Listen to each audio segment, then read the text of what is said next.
There are many corpses in the wasteland. They are all covered, killed with special cruelty. And it was all the case of a man's hands with a goat beard and gambling in his eyes. He throws his enemies on the ground without any regret. It was very strange. Although all the demons are defeated, but for some reason the man feels malicious energy, with very strong. The energy was so strong that he even burned. Meanwhile, there were some two silhouettes behind his back. Behind his back were Chanvan and Quanvan. A smile appeared on the man's face. The men sincerely thanked him for everything he did. They will not forget his act, which he made to win over demons. But the man did not take it seriously. He believed that they were saying some nonsense. The doc was evil because these two fell into the back of his back as soon as he defeated the demons. These two do not have personal dislike for the doc. They just want to pick up his life for the sake of Muram's peace. Doc P was absolutely confident, because it seems that they did not have much combat experience. In a second, the enemies did not wait, and one of them rushed into battle. Chanvan jumped up and used the lightning technique. A moment, lightning appeared from the sky, but the doc did not scare it at all. He considered this technique very loud and boring. After a second, Chanvan again rushes to the enemy to strike him. Chanvan thought he had caught his enemy, so a smile appeared on his face, but it was not true. Doc P grabbed the spear of his enemy by the tip. Then, Kvon Wang ran to the aid of his comrade. At this point, Doc P released one of the men, preparing to block the attack of the other. The man was going to use the technique of 9 tiger fists to harm his enemy, but Doka was skillfully evaded all his blows, which annoyed the man. This time, Quan's blow was much more powerful than before. In a second, men begin to attack it together at the same time, but even so do the docs skillfully evaded the attacks. The main character was not difficult to withstand their attack. On the contrary, he wanted the enemies to show all their power. These two were very annoyed by the self-confident behavior of our hero. They wanted to end it faster. A second later, the doc was in the air, and these two immediately jumped behind him. A moment after that, a powerful explosion occurred in the air, from which even the earth began to crack. Quanwang and Chanwang landed to the ground, breathing hard. They seemed to be very confident because of these attacks. But the doc was still full of strength, and he was surprised that his enemies had already tired. These two were shocked. Their enemy is not a man, but a monster. A person cannot be so strong. Doc did it all even without weapons. So, now he was frozen, so it was the only chance to attack. Suddenly Doc P saw a small scratch on his finger. Because of this, he was angry with these two who dreamed of leaving a mark on his body. Now the protagonist decided to fight for real. He will no longer regret them. Men shock when they see that their enemy's sword is completely dull, but men did not expect what would happen to them. The sword walked right on their heads, and in a second, they were already lying on the ground in their own blood. It has been 10 years since that moment. The man sat under the waterfall and meditated. The man came to this place to get out of the madness and darkness that hugged him. Finally, he was able to find the answer. The man reached a level that could no longer be risen on the ground. The martial arts are over. Now he must become a dead man to reach a higher degree. After a moment, the man literally flew out of his body. He saw himself from the third face. The man was happy that he had achieved this after 10 years of great effort. Now he goes on to become an innocent. A second, he flew into the sky rapidly, scaring the birds around. But suddenly a bunch of heads appeared in front of him. They looked at him from top to bottom and ordered to stop. They all looked at the guest very vigorously, without losing his eyes. The man smiled affectionately and introduced himself. He was called Ha Ha Ha. The inhabitants began to discuss the guests. His body was soaked in death. He killed a lot for all. If they take it to the inhabitants, it will only be worse. The inhabitants forbid this man to join them, but instead give him another chance to wash away the sins of the past. Huen was very angry because he tried very hard to get here. But now he is just driven out. He was very angry. They need to free up a place for him. It seems that he does not understand the words at all. So there are only one way in the inhabitants. In this case, they decide to send the man by force. But he is not going to give up without a fight. He wants to withstand the inhabitants. Such brazen behavior was very angry with the inhabitants. After a second, all around our hero became black smoke with a bright flame. But even this man was able to break free. No one will be able to stop it in their way. The inhabitants did not understand where such stubborn people came from. Another inhabitant said he would solve this problem. After a second, he spat in Hujan. The man realized that because of this saliva, he could not breathe. It was not the end. The innovative began to absorb him in a strong flow of air. It seems that our hero will not be able to get out of this. Huen have lost consciousness from shock. It was necessary to get up and gain strength to crush these inhabitants. Suddenly, he sees a frightened girl in front of him. who seems to be very worried about him. The man does not understand why his hands are so white and smooth. Immediately afterwards, our hero goes up and approaches the mirror. He is shocked when he sees a young man there. He is shocked when he sees such a thin guy. The young man begins to do with his face a lot of strange things to check if it's all true. After that, he realized that this guy, and he was. The girl immediately began to worry about the young gentleman, because he could not strain so much. The girl does not understand why the guy does not remember her, although he just lost consciousness. This girl is called Eni-san. She helps her son and young gentleman of the family. This guy is called Hack. He is the second son of the Nagan family. The guy was shocked from the information received and seemed to be unable to digest it immediately. He does not believe in it and hopes it is just a dream. They were now in their 70s. 70 years have passed since the founding of the Union of John Chan. The girl ran to bring to a young gentleman. At the time of the Union of the Doka PE was 80 years old, and he decided to become an inhabitant after 90. In this case, his real age is now over 150 years. He was reborn with the second son of the family. It seems that in this way, the inhabitants decided to make it up. The protagonist was very angry with the inhabitants for being so mocked from him. The guy does not understand why he was sent in 60 years, not the same day. The heck was very annoyed, because now all the skills he studied all his life just disappeared. But even so, it was not necessary to lower your hands. Although the boy and another body, he still has memories and experience. Our hero is confident that this time he can achieve more than in her past life. At first it was necessary to get out of here. It is necessary to find out what the guy is in the body of whom he now found himself. It was already night. The hack went outside and tried to walk quietly from the gate. But everything was not so easy, because he saw the guards in an angle. The guy realizes that you should not kill them on the first day after rebirth. It was just necessary to run quickly. We need to focus. The guy hopes that he will be able to run for one jerk. But suddenly the hack realized that he just couldn't make a jerk, as if it were simply impossible. The protagonist thinks that it is all because he is not used to his new body. Then, the hack gather all the strength because he wants to try it again. Suddenly, the young man heard the sound as if a bone had broken somewhere. And when he looked at his leg, he realized that it broke his bone. After a second, the main character fell to the floor and began to shout that he had a very sore leg. Immediately afterwards, he was taken to the room, and the doctor took his leg. Everyone was very surprised how easy it was to break the leg. It turns out that the boy's body was easier to break than any crystal. The doctor prepared the medicine for him, but the heck wants to be alone, so he asked them to leave here. However, since no one was about to listen to the guy, he repeated it again. But this time, he screamed very loudly to make everyone away. But as soon as the guy dredged his hand, some crunching heard again. He seems to be his shoulder. The guy thought that if he was in the body of Clan's son, he already had a base. Our hero wanted to understand why this guy was so weak. After that, our hero sat in a lotus post in order to relax and start meditation. The young man is most concentrated and accumulates internal energy. The guy noticed that in this body there were clogged energy flows, all 9 pieces. The main character realized that in this body all 9 energy flows of yin were clogged. The body was fragile as a crystal vase. All the streams were closed. Our hero has accused of this inhabitants who decided to play with him an evil joke. The hack was full of determination to take revenge on these scums who dare to laugh so much. But as soon as the guy jumped her hand, she immediately crushed and seemed to break. It was urgent to call a doctor. It turns out that this movement has broken our hand again. The doctor again repeats that you cannot move so sharply. Earlier, the guy pressed the enemies as an ant, and now it is difficult for him to crush. Even if there are difficulties on the way, you cannot give up. Doc will not lower your hands, but because he clenched his fist too much, his hand crushed again. The young man realizes that he has only 2 ways to do this test. It is necessary to use the technique of light heart flow and the technique of filling the heart and muscles. Then everything will be the best. And after overcoming 9 energy flows, Yin may be able to get a combat capacity that he did not have in his past life. The night has come. Why did San came to the guy's room to check if he drank pills? The girl thought that the guy was sleeping, so with a shout broke into his room.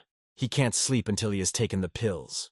But when she saw that the hack was just sitting in the lotus pose, she came in shock. She saw that blood was coming from his head, so she quickly ran and closed her with her hands. But it did not work, and after that the blood went from another place. And in a second, blood came from different places of our hero. It seems as if there are many holes in his body. Blood begins to flow from the guy's head, but it seems to him, it's been a while. When the guy opens his eyes, he realizes that he is completely in bandages. The hex spell was just starting to control energy and became a disabled one. After that, the guy begins to cry. Tears full of anger and insults flow from the eyes. The girl told him to stop saying nonsense and jumped a ball into his mouth. It was a very expensive pill. This pill is capable of producing 10 years of energy. Suddenly, the main character feels the flow of energy. It seems that the pill really worked on it, but it only has been in effect a few seconds. After that, everything became as it was. The hack drank the best pill for energy recovery, but even it didn't work. The main character is full of determination to correct this unhealthy body. Before the San left, he asked if they had books in martial arts. Our hero needs to tell him where their library is. The energy management technique he knows is too strong for this body, so it is not suitable for this body. The only way is to find the right technique. New techniques are new opportunities for him. Due to the fact that the reconciliation of hake was closed energy streams, even from the cool wind, it froze greatly. He thinks that if he goes to the library, turned into a blanket, it will be better. But the blanket was too heavy for him, so after a moment he fell to the floor. The heck was angry because of this, so he quickly got up and dropped the blanket. Therefore, the guy decided to wear several layers of clothes. Now it has become a little easier. The scale of this library was indeed grand. He remembers how in his past life he was told about what kind of library the reconciliation is cool. This library can be called the heart of their family. It stores a millennial history. He recalls that they did not catch anything that day. Soon, Hack came to the library, but at the entrance it is stopped by guards. The protagonist was shocked, as these two dreamed of sending his weapon on him. After a second, the young man rushed forward to bypass the guards. When he was behind their backs, he hit them in his neck to stun. After that, they immediately fell to the floor and lost consciousness. But as it turned out, it was only in the head of the main character. As soon as the guards recognized the young gentleman, they clapped and apologized for the rudeness. After that, the protagonist passed through the security. But the guards were going to urgently apply about it to the head of the family. After that, the main character was in the library. There were many shelves with books. The library was giant. It seems that some cool secrets are hidden here. Now the heck was about to dig into these treasures on his own. Morning came. The guy was digging here all night but did not find anything useful. He was not very pleased and disappointed with this library. He began to think that the king of the sword, who praised this library, just deceived him. The hack did not restrain his anger, shouted loudly and scattered books. A moment after that, the young man felt unbearable pain in his chest and grabbed them. It seems that the boy's energy paths were blossomed again. If the hacks does not solve the problem with the flow of energy, it will see the mortal pit rather than the dead. After that, our hero went outside and immediately heard a strong cry. Someone seems to call him. From such a strong cry, the guy even fell to the ground because he didn't expect. A man appeared in front of him. The reconciliation of Hack did not know who was before him now, after which he shouted again, and the sound wave of the boy rejected. It turns out that this man forbade our hero to go to the library because he cares for his health, so he was very angry. The subordinates tried to reassure the head of the family, because the young gentleman did not fully recover. After these words, the main character immediately realized that he was his father. The harsh man ordered everyone to get away. Now he will strictly deal with everything like the head of the family. After that, the subordinates obediently go away, leaving the father and son alone. As soon as everyone left, his father grabbed his son in arms and called his desert. The man is very worried about his son. His body was cold, like an ice floe. Our hero concluded that this man is very stupid and naive, so they can be used. The heck renew only two things from the father: potion to strengthen the energy and equipment that would fit for him. The father promises that he will solve the issue of potions, and the techniques were in the deficit. But a man is radically against secret technology, because it was impossible because of his body. It is too weak. The main character in any case will die, so you cannot give up without even trying. However, the man was too stubborn. It was necessary to convince him somehow. Therefore, the hack decided to change tactics. He suddenly began to vomit right in front of his father. The young man began to shake and say that his head was circling. The man grabbed his son and began to bring him to his senses. The protagonist began to pity and say that he could die any second. But the man believed that such words could not be told by his father. The heck says, let him be his last desire, but he wants the technique. He promises not to learn the martial arts, but to simply learn them. The man turned and wept bitterly. He was very sorry for his son. The day has come. The protagonist has a new clothing that was not so cold. The guy went to another library, but inside it looked almost the same as the previous library. There are secret techniques that can only be used by those who are connected by blood ties to the head of the family. And if he was allowed to come here, one cannot even hope for the study of martial arts. The night came, but our hero still continued to read books in the library. Finally, He read the last volume. 5 techniques were quite good here. The spiritual technique of heavenly thunder, the spiritual technique of the emperor, the control of the emperor, the glowing lightning and 13 rolled thunder, the spiritual sword of the rolled. But only this was not enough to create martial art that would fit this body. There must be some technique that will strengthen the bone structure and create roots. Although there is no strength in this power, it is hungry. It was necessary to have a snack. But in a second, the hack was overlapping through the books and just fell. He felt severe body pain. The hack hated this weak body. The guy clung to the projection of the tile that protruded from the floor and almost torn his hands. He realized that it was not just a tile.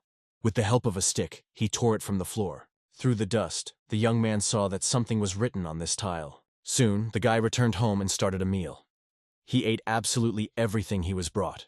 The girl is shocked because she first sees that the young gentleman has such an appetite, because he is usually very meticulous for food. The Heck Rebellion liked it very much, because in his time even a piece of spinach was a luxury. The girl does not understand what he says, but he asks not to pay attention. After that, the protagonist throws the same energy for his mouth. When he ate, he can finally start focusing and working. When the assistant took food to our hero's room, she saw the older heir. She saw that the heir again brought the pills for fortification. You are not able to show your feelings. It shows that he is worried about his brother, but still does not come to him. Meanwhile, Hack sitting in his room and continues to meditate, making every effort. Mixed heavenly energy of the Dark King is the strongest combat equipment that made the dock as it is. It is necessary to strengthen the structure again on the basis of the techniques he studied in the library, and then combine them with mixed energy of heaven. The main thing in this matter is clearly confident. Soon, the man finds himself directly among his vessels. He sees many red threads. The most important will be the harmony between the mixed heavenly energy and the techniques of Chun. It was necessary to clean the dark energy and add clean. In fact, it was very difficult for him, but the man was still not going to give up. Why did San wanted to bring a young gentleman for food? Because he had never eaten with such appetite before.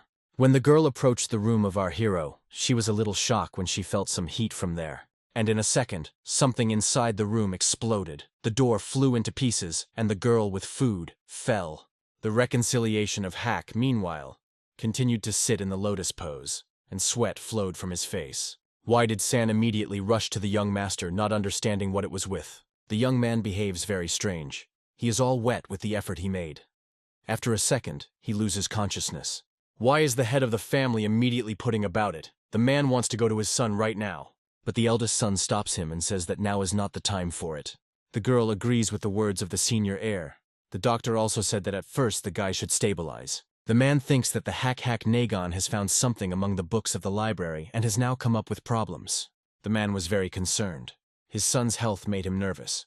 Meanwhile, the main character is busy trying to stand in the bar. From 9 energy flows, he managed to break through one.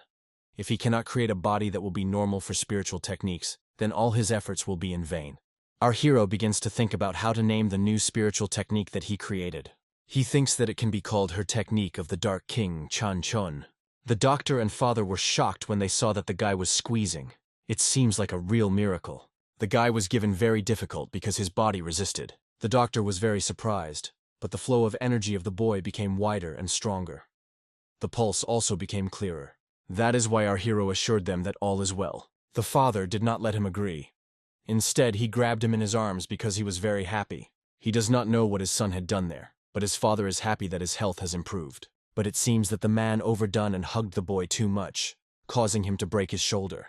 Because of this, the man began to shout at the doctor because he told him that his son's health had improved. Of course, the beginning of recovery from energy flows is a fact, but it does not extend to the fragility of his body. The Heck stood with his mouth open and broken shoulders. I wonder what they will do now. The father immediately wanted to leave the scene and invented the legend that they had an urgent meeting of elders. But it is obvious that it was an excuse, because the girl I remember there is no meeting today. The man says he will go to decide serious affairs. I wish my son a speedy recovery. The Heck was angry with his father because he created a problem and just left. But a second, the man looked out from behind the door and wished his son good luck. To do this, it was necessary that his shoulder was turned to normal, so the moon flew quickly. The young man was running at this moment. It is unknown how many circles he has already run. Why some suspicions appeared. After illness a month ago, the young gentleman woke up as if another person. Some man jokingly says that he probably changed with someone's souls, but the girl immediately tells him not to carry nonsense. After their conversation, they notice that they have been distracted and lost the young gentleman. Where is he? The girl began to climb the most horrifying thoughts that she could only imagine. The main character seems to go underwater. The girl thinks that the young gentleman fell under the water, but the man reassures and says that the depth of this rate is about 30 centimeters, so you cannot sink here. The nerves of the girl were already in place because she was constantly worried about the boy. Meanwhile, a little girl and a girl older were walking in the city. They walked joyfully, and the small had some goodies, but unexpectedly someone snatched him out of his hands. It turns out that it was the case of our hero's hands. The hack walked the central area and noticed that many people were quite here. He is looking for a place where you can drink something strong. Suddenly he sees some guys beat another. They wanted sleeping his feet. The unhappy boy cries and yells, trying to escape. The little boy runs to the young master, hoping that he can help him.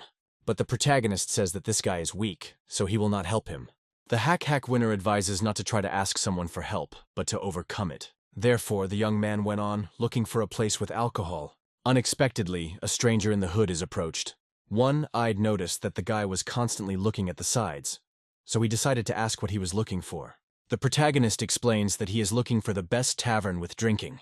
In this case, the man is about to hold him to the right place. After that, he leads a young man to some place. But instead of the tavern, the reconciliation hake sees many chunky men. He seems to be trapped in the tiger.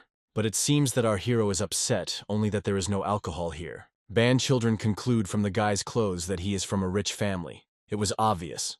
A chunky man approaches him and says that he can lay out all the valuable that he has and calmly return home. But the main character calmly replies that he does not want to do it. So far, the guy was just doing what he took something from others, but on the contrary, it was never. These words made a crowd of men very much. It seems that this master has been grown like a houseplant, so he does not understand anything in real life. The head of the bandits orders a crumpled bone to this self-confident boover to show the taste of a real life. Then a chunky man begins to threaten him. After a second, he knocked out his candy, which the guy continued to eat when talking.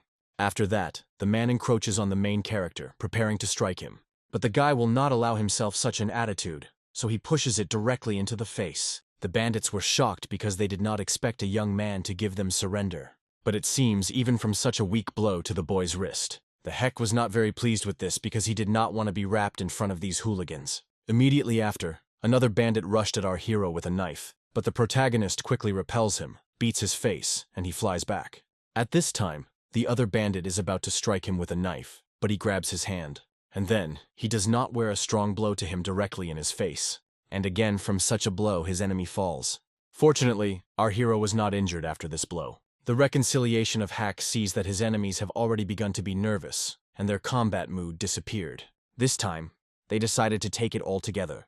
But the young man was still not afraid of it. He immediately came into battle with them. The guy quickly began to strike them and evade their attacks.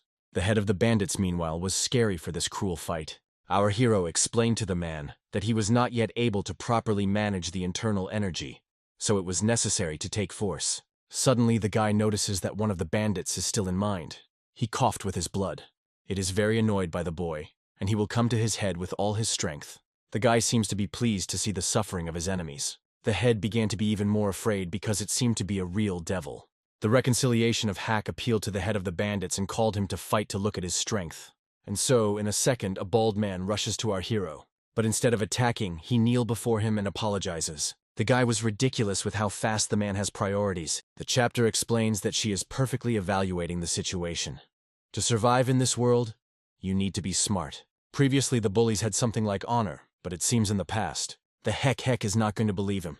It turns out that this man had a knife behind his back. And so, in a second, the man took advantage of the moment and rushed at the guy who did not expect it. With weapons. The protagonist quickly rolled away, evading the blow. A second would, and something very bad could happen. The hack winner is not going to offend himself, and wants to attack. Now the head realized that he had serious problems. Meanwhile, the older son was news that his brother went aside a crowded quarter, but it seems that the senior heir was very worried about him. Meanwhile, our hero still found a tavern, and now drunk delicious alcohol.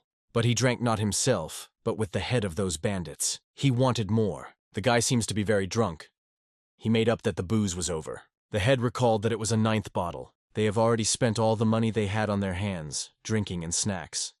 The head asks him to stop, but does it very softly. I also remind you that a lot of drinking is harmful to health. In addition, the young gentleman has already drank a lot, but the heck did not even want to listen to him. He pushed him with his foot and said that he did not dare to order him. The young man began to threaten all physical violence if they did not listen to him. We can assume that the bandits are lucky because there is no one who would breathe after our hero attacked. The young man was very angry. It was necessary to move the spirit a little and drink again. Soon the main character fell asleep. The bandits thought it was possible to take advantage of the moment to escape. But, unexpectedly, they heard a voice that said it was not necessary to do so. The head thinks that the young gentleman is checking them in this way. It was necessary to understand whether it was or not. The man cautiously leans up to the hake's fasten to check if he really is asleep. Suddenly, he hears someone's voice. These were the guards of the families of the Vejas who came after the young gentleman. The bandits looked around and saw many guards and even their eldest son here. They were in full shock to see a sword dragon here. Now it became clear to everyone that this young gentleman is the younger son of the Nagan family. Meanwhile, the protagonist begins to talk in a dream and mutilates something about the inhabitants. A second, the head immediately closes his mouth with his hands. He is scared that someone will think that they were forcibly drunk. The eldest son immediately became harsh and ordered this bandit to remove his dirty hands from his brother. The head immediately did what he was told. Suddenly, a hack grabs a man by the hand and says they still need to drink. Therefore, in a second, he gets a strong blow to his head from his older brother. From such a powerful blow, the man flies a few meters ago. The senior heir has already warned that they all need to remove their hands from his brother. Why did San also come here? She felt a strong smell of alcohol. Our hero, meanwhile, has already climbed on the back of the guard. The protagonist got so much that he did not even recognize his older brother. When the girl told him that he was his older brother, the guy was surprised that he had him. After that, they took the boy back home, and the older brother stayed here. Now he was about to punish them for being weaker. In a few seconds, the screams of these bandits and the sounds of the blows will be learning to the street. The senior heir is now teaching them for disturbing the tranquility of the young gentleman. The older brother seems to be very cherished by his younger. Came the next day. The guy was engaged in training. He managed his sword skillfully, as if he were a continuation of his hand. With his accurate and lightning strikes, he broke in half wooden dummies. In just a few seconds, all the dummies were destroyed and cut by his sword. It turns out that his father, who praised his son, watched the guy's workout. The young man reached the 10th circle of the technique of the sword of a lonely spirit, so now it can no doubt it can be called a sword. Now everyone considers the best swordsman of the heir to the family, but they are not yet aware that this guy is not worse. The young man wants to do everything to justify his father's expectations. After that, the boy goes away to relax. The man thinks that the son will be able to defeat the dragon, the fracture, before he expected. The sword tiger wins the sword dragon. In this case, the man will only be overcome to defeat the sky above the dragon. Our hero has already returned home and drank honey. He saw that something was wrong with the face. It looks like a girl is full of insult. If there is something to say, it can do it straight. The assistant did not understand why the hack behaved like that. The cysts of the young man have not yet grown, and he is already running away, and he also gets into a fight. The girl reminds that the hack Nagon should take care of her body. Why San continues to read the guy morality, but it seems to him absolutely indifferent to it. The protagonist changes the theme and says that today he also does not see these pills for energy. The girl shouts and says that these pills are, in fact, it is very difficult to get. To get one such pill, you need to sell a few pieces of gold. But the guy still does not understand how such a powerful family, like a reconciliation, cannot afford it. Meanwhile, a subordinate came to the mustache, which made that there was nothing special in the fortress Cholgan. They were just asked about the present situation. The fortress is ready to boil them support. Can they not trust a man in 10 years? The man is going to do everything himself and asks to pass so that no one interferes. Some time ago, the reconciliation family extracted a valuable pill and spent everything on it. So now there is no gold at all. The family may even be bankived soon, because for many years the head has been trying to fill the whole court with water.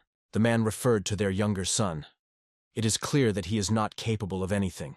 To save this pathetic guy, all family reserves are spent. Because of this, he cannot do things as it should. The man in the hood adds that recently the young gentleman behaved somehow strange. Our hero continues to do training, and now he even went out to the city and got drunk, after which he was brought home late at night. But a mustachioed man says not to pay attention to some garbage like this guy, and a man will not be surprised at all if this scum soon dies. The heck reconstruction, meanwhile, continued to train. Now he was pulling. Today he went without any injuries. His body seems to be gradually accustomed to training. You need to think to break through other energy flows, because it will require another effective pill. But his family has a problem with money. Our hero wanted to do nothing, eat pills and just do his own business, but did not work. It seems that the position of the family is not the same as before.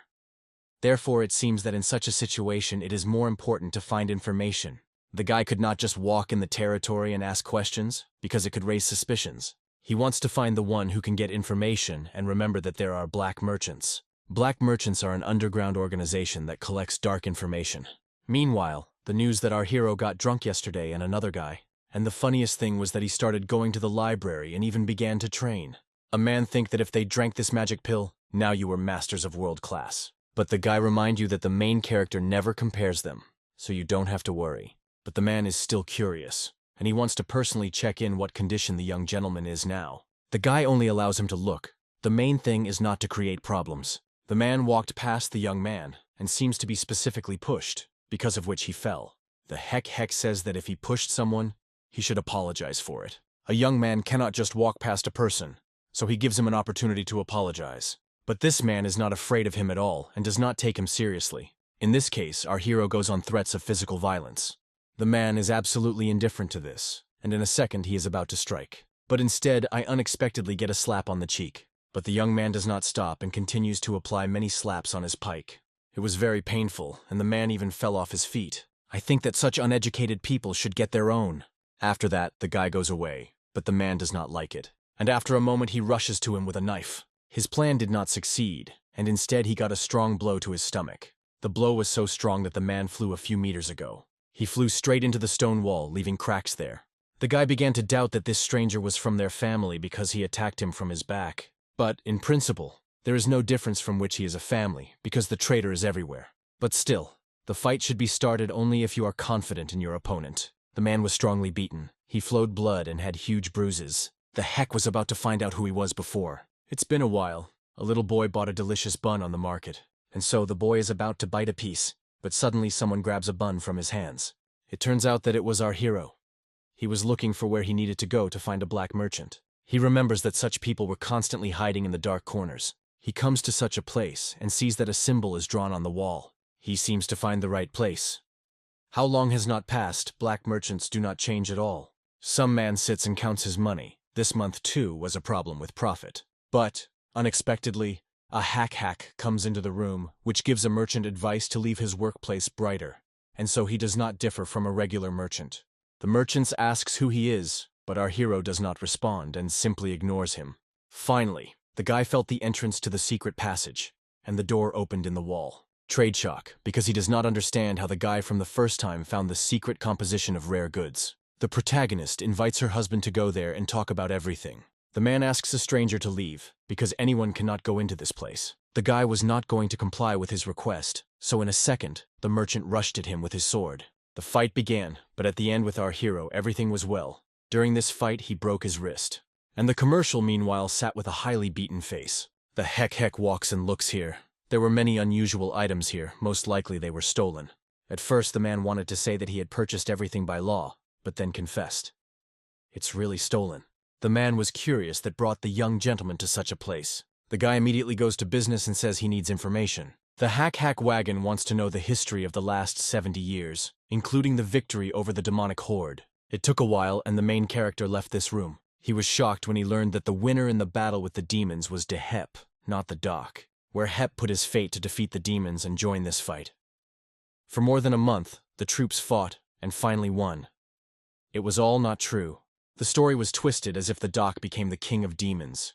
He was made of one of the cruel demons of the best. But our hero does not understand the reason for this. Why change history? From such reflections, the protagonist has a strongly crazy head.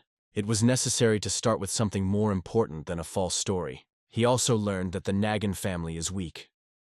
They have long been in the last city among large families, and in the level of wealth are inferior to everyone. Previously, their family was indeed at an altitude, but then began to go down. And in the last few years, through his younger son and his illness, almost everything has been sold to get money. The guy was glad because he thought he was born with a silver spoon in his mouth, but it was all a deception. Finally, the assistant found our hero. But he has a bad mood now, and is better not to approach him.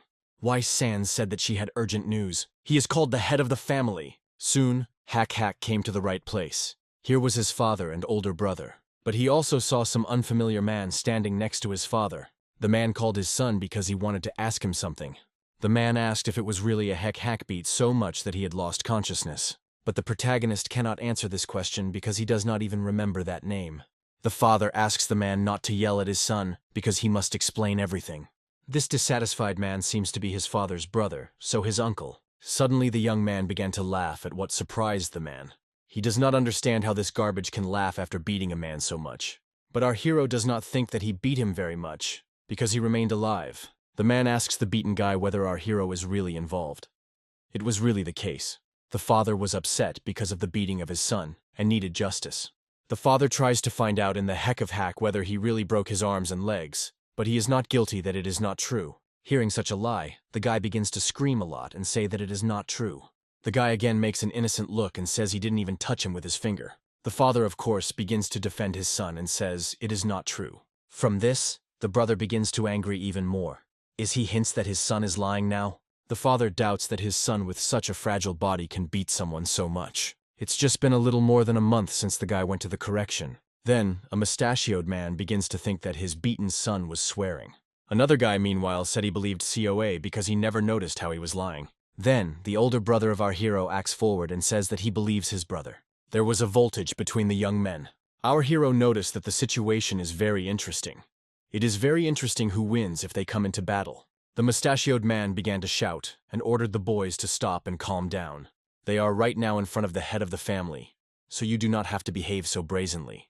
The young man bows and apologizes for the anger for a second. The man says everything is normal because he can understand the boiling of young blood. The older brother of our hero approached his uncle and also apologized for his act. The heck was very upset because of this because he wanted to look at the fight. Suddenly he felt the strict look of this mustachioed man. Uncle begins to blame the whole guy. He asked the guy again that he was guilty of being injured. The main character's face changes, and a smile appears on the lips. He asks if a man really wants to know the truth. And so, as soon as the young man is about to tell the truth, he begins to vomit with his blood. Then she frightens everyone around. Of course, everyone rushed to him at once. They all hoped that the condition of the young gentleman had already improved. But it all started again. The heck was asked to look at the rainbow and said it was caused by his blood. Why the San had to take the guy to the room urgently and the head would contact the doctor. After that, the girl immediately led him to the room. And so, while she led him to the room, the guy began to vomit blood again. The man was very angry with his brother and asked if he needed any evidence. He is sure that such a weak guy as his son exactly couldn't do anything with CO. CO, too, was not in the best condition now, so he wants to discuss everything later. The man begins to be angry with his son and says he will have to feel the pain. After that, they are going to go back to their home. It was very offensive because everything was so unfair. But the father said a little more, because soon they would be able to take revenge. Meanwhile, Wai-san continued to lead the guy to the room, but suddenly he got better. After a second, he stood on his feet and pushed the girl, which surprised her. The young man confessed that he just woke up very sick, because he was lazy to come up with an excuse. The assistant noticed that every day his character becomes very strange. These problems began to appear on the day he was very ill. The reconciliation of Hack began to be very angry, and said that the girl did not come up with nonsense but better prepared his workout sword. The father comes to the father that everything is well with the young gentleman, although it is difficult to believe. Wai-san told her eldest son that our hero only woke up very sick, and now the head realized that his son was really beat up. It's hard to judge. Even if you mention his workout, even with such a body it would be difficult to win. But if it is true, then a reconciliation of Hack is really a genius. The eldest son would very much like it to be true. In fact, the father also wants it to be true. It's been a while. The protagonist went to the woods, away from people so that no one saw him. He is going to tie the wrist strongly so that they do not break and stand all the blows. After a while, he finally was able to tie them strongly. After that, he began to wave the sword, checking the strength. The ball was quite difficult, so if the guy tied his wrist, he would not last long. It will be very difficult to fight someone of the brothers in his current state. This means that it is early to relax. It doesn't matter what they came up with in history. First, you need to straighten the fire that is selected to its heels. The protagonist began to wave his sword, honing his strokes. The reconciliation of the hack waved the sword lightly and cut the leaves into small pieces. The only way to improve your skills is endless workouts. It is necessary to reach at least 30% of the former power. The energy of the Dark King of Chanchon has doubled. There is a benefit from training not to life, but to death. The protagonist continued to develop everything he sees in his way to improve his skills. The guy even cut the thick tree trunks in half. They collapsed to the ground. But the heck was still upset because it was all that he is capable of. The fact is that he is not used to these weapons, and if he is the son of the family, he cannot use Tao. It is necessary to use the techniques of possession of the sword of the family of the Vagun. The guy wants to try the technique of glowing lightning and 13 rolling. He wants to make it faster and more concise, concentrate forces, and put them in one powerful blow. It was also important to remove all unnecessary movements.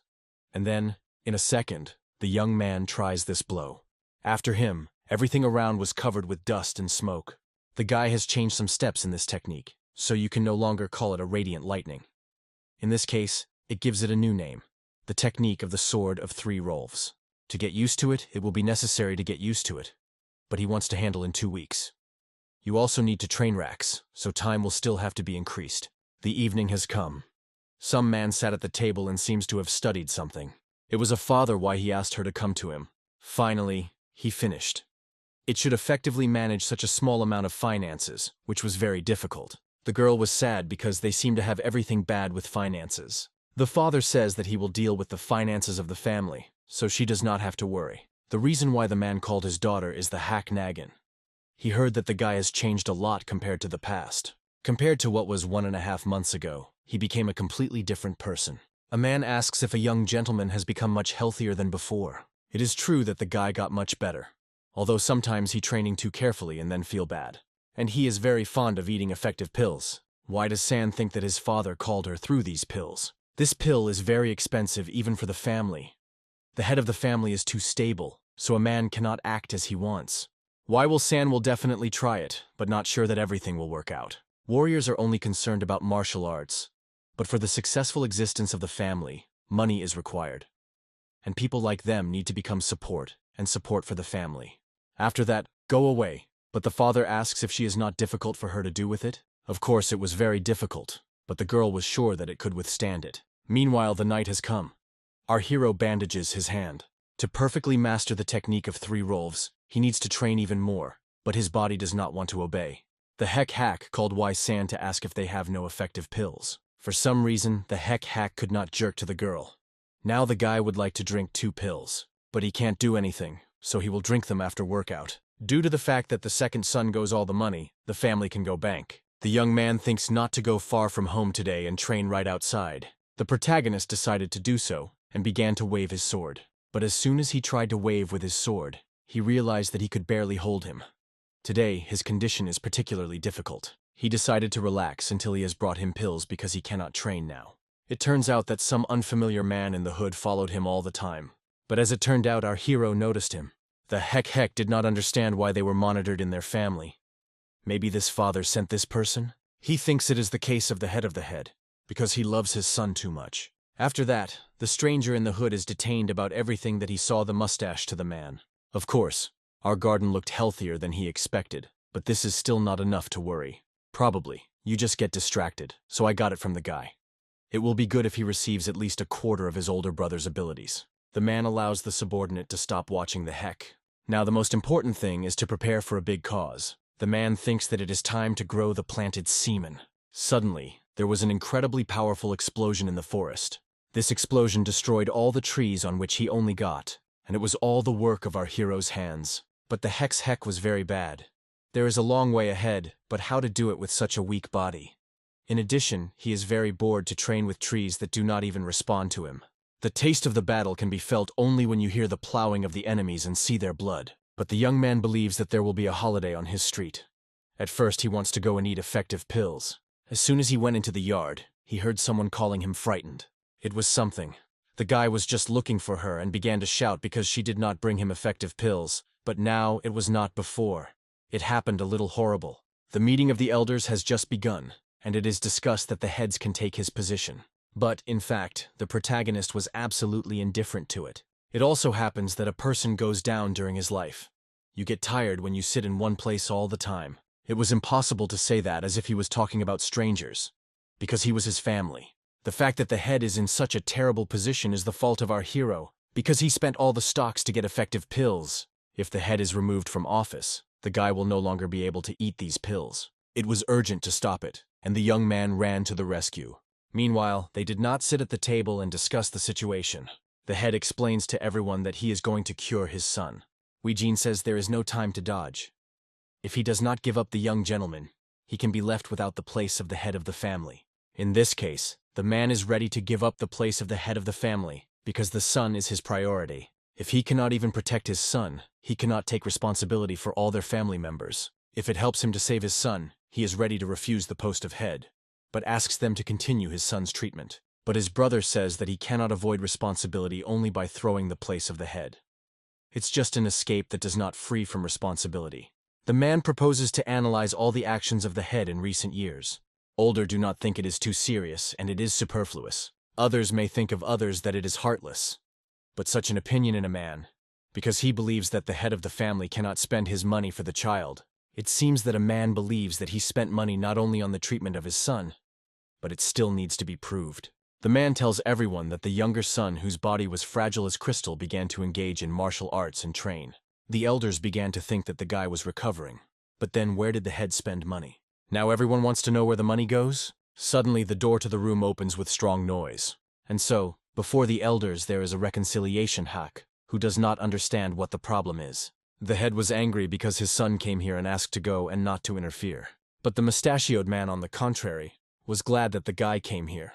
Our hero began to rude him, and said that he now crying from the fact that he allowed him to stay here. Then, the man asks him directly if all his 9 streams were recovered. In fact, they were not completely cured, but his condition became much better, and if the guy continues to take pills, he will become even healthier. All the old tires were shocked when they learned that the young man was really engaged in martial arts. The mustachioed man invites the guy to stop taking these pills, because the family spends a lot of money on it. But the hack quietly replies that he does not want to do it. The man thinks that no matter how much the pill is drank, then he does not recover. But the guy of another thought about it. The man says that the guy does not have to give up if he studied the martial arts slightly. In this case, our hero offers him a battle. This battle will help to show that all the medicines drank the guy were not in vain. Then, the man asks who the guy wants to fight. The reconciliation of Hack says he wants to beat with the son of this man. Because of this, everyone falls into a shock. Hearing that our hero wants to beat with Hun Jun, the man laughed very much. The best situation could not be. The reconciliation hack did not understand why the man laughs because he was quite serious. The man says he accepts this challenge, but his father asks his brother to stop. Why does he listen to the child's words? But in this place it is impossible to throw words into the wind. This is a place for meetings, so every word here is for the weight of gold. The man was accurately upset and excited about what happened. Others did not support the man and said that they should be responsible for their words. The man was disappointed in them because everyone knows what his opponent is, but they still cruelly agree. Everything was resolved. They decided to name the battle for tomorrow. The man was full of excitement and enthusiasm. Our hero asks that if he wins, then no one will be mixed in the case of the head of the family. The man agrees, but if the guy loses, then the responsibility will have to bear him and his father. Passed for a while and they went back home. The man was very upset and excited about what happened. My father thought his son did not know what he did, but the young man, of course, knew everything. He found a great way to solve the problem of battle. This severely annoyed his father. It seems that the son's body became stronger, but the mind left his head at all. Suddenly the young man grabbed his stomach and said to the father that he was hungry. The evening has come, and our hero has dinner. San still didn't understand why it was to create such a situation. The young man does not even understand that we are talking about a duel. The body of the boy with great difficulty resumed, and he himself decided to spoil him in such a battle. The hack did not want to listen to the girl, because he had a mood, feeling as if she is sure he will lose exactly. But it was serious. The girl advised him to think about how to return from this battle alive and unharmed if he conceived it. Our hero asked to stop talking about it and said that she would bring pills better. Why San does not agree and says that he will give him a pill again in a week, but the guy continues to stand on his own. Then, the girl suggests drinking this pill tomorrow, because she will definitely need it. The father asked Ren that if he saw that his younger brother was in danger, he would immediately intervene in their battle. Meanwhile, the mustachioed man and his son also discussed the future battle. The guy will move like a tiger that is fully focused on catching a regular rabbit. The man says he believes in his son. With this evening, every parent instills his son and motivates him. Finally, the next day came. It was difficult for everyone to believe that such a duel would take place today. Hunjong, I allow my enemy to attack the first, so he can put all his strength in a blow. The protagonist noticed the confidence of his enemy and promised that he would not remain in debt. But the real rival of Zhan's reconciliation was the Rengoon Ren. He very much wants to beat with him. A second later, his father shouted loudly and said that the match was beginning. But in a second, everyone in attendance was scared in place from shock after they saw. The hek in just one blow lit the boy on the ground, but now he had a hand. The audience could not believe what was happening now because they didn't even see what happened. No one even understood what technique the guy used. It is unclear how a guy who was previously very weak was able to do it. Our hero has done something that usually takes several decades. The hand of Hack's Hek was much sore after such a blow. A few seconds, Zhang barely, while rose to his feet and said it was a violation because the guy started an attack on the signal. But the young man says that as soon as he took the sword in his hands, it was the beginning. The mustachioed man immediately began to support this idea, and said that the guy had broken the duel because he began the fight before it began. Of course, it was a little earlier, but it was not critical, and some even supported the guy. The man was very angry with the elders because they changed their strategy in a second. The mustachioed man yells at his son and repeat again, so that he does not count the crow, but prepared. The guy apologizes to his father and admits that he was not attentive enough. Many did not believe that Zhang could have lost so much, so now they expect the real beginning of the battle. Store and supports his brother, saying that he can. From now on, the sword is going to make all its efforts for this battle. The young man is going to finish it all at a time.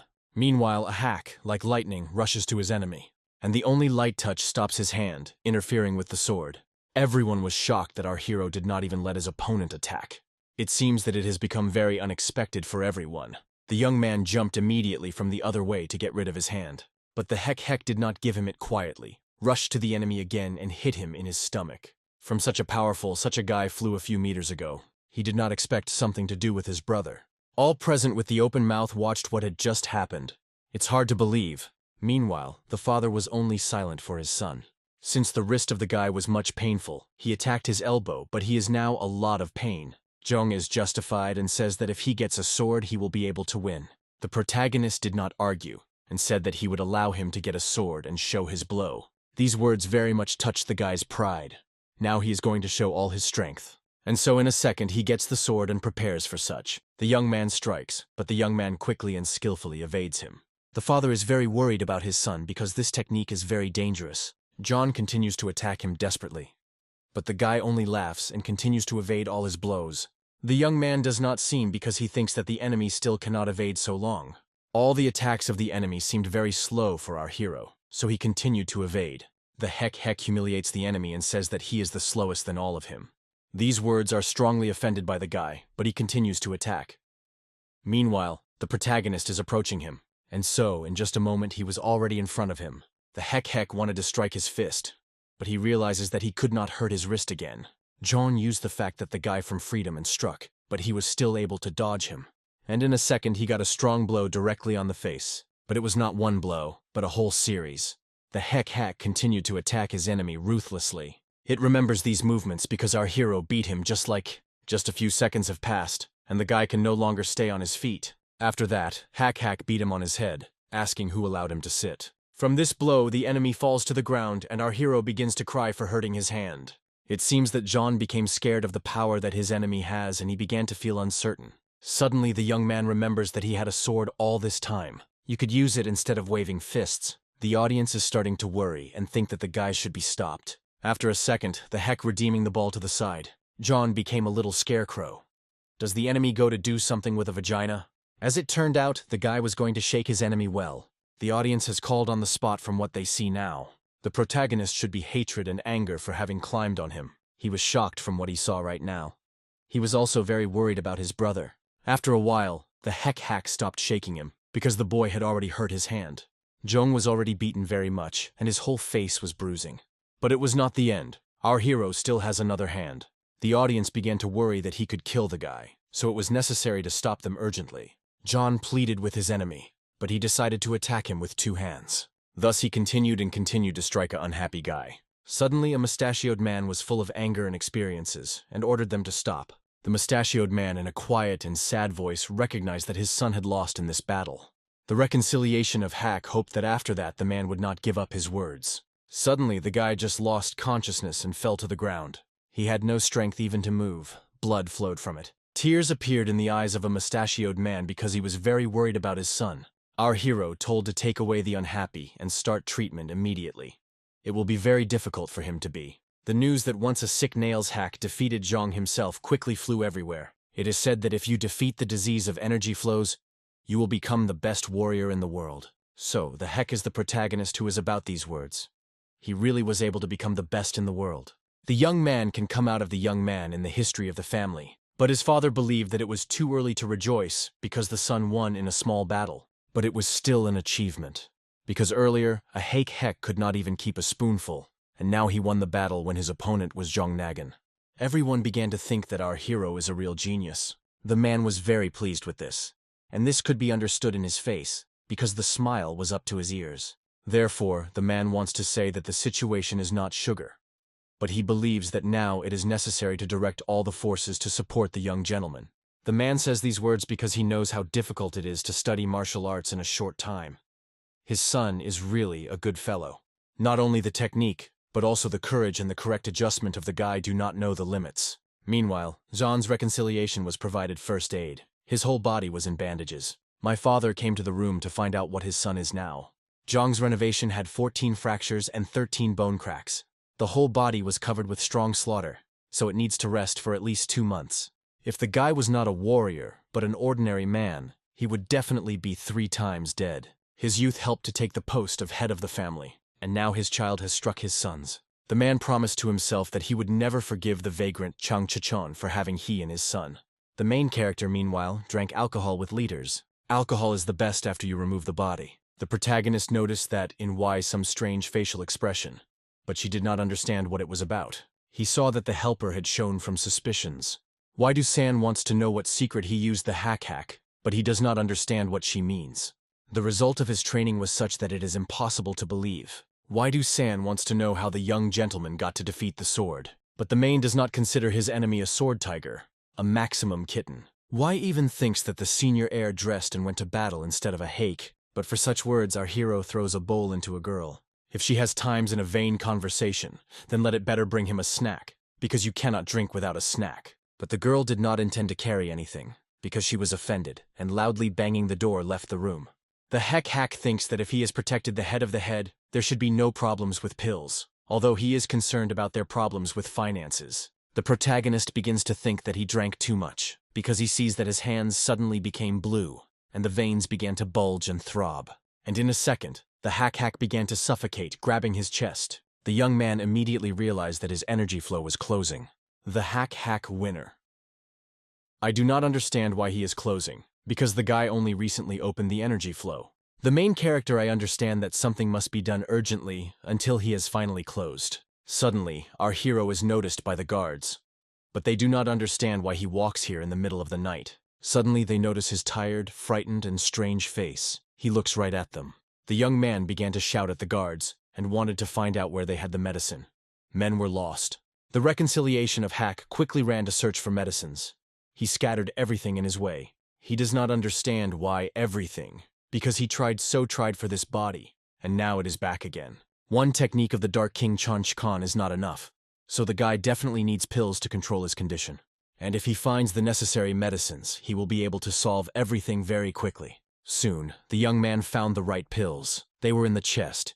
He decided to throw them at once. Meanwhile, a mustachioed man was walking down the street who thought about everything that had happened. Those medicines that came to them today were of the highest quality. He was specifically picking up money for them, because now they had expectations about our hero. The doctor said that with the help of these pills would be able to treat the guy regularly all year long. The mustachioed man very much hoped that it was true. If they really managed to cure a young gentleman, then his position should also be strengthened. From the thought of what a wonderful roadman will start laughing.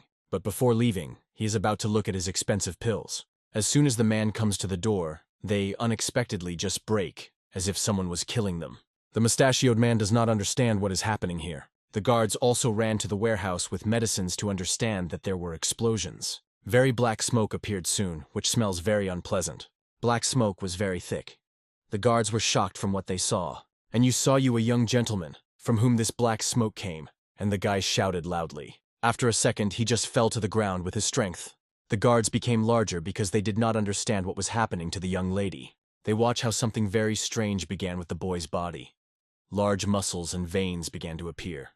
It was urgent to tell the head of what was happening here. The Hack Nagan says that he died and became alive again. Finally, he sat on his feet. He seems to be hurt at all now. And in a second, he does not quite get back on his feet and soothes the guards, saying that he is better. The guards try to understand what happened here, that it was for the explosion and black smoke. Suddenly, a mustachioed man begins to scream a lot when he sees that there are no pills left in his chest. The protagonist calmly told that he ate everyone. When the young man was talking, a thick black smoke came from his mouth. The mustachioed man was angry and explained that they could not be taken without permission. The Heck does not think it is, because he knows his body the best. After that, he goes away. The mustachioed man begins to cry bitterly because he realizes that this is a complete failure. Now the man begins to think that he will not have a bright future. San, meanwhile, went a dark corridor to the young lady's room to give him food. But when she came, she was surprised when she did not see anyone. Suddenly, the assistant notices him on the roof of the house, and is surprised because he does not understand how he climbed there.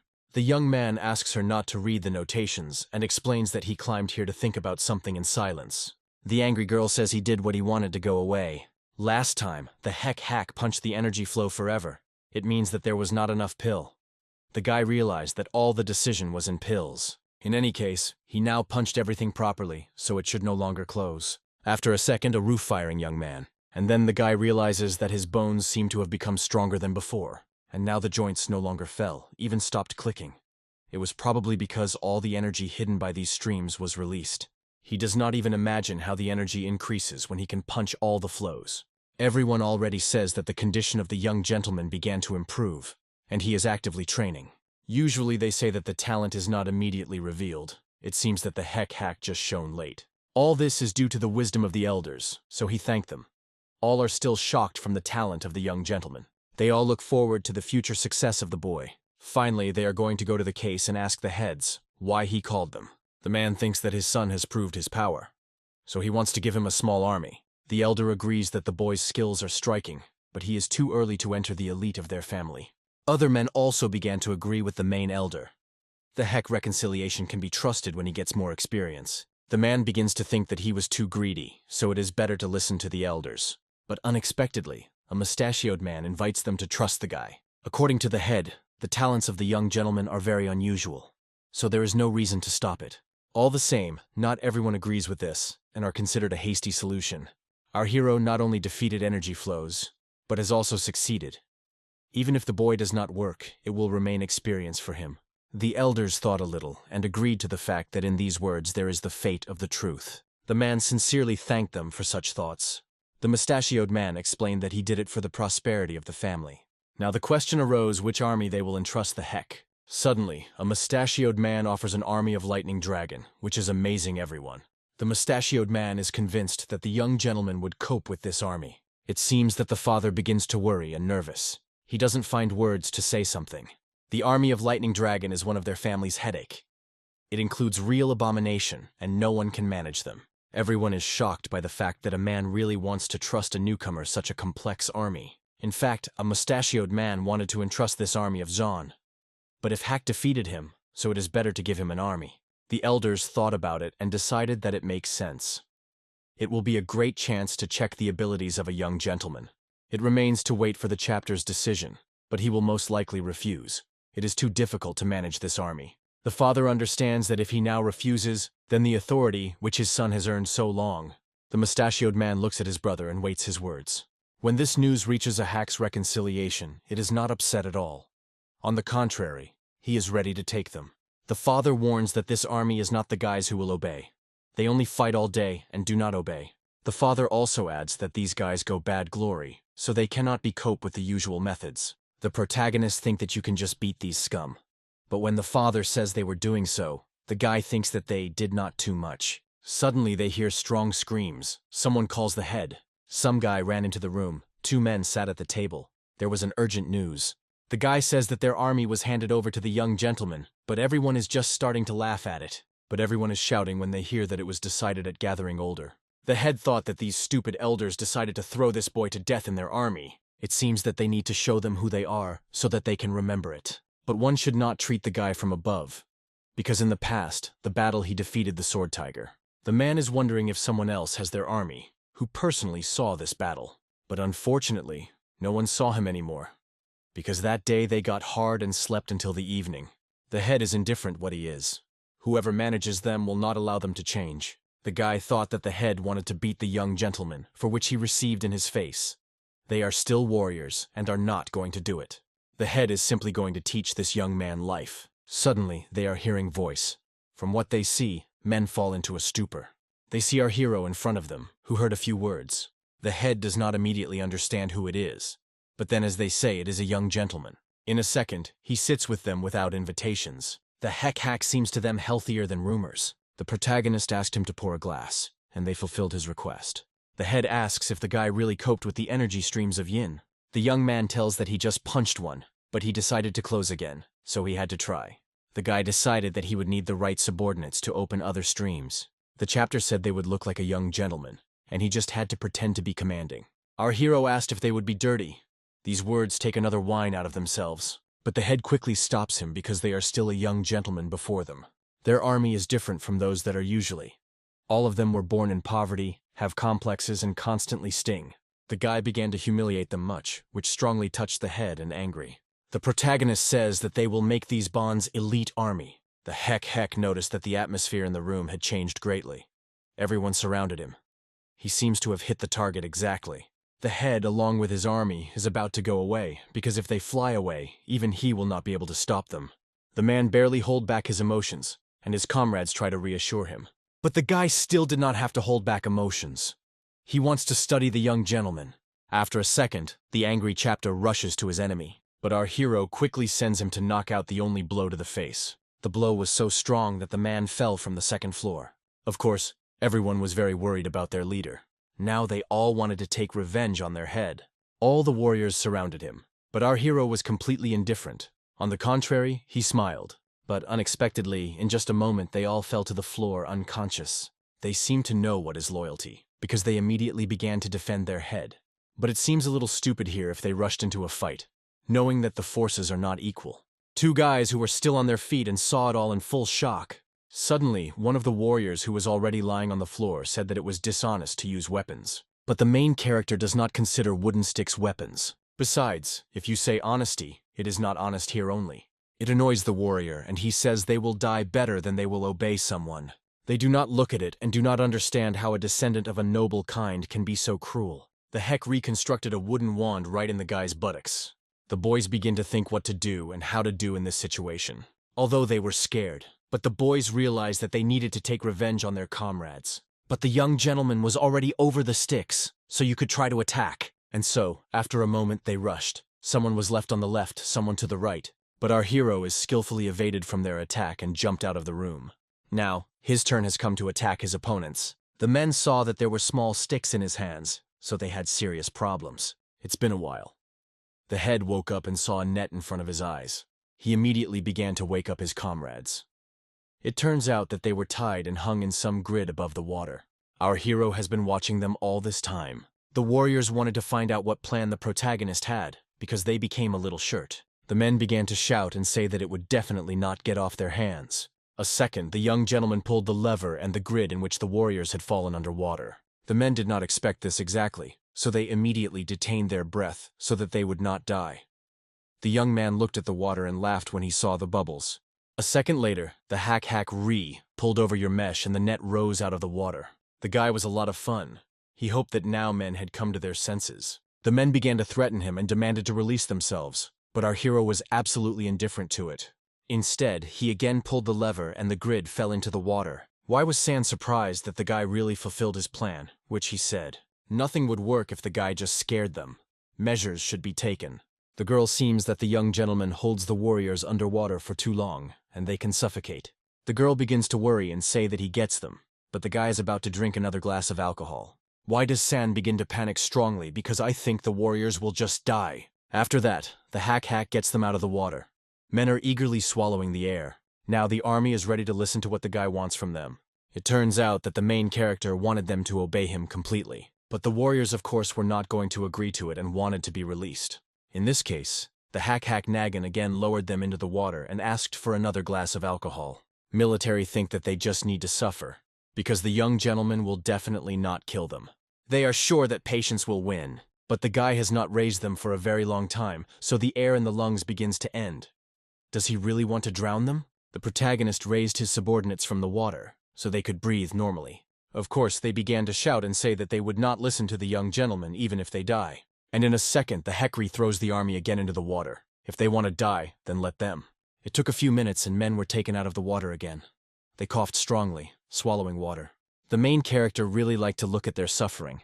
The army was still not going to obey, so the Hack Nagan dropped them into the water again and again. The grid with people deeply squeezed into the water. Men are well aware that they can die, because a young gentleman is capable of this. After several more times, such rigid methods say they seem. They promise that they say it from the bottom of the heart. They really were very bad.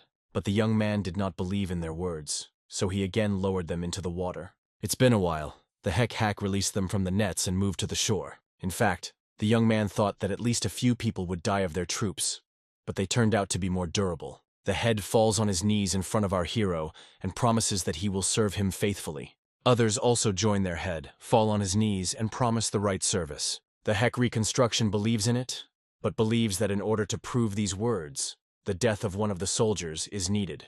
The guy is convinced that several need to be killed for the order, and then everyone will be obeyed.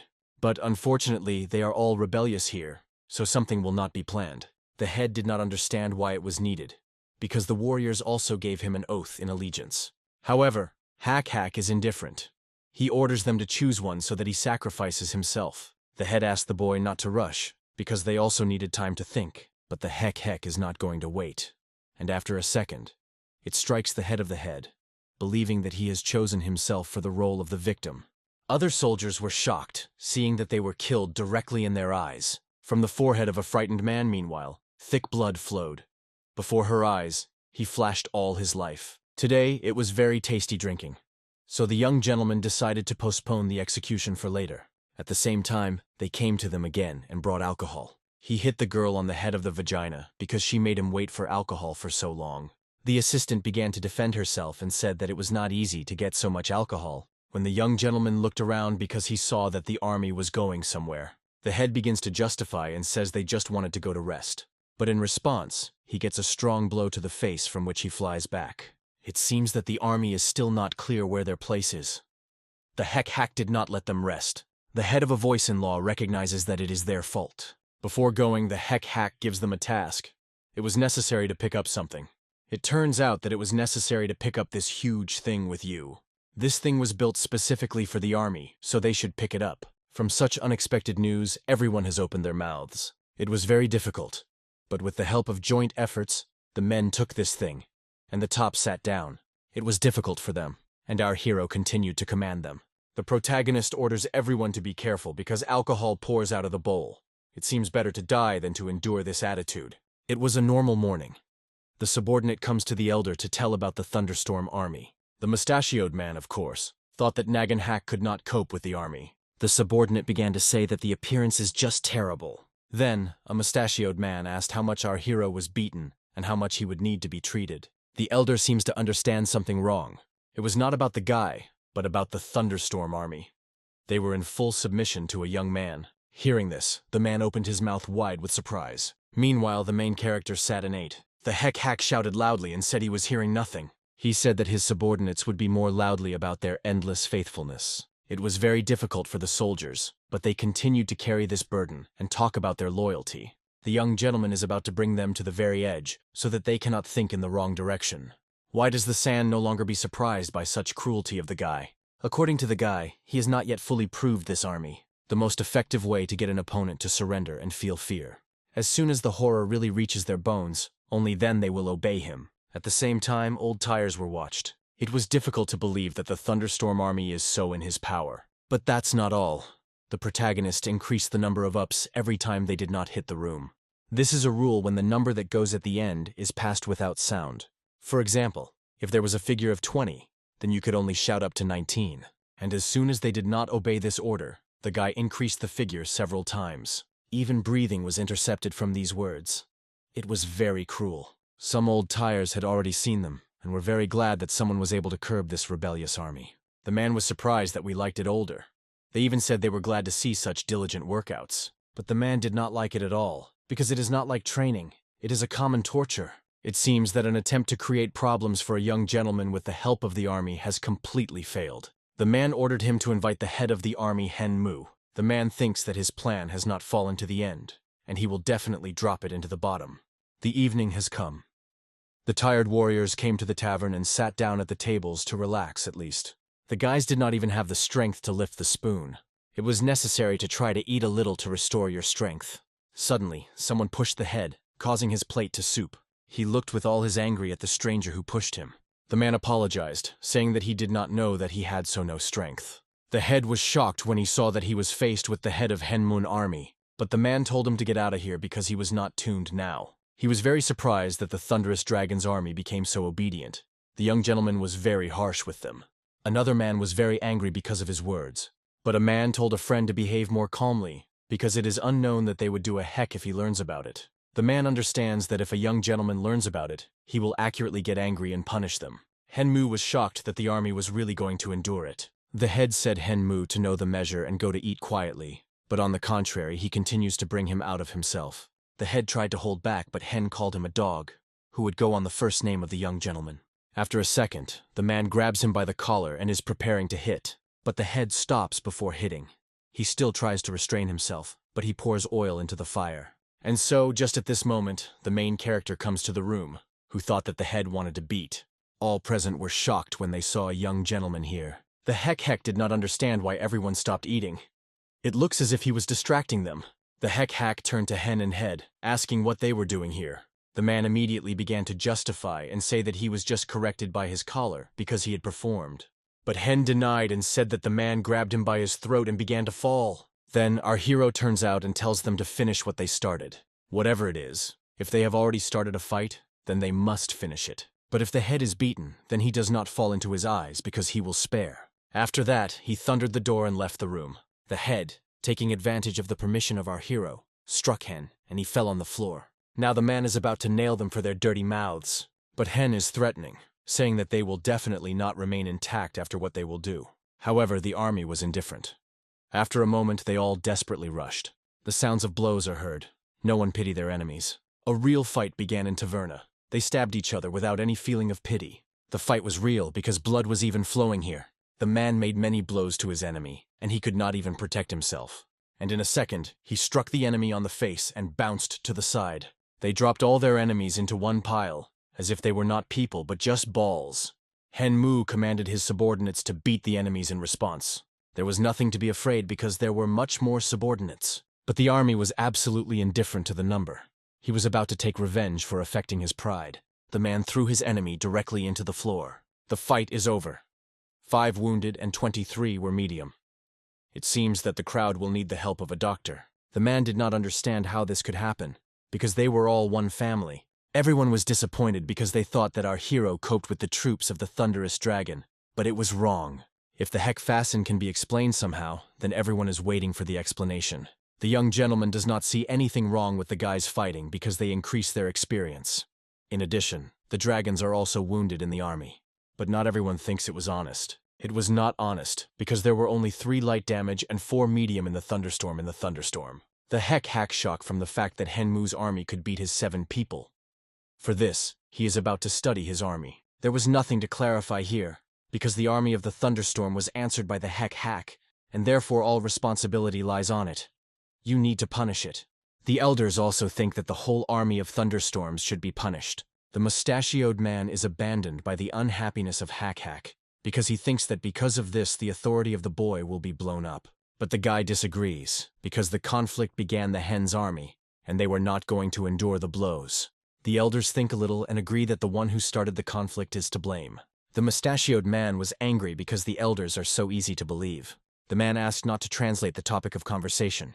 They need to decide who will be responsible for it. The protagonist says that if he is obliged to be responsible, he is ready to do so. He is responsible for the thunderstorm army, so he is ready to punish. but the army that began the conflict should also be punished. The protagonist wanted to find out whose responsibility was Hen Army. It turns out that this army is responsible for the hell. It seems that the young gentleman conceived a plan. The hack winner wants all responsible punishments for their troops. Because all in the family, the reconciliation is proud of their honesty. The Hell of Peck was angry at this scum because he distorted the whole situation. So he decided to pray everything to the man. But he thinks that nothing would work. It happened to the fault of inflammatory words. But then does it make sense to ask all the harshness? Let each responsible punish their subordinates by justice. All the elders listen to this thought. There is no point in inflating the elephant fly. The protagonist bows and smugly says that the naggin of the FEC has been rightly judged. The man is not going to forget it. He is sure to take revenge on the guys for these words. Meanwhile, there are guards in the dungeons. If they knew what would happen, they would definitely eat more, because everyone was already hungry. Another guy did not understand how at that moment you could think about food, because it is unknown what punishment they were waiting for. The head tried to reassure his comrades so that they would not fall in spirit. Just at this point, the door to the room opens and the guard says that they are all released. It was difficult for soldiers to believe that they were simply released. They just don't believe that they can leave here without punishment. Someone thinks that a young gentleman has tried. After that thought, everyone relaxed. Very good when someone can intercede for you. But the head was skeptical and said it was too early to regret. It seems that most of the soldiers are already on the side of the hake. After a second, the guard adds that the young gentleman personally comes up with his subordinates. Hearing about such news, hope quickly faded in their eyes. After that, everyone was immediately scared and thought that it was better for them to stay behind. No one wanted to get out of prison, and everyone clung to the furniture while the guards tried to expel them. And then, in the end, you did not get into freedom. As soon as they saw a heck, they immediately began to bow, showing their respect for him. The young man had already reached the fact that his subordinates did not want to leave the prison. Men immediately began to justify themselves, so that not to get punishment even more. The guy is not going to understand this and just pretends to be not. As it turned out, the young gentleman is not going to punish the army at all. He just pretended to be in front of the elders. The boys exhaled hard. The stone fell from their flash. Suddenly, the hack saw a box on the ground and wanted to find out what inside. When the guy pushed this box with his foot, some shackles poured out of him. Meanwhile, the Hell of Peck was still angry with the guy, because he dared to humiliate him. The man in the hood tried to cheer him up a little. Now we need to be more attentive to our hero, because they have not started listening to him. The man in the hood thinks that the elder is paying too much attention to the boy, and he is definitely not worthy of it. But he could not but worry, because the hack was his brother's son. The stronger it becomes, the more the authority of the head of the family. The person in the hood thinks that there is no way inside the family to defeat him. This means that it will use a slow but effective way to defeat it. Meanwhile, the thunderstorm dragon has started training. They put the shackles on their feet and started running. The protagonist shouted at them and made them move faster. The warriors were already very tired and began to think that they were in vain from prison. It took several months and cold. Due to illness, hack was very difficult to experience these times. Why the dream brought food to the young gentleman, but it seems that the young man was not up to it now. He sat under a blanket in front of the fire and tried to warm up. The guy was very disappointed when he saw that there was no piece of meat on the table. San calmly explained that their families are now difficult financially, so there is no meat. In winter, always gets worse. Expenses become higher and less income. Also, the important role is played by the fact that the family purchases effective medicines for the boy. The guy will also get some time from the medication because he drank too much now. The reconciliation of Hack began to be angry, but the catfish was still standing on his own. There was a harsh winter. There was heavy snow, but the men on horseback were going somewhere.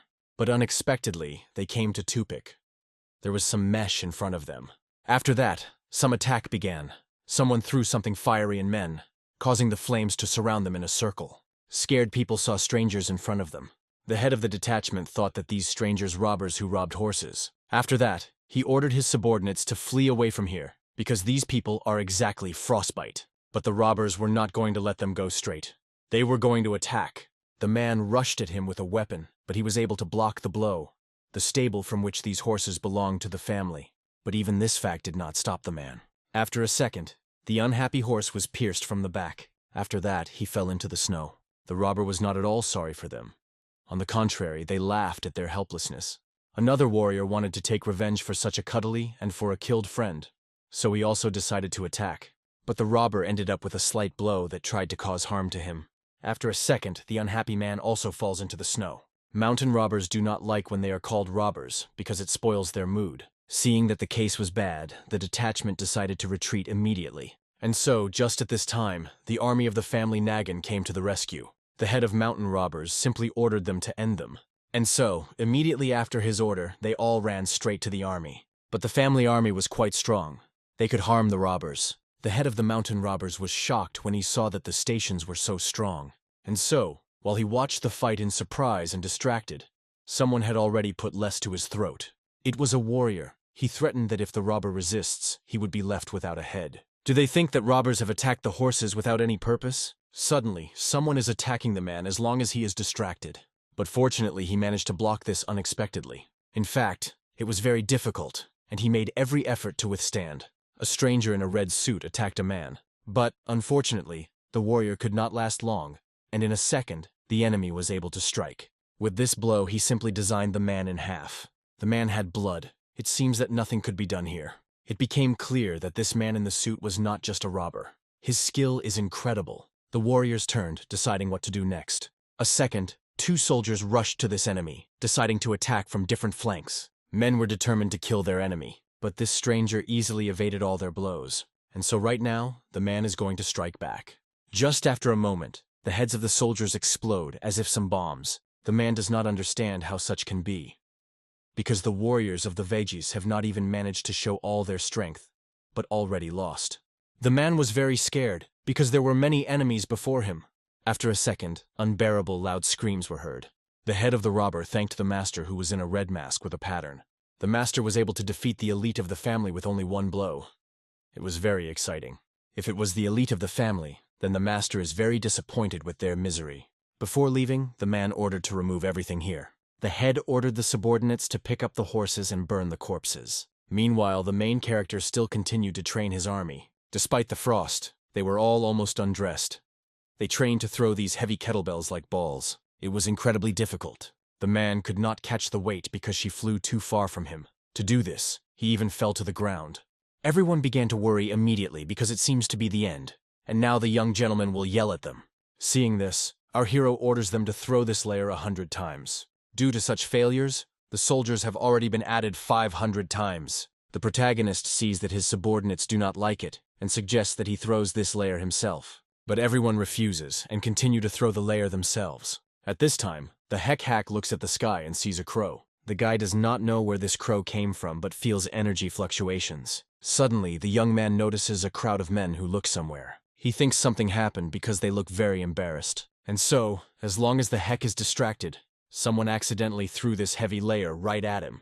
They did not start to worry immediately because they thought that the layer would hit the young gentleman. But fortunately, the main character easily says this layer with one hand. The young gentleman was very angry because he thought that these idiots did it specifically. The warriors began to justify themselves and say that they were not specifically, but our hero did not want to listen to them. Instead, he added them 1,000 times. The old tires were already discussing the fact that the horses who were driven out of the stables on the way were Slovakia. It seems that these were difficult bandits and mountain robbers. It is a very unusual enemy. Older not in shock, because they did not think that their warriors would lose a mountain robber. Due to the loss of horses, they suffered strong financial losses, and there were human losses. The fact that the bandits were attacked even knowing that their stables means that their authority is below the plinth. It was necessary to send the best soldiers to the stable and deal with the situation as soon as possible. It is necessary to catch these robbers and return the family to honor, as well as to compensate for financial losses. The problem was, who would go there? But all the best soldiers were sent to the aid of conflict.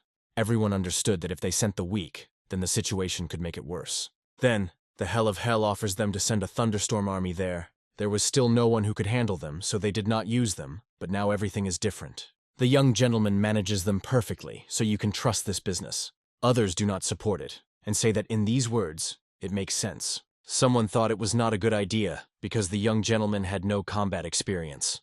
The Hell of Fell insists on his own, because the boys will ever have to feel it. Everyone supports him because the hack won the Sword Tiger, which means that he will definitely handle. It is impossible to protect the boy all his life, so he should give him an opportunity. The head realizes that his brother has conceived something, but does not understand what. Then, everyone agrees that the thunderous dragon will be sent there. San notices that the young gentleman is very happy. The protagonist was very glad that he was able to study such freaks. I think it is dangerous because 3 of their troops were killed. The reconciliation hake has got a great opportunity to make money. So you do not have to lose this opportunity. If you penetrate into the motion of mountain robbers, you can plunder a lot of money and buy pills on them. Meanwhile, soldiers of the troops got rid of weights and felt incredible. The army was advised that they were going to the battle with the mountain robbers. This is at least not cruel workouts. Suddenly, a young gentleman came to the room, saying that they were going to make money. Meanwhile, a man in the hood put a mustache to the man that the young gentleman and a thunderstorm army have already gone on the task. After that, the hell of Peck sends the bird into the sky and she flies somewhere. A happy man thinks that it was the last time he saw his nephew alive. He won't come back from this task. Men watch the horses carefully. Recently there were many horses, and now at all. Sanman was very upset because of it. The friend asked him not to be upset, because in this situation, nothing could be done. They can be calm, because they will come to their rescue with an army of the family. But the man says there may be some problems. The answer came that they would send a young gentleman and a thunderstorm army. He was surprised because everyone knows the young gentleman because he was very ill. It was the worst option, but Sandman simply couldn't give up the vagrant family. Another man came running, who had made the news that the warriors had already passed the village. It is very strange that they have already come because they went out only 2 days ago. It was very surprised by everyone because they need at least 6 days to get. Soon the men went to the meeting. A few seconds, they saw the same army of Thunder Dragon, which carried some construction on their shoulders. Men were shocked from the fact that soldiers carry it all on their shoulders. Everyone is surprised that the warriors got to here in this form. After a second, the head of the thunderstorm of the thunderous dragons shouted and announced that a young gentleman was coming here. A few seconds, our hero came to the square. It was very pathetic. The horse managed something. After a second, the warriors spread the red carpet for Hack. The main character got up from the carriage and yawned sweetly. The guy is very tired. The warriors turned and treated our hero as a real emperor. It turns out that the boys carried such a weight. There was a training that was invented by the reconciliation of Hack. But the Hack believes that the road was too short for normal workout. Sandman introduced himself. He controls the stables in Keon. The protagonist laughs and asks to communicate with him informally. The main thing is that everyone is comfortable. It was a great honor for Ha to meet a young gentleman. The Kongon is an order that helped their stables in times of difficulty. And this man is the head of the Kongon fortress. And this time he also promised to help them, given the latest events. But the Heck was disappointed that he would not work, because it will be necessary to separate all the trophy. The man considers himself weak, but promises that he will attach all the strength to help the young gentleman. Our hero ignored his words. Now all he wanted is to go for dinner. They will make every effort to make a delicious dinner for the guy. For the warriors, they also prepared dinner, but Nagan Hack says they need to train before eating. Of course, the guys remembered it, and were going to do it without any reminders. They, with tears in the eyes and with heavy shackles on their feet, had to run 10 circles around the room. The main character, meanwhile, saw this chic table that contained many kinds of different meat. The young gentleman completely forgot about etiquette and ate everything in a row, not paying attention to anyone. The guy accuses a helper of his behavior. If she always gave him meat, he would not behave so wild. San apologized to the head of the stable for such behavior and explained that they now had problems with finances. There was a lot of meat here, so the guy could eat and not be ashamed. After that, the young man decided to try a drink from a horse's milk. The Hack was delighted with these dishes. It seems that it was a higher-level restaurant. A second later, the man asked the guy when he would be ready to start a fight with mountain robbers. Our hero says, "I'm not going to rush. It will be here for several days to come up with a grip plan." The man began to think that the Hack was just unfrightened, so he was not going to do anything. Meanwhile, the robbers have already reached the news that our hero came to the stable. Everything seems like the robber plan. The thief in the suit will look forward to the young gentleman. The night has come. The man sat at the table and knocked his fingers nervously. Did he ask his friend if it was changed today? The man's face was very excited and sad. Another man, meanwhile, was very angry because of such behavior. The thunderstorm troops continues to have fun. They drink and eat. They make cocktails and mix several types of alcohol together. One of the warriors was especially interested in it and wanted to make a young gentleman cocktail. Our hero did not strongly try what he did. Fortunately, the Hex Fracture liked it very much.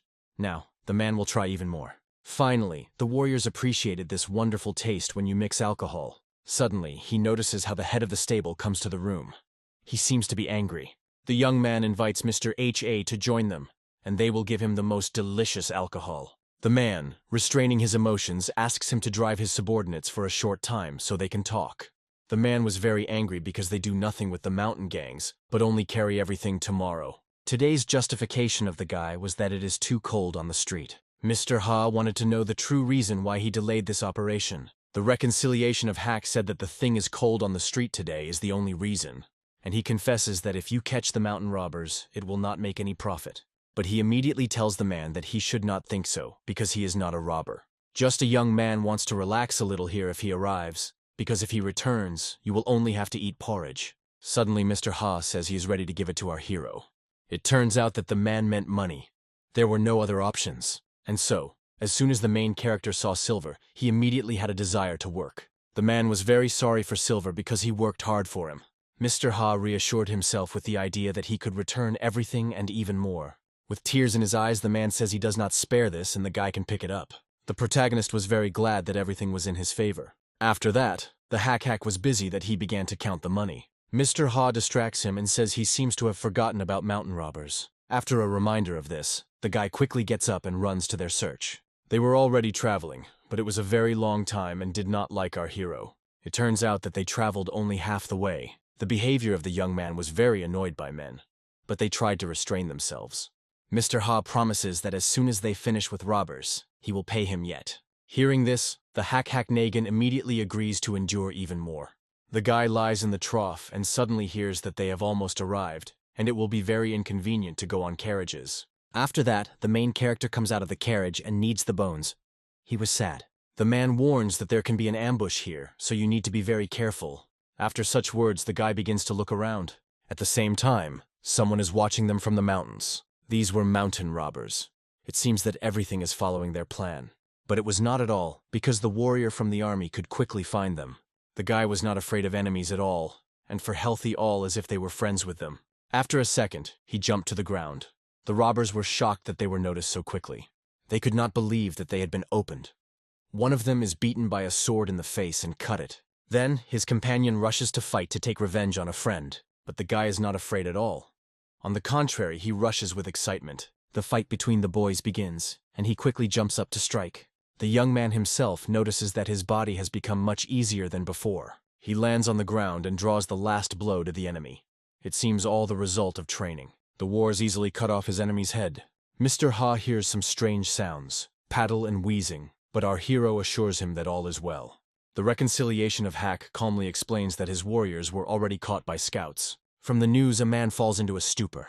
It turns out that the protagonist also has a scout, and he is much better than an enemy scout. Now, the idea of a young gentleman has improved a little, because it seems not quite stupid. The scout comes to our hero and says that he has coped with all the intelligence of the enemy. For this, he gets a strong blow from the young gentleman, because it was necessary to leave alive at least for information. The guy was very sorry that he didn't even think about it. The heck says that a warrior will be punished in the forefront. It took a while, and the army has already gone in search of the robber's den. Finally, the scout stops. He seems to see something. It turns out that the guy saw the fortress of robbers, but she looked very bad. There were wooden fences and pathetic houses. This place cannot even be called a hall of mountain robbers that attacked the stable. Suddenly, they hear loud screams and bring their views up.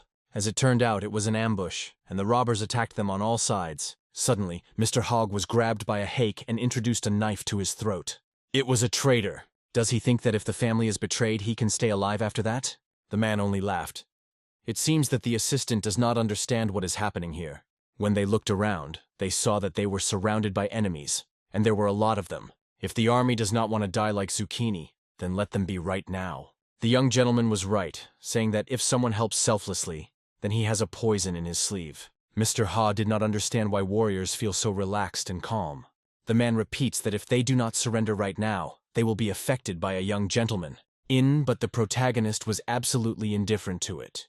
He ordered his subordinates to attack robbers, but the guy asks not to kill them, because then they will sell them in the slave market. A moment after that, the robbers rushed in different directions to attack their enemies. They are skillfully evading their shocks and attacking.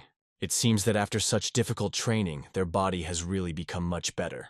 Here, a robber runs to the head, but he skillfully evades his rapid impact. After that, the head strikes the enemy in response. They seem to be so strong because they trained with kettlebells. They wanted to kill their enemies.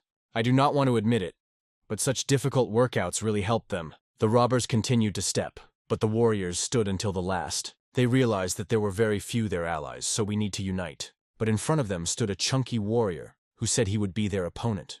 After these words in the eyes of people, one could see a strong horror.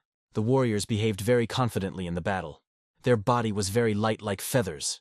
Why was San shocked when she saw that the warrior was beating enemies by other people? Mr. Hay thinks that they have come crazy because they are indifferent to the life of a young lord. But the heck does not understand why his subordinates to worry about him.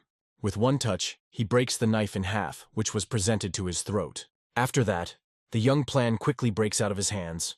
The young man applies a strong blow to his enemy, straight. From this power, it flies several meters back. When the man landed to the ground, he breathed hard, and foam left his mouth. Why was San in full delight in the skill of the young gentleman?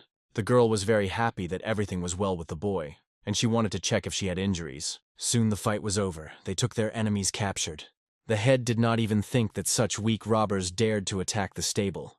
But it was obvious because they had a head, and so at this moment their head appeared.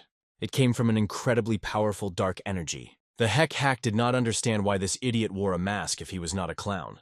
One of the warriors said he wanted to deal with their head and rushed forward. Everyone tried to stop it because the enemy was too dangerous, but the guy did not listen to anyone.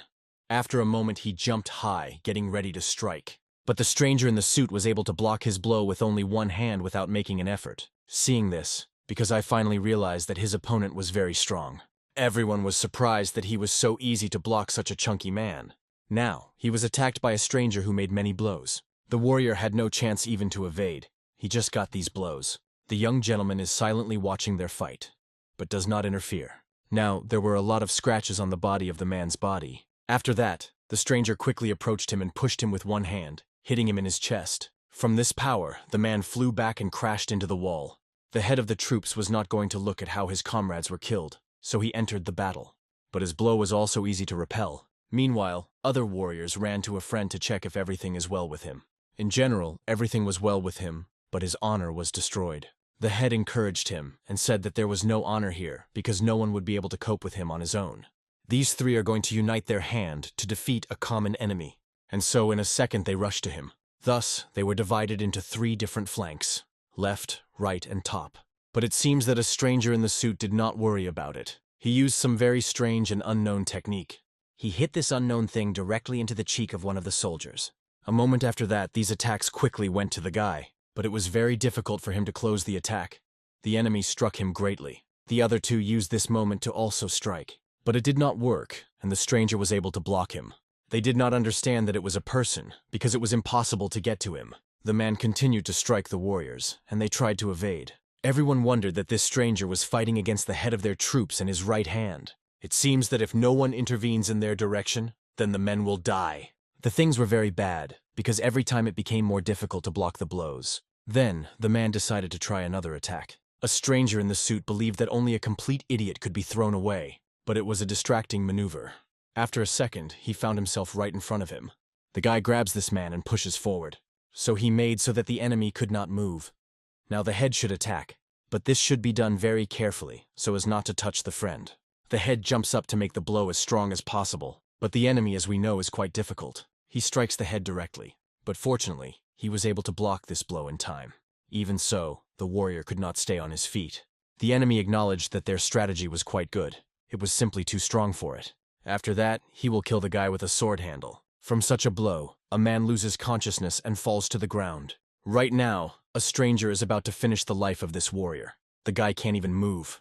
After that, the head raises his sword above him, preparing for a blow. The head cannot believe that now the life of Hack Dawn will break right in his eyes. But unexpectedly, a man flew something at high speed. It turns out that it was a small wooden wand that was put into a tree.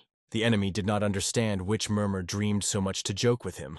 And so, after a moment, our hero was right in front of his enemy. The hack struck him, from which he flew a few meters ago. Everyone was surprised because the young gentleman was able to send such a strong opponent to flight. Hack Dawn was very grateful to the guy for his salvation. But the protagonist explains that he did not because of sympathy. It was because their lives belonged to the guy. He wants warriors to bring him some benefits. The hack ordered to watch those who are unconscious now, and he would now fight this stranger in the suit. Our hero thought it was perfectly attacked, But even so, the enemy was able to close him. The enemy was very surprised because it was better than he expected. If the man could not close his sword, then his ribs were broken. The Heck Rebellion is curious to find out where such a strong opponent comes from. But he is not going to tell him. The main character is convinced that he will not die in this battle, because he plans to live for a very long time. Is the guy so fell out of one successful attack? The enemy threw away his weapon. He seems to be going to fight on his fists. Then our hero began to knead his muscles. The young gentleman behaved very confidently. He called the enemy to start. After a moment, he rushed to the guy. His strokes were lightning. But even despite this, our hero was skillfully evading them. A brutal battle began, not for life, but to death. Now the suspicion of Hack was justified. The fists of the man in the mask emitted some powerful energy, but the young gentleman could easily evade them. A smile did not disappear from his face. In a second, the main character struck a strong blow to the enemy directly into the face. After such a strong blow, the mask of the enemy flew into small debris. The enemy flew a few meters ago. The man understood as yes, because Negan Hack was so confidently evading and responding to his attack as if he knew his technique. Our hero immediately realized that the enemy was using the art of a bloody claw of Dark Dragon. He went on the curve of the trail. After such words, the man was even more shocked. How does this snot come about it? The guy felt his internal energy that was full of bad intentions. The man is shocked, because he only recently finished this technique, and his enemy quickly recognized her. Although the external seems like the main character of a fool, he has been in many battles. In this case, if the guy guessed it, then there is no need to hide it. A second, the enemy began to go from the enemy, and dragons appeared above it. The Heck reconstruction was interesting, because now the enemy decided to fight in full force. After a moment, 2 aggressive dragons rushed directly to the young man to attack, but the young gentleman quickly jumped from them, escaping from the blow. The guy with ease, without even trying, reflects the strikes of dragons. This is observed by his subordinates. It seemed to everyone as if they were seeing a blurred dragon, and it was very strange. Hackdon was glad that the head was seen too. It means that he had all well with vision. No one realizes that this is the technique of such a powerful power. The head agreed that the enemy is really terrible, but their young gentleman is worse. The reconciliation of Hack was so naturally evading the attacks that it was a feeling that he knew how to escape from this technique. Fortunately, the enemy of our hero could not master his technique skillfully. Of course, in his past life, he would easily cope with the master even more. But now it was difficult because it is in another body. But even in that case, the guy could easily handle someone that level. The protagonist continued to evade the blows. Even if you study all the powerful techniques against the enemy who knows how they do not work. The man was indifferent. He was angry because his pride was touched. A second, he again sent powerful attacks on the main character. But the Heck was not going to evade now. He decided to attack. His blue energy flew directly to the enemy's energy flow and easily tore it. The man just couldn't believe what had just happened. But there was no time to think, because the guy was already right in front of him. The man had to prepare for him urgently. The young gentleman put all his strength to the attack and swung, and so, after a moment, he struck a strong blow to his enemy. It seems that the man did not work, because blood went out of his mouth. After that, he flew a few meters ago, but the Heck was not going to delay and immediately ran to him. He again struck him directly into his face, causing blood again. After that, the guy began to make many blows on him. The enemy had no chance to even evade. The young gentleman killed him so quickly that his fists were not even visible. Suddenly, Hackdon says he has made the decision to obey their master from now on, because he is really authority for them. The enemy, meanwhile, was already tired and his suit had cracks. The protagonist was annoyed that his enemy was still alive. It was necessary to make every effort to finish this fight. And so, in a second, he beats his enemy in the jaw, which seems to take off. It became obvious who would come out of this fight by the winner. The young gentleman also jumps up to put the last blow, and so he is a good and strong blow to the leg. By this attack, he sent it directly to the tree. The man was breathing hard and barely moving. He seems to be no longer capable of anything. Everyone was shocked by the fact that this man was beaten in the suit. Mr. Ha realized that things were really bad. That this stranger is, that the young gentleman is 2 true monsters. But the fact that our hero defeated means that he is even more monster than the enemy. Mr. Ha realizes that if it all end, then their fortress will end. Then he addressed his subordinate and said he would help him escape. And so, in a second, Mr. Ha disappeared from this crowd. The man tries to crawl away from here, but one must be careful so that no one noticed him. Mr. Ha is sure to get rid of the young gentleman. The protagonist wanted to find out where this stranger came from. It is better to put all the information at once until the Hack talks to him, Xiao and good. Otherwise, he will start torture him. The enemy began to spit with his blood, which is why the young gentleman is very disgusting. The enemy wants to find out who this renovation is, but the guy was the first to ask. But the protagonist just replies that he is the second son of the family Nagin Hack. It is difficult for a man to believe it, because earlier the guy could not even walk, and now he reached such a level. The enemy is not going to believe in it. He wants to know who he really is. The main character begins to annoy such questions, and he is about to beat the guy. If it is not tuned now, then you need to take it with you and gradually split. The young gentleman orders to tie the guy and take him with him. The enemy is sure that there is something exactly here. Is it the benefit of this ending? Suddenly, something was started with the enemy. Some black energy began to emerge from it. The Heck immediately realized that he was poison, so he ordered the guy to move away. And in a second, the man's body began to burn fire. And in just a few seconds, there is nothing left but a skeleton. It was a fiery, deadly poison that melts the body and leaves only bones. The warriors could not understand where this information was known to the young gentleman. The Heck reconstruction was interesting why the enemy so carefully hid his true personality. It's been a while.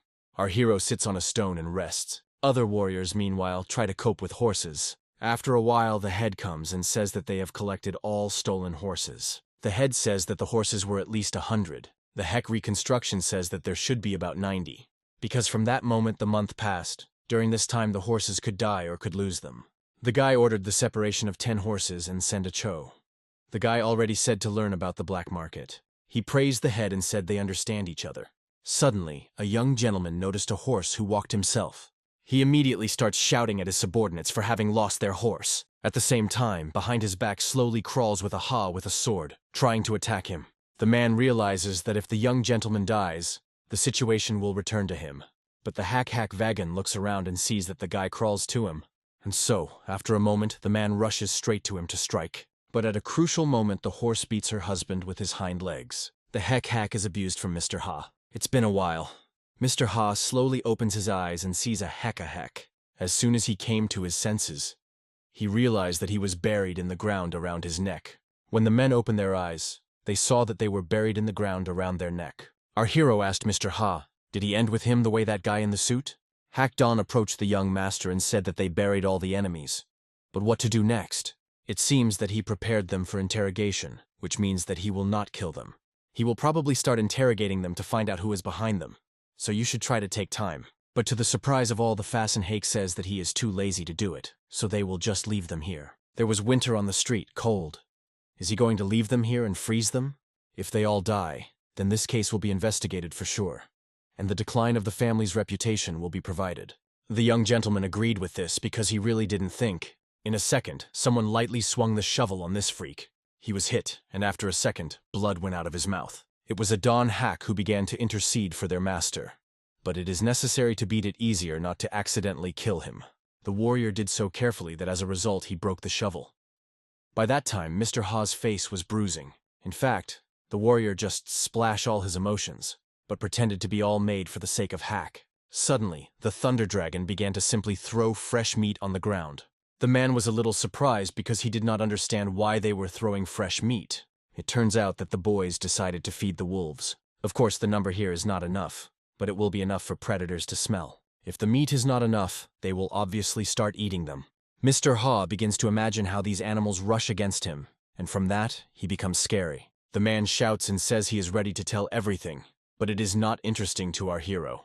The only thing that interests our hero is that there was no money in their bags. It turns out that they quickly made homes to lure them here. The Heck does not believe that there will be nothing in the mountain robbers, and so only now Mr. Ha realizes that he needs money. After that, the guy continues to pour salt on men. Mr. Ha cannot stand.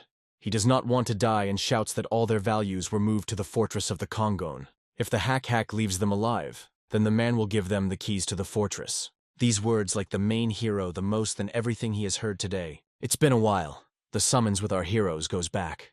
They are happily met by men who think they caught mountain robbers, but when they find out that everything is not true, they start to beat him cruelly by learning about his betrayal. They say that our hero can stay here for a long time, because it is a pity to let him go. But the Heck cannot because he was not home for a very long time. After a second, a man extends him for his work. The protagonist immediately takes them away and says that he will hand over to how true they are. Just that night, they were already in the fortress of the Kongon and struck themselves with all the jewelry. There were many gold figures and silver as well as art objects. If you add it to the money for the sale of horses, it should be a very round amount. The hack yells to his warriors that they need to go home. The news that the army won the mountain robbers has already reached the father and brother of our hero. The reconciliation was very worried, but I was glad to get this news. Although the character of the Hake has changed, one cannot but be inspired by his skills. It was urgent to leave and meet them from a mission. Soon, the army arrives, and the man praises the head of the army for effort. But a man cannot find his son. The head explains that he went on his business. A man cannot understand what happened so serious that the guy did not come. The head should take time, because he cannot say that other warriors and his son went to hide stolen. The heck came to the black merchant immediately after arriving. The merchant thought that our hero came too early, because now he should fight the mountain robbers. The reconciliation of Hack explained that he had already dealt with robbers and was surprised that this information came to the black market very late. The trader greeted the boy on the victory and asked what he had brought here. There were two options. Either the black merchant came for information or to hand over stolen property. And then, after these words, a whole crowd of men entered the room who brought some chests here. When the merchant opened one of these chests, he saw a huge pile of gold and jewelry. If they already have ceramics and works of art, then when evaluating you need to prepare everything for a decent price. The merchant does not understand why it was to be taken here, because there were many benches on the way. The hack said it was his favorite place. At least he will not hit his back. The man will take time to evaluate it all, so you will have to wait. Our hero is ready to wait as much as you need. The merchant will not cope with it, so he wants to find assistance. In addition, the young gentleman brought valuable people who can be sold on the slave market, so they can also be counted. When the trader leaves the room, he sees a huge number of related men sitting in the column. The protagonist is looking forward to finding out the price for it. If the merchant is wearing him with a price, he will be overflowing. Meanwhile, the Hell of Hell learned that his nephew returned alive from this task. The man simply does not understand how possible. Did the guy win the ghost in the mask? A man in his life could not think that a young gentleman would cope with such an enemy. In addition, something else happened. The owner of the fortress of the Kongon was brought here. The man is angry because he does not understand how he could get so easy. It was better to end with you. If it seems torture and tells everything, there may be trouble. Therefore, the best way is to get rid of it. The Hell of Peck felt even more hatred of his nephew. Our hero stood in his way and did not allow his plans. Meanwhile, the main character sang a song and looked at a receipt for 31,000 lianov. This seems to be the joy of his work. Suddenly he heard him calling him. It turns out that the head of the family is looking for him. And so, in a second, the hack skillfully jumped from the roof. The assistant, of course, began to shout at him and read the notations. Because they have a staircase. The guy reminds you that he has no problem now, so he will break nothing. Finally, the young gentleman finished with his business. It was urgent to run to the head, because he is very worried about his son. The head was very angry because he did not understand that his son could be so important that he did not even come to a welcoming ceremony. Suddenly, he notices that his son comes here. The protagonist went relaxed. Yes, as if nothing had happened. The father immediately began to shout at his son, and his older brother rushed to him. The older brother immediately hugged him and praised for such work. The reconciliation of Ren wanted to check if his whole brother was injured, but he immediately began to repel him. After a second, Ren again hugged his brother and was not going to let him go. The father stops shouting because he sees their sincere fraternal love. Another elder came here who was very happy to see the young lord alive. After a second, he also rushed to their hugs. They hugged our hero firmly because they were very sad about him. The father was very sad because he sees that he would not have enough space in these arms. But after all, he was indifferent, because he also wanted to hug. The man jumped to them.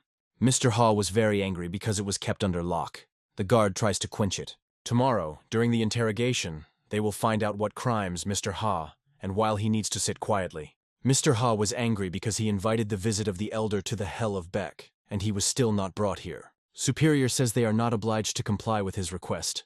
They are just a guard, so they cannot call a Hell of Beck. But the guard is absolutely indifferent to the words of Mr. Ha, what he annoys him. Just at this point, another guard comes, but earlier than usual. He passes to him a bottle of alcohol, and says that he leaves and rest. After his colleague left the prison, the guard appealed to the man. Mr. Ha immediately realized that this guy was sent here. Older was simply very careful, because there were many unnecessary eyes around, so we need to do everything unnoticed. The man said that he would come to him after midnight, and while he reached for him a delicious chicken, Mr. Ha immediately attacked this chicken because he was very hungry. He also scored it with alcohol. Just in case, the security guard asked if the man did not tell anyone about it. Mr. Ha was outraged that he was suspected of this, because he was not going to talk about it even under the torture of the young lord. And so, unexpectedly, the man felt something strange. He began to cough as if panting. If the man did not cope with the task, he had to end with him right at that place. The man began to breathe and grabbed his throat, trying to take a sip of air. But it was impossible, and in a second the man fell face to the floor. The reconciliation hake, meanwhile, was sitting in his room and engaged in meditation. He tried to increase his inner forces, but unexpectedly he felt severe heart pain. Although he mastered the technique of the Dark King, he still couldn't use it as it should. The only way out is to get more medicines and increase your workout. It was necessary to open at least one stream to show your power. It was good that at least the blow of a fist became stronger. The protagonist decided not to go time and go to see how Mr. Hal did. But when the guy comes to the right place, I understand that something is wrong here. He sees many elders, his father and a hell of Beck here. Everyone learned that Mr. Ha was killed, and the cause of death was a bone that was stuck in his throat. But the protagonist did not think it was an accident, because he died a day before interrogation. Doctors are now studying this issue, so they will soon be able to find out what happened. The hell of Peck saw that the young gentleman was captured by suspicion. Does he think that someone from their family is involved here? The hack thought that someone could poison him, because a lot of poison leaves no traces behind. The mustache man was annoyed by the guy's behavior because he says everything as if he knew everything. The father says that there is no need to build theories until there are no results from doctors. The guy is only glad that it happened because now no one knows that the property of a man belongs to him. After that, the young man goes away and wish everyone a good rest. The guy really just left and closed the door. The hell of Beck was very annoyed by the guy's gaze, feeling as if he looked straight inside him. The man headed for his sons. He sat down and asked how they feel. Zhong's reconciliation tells that a few days ago, I returned to workouts with a sword. The father encourages his son and says he will continue to receive medicine for him. It is important not to forget that his talent is much more than that of a young master. It is very interesting for the sons why the father called them. Now the atmosphere is not very good in the family, so it is better not to get out of the boys for a while. The guy immediately realized that it was all because of the death of the owner of the fortress of the Kongon. Another son was very pleased with this because why should they suffer because of it? It happened because of who brought a hack. Then why should they sit here and be afraid? The brother tried to stop and reassure the boy, because they were still a father before them. Now all older are not very respectful of our hero for winning mountain robbers. Suddenly, from anger, the fracture of the Peck just throws some glass bottle that flies directly next to his son's head and breaks against the wall. The father was angry with his son. Although his manners and far from the imperial, it is also no conscience. Everything that the guy did is just drunk and had fun. The son asks him to give him another chance, but the hell of hell does not want to see him more. The young man was very upset because his father covered him and decided to drink alcohol. He was very envied by Hack because now everyone was doing what they just talked about him. Suddenly, a crowd appeared behind the boy's back, saying that he was too loose in the daytime. There were many extra eyes around, so the guy had to behave more restrained. They ask why the guy called them. The guy wants to ask them for something, but first they need to go elsewhere.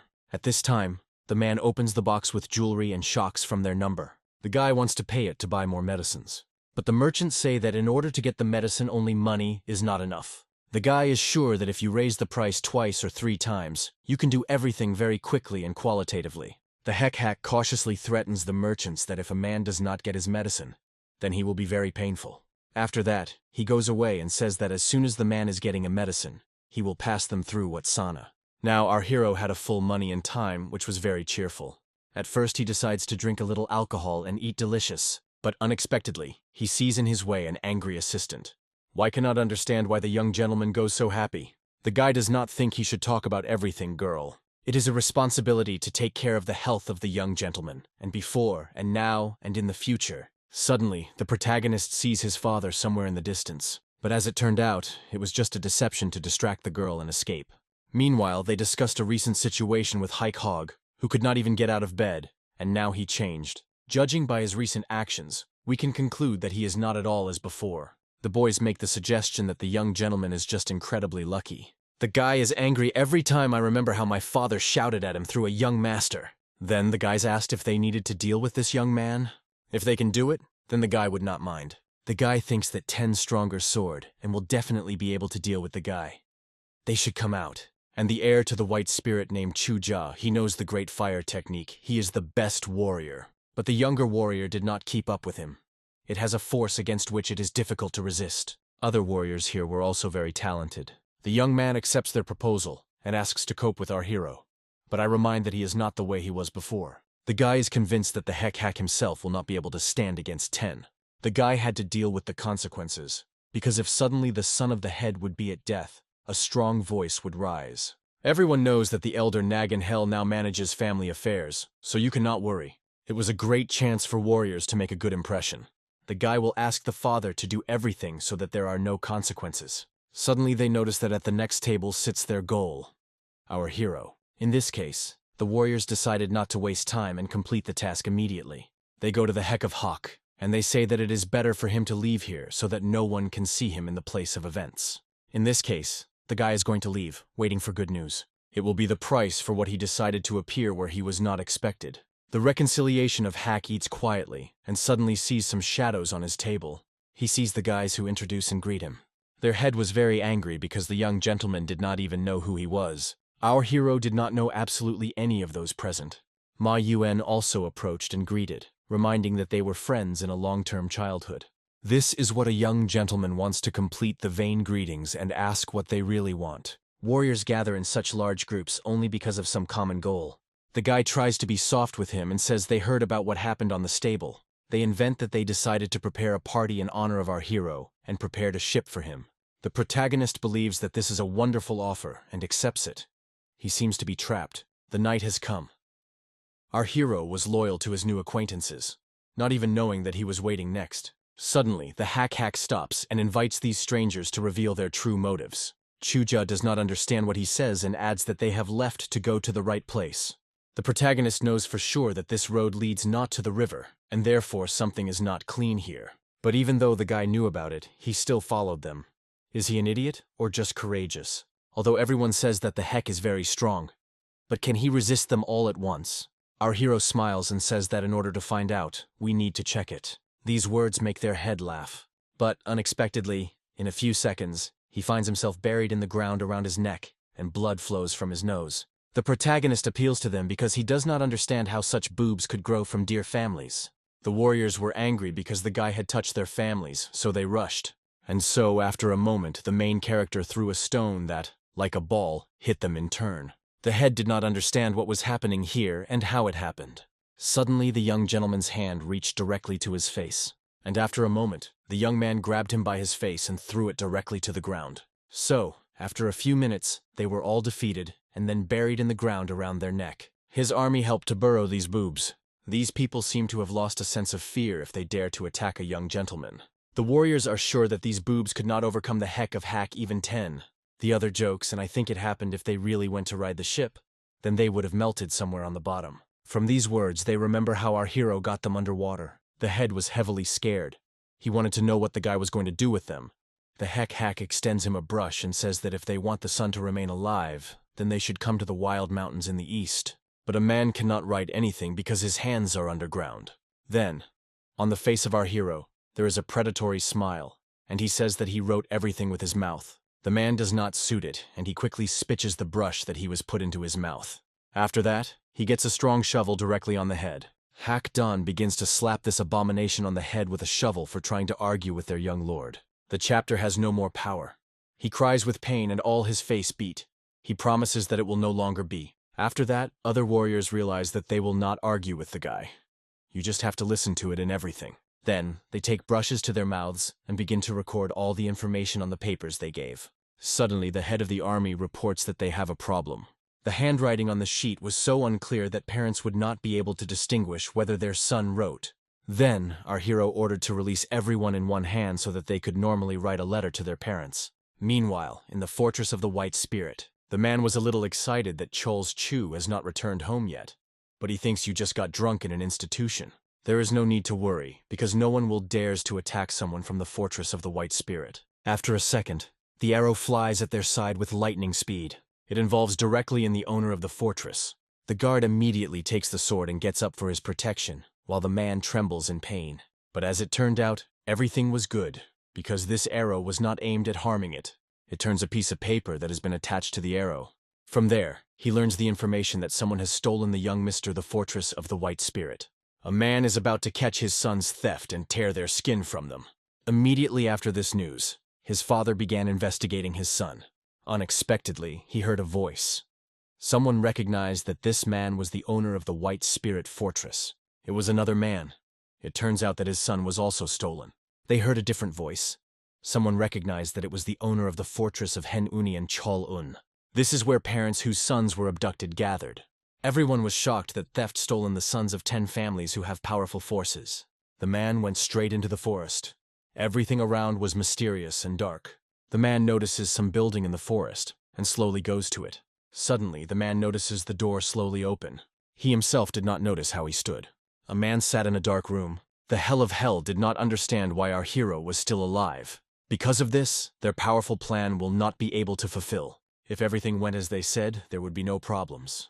Most of all, the Hell of Beck was surprised that the young gentleman defeated that strong mercenary.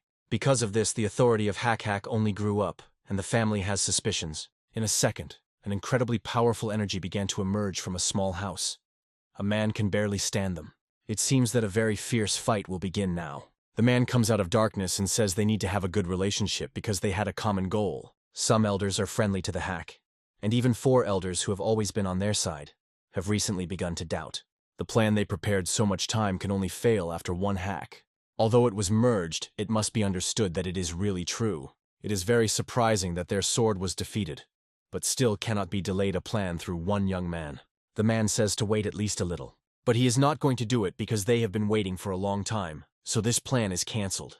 It was very bad, and our hero is guilty of it. Now these people will play themselves. This was made, so the Hell of FEC should just actively unite them. The man tries to argue, but he is not listened to, because everything is already decided. The Hell of Hell, I ask, is it really a must-do that? Yes, it was the final decision. If the plan failed, you should act even more care. Until then, he asks the man not to look for him. After that, the man in the suit goes away. The man is well aware that now they have no way back because they have contacted a tiger. The man in the suit knew that it was impossible to trust this cunning old fox. It seems that it will have to throw a collar around the neck so that he does not argue. Suddenly, he felt the presence behind his back. It was his assistant. He ordered the warrior to bring our hero here. This winter will be a very strong wind. The parents were shocked when they saw a young lord of the Nagan family. No one could believe that it was this guy who stole their sons, but the protagonist says that he just wanted to study their sons. Some of the parents start screaming, not understanding what is happening here. When he looks around, he sees human heads protruding from the ground. In one of these guys, he saw his son who was very beaten. The father immediately ran to his son in tears, because he was very worried about his native blood. Even if their family is destroyed, a man wants to kill a young gentleman who made such a horror with his son. In a second, the son also begins to cry, and his father feels relief when he realizes that he has not been cut off his head. They both start crying, and his father presses his head to himself, promising that everything is fine. A man cannot even imagine what the cause of the guy was buried in the ground. However, he will definitely force the Heck to pay for his act. After a moment, the outraged parents take the sword into their hands and direct them towards our heroes. Hackdon is inflamed because he thinks that they will also dig parents, but the main character quickly stops him. The young man is not so cruel, so he decided to start with simple conversations. But it is obvious that none of the outraged parents was about to speak. They all rushed into the attack. However, the Hack stops the divorced parents with the phrase that their sons were the first to attach him. They fall into a stupor because they cannot believe that they have heard. The guy explains that their sons called him for a party on the ship, and then sent a weapon for him, and even a crowd, and he just defended himself. Men were shocked. They did not expect to hear this. If they do not believe, they can ask themselves from their sons. The man asked his son nervously if he was lying to them by a young gentleman. Chuja cries and says they were not going to kill him. My father was shocked when he heard it really was true. The guy cries and explains that they just wanted to scare the young gentleman. Other guys also began to cry and cry, saying that this is all true. They only wanted to break the hand of a hake, no more. Now parents were already angry on their sons for their terrible act. Suddenly, the man hit his son's foot on his head. He continued without a drop of regret to kill his son on his head, because of his stupid act, their fortress could come an end. All parents took an example from him and began to beat their children. Our hero only watched this. It seems as if they will kill their children. It took a while and the men stopped. They silently surrounded their children. It is quite unclear what they do. Men think about how to do them to soften the situation. How could a family from the Union attack a person from the family? Everyone is well aware that if the chapter learns about it, they will end. This means that they have only one way to avoid punishment. After a second, they rotate and look at our heroes. In a second, they all strongly headed directly in their direction. The head of the army thought that they all wanted to kill the young gentleman, and therefore need to protect him. But, in their miracle, it happened completely. After a moment, the men fell before the young lady on his knees and began to apologize for their sons. They are ready to bear responsibility for it. The protagonist asks not to put him in an uncomfortable position and tells them to get back on their feet. The man cries bitterly and thanks the boy for his mercy. The reconciliation hake smiles brightly and asks them not to exaggerate. The young man says he will have a little generous compensation. The men were shocked because they did not expect to be heard. Someone considered it unfair because they were beaten very much, and they have to pay compensation. Although the physical condition of the boy has improved, he is still weak, so he will need to spend money on medicines. The young man begins to play the role of the unhappy and says that his heart will now escape from his chest. Then, frightened men say that they are ready to compensate for. In this case, tomorrow the young gentleman will send them people from the thunderstorm. Warriors are surprised every time by the young gentleman's ability to take money from people. But besides, our hero extends them a piece of paper and asks to write something. The heck said they would go to raise money as soon as the roosters sing. The head does not understand why the hack Negan needed these receipts. Their content is also a little strange. But the guy did not think it was not surprising to write that if a hack was asking for help, they were obliged to help. But the young Mr. S father manages his family, then why ask for help from such small clans? But, as they say, one head is good and two are even better. It really was. But where should I look for those heads? Where do they come from such deep knowledge of Confucian students? It is a little nervous because it has not yet received any news about the young gentleman. It was very interesting, and he could no longer wait. So he decided to go home to check everything in person. Suddenly, he heard someone greeted him. It was something. She thought that CO went to take a walk. The guy noticed that she was carrying something in the box, and he became interested in what exactly. Obviously, there were medicines in the box. He thought that this meant that our hero was very injured. But the girl immediately explained that it was an effective medicine, and with the young gentleman all is well. The guy was shocked when he heard that his arms and legs were not broken. Moreover, the boy's energy just beat over the edge. The guy was shocked when he heard this information. Anger and hatred were increasingly filled in the middle. The guy right now wanted to meet 10 stronger swords to find out what happened. Suddenly, he saw an army of Thunder Dragon. They carried some heavy bags. They were all very tired because they raised money from dawn. It was very interesting to find out what they carry for bags. He feels that the time is not now. Meanwhile, our hero was shocked when he saw the medicine. He gave a lot of money for it and received only 1 box of pills. Because of this, he was very angry. But the owner of the healing is the benches said that he did his best. Now it is difficult to get this because the seller is constantly changing the price. In fact, the protagonist would like to find the ingredients himself and do it. But they say it is a whole test, finding a way to make the best medicines. The reconciliation of Hake is ignited by the idea of raising all the money on this earth and getting the best year. In the meantime, he goes to the bar, because he is sure they are not there. At this time, 3 strangers are observed. They want to attack, but they can't, because there are too many witnesses now. They decided to be near him and wait for the opportunity to attack. The guy comes to the bar and begins to shout at the warriors for failing to do anything. But in a second he sees that they were all beaten. Obviously the young gentleman did it. But the warriors did not answer him as if they were pumped into their mouth. Squages and demands the answer to their question, but everyone ignore it. The head opens his mouth and says they have nothing to say. Then anger is even more captivating the guy. He begins to call these pathetic warriors. Suddenly someone grabs him by the collar. It was a Jah who strictly told him to silence. He began to defend himself verbally and reminded that his father was a respectable person.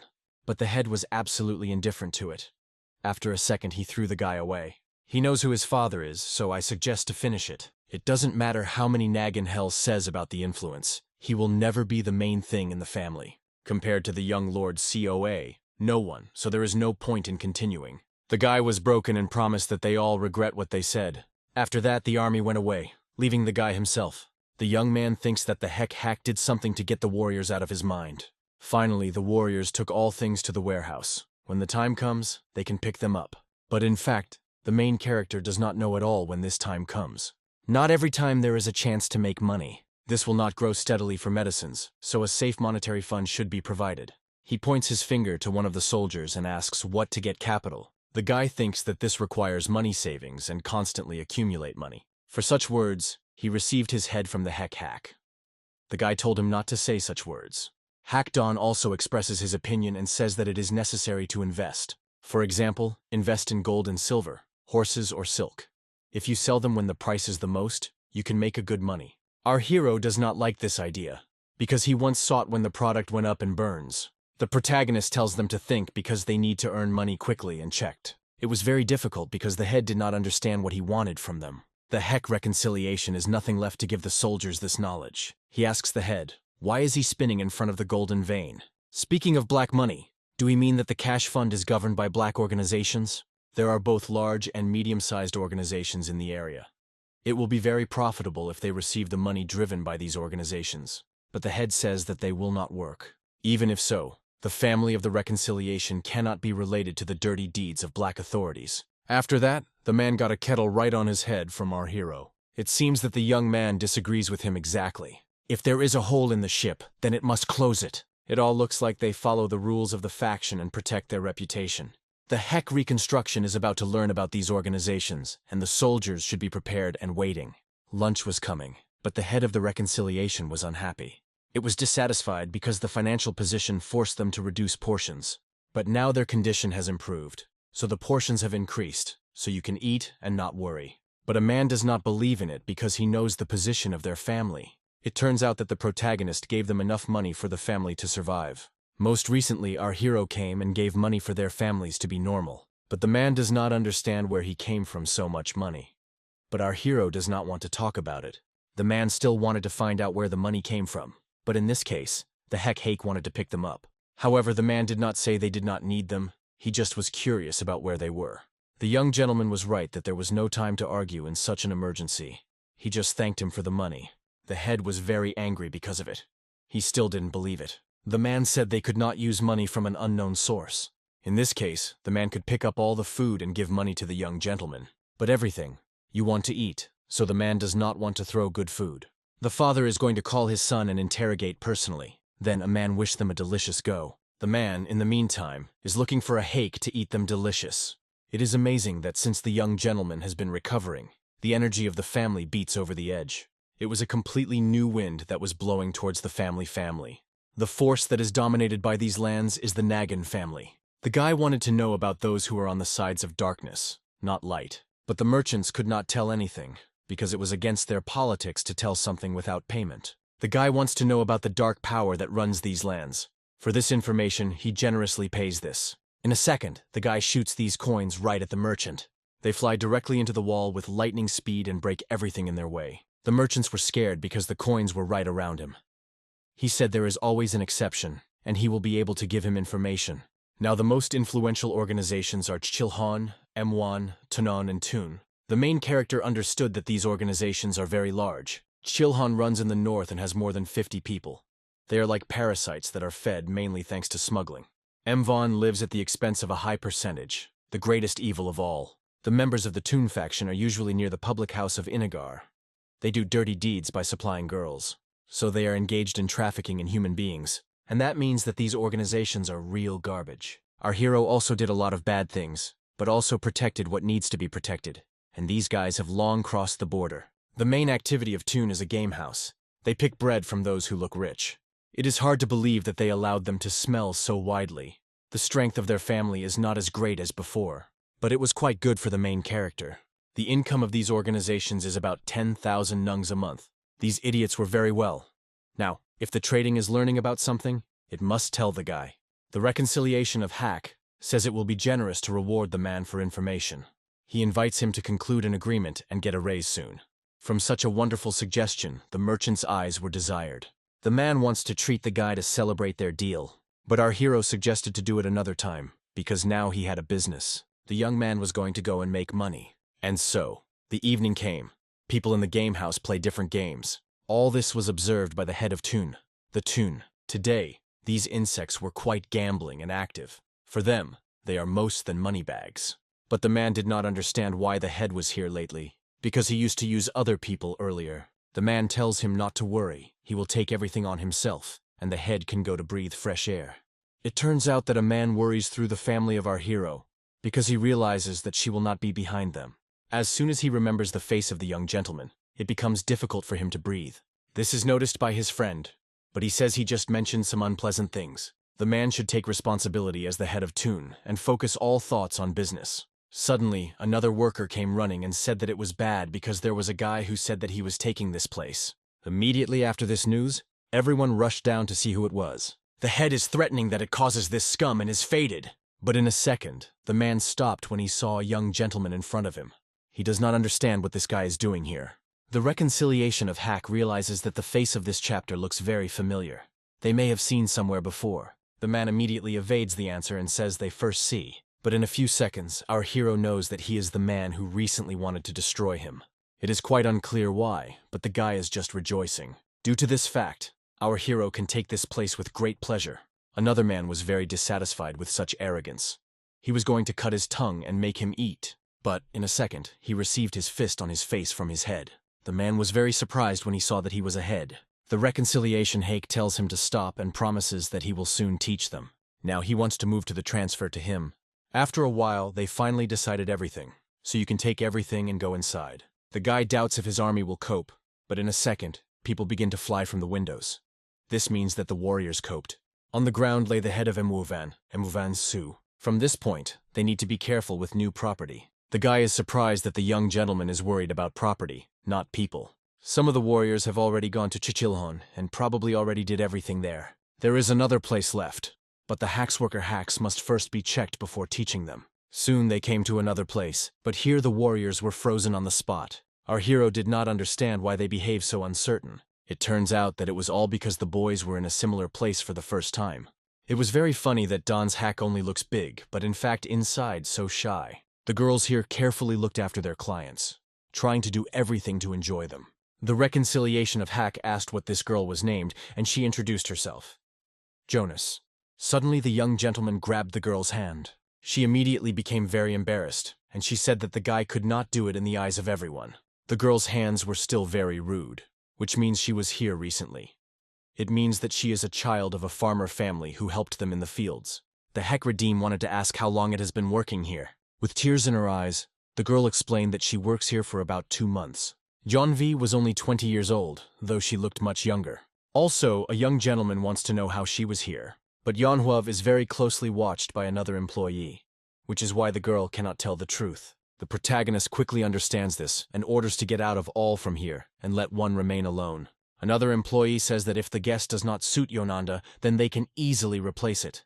The Hack again ordered everyone to get out of here. Without unnecessary questions, the girls had to obey their customers. Jonas felt very uncomfortable, and all over the body were ants with fear. There was no one else in the room, which means that it can honestly answer the question.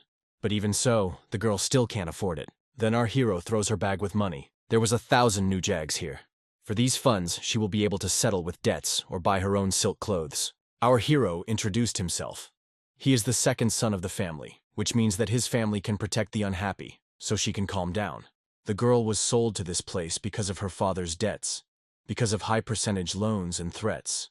In fact, she is only 15 years old. She tried to escape, but she was caught and beaten very much. She is afraid to die because then the debt will switch to her sisters and brothers. The protagonist asked if others are in the same situation in this house. Unfortunately, most were really against freedom. Hackdon was incredibly angry because these abominations used debts as an excuse to buy and sell girls. The head was angry that right before his parents' nose was happening. Obviously, our hero should not leave everything as is. Then, the Hack Nagon is about to destroy all these freaks. And so, very soon he began to act. The frightened man does not understand that he is going on and asks the boy to calm down. But instead, a weapon arrives right near his face. If the freak continues to say nonsense, next time the axe will fly directly to the head. He can only be answered when the main character will ask something. The man did not understand why this stranger did so. For such a question, the Hack put his legs right in his arms. After a second, the abomination shouted at unbearable pain. He again repeated that he could only be answered when they are approached. The soldiers were very painful to look at it. Hack wanted to find out. Our hero threatened that if this freak tries to lie, he will die immediately. With tears and in hysterics, a man tells that they are behind the grouping of Toon. Meanwhile, the head has already found some information. Our hero wants to get information about human trafficking. The man, meanwhile, does not understand where this stranger knows everything. Probably, information about trafficking in human beings is not stored here, but in grouping toon. His last question was where this grouping is toon. And so, right afterwards, our characters go directly to this grouping toon. Our hero felt that the warriors were filled with anger on these freaks. The anger was flying in the air. Suddenly, Hendon quietly asked only one question. Can he kill those abomination? The heck reconstruction allows you to do it, but half must be left.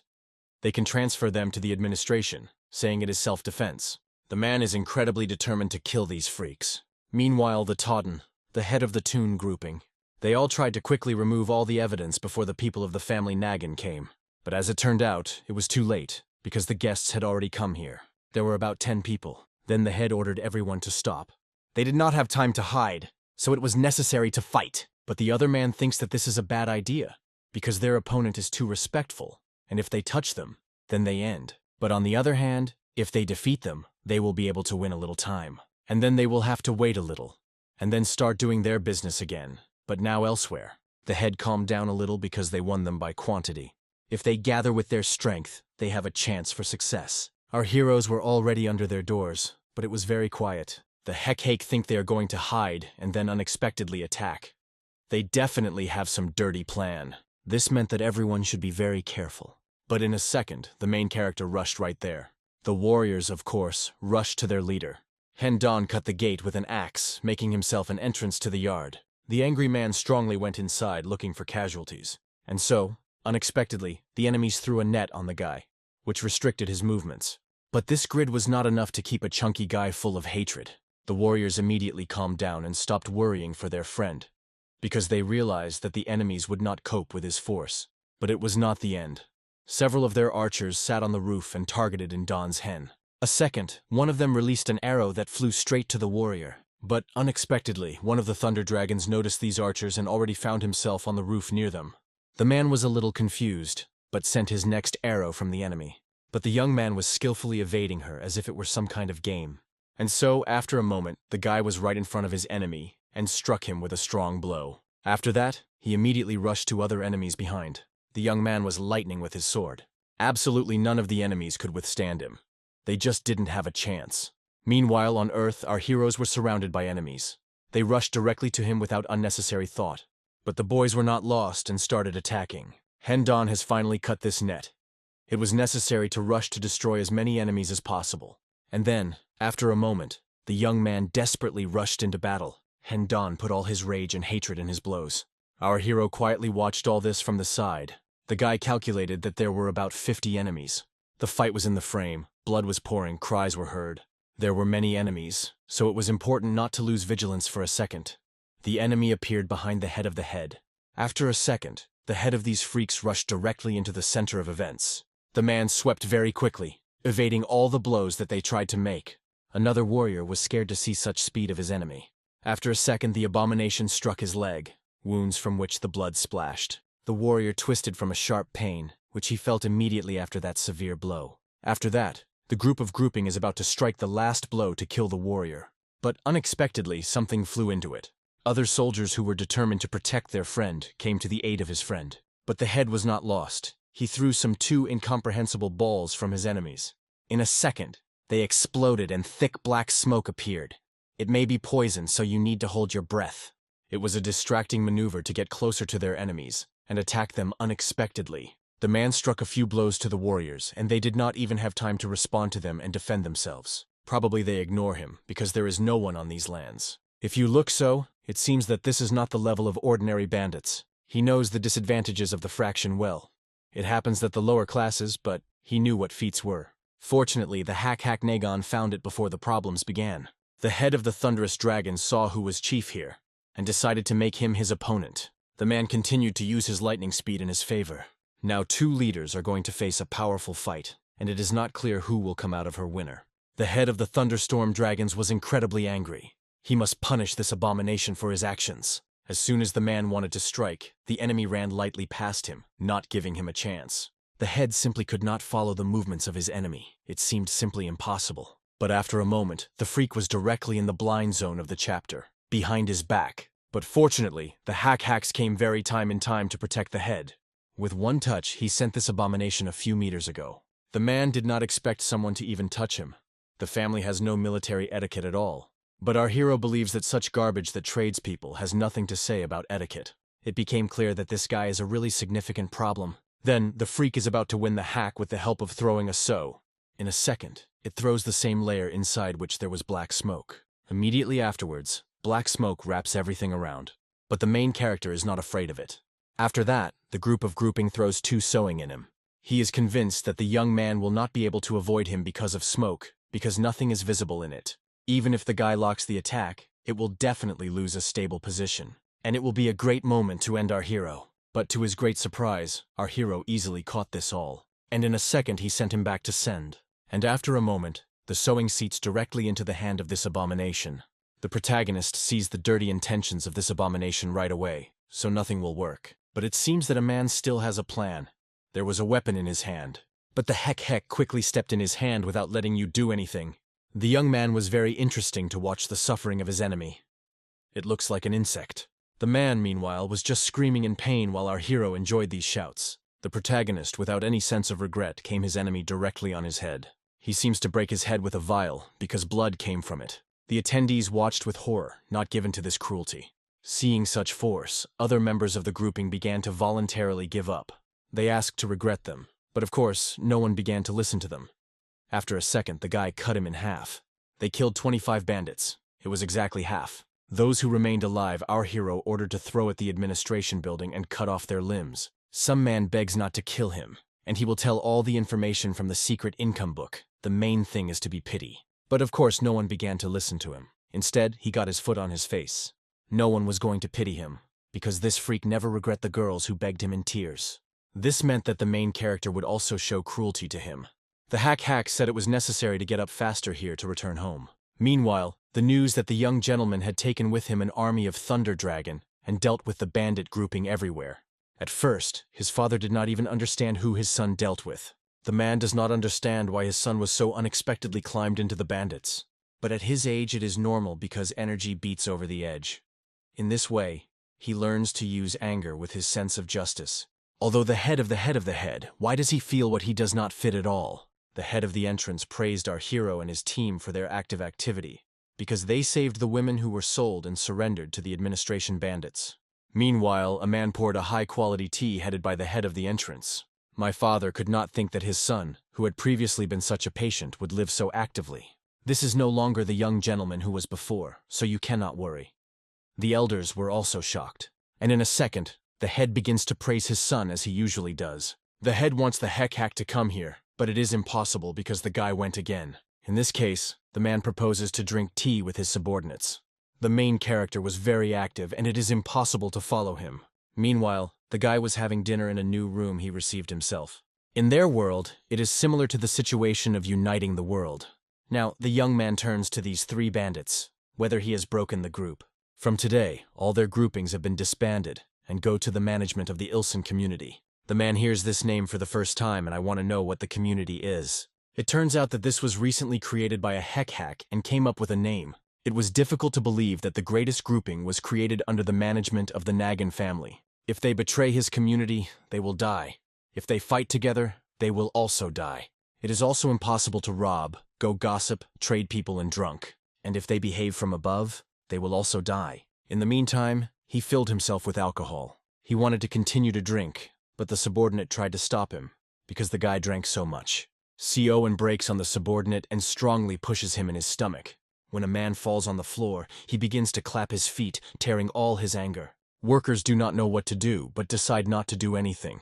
If the young gentleman of the family is a mess, they have no right to prevent him. So they have nothing left. I'm just looking. Suddenly, he heard that these people were talking about his family. Then, the young man immediately rushed to this man and grabbed him by the collar. It swings, preparing to strike him directly on the face. But unexpectedly, he hears a sharp voice that orders him to stop.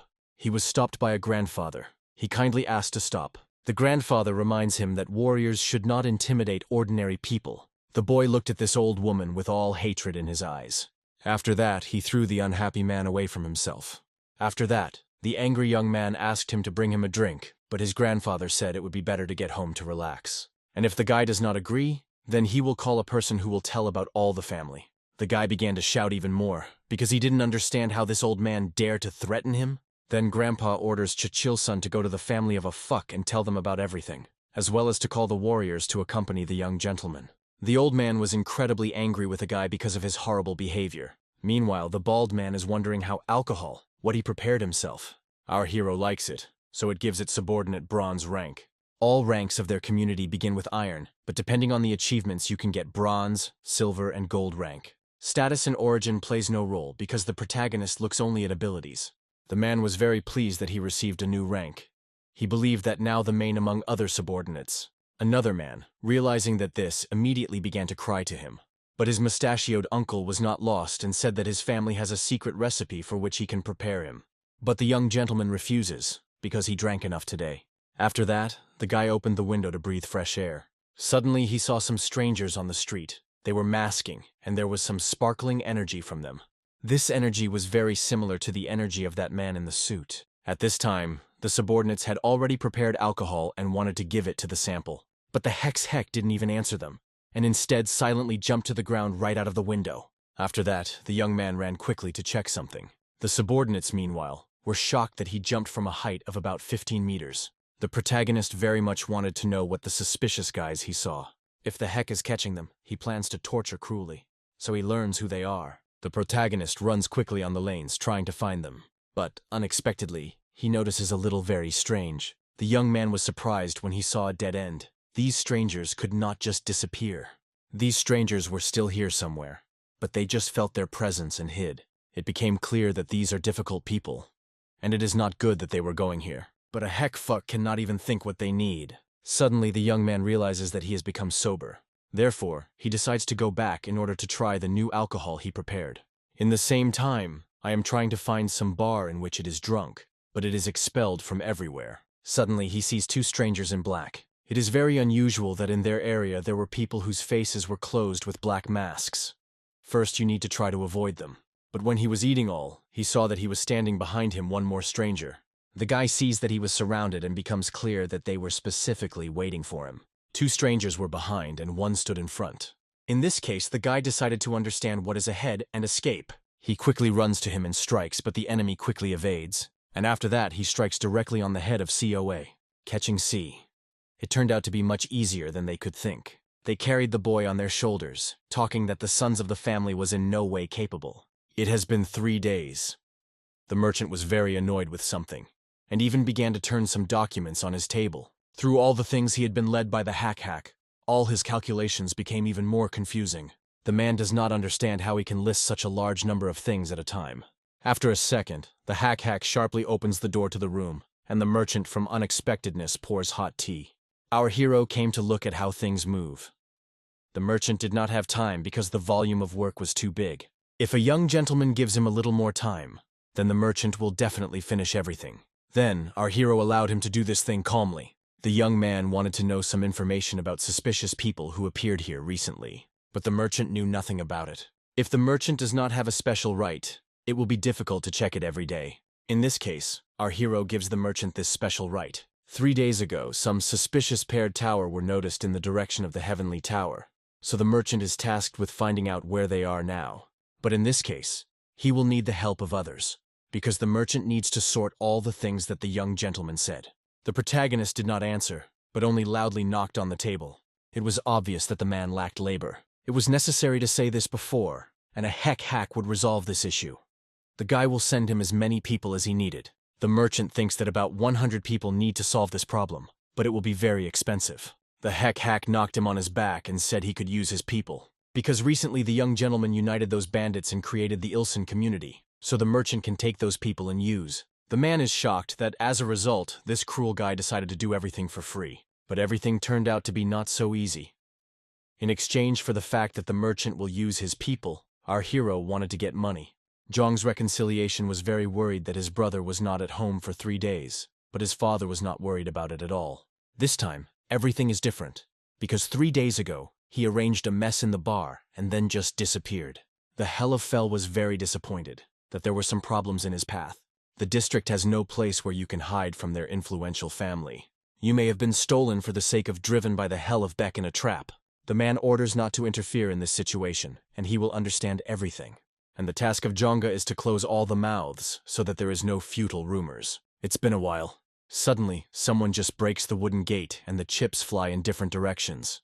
The Hell of Peck was incredibly angry, all his negative energy emitted around. The man is full of fierce. He screams and demands his opponent to go out. The Hell of Hell wanted to know where his son is now. The mysterious in the mask said he may not worry about his son because they take care of him there. The Hell of FEC started searching as soon as he learned. These abominations will definitely not be able to hide. The man says it can influence the world. In this case, the Hell of Hell should not be waiting. It's time to start. If the Hell of Hell can handle it, then he will turn his son back. By this point, a stranger and hairs will not touch from his head. COA will be in full safety. Then, he turned to the abomination by the name Puppy Hap John. The man will do everything, so Khan John must be prepared for the fact that there will be no failure. Bloody flowers are right now, so it will become a very exciting scene. Came the next day. Our hero felt faded probably. It was due to the fact that spring almost came. But Wai-san reminded that they have all the warehouse filled with firewood. The assistant asked if he had heard a recent news. They go gossip that the young gentleman has not returned home for several days. The guy thinks he left home because sooner or later all men leave home. But Wai-san said that there was no news from the boy. Now everyone will whisper about it, but in a few days it can be a problem. Since the disappeared somewhere 3 to 4 days have disappeared. Suddenly the Hack Yuk realizes that those suspicious guys appeared and disappeared at the same time. It seems that these bandits have come to the stable in Han, although our hero thought that their goal was him. The Nagan family will be able to overcome it. If the main character removes the masks from them, then he learns everything. Meanwhile, someone on the map looked at where the path of Hack was. Then, the merchant shows where the path of the young master was cut off. At about the same time, people who look like the young gentleman appeared. All the evidence came together, which means that it was necessary to act quickly. According to the results of the information collected, you can reduce the search area to 3 places. The young gentleman ordered his new subordinates to search for these 3 places. The heck will go at the head of the thunderous dragon. So if there are some hooks, you should immediately announce them. At this time, COA was firmly attached to the pillar. His movements were very limited. The subordinates made some news to the head. The bandits, which as a parasite in Anga, warns them of illegal invasion of their territory. This means that they need to change the place. But it is necessary to move carefully so that no one reveals their personality. Unexpectedly, anxiety began. The news came that the bandit group is moving directly in their direction. It was urgent to think of how to act. I would like to avoid fuss with them, but you will do nothing. The head opens a secret move in the wall to get out of here. The master ordered the subordinates to kill everyone and not leave a trace from them. Meanwhile, the army continued to carefully sear the territory. As they learned, it was in this place that suspicious men saw most often. Our hero praised them and told them to be introduced from here. Then he will deal with the head of the Thunder Army with everything. The head contacted no one in the district. Before that, everyone needs to clean and maintain the status of a young gentleman Nagan company. But the protagonist does not understand why he is. The head was a little confused because he thought they were doing it to find COA. But the Hack Nagon does not pay attention to feudal things. He came here not to save COA, but to catch those people. It turns out that for our hero, the young gentleman COA is a feudal thing. The young man immediately realized that these rats were hiding somewhere. Then, the army decided to go first for the young gentleman to stay safe. It will be nice if they are caught at least once, so our hero allows it. Suddenly, an incredibly powerful black energy escapes from the room. These were their enemies, who immediately rushed to the warriors, but they had time to respond and repel attacks. The enemy was already behind the head of the head. This abomination was very fast, so he skillfully evaded all the attacks of the head. A second, the enemy rushed straight to him again. The enemy sent its powerful energy, and it flew straight to the head. This attack was even able to injure him in the shoulder, but it is impossible to relax because the next blow. Fortunately, the man was able to jump away from this blow and escape. It is very interesting who was his enemy because this guy is very strong. It comes from the same energy as the mountain robbers they fought with. This meant that he was from the same So. The brutal battle continued. It was difficult for the soldiers. Initially, the head should concentrate on those who have their nose. The guy is far from the same as before, so he can do it. After that, he tries to strike, but the enemy again evades and finds himself behind his back. A moment later, the enemy's sword pierces the head from the back. The warriors simply could not believe what happened to their head. But unexpectedly, the abomination notices that his sword did not enter the body of the head.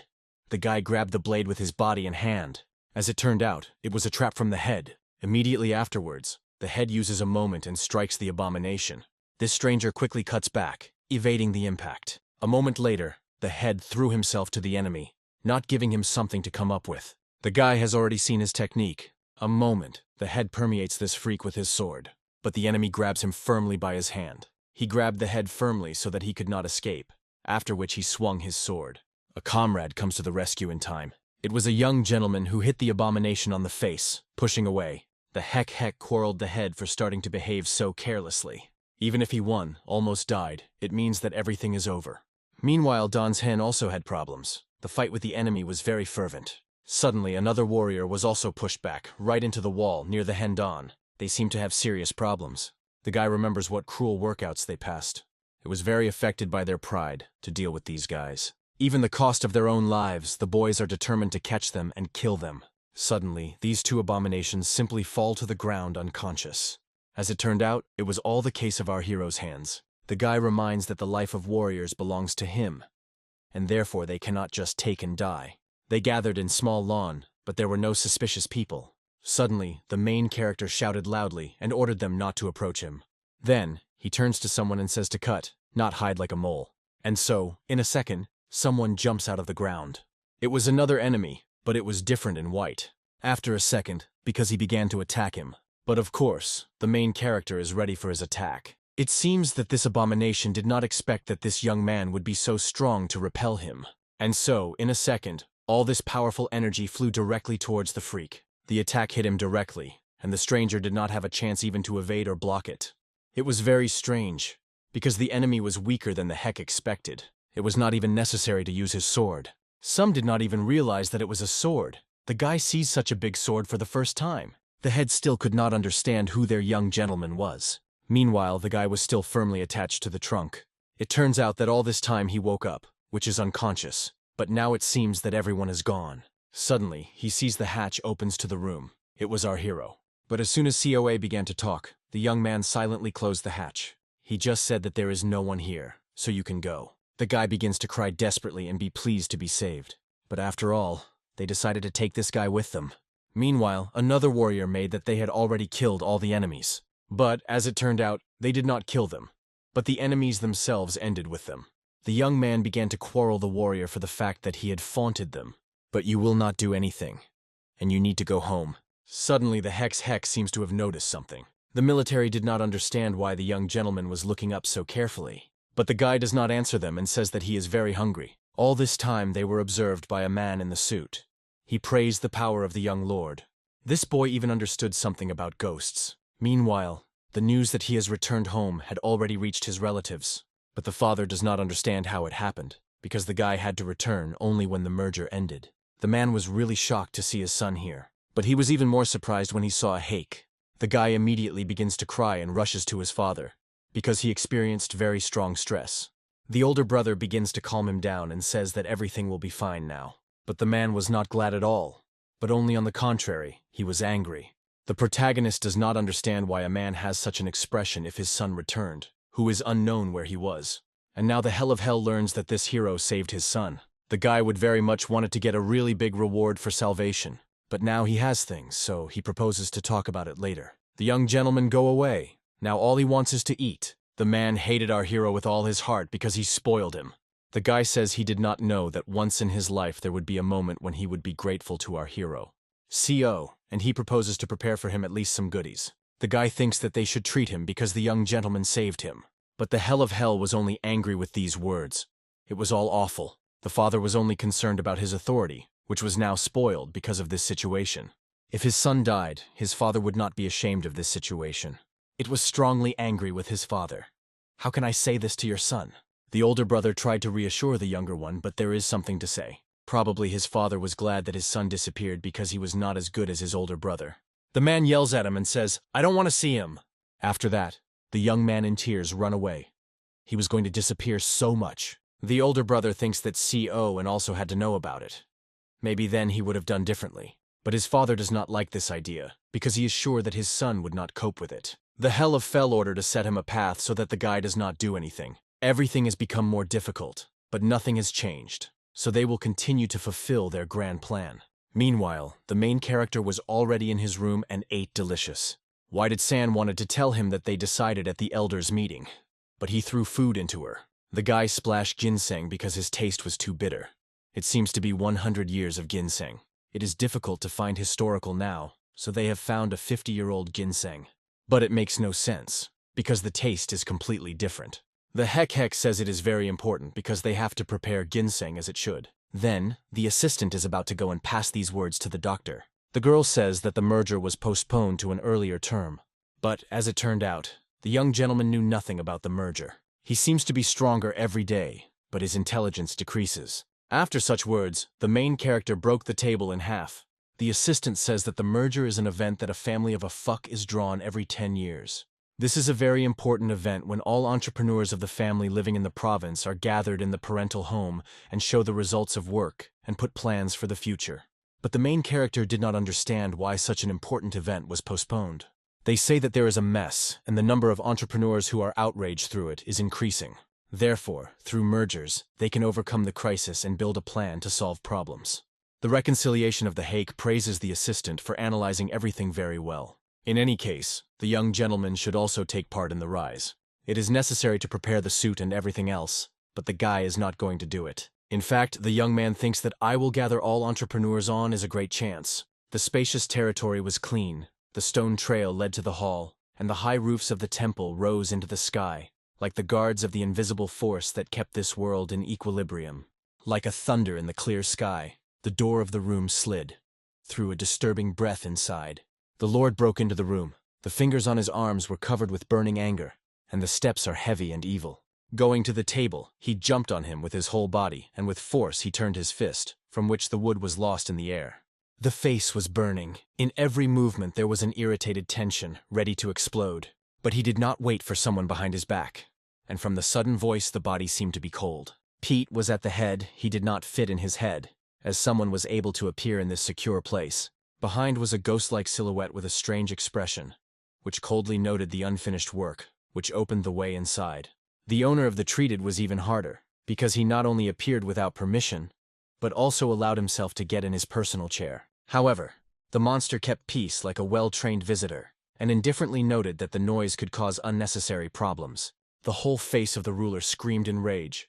He blamed the partner of negligence about the Soa, which led to the disaster. Mugwuk with a detached face looked, as if not noticing the essence of the problem, as if nothing had changed. The bishop was only more annoyed without understanding the content of his words that seemed meaningless. The guy in the mask calmly explained that the plan remained in the shadow. No one learned about their existence, even the family of Us Gun. The expression of the ruler remained evil, but inside the realization that would now have to act with double caution. From him, uncontrolled anger, he clamped his fists and shouted that he could not deny the obvious, because the Geom knew where the mess came from. The masked young man just shook his head, because there was another reason that turned everything upside down. The owner froze. A surprise appeared on his face because he heard for another reason. The eyes expanded sharply when the name of the interlocutor sounded the name of Us Hunheke. The partner sat evenly, laying his hands, and said that the guy was fragile as a porcelain. He could be broken with one blow. Silence prevailed in the darkness. Only the partner's voice said that this inaction young man had destroyed the decades of carefully woven plans for half a year. The expression of the ruler changed sharply. He could not believe in Hurd, but still promised to end with him. The partner warned that this year at the Congress, everything would be a matter of life and death. So you cannot give yourself to overcome the boy who has not even reached the age of majority. The owner calmly replied that there was no reason to worry. The preparation would be perfect. The guy in the mask, returning, said that it was on that day that he personally caught us Hunheka. The surface of the water trembled restlessly, as if someone once and threw the stones in depth. A warrior sat on the shore, indifferently throwing stones into the water, as if trying to drown his own thoughts. For the first time in his lifetime he felt so powerless that all the confidence with which he was born was disappeared without a trace. Another warrior came behind and quietly wondered that he was disturbing him so deeply. The warrior only exhaled slowly, not finding words and having no desire to share with someone that was happening inside. The guy exhaled the air as if trying to answer, but the desire to speak the slogan in him along with the belief in understanding the brothers, slowly rose up, looked at his comrades, and said with a bitter firmness that they would never be understood. Touching his head, He confessed that he feels like a deaf stone wall without the slightest lumen. One of the brothers, with a slight surprise, suggested that it was because of defeat, and acknowledged that there are many stronger than them in the world. The other added that he understands his despair, because all this has already become a matter of personal honor and pride. The young man's eyes were rounded by anxiety. He stated that as a guard of the young mistress had no right to shame before him. Under the burning sun, the silence of the fighting yard shook, talking about training. But the young man insisted that a new, radical path was needed. He strongly spoke forward, healing with the idea of a new method that would instantly strengthen his strength, which shocked even experienced soldiers. The face of the comrades enlarged drops of sweat. Some muttered that it is already madness, remembering the not yet listed wound from the previous workout. The eyes were burning, the voice was torn. He reproached everyone for laziness and weakness, reminding them of here and what it means to be a real warrior. All the students gathered nearby stood with their eyes full of determination, because they came to learn true power from the young mistress. Lord was a little surprised why they decided that they had felt an invisible wall that could not be overcome. His words were surprised. Several warriors lowered his views, not knowing how to answer, but one step forward. He exploded, said he wanted to be near him, not interfering, but helping, begging for training, so as not to be a burden. Lord smiled slightly, seeing such a sincerity in the words of his subordinate that even his cold soul touched. The guy was calm, scratching his ear and saying that he knew one method, which instantly forced everyone to keep his breath in full silence. He said that it should be a real battle, because only in battle can you learn true power, but the opponent should be stronger. One of the warriors did not understand who the duel should be with, until the Lord had taken his gaze away and said that the opponent was here. A senior heir who passed past appeared in the door, and the Lord waved his hand, calling for himself. He showed his finger on the guy that he was a little scared, and asked the heir to spend a short duel with him. The older brother looked at the young man with cold seriousness, as if evaluating him before the first movement. The boy's eyes were rounded, his lips trembled, he could not believe he had to fight the heir. The Lord threw him a sword and calmly said that if he wins, he would get everything he wants. Turning to the heir, the Lord asked him to put the company in a duel, and he was going to go to buy food. The heir did not want to agree at first, but did so only because of the request of the mistress who could not refuse. After declaring the battle, he stood calmly, coldly, squeezing wooden weapons, which in his hands was like part of the body. Stidota declared the rules, the one who would make the opponent at least retreat, and the student was preparing with all seriousness. Behind his back stood his brothers, believing in him, even despite the power of the opponent, hoping at least one step from the heir. The student clenched the weapon firmly. The look became firm, realizing that the chance is and should be used, despite fear. Before him stood the heir, unwavering with the sword in his hands, and it was necessary to make him take only one step back. The views crossed, as if the blade before the blow. A silence broke out between them, in which the invisible war of the spirit had already begun. The young man's leg broke away from the ground, and he rapidly rushed with lightning determination in every movement. He jumped high, preparing a powerful bloody blow, while the heir looked quietly up, even without moving. The student outlined all the energy, performing the technique of a 10-time blow of a thunder dragon, releasing frantic force from the sword. But the heir stood calmly without moving, watching the attack, not intention of defending. The brothers kept breathing, seeing the technique from the inside, and believed that even the heir would not withstand it so simple. But suddenly their views changed. Horror appeared in their eyes, because they saw something quite unexpected.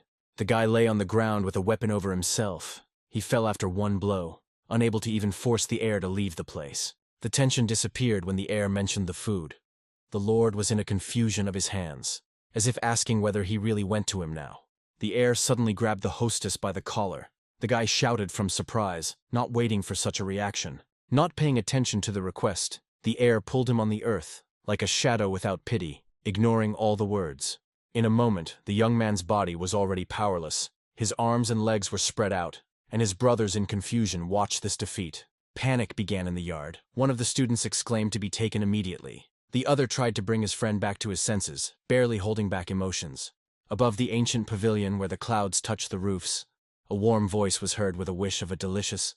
Hardly a guy stretched with sticks to rice, as a foreign hand with a delicacy caught suddenly, eyes rounded, and only now came awareness of the holiday. With his eyes closed and sticks near his lips, the young man plunged into the depths of taste, as if a sage that opens the truth through a dish. The senior speaker watched the guy in surprise. not understanding how brother can show so much worry when in families habitually wish each other death. In the bowl, other people's sticks that offered food appeared, and the young man's surprise returned with a new wave. He exploded with anger, indignantly shouting to eat himself because he had his hands, and the speaker only silently sat in amazement. Suddenly, from the mouth of the elder heard thanks that hung in the air like an unexpected gift. The guy looked in surprise, not understanding what gratitude in this reaction seemed bizarre. The successor leaned with his elbows on the table and said that he was grateful for his recovery, still going to add something. The young man rotely followed him, freezing in anticipation of new words that had to change everything. And there were no answers, just silence and gaze that punched the bones and exacerbated anxiety. Finally, the mouth moved and the confession sounded that the guy became stronger. The guy grabbed his head with his hands, shocked by these words that seemed unacceptable to the male conversation. The eyes were burning anger, the jaw squeezed, the patience was slaughtered, and a cunning, calm interlocutor was sitting next. The majestic roofs rose to the sky like a wave of frozen ocean, and the crown of trees enveloped the yard with peace and age wisdom. Eyelids slowly open, consciousness dims. Everything around blurs and sinks in deep fainting. The brothers leaned over the body lying on the ground, their faces in the shade, and the sky is clear and indifferently calm. The boy's eyes suddenly opened and horror pierced his body like a cold wave. He was lying still and friends were behind, with surprise and relief that he was escaped after a single blow. When he came to his senses, the guy covered his head with his hands and wept, remembering the moment of defeat.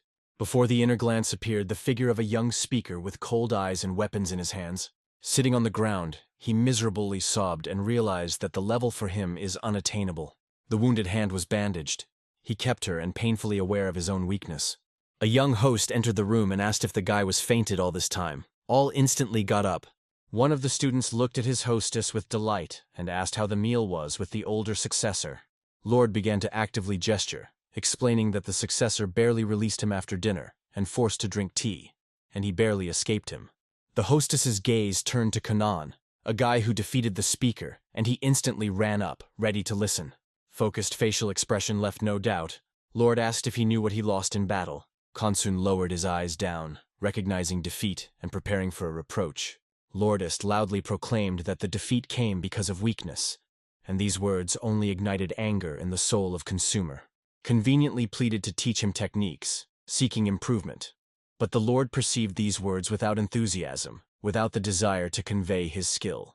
With anger in the eyes of Lord grabbed a wooden sword, annoyed in a stable and strictly stated that he could not even be able to show, so the skills to speak early. The sword fell to the student's feet, leaving a sense of helplessness and a message that seems to be defeated. After the pause, Swoden took the sword himself, stood in front of him and ordered to watch carefully, demanding to try to block the next movement. In the spacious hall, silence was buzzing with tension. Both stood with wooden swords, ready for clash, looked penetrated each other. The sudden jerk left alone shadow and trail on the floor. Lord disappeared so quickly that his movement could not have time to see. Conventionally looked at an empty place where his mentor had just stood, realizing that he didn't even have time to move. The next moment the sword was near his neck, and the body was instantly covered with sweat drops from fright. Eyes expanded to the border, breathing broke, heart frozen in breasts, mind refused to take that everything happened for a second. Lord stood quietly without hiding the gaze, explaining that the whole thing is in the direction of the rival is uncomfortable to read. Brothers watched with extended eyes, without believing that ordinary movement can have lightning force if you get into the blind zone. Lord smiled barely noticeably, explaining that true power is born not in his hands but in thoughts, and only then in the sword. Consumer and Still was in shock, but in his gaze already broke out hobbies. He sought to master this incredible technique. Lord not hesitated the student on his head, leaving a hefty gull, and proclaiming that not all in his abilities, sometimes the body would find the way. The students froze, seeing that the sword was set on them. If there is no skills to fight as there is a real master will not give a second chance. From fear the students paved, one dared to ask, but it was not said that improving skills did not matter. Lord with fire in his eyes lifted his sword and proclaimed that only daily practice brings power. It was she who made a faction of Sapa as glorious. One of the students shuddered, barely holding back emotions, because the situation clearly came out of control. But the Lord ordered not to think, but to perform. He stood confidently with the sword behind his back, turning to the students, explaining that their bodies will remember everything if they are injured. But when someone was carefully reminded that they were not ready, Lord exploded, scattered them in the hall with one go, and then surprised that the sword broke. A white dove ran out of darkness, spreading the wings like a symbol of will, peace, and clear understanding. Lord watched as a dove rose into pink heights, as if releasing part of himself into space. He looked to his son and gave an order to go to the training arena. The son obediently accepted his will. In his hands he held a scroll and asked if everything was transmitted correctly, or something else to inform. The father replied that this is enough. A big event is waiting for them and need to be prepared. His gaze spoke more than a word. On the roof of the old building, the hero sat motionless, and from his body was a blue energy, dissolving in the air and charging the atmosphere itself. A look directed down where two young men calmly caught fish. The conversation between them went deeper than seemed at first glance. Clear day enveloped the green tops of trees, and two students in the silence threw fishing rods, merging with nature. One of them grabbed the fishing rod and gladly pulled out the catch. His eyes shone victory. Fishing suddenly became a holiday. The caught fish floated in a bucket, helpless. But for boys it meant only one thing: a snack already in your pocket. One of the boys looked at the back of a friend, in his gaze, a thought that matured in silence. Unexpectedly, he cut off silence and asked about loneliness. But he did not immediately realize what the interlocutor meant. Stringing a bait, a friend asked in surprise, not understanding where such a conversation in the middle of fishing. Looking into the water, the guy acknowledged that he had neither family nor loved ones, and this thought punched him like an arrow. A friend replied that such connections can become weakness because shackles do not always bring support. The fishing rod plunged into the water. The bait disappeared in the depths, as if silence absorbed all the unspoken feelings. They were silently watching floats, sharing thoughts about life, but one of them did not want to know the depth of another's pain. The look again stuck in the water, and the voice came thoughtfully. Because it is scary to live all life alone without support. In response, a tough truth was made that all are born single, and death is no different from birth. One of the guys tried to explain what is important to have someone else, even to be buried. But he had no money for it even. Young Lord watched this from above, and all seen caused him an unconcealed smile. His thoughts were torn between the imaginary father who thanked for recovery, and a student who sought again to stay close. All of these images caused him annoyance. His hands squeezed into his fists, and he felt the power of the name of Us-Hun, which stirred the world. Eyes expanded from the influx of meaningless thoughts. His condition knocked out of balance that he couldn't even breakfast. Standing on the roof under the night sky, the young man was aware that all these memories were like a curse that prevents breathing. The next morning the wooden beam shuddered under heavy blows. The workout was gaining momentum. Connecting the technique with all determination, the blows became more accurate. He sought to prove that not hopeless. In the courtyard heard the rhythm of the battle. The students acted as one whole. The cries merged with the whole strokes. Everyone gave themselves completely. Pete rolled out of the face of Kokni, but suddenly someone called him, noting his actions only imitation of skill. Turning, he saw the young mistress. His heart is brief, because the look of the mentor did not herald anything good. Although he was scared, and he was glad, because he thought that the Lord came to teach. It inspired him to a new hope. Lord stood silently. The look was serious. There was only one idea in thought: not to allow friends to die until he calmly fulfills his duty. His words caused surprise to all those present, because they touched every heart by changing the atmosphere around. The students were happily shot, promised to study with zeal, because they believed that their Lord would really lead them through power. But Lord looked strictly and explained that he would teach not only the battle technique, but the ability to stand alone. Student View shuddered from horror when the task of mastering the art of lonely battle was performed as a sentence. The cold sweat was at the head of the second student. The awareness of the requirements of the mentor fell on him weighing a stone plate. The barely noticeable smile of the master made them tremble, because he explained that the tactics makes the blade stronger than the cheese power. Gathering the band, the manager declared a single resistance lesson against the three masters, and the students' eyes were lit with admiration. To start training, the mentor placed 3 wards in a tight ring, showing a strange environment. Underly and obediently they took positions, and Coney was ordered to arm themselves and raise a rack in front of the avalanche of attacks. The command voice synchronized their breath. The blue glow broke around. The hair got up under the spiritual wave. The platform swelled as if wrapped in a flame. Everyone splashed into the space. The master stood in the center of the steadfast nucleus of the storm, conjugate with extended eyes, overwhelmed fear and reverence before the power that exceeded human understanding. Grimmendir announced the name of the reception of the dragon's night cry. ordered to engrave it as a new border of combat path. Biryuzova aura spilled over the roofs, wrapping the buildings with a transparent haze, and the students silently confirmed the unconditional obedience. The sun rose above the mountains, shedding rays on curved roofs of the palace. The day confidently entered the rite of residence. Svitanel's silence cut the alarming call of a servant who drove the young owner to a new choice and an unknown destiny. In the room, the young man tasted morning coffee when an elected servant brought news about the night exploits of a thunderstorm dragon. The pear cloud rose over the cup, and the surprised host delayed the breath before the scale of what was said. The servant explained that the warriors trained without stopping all night. Pale faces were reminiscent of shadows that constantly follow the leader. The lazy train and the soft smile of the young man spoke pride. Student perseverance pleased him even more than his own successes. The symmetry of the palace yards opened behind the walls. The city moved in the rhythm, obeying the invisible metronus. Hack dawn struck a pillar so that the dust danced in rays. The deck of a tree exfoliated in the hearts of comrades. The rhythm of training grew. Every blow was a step towards strength and recognition. A future battle was born in the root of the pillars. Student bodies strained to the limit. The views sparkled with determination. The desire to prove their own weight burned bright. The warrior's face was flooded when he acknowledged that the flow was not listening. Doubt threw a long shadow on the heart. The exhausted conjunction was barely moving forward. Every muscle struck pain, but the spirit stubbornly clung to the idea of progress.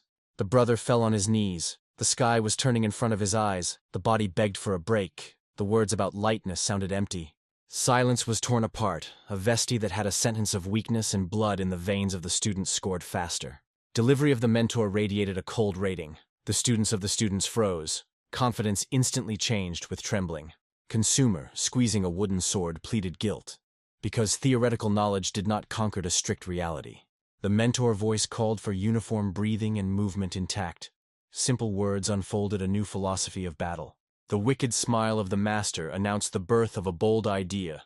In the pupil shimmer spark of the plan that promised to turn the workout turnover. The students were shocked from what they felt on themselves. As if invisible shackles were shaking the body, and it was only the beginning. Young Lord lifted his finger up with a cunning glitter in his eyes, hinting that ahead of them awaits a little even more interesting. His words forced their faces to swallow. Thoughts rushed between fear and panic. Everyone was waiting for the worst. Under his feet, a blue river shone like a mirror that had not yet been reflected in what had to happen. Looking down, they were numb. Their faces were covered with sweat. Their mouths remained open from shock.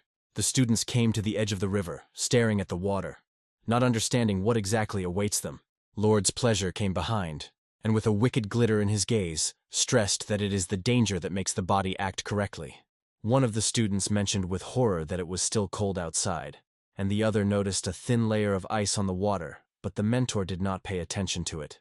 Without any doubt, he pushed his first student into the water, explaining that that is why he gave them heavy metal chains. Turning to the rest, he suggested a choice: to jump for himself or to wait for a push. The students gathered will in a fist and rushed into the ice water, realizing that there was no other way out. Heavy chains pulled to the bottom. The cold was shaking the bodies, and the surface of the river became unattainable. Above the water heard the voice of the mentor who ordered the storage of the rack, and the students with closed eyes stood still. Conjunction suddenly looked up and noticed in the water a flash that moved the surface. On the shore, a young host was ungloved with a sword on the water, demanding that they catch energy and pushes themselves. He was barely breathing from continuous blows. His face was filled with sweat. The body was shaking from tension. The sword in the hands was lowered down, but the voice remained firm, demanding to keep the shape. Look darkened. His voice was a question whether they are really going to die just sitting in the water. A wave of blue energy escaped from the depths of the reservoir, by wrapping the shore and filling the space around. The rage fully swept the hostess. The eyes were blazing. He stated that it would be better to destroy them than let them die from someone else's hand. Walking through the sword, he cut the air. His energy rose around, promising death to those who could not stand. The servant froze from the shock. His face shone from sweat, and the thought was spinning that his master became even faster. Lord again hit the water with all power, and the space around seemed to crack under pressure of his energy. Eventually the student's body pulled ashore. They are worn, exhausted, coughing, trying to breathe in the air. Water flowed from the mouth. The lungs burned from the lack of oxygen. Everyone barely kept on their feet. Before Konani, the mentor's feet appeared, whose voice was calm, but in the eyes burned confidence. With a weak hope, he got up and asked if they were able to go through that stage. Lord dropped nearby, smiled cunningly, as if reading thoughts, and asked if they had a sense of unity with energy. Without giving time to the answer, he threw them again in the water. The icy wind slammed on the skin, cries flew the sky. Evening slowly woke up behind the clouds. A soft light that heralded a restless new day was playing on the horizon. Under the purple sky, the ancient tower stands with a silent guard. The leaves whispers, and the night closes in the walls of unsolved secrets. Sun rays pour the roof of a large temple. Cleanliness and hidden energy pulse in every polished stone. The trinity of horses rushes with a frantic gallop. Dust rises pillars. Hooves rock like a distant thunder before an important event. The carriage cuts the forest shadow. Wheels roar. White foam on the muzzles of horses testifies to the urgency of the trip. Konyak sharply pulls the carts near the gate. The horses become stubs, the pavement ringing. The guards are intensely meeting the unexpected visitor. The guard unfolds the scroll. The eyes expand. The honorary guest is recognized. The latches are glowing open without unnecessary questions. Servants' fussy yards, dishes shine, drinks are cold. The air buzzes with a festive anxiety before a solemn reception. The decisive hand squeezes the sword's hand. Silence splits tension. The inevitable conflict fades in one breath. Lord stands as if stretched bowstrings. Fingers squeeze the guard, eyes flashing the heat of hidden readiness to blow. The blade snaps from the vagina with a whistle. The metal is coldly flickering, reflecting the shaking of the torches on the walls. In the room, thick silence. The harsh look of the ruler pierces the servant. The dumb demand of the answer hangs in the air. A dark-haired servant in an equal tone reports on completed preparation. Peace in voice hides vigilance. The owner nods approvingly, and the servant carefully offers to regroup the security in the banquet hall for greater security. The hand lies on the temple. Awareness of danger makes it natural to not evoke suspicion of the head of the family. The servant breaks the topic of unpredictable CO whose presence can complicate the ceremony. Steel look determines the decisions to keep the inflammatory warrior away from the holiday hall. The subordinate bows low. Humiliation glows in the eyes. Responsibility lies on his shoulders of languages. The lord's lips shrink. A trembling breath gathers determination before another step in a confused game of forces. A sharp gesture indicates direction. The servant silently moves the corridor. The tension of inevitable changes compresses air. An unfamiliar face under a white and black mask shines with icy eyes. A plate with a title gives it a noble thread in it. The assistant in the same mask reports full readiness and calls for going. The mission does not tolerate delay. A detachment of silent shadows is lining up in dusk. Swords directed forward. Joint breathing prepares a single decisive movement. Under the mask, a powerful look flashes. The hand rises in a commanding gesture. From this moment begins the course that will change the fate of many. In the hall there is a sublime atmosphere. The tables are completely filled. The ringing laughter and the solemn gestures create a feeling of a great event. Young Lord is amazed by the crowd, and the servant meanwhile eats hard. The scale of the holiday exceeded their ideas. The fingers point to the crowd where the head of the thunderstorm is visible among the guests. Even those who usually ignore such events arrived. The expression of the young changes. The curiosity awakens the focus, as if something does not give rest in this lush bustle. The conversation is about elders and descendants. Some are swaying, others suffocate in their own ambitions, and the holiday begins to crack at the seams. Lord chews and interested in the number of guests, and the servant answers calmly. Everyone who was supposed to come, already here. Between the pieces of food, the young man in passing remembers Sarima, Tejun, and Mudan, as if these names had no meaning. The servant shrugs his shoulders without realizing the absence of these persons, because he has never seen them in real life. In the memory of the young man, the image of a man who remembered as a family was greeting even from the emperor. But now the authorities disappeared. His hand stretches to the chicken, one thing in his head, when it all will finally start. The servant gladly claps in the palm of his hand, promising that it will start, and the young lord enthusiastically bursts into the dish. The door appears in the eye bandage. Proud posture, sophisticated outfit, and silence that is surprised. Accompanied by the guards, he descends the stairs. Every step echoes the authorities, every look attracted to him. Lords jokingly shows the thumb without hiding the irony, although in his eyes the respect is still visible. The head occupies an honorable place slowly, with a grandeur that does not need words, after which the celebration is officially gaining momentum. A light smile appears on the head of the chapter when he talks about a difficult way that, in the way he was overcome, He is approached by one of the guests and with a smile greeting, hiding fatigue by polite words. The guest tells of a 3-month journey and meeting with bandits, adding that all things were completed without difficulty. The chapter nods and raises his hand, confirming that all efforts are known and worthy of thanks, and the guest is leaning in gratitude. Between the narrow red buildings the lanterns illuminate darkness, and behind the festive showcase already lies the shadow of new threats. Lord with loose hair yawns loudly, without hiding even before honorary guests, causing surprise to the servant. With his head laid on his hand, he sluggishly asks for other entertain. His gaze plunges into the void. He becomes unbearably boring. Only one thing in thoughts. Now something exciting is happening now. Suddenly the head of the cult is raised, spreads with his hands, and declares that their efforts are unforgettable, and the family's legacy reaches a millennium. All at the tables listen to a solemn speech in which stabilization in the region and global ambitions of the family. The chapter lifts a glass, smiles, and calls for a drink for the future of their home. His look is suddenly darkening. The bandage on the eye adds anxiety. Facial expression becomes alert. The hand is compressed into a fist. The veins are tense. The muscles tremble. It boils something heavy and invisible. The servant Hunpeck does not stand up and unexpectedly interrupts the speech, from which the hall fades. He declares that the heart hurts, unable to hold the glass, and the head in full shock from such an unexpected explosion. The hall was agitated. The guests looked around and whispering without understanding the causes of a sudden occasion. The elderly rose up, exploded with indignation, and demanded order. His anger filled all the space. Hunpeck remained unremarkable, silently watching the stage and waiting for further development. The head of the clan grabbed a chair with both hands, lifted over his head. His eyes flashed with danger. A wooden chair flew into wreckage, chips rolled like sparks of irritation. The burning view of the leader spoke rage for a broken speech. The air was thickened from aggression. Another elder slept from shock without hiding their own indignation with an unexpected little threat. Guests kept breathing. Everyone was waiting for a further step in a dangerous game of honor. Hunpeck was rushed that without a chair, it is easier to continue, and calmly picked up the previous thought. One of the older owners exploded and demanded silence, breaking breath in his own voice. The gesture of the head immediately stopped the noise. Two opponents met the views. Sparks flew between them. A cold tone recalled the symbolism of a broken chair, forcing an elder to think about one's own boldness. The leader added that disagreement will be discussed after a feast in a separate hall, hinting at serious consequences. The head of the chapter confidently thundered at the floor, marking the rotary moment and punishing the hall with tense silence. The leader's brother was holding a look at the eldest, the face of the stone, the inner forces compressed into the knot of action. The elder Hunpeck rose up, saying that he should say important. The voice trembled from the passionate passion.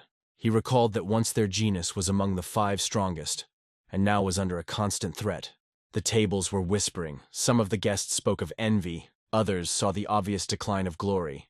Peck proclaimed that softness and indecision threw the clan into the abyss. Kindness without power became ashes. Standing on raising, he passionately accused the leader of inaction, shocking present. The head rose slowly and restrained anger, asking for true motives of loud accusations. Peck continued by proclaiming that the leader is unworthy of the title and not worthy to carry the name of Marum.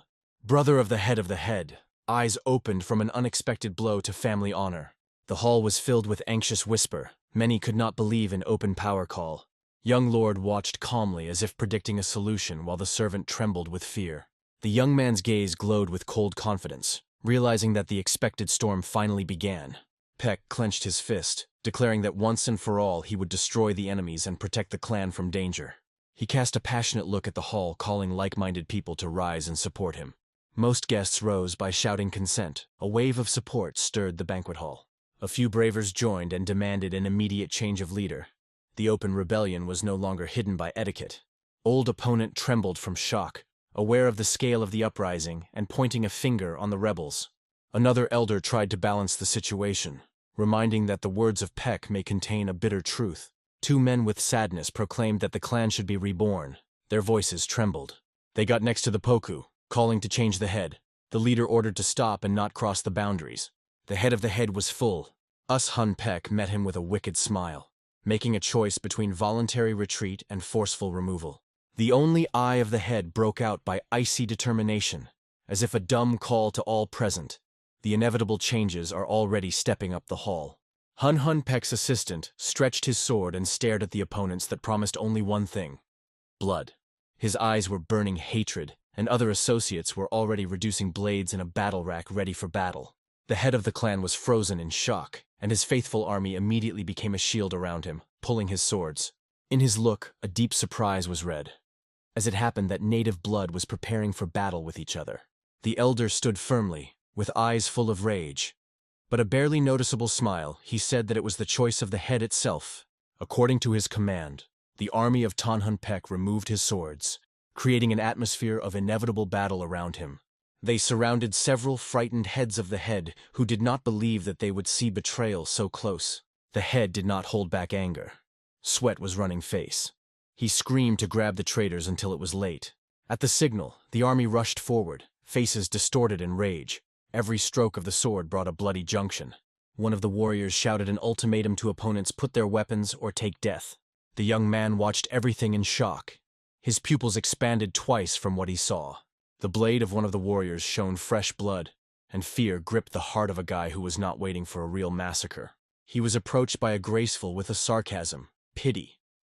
But he was only trembling without understanding why he was substituted. He froze in the rack, clamping the sword in his hands, not capable of either motion or word. Before him lay a breathless enemy that fell from his hand like a fated fire. In the center of the hall, the warrior proclaimed that he had to fulfill the moral duty, and the blood was pouring in the chaos of battle. One of the older brothers of the chapter could not believe his eyes. Some people went to the side of the rebel. The shock covered both the head and his allies. Their faces froze in anxiety and betrayal. The banquet hall turned into a bloody battlefield where the cries were heard and the blades did not know the mercy.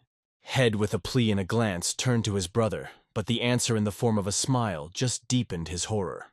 He grabbed the sword with both hands, pointing that the time is all inevitable. The blade was pulled completely and directed at brother, hinting that roads back no longer exist. In the gloomy look of the elder shone cruelty. He announced that only one would survive. The head stared at the only eye at the enemy, knowing that he had already crossed the border. The servant of the young mistress grabbed her head and screamed from despair, without believing in what was happening. The young host was sitting coldly, as if he had ever seen in his thoughts. Meanwhile, the students were waiting in silence behind the walls. The time seemed to stop, but the minutes flowed in hours. One of them pulled the body. It wandered away from expectation. But the order is the order. Consumer sat quietly, focused. Eyes said that the will of the owner was not discussed. And suddenly through the wall, a cry of killing everyone who resists. Those words made his heart squeeze. The brother pulled on the roof and staring at the chaos under the roof, not realizing why such a whole roar rolls from below. Inside the banquet hall boiled bloody clashes. Blades cut the air, and the cries were jamming music and laughter. The guy conveyed the news of Kokni, and he realized that the events were going predicted by the young mistress. With the cold look of Kokni recognized the beginning of the rebellion, although the confused students did not understand the hidden content of his words. He recalled that the main task is the safety of the mentor, and everyone should act for the sake of this purpose. The detachment rallied and prepared to go through the rally to find the young mistress in the battle. However, the path blocked the whole fence from the swords, and the students were numb from the unexpected. The enemy guard was lined up ahead, demanding not to take a step, threatening immediate massacre. Conveniently recognized the fans of the rebels, and the brothers alarmingly looked at. The guards answered that this was not betrayal, but the beginning of the revolution of the ripe. One student flashed a rage that was outraged by the loud words flying from strangers. Another supported him and called the enemies of the enemies cheap, not worth the silver or the blood of the blood. Conflict urged to avoid brother-in-law, but acknowledged that retreat would mean the death of a young hostess. His appeal caused laughter at enemies. They refused to concede even a step. The commander of the rebels contemptuously denied that he does not consider students to be members of their large family. Image ignited the conjunction. In the eyes, the rage was ready to break out. With weapons alert, he rushed forward, deciding that after such an image of the mercy will not. The leader of the enemies met the blow, boldly challenging and claiming that the power does not make them more significant. The swords collided by exploding with sound like thunder. The flash of light almost blinded the soldiers. They were cut mercilessly, the views full of hatred. Everyone rushed to prove their own advantage. Meanwhile, in the hall, a fierce slaughterhouse lasted. The blades were flashing. A drop was a drop of blood. One warrior wounded, and losing resistance, flew up as if the bullet was released by the wind. Body scrapes swept the hall until the forces completely left him. Behind the back already stood the elder of the Peck, the only movement of air, and the blade paved the road through the pulp, wrapping the room with a creepy silence. The wounded fell, whispered the question, but the elder looked calmly, his heart his stone. From the sword of Peck, a drop of blood flowed. He justified the service of duty and ancient oaths. He indifferently explained that justice is not always soft, but humility of someone else's fear is not for him.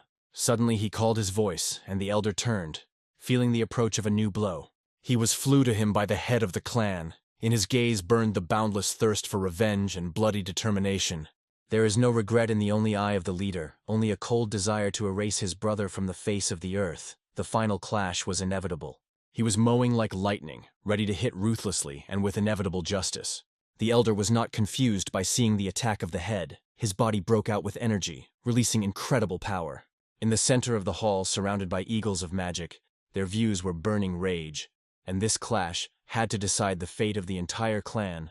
Slooned with orange flashes, Tan squeezed his fist and rushed forward. Every movement was imbued with determination and rage. The head did not have time to respond. Shock was frozen on the face, and the magical glow just started to flash, but it was already too late. The explosion of light flew the space. The wave of force flew all the way, determining the result of the battle. The roar of the explosion absorbed all around. Soldiers, walls, and hopes disappeared in a bright glow. The crowd engulfed panic.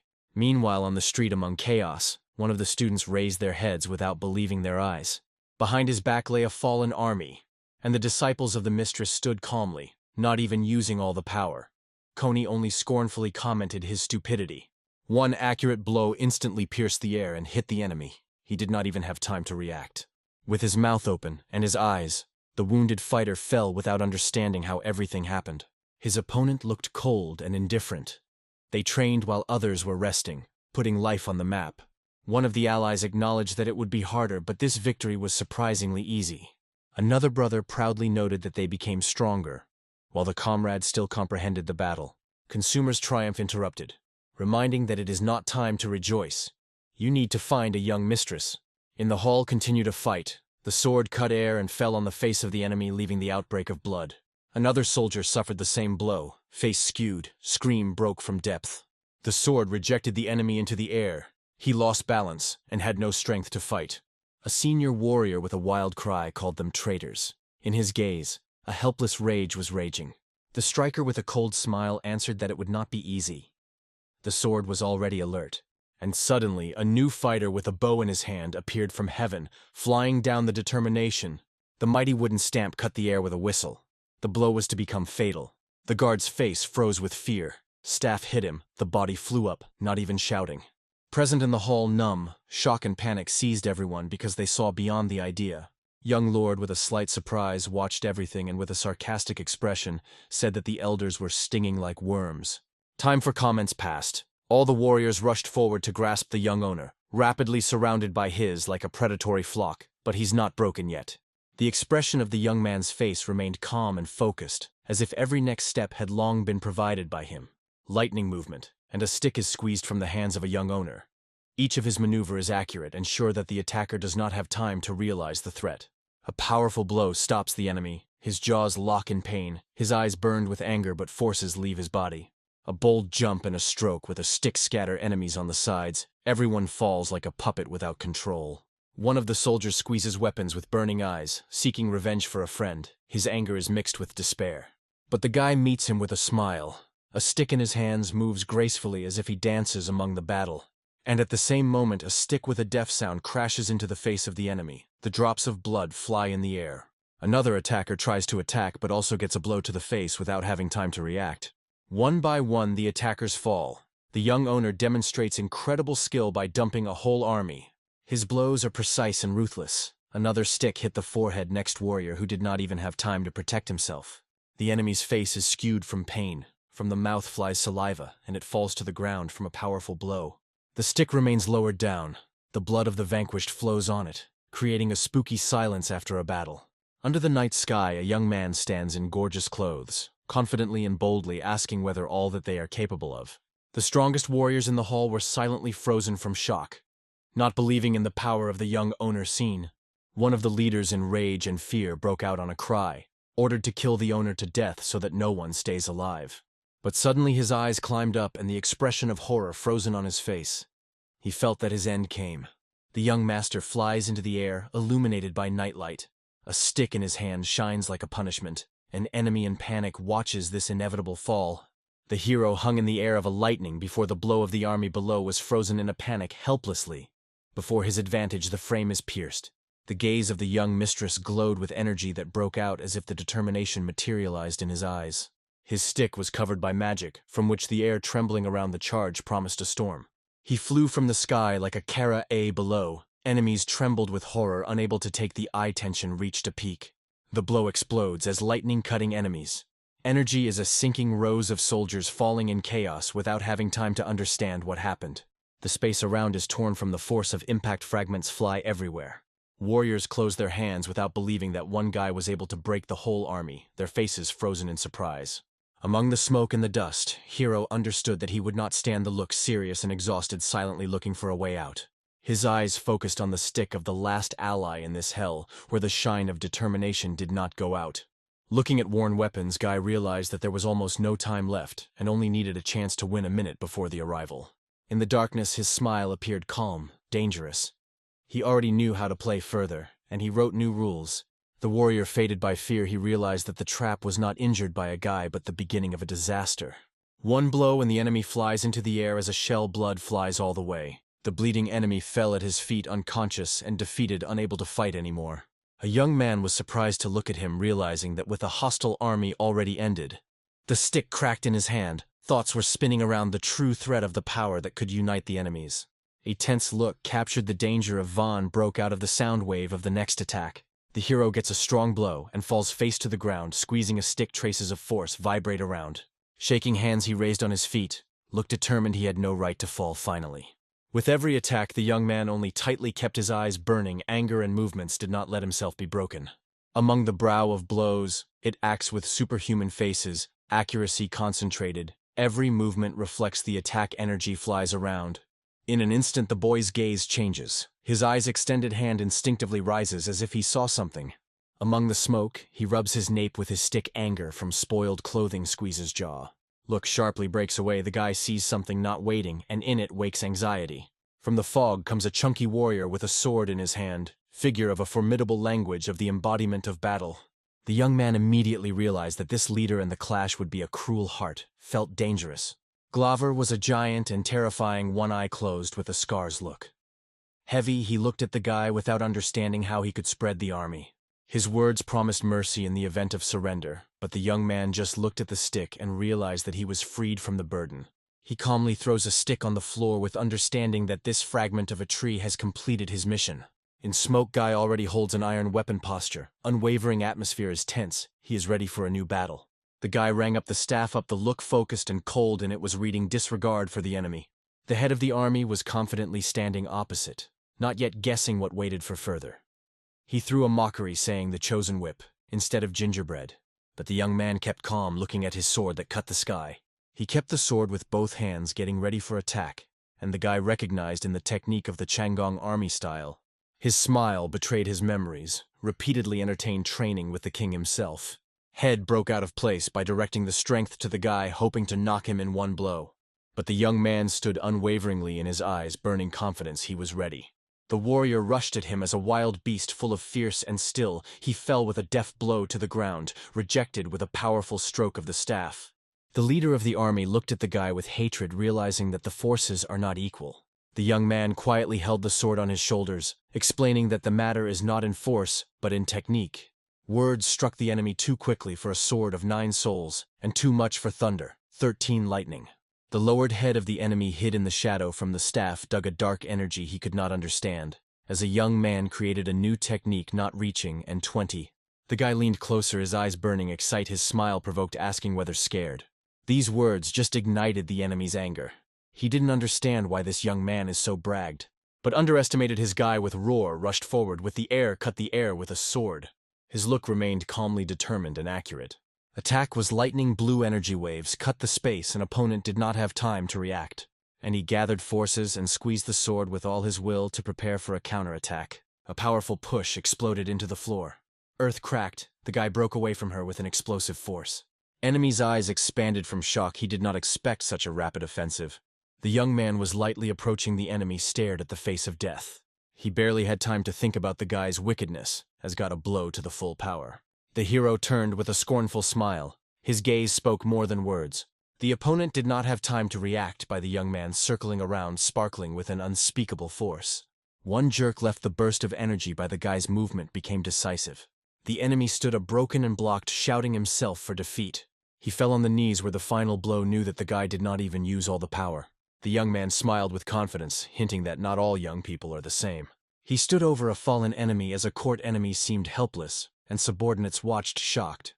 In the banquet hall, panic erupted. All were stunned, and could not believe that the young lord won. The army leader from the family of Osgun. One of the warriors lifted the sword over his head, attracting attention. Seemed to be preparing to declare something important. Widely outlined his mouth, he exclaimed that the young host destroyed the head of the army himself. His supporters exploded with joy. Shouts filled the space because the main enemy fell, and other warriors froze in a panic without understanding what to do further, because the situation has changed dramatically. One of them turned to the hall and opened his mouth, called the guy's name that broke their resistance. Pointing to him with a finger with a malice in his eyes, he said that if you grasp the guy, all again on their side. Inspired by this, warriors rushed to the guy ready to execute the order to kill. But he stood still, and confidently with a slight smile on his face seemed to mock the enemies. And suddenly, just in the eyes of the enemies began to fly their brothers, though no one has come close to the target. In the night sky appeared a student of a young hostess, like a wild boar of a couple torn out of nostrils. The look of a burning. Despite fear, one of the warriors ordered not to panic because the opponent was only one.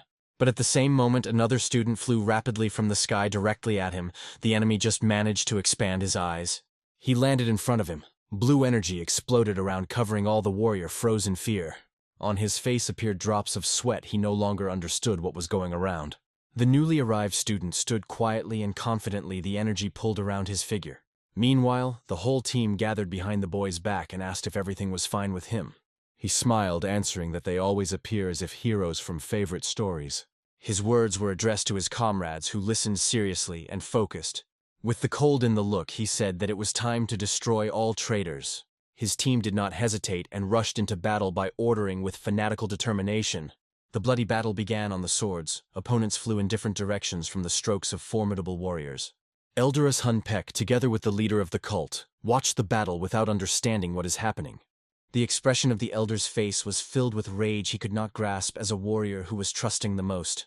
The leader of the cult looked silently at the guy struck as he exceeds all expectations every time. He turned to the elder, offering to surrender because if the emperor intervened. But Face laughed with annoyance, did not believe that the warrior was the last trump card. And the face of a cult leader changed sharply when he turned and saw something unthinkable. Before him lay the emperor, killed and filled with blood.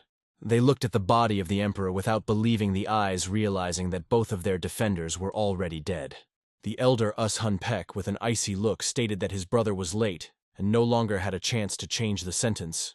The heavy foot of a stranger stepped simply on the bloody crown of the emperor, mockingly noting that the resistance was stubborn than the hell expected. Before the surprised eyes, a person in the mask, behind whose back stood a whole row of silent warriors. He claimed that he had observed his word. The head of the clan, covered by horror, did not understand the unexpected development. Every warrior in the mask emitted dangerous energy. The skill of their order was dropped on the phantoms of the battle. Elder Peck returned to his older brother, advising not to surprise the future surprises. A bold smile lay on his face. 10 years, plans are still holding hidden cards in the sleeve. Rage and misunderstanding flashed in the only eye of the chapter. The bitterness of brotherly betrayal was felt. A determined leader stood ahead of the surviving warriors, realizing that those who were a support of the house now turned the threat. An experienced fighter came out of the ranks. Another detachment appeared in the shadows in black. The eyes were burning as if in night ghosts. Their posture breathed the accuracy of the blow. A mysterious man in a mask threw out an ultimatum. Death or surrender. His voice was the rest of the hungry predator. Emotions broke through. The voice of the head shuddered with pain and anger. The house of us Huns struck under the pressure of our own blood. Peck mockingly called this path madness. A former ally turned into a fanatic that ignites the abyss. The head of the head was convincing the hand of the sword. The betrayal of the native root seemed the only rescue of the house. two brothers came together in the darkness of broken slabs. Their words competed in the right to determine the truth among the ruins. Peck's gaze glittered with a cold disdain, confirming his belief in the talent of his brother on the throne. The rolled cry of the head rolled up the hall. The name of the brother escaped with mixed pain and a thirst for paying. The enemies stuck forward, but the striking scope of the sword lifted them into the air. The space was filled with broken silhouettes. Among the chaos of the head circled with a deadly whirlwind, rubbing anyone who dared to get closer. In combat pressure, he proclaimed the curse to all opponents. Enemies flew like straw dolls. On his face blossomed a sinister smile. Every blow fell exactly and ruthlessly, turning the hall into a meat grinder. The only harsh movement sword squeezed out of the vagina, the eye was burning with determination. Every future blow promised death. Behind was Peck. Confident steps deftly echoed. For him, opponents were only empty shadows. The attempted from behind his brother became a point of non-return. It was necessary to put an end to this drama. Sudden sense of danger changed the stone expression of Peck. The look flashed with an unexpected anxious light. The lightning sword intercepted the flying object from above. The spark flash broke the darkness. The reflected blade was plunging into the ground. Peck was puzzled on an unknown sword that almost took him his life. On the opposite side of the hall surrendered a young host, holding a weapon on his shoulders and throwing a cheeky greeting. The expression of Peck's face darkened with anger and surprise. A new clash was ripe between young rebellious and experienced conspirator. In the floor, a sword protruded, the same who almost destroyed the head of Peck, the uncle of the young mistress. The guy's hands squeezed the sword's arms with a strain, as if every moment could turn into a clash. From the face of the elder splashed unbridled rage. He looked at the young man with a disgust, full of hatred. The guy stood calmly, reproaching whether a worthy relative was attacking a thumb, not face to face. Under the starry sky, both silently exchanged views, every word stretched like bow. A moment, and the calm face of the young man turned into an icy mask of confidence and harshness. The hand rises up with the sword. In the air there is a threat of action that will change everything. The look is full of anger. The sword is alert. The guy does not intend to forgive. The blood of the kind for him is not a reason for mercy. The young man's words were pierced by the elder, as if a blade. Shock and humiliation were cut from the inside. Lord stands boldly. The smile does not get out of his mouth. He is ready to challenge even blood. On the face is an ominous shadow. Each phrase sounds like the last sentence, without a hint of reconciliation. The eyes of the elders burn the rage. The jaws shrink. He sees not a nephew, but a threat to honor. His army is panic. The screams of anxiety rise to the sky. The warriors rush forward for the sole purpose of destroying. One of the attackers breaks out of place, shouting about the retribution, but only ignites the chaos flames. In the next moment, the whole army fades. The invisible fear that cuts the air stops every step. Arrows fly from the sky like a heavenly court, piercing rows, sending death into every movement. One of the arrows pierces the warrior in the face, tearing the cheek. Death comes unexpectedly and painfully. In a few seconds, the earth is covered with bodies. Arrows stick out of the dead, and the Lord silently contemplates the bloody result. The man in the mask stands confused, not understanding where this punishment came from. The sergeant has confusedly opened his mouth, his eyes extended. All this does not fit into his understanding. The look directed up. Where in the dark does the incomprehensible force hangs? What was it? On the roofs of buildings there was an army with erected bows, like shadows, ready for a new volley. The solid sea of soldiers covered every roof, a wave behind a wave moving on a hostile camp. The 100,000 army with flags and swords. They were mercenaries or soldiers, but for the sole purpose. They are fearlessly stepping forward despite the obstacles, but no one understands why 10 factions have merged here. One of the warriors exclaims that they heard about the crisis in the Gon family and came to support her head. These words knock down the pestle from the panther. Despair and anger cover him. Everything flies. Lord watches and smiles. A receipt that seemed formality has brought unexpected power. The sergeant grabs for the last hope, turning to the ally in the mask. Enemies. They will not cope. But he still cannot understand why the 10 most powerful factions have decided to intervene in this battle. The man in the mask was frozen in the stupor, because no such unexpected turn was waiting for. Representatives of 10 factions were in front of the head, and a bitter implication of the inevitable duty was read behind the decisive faces. The smiles of the head of the clan and the hostess expressed relief, because the new forces became an unexpected advantage in the future conflict. In the dark, there was a group of ruthless warriors ready to die for a secret that could not be allowed to open. The air voltage was squeezing the breast, because the situation was out of control, and each subsequent step could be fatal. The elder Peck looked forward and made the decision to stand to the end, even if he had to die right here. The person in the mask finally replied that it was such a position because a blow could wait behind his back. Mixed emotions shone in the eyes of Peck, but he still believed that there was a chance to escape the victory from the hands of fate. The enemy recognized the opponent's superiority, and although the fight would be difficult, he is ready to defend every step. All the hopes lay on the servants who stood in front, because the chaotic battle deprived the archers of the usual accuracy. The sword rose into the night sky, flashed in the light of the moon, and became a silent sign to action. The warrior's face twisted from rage, and the cry about the future victory rose into the darkness like a combat anthem. The figure in the red mantle was rushing forward, the cloak of majors behind his back, and every step heard like the last blow of the sentence. The hostess was in a hurry. His eyes were alarmingly running around. He had to help his father. But as soon as a figure appeared, his pupils expanded from the fear that had gone through the whole body. In front of him stood Hun Ren, a strong, cold traitor and senior heir. The enemy's look remained empty, without emotions. Only an old wound in the eyes and a complete willingness to finish the fight. Two stood opposite. One kept the sword with alert, and the other approached with a smile, rich in disdain. Anger and insults broke out in their eyes. The voice trembles from tension, but only weapons will decide. The enemy stood in a battle rack. His sword burned blue flames, and the body trembled with concentrated force. The warrior, who was in a hurry to help, slowly squeezed the sword, preparing for the battle where silence weighed more than words. In the air, there is a red cloak. The sword is already over his head, and the enemy is waiting for the moment of collision without moving. The gaze remains unchanged, confident and firm. Nothing frightens him, because this moment has long been foreseen. The swords came together in the outbreak. The explosion of energy cut the space when the will, anger, and unwavering determination. The battle for the throne began. The Black Army stands in a spooky silence. The eyes are burning red, and a person in a mask with a cry forbids anyone to get closer. Consumer with sarcasm evaluates the uniformity of hostile troops. In his voice disdain, every fighter seems to him a faceless shadow. Suddenly explosion and cry. The fighters are rapidly bursting into the enemy's bench, cutting the rows, and the protective line of the Black Army begins to shake. The eyes of the Coney are burning with cold cruelty. He is ready to fight without hesitation. His brothers destroy black warriors with incredible ease, scattering opponents. One of the fighters breaks forward and strikes with incredible accuracy. In his view, there is unbreakable determination. The flame palm cuts the air. Magical energy explodes outside, the moment he was preparing. The red cloak is fluttering in the air. The person in the mask rushes forward. Hands are burning. The goal is to destroy the head and to break the course of the battle. The head notices the attack. His eyes darken. It releases the flow of blue energy, which cuts the space with the hum, colliding with the fire. The blue beam lightly pierces the air and hit the fighter in red. His body is thrown back, but he does not seem. The head of the bandage on the eye is puzzled. He did not expect an opponent to withstand a blow. The voltage increases.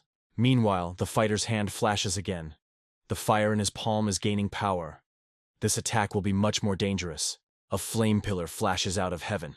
The red warrior attacks from above with devastating force. The head barely has time to defend himself. The sword closes the face of the chapter. The teeth are clenched. He cannot understand that the monster stands in front of him. His pupils narrow. The face is tense. Sparks fly around. It is preparing to take the last step. The elder of the FEC suddenly appears. In a decisive impulse, he rushes to the head. He looks around, not believing the eyes. The face of Peck is full of fierce. He recognizes the power of the head, but reveals that he specifically hid energy for this moment. They face in a fierce duel. The sparks fly, the shocks are faced. The atmosphere is buzzing from tension. Another opponent breaks into the swirl of events. The figure in red flies directly to the chapter, and his gaze is full of shock. The attacker's mask is shining. He is approaching rapidly. His eyes are cold. The blow is inevitable and accurate. Explosive acceleration. The attacker rushes at incredible speed. The fist cuts the space like a lightning strike. The flame hand faces resistance. The air explodes with light. The strength of both warriors faces the peak of tension. Like a thunder in the clear sky, a young lord appears. He flies through the sky, goes to his father. At a critical moment, the guy breaks into battle. His blow splits space like a storm that sweeps everything in the way. Landing, he asks if it is too much to attack 2-on-1. The opponent with the mask corresponds to calmly. The eyes in the mask are burning red. He looks at the guy and admits that he wanted to fight with him for a long time. Lord looks with the challenge. His words humiliate the technique of the enemy and calls the mask an outdated relic. The mask is fixed, but the enemy's eyes are extended. He does not understand where the young man knows about the forbidden martial art. The stunned enemy asks who this guy is. Panic is already breaking through a cold mask. The guy only sighs tired and indicates himself. In his voice, the irony, they say, is not clear. He is the heir to us Hun. The enemy swept the rage. He does not believe that the young man has mastered the forbidden art and wants to kill him to know the truth. But the guy calmly causes him to try. Lords loudly instructs his father to deal with his brother Carr, himself takes a man in a mask. But doubt about the look of the father gives the stress of the situation. The guy exclaims that if the body follows the spirit, then it will be easy. There is no fear in his voice, only determination. The father looks at his son with hope, but still asks whether he is confident in his abilities. Without a shadow of doubt, the young man states that he will handle himself, and the father should focus on his enemy. The air is already raging in the air. The father, looking at his brother, exclaims his son who trusts him.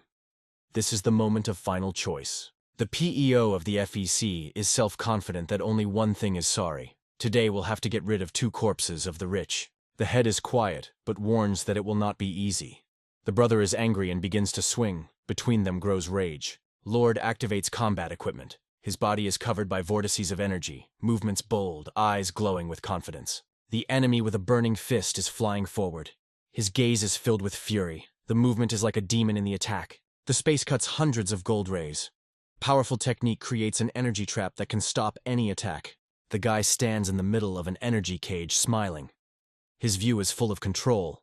He is not afraid, but only calculates the course. The field flashes.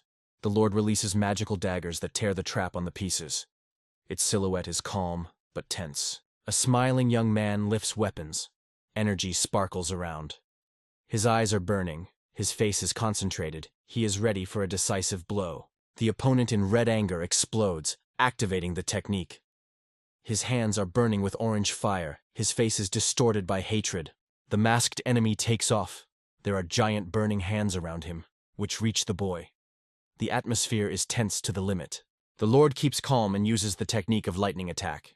Its silhouette split. It is rapidly approaching from different sides. The young man's face is sure. It moves chaotic, but for sure.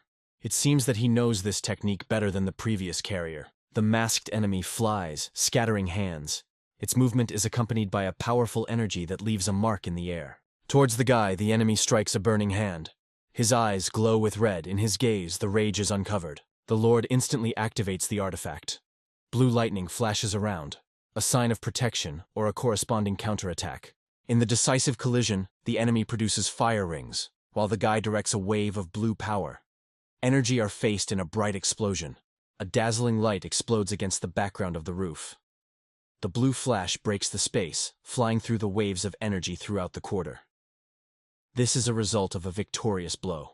Young Lord stood motionless in the middle of smoke, which had not yet dispelled after the explosion.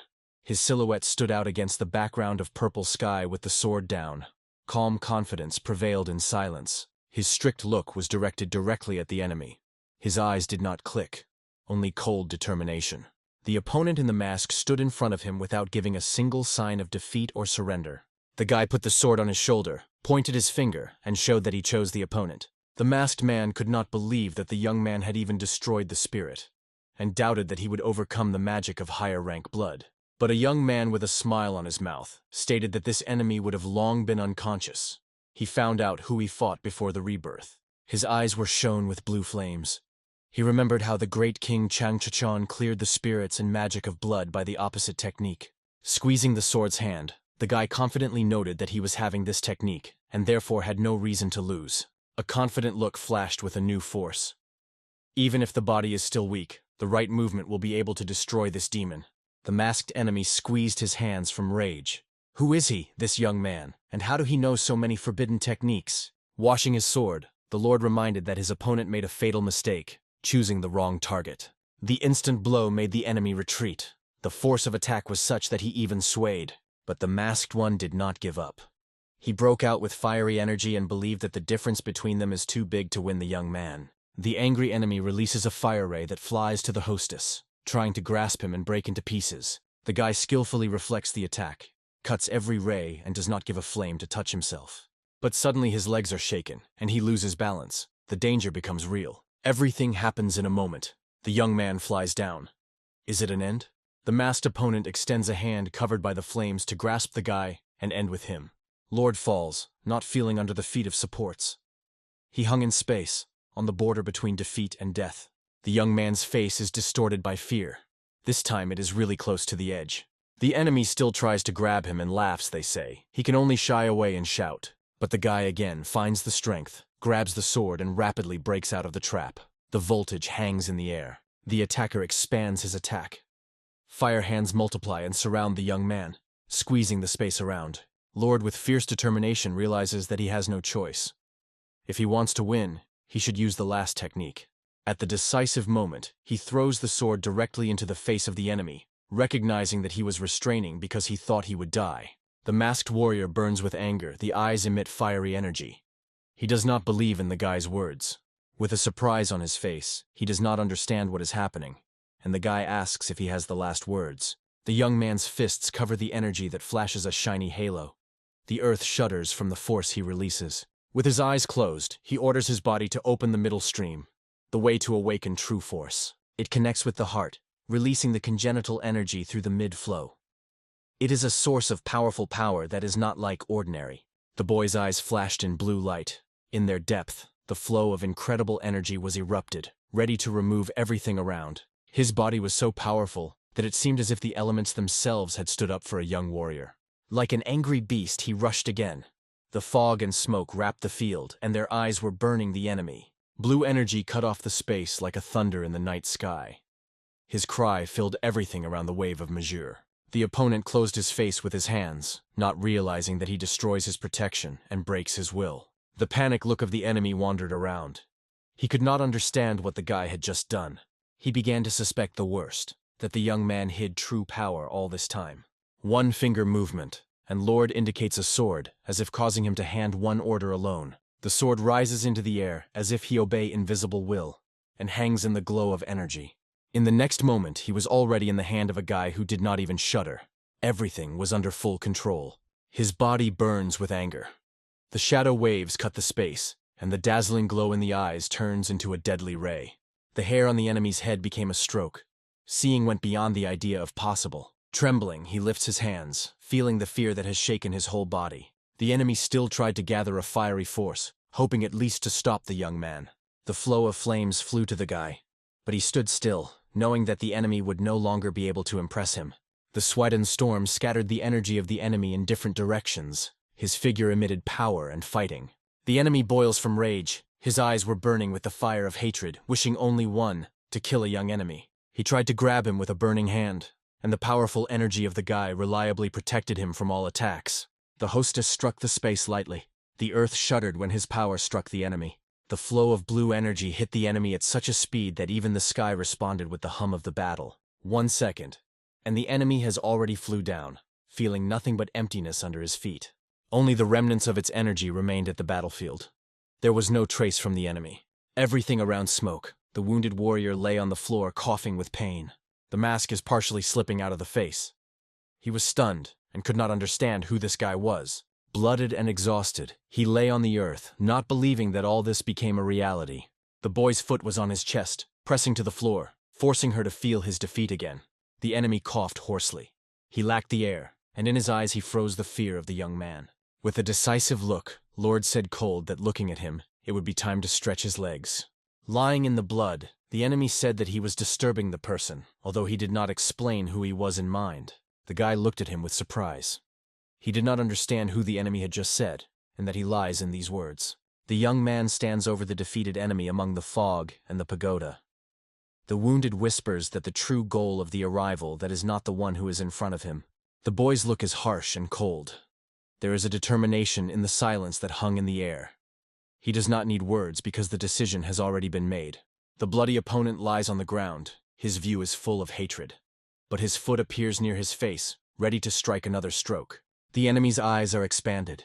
Panic, pain, and despair mixed on the face. Cuts and blood create a feeling of complete hopelessness. Lord goes forward. There is a trace of water energy behind his back. Ears, clothes, and scratches testify to the price of victory. He stands with a satisfied smile in the fog behind his back, the ruins of the arena and the enemy overthrown. In his pose, the absolute advantage is red. Slowly sinks a hand wrapped in a blue flame. The aura of the force spins around, with the air. The body flashes with energy. The muscles are clear like stone. The eyes are surprised, but full of awareness. All the accumulated force has already been used. Under the light of the lantern, the guy sits curled up, sighing thoughtfully. His view was full of reflection on the weakness of his own body. Bloody spots are still shining on the dark floor. The poor memory of the battle is about pain, loss, and irreversibility. The elder FEC, with a shaking in his voice, recognizes the defeat. His shoulders are compressed in the eyes of bitterness. The brother orders him to throw a sword. Looking back with anxiety, the sergeant realizes that not everything is lost.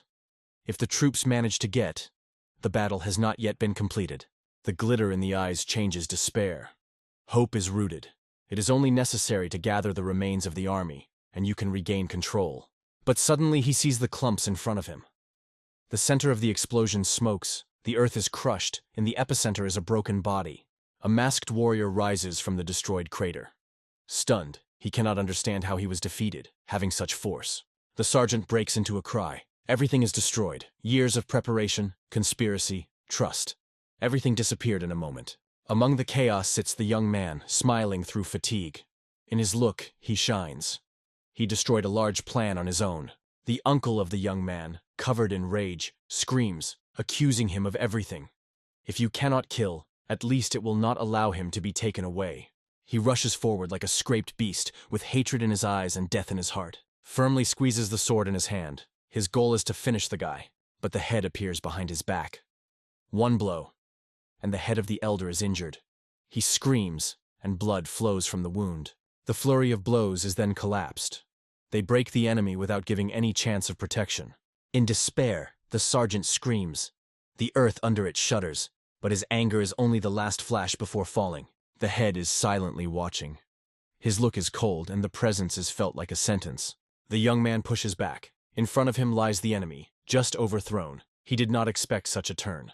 The father puts his hand on his son's shoulder, asking if everything is fine. Lord replies that he is truly worthy of the title of head. The head compresses his fist. His eyes flash. Anger from his son's words flashed suddenly. The young man instinctively closes his hands. On the face, the grimace of fear of the blow was frozen. But his father's hand slowly sinks on the boy's head. He does not understand. He still expected a blow. The head smiles. The son is still confused, but his father thanks him.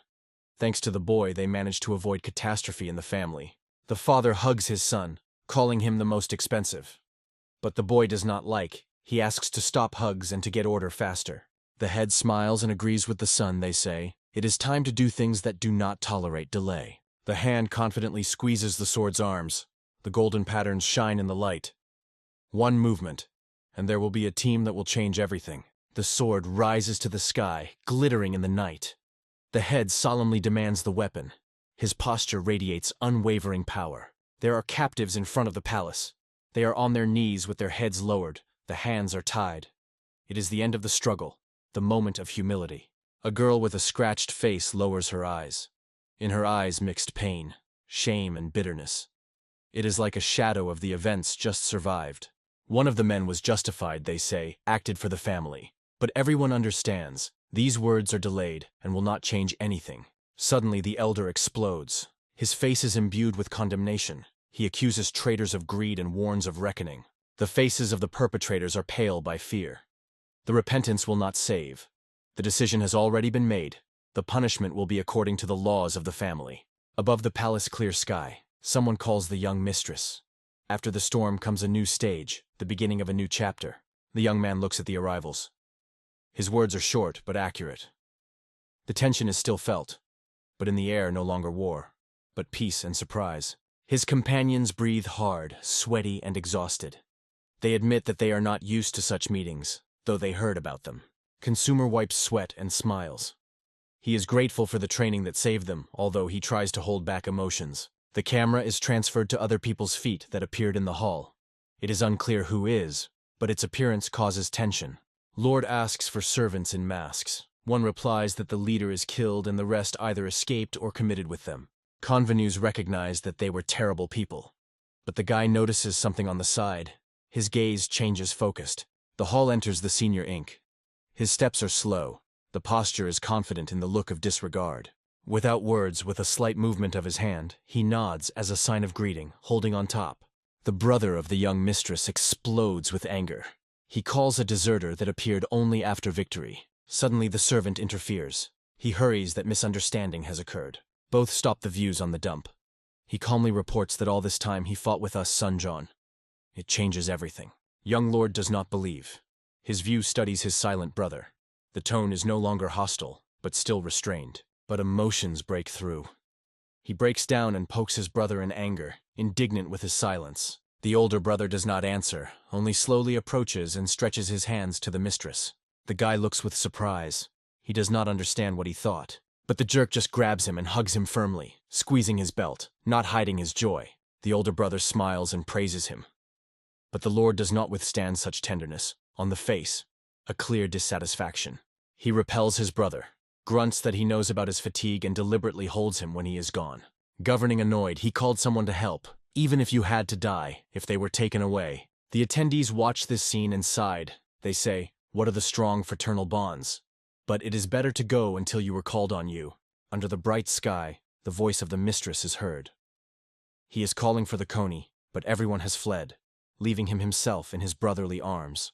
The quiet sky above the palace reminds that after a storm of life it returns simple joys, and even the supply of food sounds like a promise of peace. The servant serves a tray with steamed meat, dumplings, vegetables, and gold pudding. The aroma of fresh dishes fills the room. The owner sleeps peacefully under a blanket with birds. Only hair looks. The servant uncertainly decides to wake or allow rest. On the face of the servant, the fight of shock and fear. The young man has been sleeping for 3 nights, and the mistake can become fatal. He leans to check the pulse, make sure that the heart is beating and the dream has not turned into the silence of death. The young man's eye suddenly opens, feeling the danger. A stranger's figure hanged next to him. The hand grabs the wrist of the servant, stopping the touch. The movement is full of instinctive defense. On the face of the maid, anxiety and repentance. She is afraid that she did inadvertently, and waits an unknown reaction. The owner sharply picks up, holding her hand, reproaches for carelessness, and it is justified through tears. He sits, wrapped in a blanket like a cocoon, warns that a sleeping warrior can cut in response to noise. The servant bows his head, surprised as the one who has not recently held the sword, so jealously takes care of combat honor. The owner under the blanket accuses her of condemnation, and she trembles, as if under the hail of arrows. Out of the child, eyes full of doubt and distrust, they watch closely at every movement. The servant in cold sweat, the guilty look lowered. The words were stuck, as if before a strict exam. The young man muttering about the loss of energy, barely moving, and the maid silently observes his powerlessness from his back. The servant does not understand the meaning of the monologue, until the guy exclaims that he is the owner of this body. Without appetite, he bites a piece of meat, convincing himself that food will speed up recovery. Even while eating it is annoyed by foreign sounds, peace is clearly not its element. The maid is surprised to say that the traders were going on in the hall, and he had no idea. A clear sky shines above the traditional building with multi-tiered roofs, and human destinies are solved here. Inside, high beams and heavy canopies inspire fear. Each breath seems crime under the eyes of an elder. The head of the bandage listens to the report. The sentence for 3 elders is issued, silence ringing like a string before a blow. The words about the expulsion of families and hard labor are cut by air.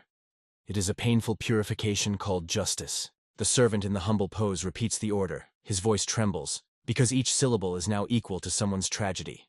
The heads of the head are burning, the jaw is rock. Personal insult leaves no place of mercy. The steps lead to the dungeons, the torches blink with a single light.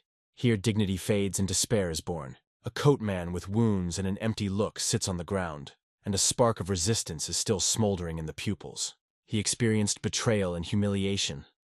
In the silence of the dungeon sounds a voice that asks why everything went to a scrape. Before the prisoner, the chapter appears. The posture is straight, the look is solid like granite. The brother looks at him with fury, reproaching the failure. Angry words echo in the dungeon. The moon of the dungeon is heard by the steps of the older warrior. The fists are trembling. The eyes are burning with anger. Every muscle is ready to break the hatred shackles. In shackles, the conspirator does not bow his head. Pride burns in the pupils. The bitterness of the failure is stronger than the pain of chains. The elders gaze from pain and insulting. The silent sentence is more difficult than the sword. In the dungeon, a crippled hand trembling, which no longer recognizes brotherly ties, they crumbled ash. The compressed jaws are looking for the answer, who were shadows that turned the clan upside down. The traitor rejects cooperation.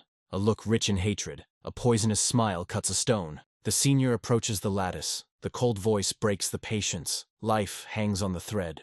The prisoner explodes with a cry, preferring death than to see the eyes of a former brother. The senior silently turns and goes. The steps are heard. The sentence is already delivered by the heart. In the silence of the dungeon swells the request of his own execution by his brother. The circle of hatred should be closed. A calm sky shines above the roofs of the palace. Silence seems deeper in a breath before a new solution. The trembling hand opens a box with 2 gold balls. Tension grows from the feeling of their weight. The disappointed sigh is heard. Only 2 precious balls. The quantity does not cover the dubious quality. The lord swallows both balls, but the body remains unbreakable, as if hope have escaped. It rolls into a blanket. The cold squeezes the bones. The complication holds it in the icy grip. Extended eyes catch fear. Inaction will mean death. It is time to move out of place. The look falls on a shimmering device. Thoughts are looking for a rare ingredient like a star from the sky. Sudden illumination gives a plan, a chance to save a flashing brightly, intercepting a breath. The blanket flies up. The guy grasps. The determination cuts the air. The weakness is left behind. A triumphant smile blooms on his face. The habit of finding a way out again leads to victory. The palace in the rays of the event is silent, hiding the storm, ready to explode among marble walls. The main figures of the kind came at the long table. Every view weighs the opportunity to seize power. One elder recognizes mistakes, promises to support the head. Repentance is delayed, but still sincere. The head solemnly swear to multiply the glory of the family. Sincerity is intertwined with cold predictability. The name of hack, a new genius or threat. The leader calmly assures that everything is going according to plan. The smile of gratitude shines on his mouth. The authority is fortified with words of support.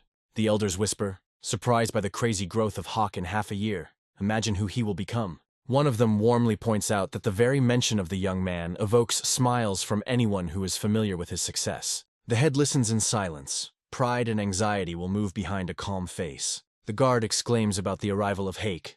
The corridors are heard by the steps of the future. Loud strokes are approaching. Every step announces a new era for the family. The elders are overwhelmed. The bright blanket on the young man drives them in surprise and quiet fear. One of the elders fades with an open mouth. The appearance of the guy destroys all expectations. The harsh father is also surprised. The gaze gives the uncertainty that has happened to his son. On the threshold, a Hake in a colorful blanket instead of armor appears, is confidently interested in the cause of the meeting. And the surprise of the hall is thickening. The leader with a gray beard turns to the boy with gratitude and asks what reward he wants. But instead of the answer, he receives a spit that causes shock and confusion. The scene goes into a humorous tone. The senior, wiping his face, tries to preserve dignity and hints that time has been unsuccessfully chosen. But the guy suddenly decides to speak. Looking not too confident, he wipes his nose and seriously states that he wants to go on a trip. The father with the bandage on the eye is markedly surprised. His face is full of distrust. The word journey sounds like a thunder in the clear sky. The new moon insists. He looked at 4 walls. The elders look in surprise. It violates the usual order of things. The guy explains that he has not left the estate for years because of poor health, but now wants to see the world. The voice sounds for the first time true determination. The father is lost. He cannot pick up words because the son's statement knocks him out of balance. Young lord leaves the hall to his servant. He immediately asks how the meeting has passed, anticipating a difficult conversation. In response, the guy only playfully waved his clothes and pauses, hinting that the answer will be unexpected. Finally, he says he got permission, smile on the face, out of sure. He is ready for a new adventure. The servant is amazed. Despite illness and family problems, the guy achieved permission. Her view is full of respect. Smiling, he tells how he coughed and simulated weakness to cause the pity of elders. The plan worked and supported it. He answers, Hebe. They will celebrate the birthday of the daughter of the local ruler, a great reason to go on the road. The night covers the eastern roofs. The silhouettes of buildings on the background of the sky seem to whisper about a new chapter that will start. Having dropped the heavy blanket, the guy feels relief. The body no longer trembles. The chills have passed. Gathering freedom, he leaves the room. Before the trip, you need to handle the latest things. The scene changes. A dark dungeon in which a prisoner sits with a darkened look. The atmosphere is filled with anxious anticipation. The prisoner is surprised and interested at the same time. A hero appears near the lattice and says that the enemy is still alive, despite blocking energy. Through the grate, he adds that he hoped to see him broken, but apparently he was still holding on. The prisoner rushes forward. His cry is heard as a promise of revenge. Lord is evading with ease. Smiling, he mocks the powerlessness of the enemy and notes that he still has a little energy. The prisoner's eyes are burning. He extends his hand. He shouts that he wanted to kill the guy. In the night darkness, when flickering the fire, the boy's voice sounds calm. He says he came because he was interested in something. Recalling the blood technique and returning souls, he causes his uncle shock. A cold sweat appears on his face. The guy stubbornly says that he knows about the revival of forbidden techniques and wants to know who the mysterious fighters were. The prisoner burns with anger. He is not going to reveal the secrets to this bold young man. The guy just scratches his ear and says he does not insist.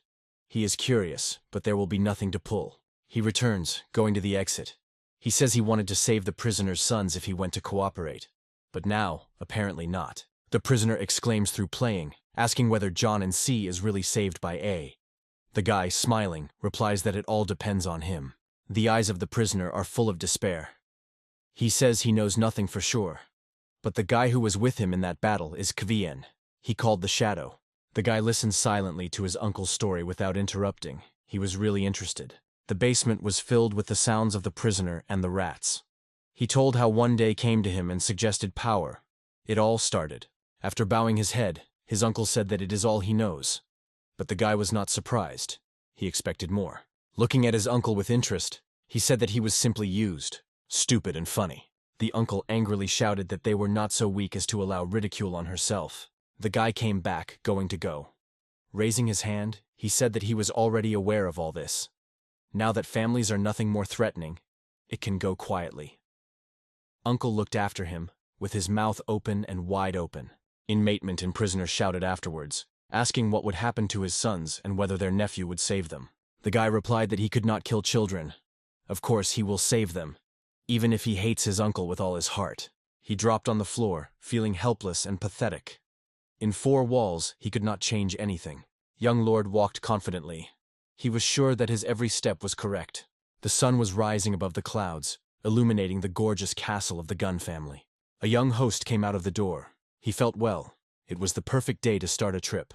He spread his mouth wide and shouted to his comrades, asking if everything was ready for departure. But he did not have time to finish the phrase as a fright appeared on his face.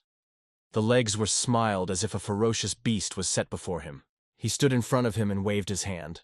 The guy was surprised. He didn't expect to see him. The father was behind his brother, smiling and saying that his brother would leave with him. The young mistress did not like this idea. His face broke out. He pointed his finger and shouted why his brother interfered with a journey that became a reward for him. His father, with a gesture of his hand, pacified him as if ordered to remain silent. He said the brother also deserves a reward for help, so he has the right to go. Going closer, he smiled and added that he would be calmer if the son does not go himself, because he does not know where to bring him, but wants to take care of safety. But the guy just clenched his teeth. He didn't like it. Seeing this, his father immediately turned around and said that if he did not like the satellite, the journey would be cancelled. Young Lord stopped him instantly, grabbed his shoulder, and said that very glad to go with his brother, so much that he wants to dance. Hearing this, his father smiled widely and noted that it was the right decision. But the guy himself looked dissatisfied. In his eyes, sadness and annoyance were read. We stood in the middle of the hall silently drawing my father. He walked calmly and satisfied. Once his father disappeared from the field, the guy was angry with his brother, accusing him of always interfering and wanted to just nail him. But when the father turned, the guy stopped at once, pulled his smile and began to squeeze his brother by his shoulders, shouting what the shoulders were in that wide. In the foreground, the father was glad, believing that the sons were finally approached. But behind his back, the guy burned from anger and dreamed of one thing: to nail his older brother, although he was calm. In the boundless marine spaces, against the backdrop of rocky shores, a majestic ship is floating. It is a symbol of freedom and a new beginning. Two brothers, overcoming difficulties, go towards adventures. Around rose the inaccessible snow-covered mountains. On the summit of one of them, a mighty man sat in the lotus position, half-dressed. Since childhood, the hero wandered the streets and ate from the floor like an animal, gathering rice crumbs. Later, the young man took up the sword for survival and time after time found himself on the edge of life and death. Over years of constant battles, he turned into a true expert in martial arts. The young, long-haired warrior defeated all enemies, conquering 8 of the 10 greatest masters. Suddenly, a demonic horde began to spread rapidly across the world, like a forest fire. The brave warrior decided without hesitation to resist this terrifying onslaught. He dared to face the entire enemy army alone, seeking to test his own strength once again. The courageous, long-haired youth triumphantly raised his sword, defeating the demon lord and saving the kingdom. Ha-Hu Yen's face remained serious, for now he was considered the strongest man on earth. Walking the desert land, the mighty swordsman recalled the years of his reign, which left behind only decay and emptiness. Sitting on the mountain peak, Ha-Hu Yen understood that to overcome madness and reach the pinnacle of mastery, he had to become a demigod. Clearing his mind, Ha-Hu Yen began his rapid ascent into the heavens. For 10 years, he unwaveringly gazed at the snowy peaks of Tian Shan until he finally reached his goal. The demigods were outraged by the appearance of the audacious and bloodthirsty intruder, ordering him to go back. The man silently listened to the harsh sentence of the higher beings. Despite the general anger, one of the demigods still decided to give the warrior one last chance. A huge hand pushed Ha-Hu Yen back, ordering him to wash away past sins and start all over again. The master swiftly flew through the clouds back to the earth. Ahead appeared a majestic 2-story palace with a traditional roof and wide stairs. The frightened youth opened his eyes and realized he had been reborn after 60 years in the body of Nam Gung Hyuk, the second son of a famous family. He lay on an expensive bed with a bandaged head, suffering from an incurable disease of the 9 yin energy flows. Enraged, Ha-Hu Yen mentally cursed the demigods who had shoved him into this weak, feeble body under the guise of a servant. The boy raged because of the clogged channels, but believed that overcoming the illness with the help of 5 qualities would make him even stronger. Nam Gun Hyuk in expensive clothes placed his hand on his chest and realized with horror that the remaining chi energy would only last him half a month. He was frightened by the thought of a quick death, since the clan had spent so much money on his treatment that it was on the verge of bankruptcy. Flipping through scrolls in the library, the young man concluded that the previous owner of this body had already given up and ceased fighting. Finding rare medicine, he slightly strengthened the flow of qi and realized that the true healing power was hidden precisely in the clogged streams. Nam Gun Hyuk continued studying books, pondering ways to restore internal energy. Nam Gun Hyuk was in the library searching secret records of the Chang Chan Nangun family for a suitable technique to fill the new body like a fresh wineskin. The young man thought aloud that from now on he and Nam Gun Hyuk were one whole, so he was obliged to survive no matter what. Suddenly, he tripped over a floorboard and asked the emptiness with interest what it could be. Pushing aside the board, Nam Gun Hyuk discovered a book in a hiding place and perceived this secret type of martial arts as a true gift of fate. The boy carefully examined the find, understanding that it was an unfinished but unique art of Chang Chan, whose creator followed the same path of ascension as Ha-Hu Yen. At that moment, the present Nam Gun Hyuk remembered the powerful and ruthless warrior Ha-Hu Yen. Sitting in the lotus position, he imagined Ha-Hu Yen and combined the slow art of Chang Chun with the rough, fast technique from a past life, creating the technique of the Dark King Chang Chun. When the inner pure energy flowed into his danchan, it became the first step toward restoring the blocked energy flows. Nam Gun Hyuk was outraged when the man with the broken nose called Ha-Hu Yen the Lord of Demons, whose head was cut off by the hero Chunyi Gim, because he knew that he had actually fought against the horde. Soon, a breathless servant ran into the room and fearfully informed Nam Gun Hyuk about a terrible event. Ha-Hu Yen was forced to go to the Elders' Hall, where he witnessed an argument between his uncle and the head of the family, who reproached his brother for squandering wealth on his son's treatment. Ha-Hu Yen mentally cursed the scandalous relatives, and Nam Gun Hyuk firmly decided to prove that all the medicines spent were not bought in vain. Nam Gun Hyuk proposed to his cousin Nam Gun Jan, son of Nam Gun Pek, to meet in a duel to resolve the parents' dispute. Nam Gun Jan agreed, although he was considered one of the most talented warriors of the clan, second only to his elder brother Nam Gun Ryan. A fierce battle unfolded at the duel, in which Nam Gun Hyuk achieved a confident victory. This triumph forced the family to respect him, but ManhwaCapped did not back down and set a lightning dragon squad of street hooligans against the boy. ManhwaCapped easily dealt with the attackers and managed to convince them to become his obedient followers. Soon ManhwaCapped destroyed a dangerous shadow demon, which the treacherous ManhwaCapped had sent upon his own family. The warrior fought desperately with the scent monster and eventually defeated the enemy. The left mask reminded ManhwaCapped of the bloody dragon technique and the lost claw, but the attacker killed himself before he could say anything. While carrying out the mission where ManhwaCapped sent them, ManhwaCapped earned well, once again convinced that money is the main thing. The local fools foolishly called themselves the 10 Swords of Hefei, for which ManhwaCapped quickly gave them a good lesson. The parents of these losers, who led the local clans, sent monetary compensation and a written promise to help ManhwaCapped in everything. ManhwaCapped subordinated the Hefei gangs wandering the crooked path, made them sit quietly, and took a solid reward for it. The boy personally took on tough training of the Lightning Dragon army, so all the fighters had a hard time. He even managed to prepare special medicine for his older brother, whose swordsmanship skill began to rapidly decline due to the ineffectiveness of former potions. Meanwhile, the heads of the families continued to quarrel fiercely among themselves. Thanks to the timely help and strategy of ManhwaCapped, his father was able to finally defeat ManhwaCapped. From that moment, all circumstances began to work exclusively in favor of ManhwaCapped and his closest relatives. The boy's premonition came true. The masked people acted together with ManhwaCapped, and soon a man in a white mask appeared before them with a squad of black warriors. ManhwaCapped recalled a fierce battle in which the 10 strongest sects of Hefei and the army of the Lightning Dragon defeated the scoundrels under his command. The young man felt a powerful surge of energy and mentally mocked the overconfidence of his enemies. The enraged bandit in the mask felt the full destructive power of the legendary soul-destroying fist technique upon himself. The fallen opponent lay on the ground, bleeding after a devastating defeat. ManhwaCapped defeated the enemy in red clothing, although he was troubled by the use of his own innate life energy during the fierce fight.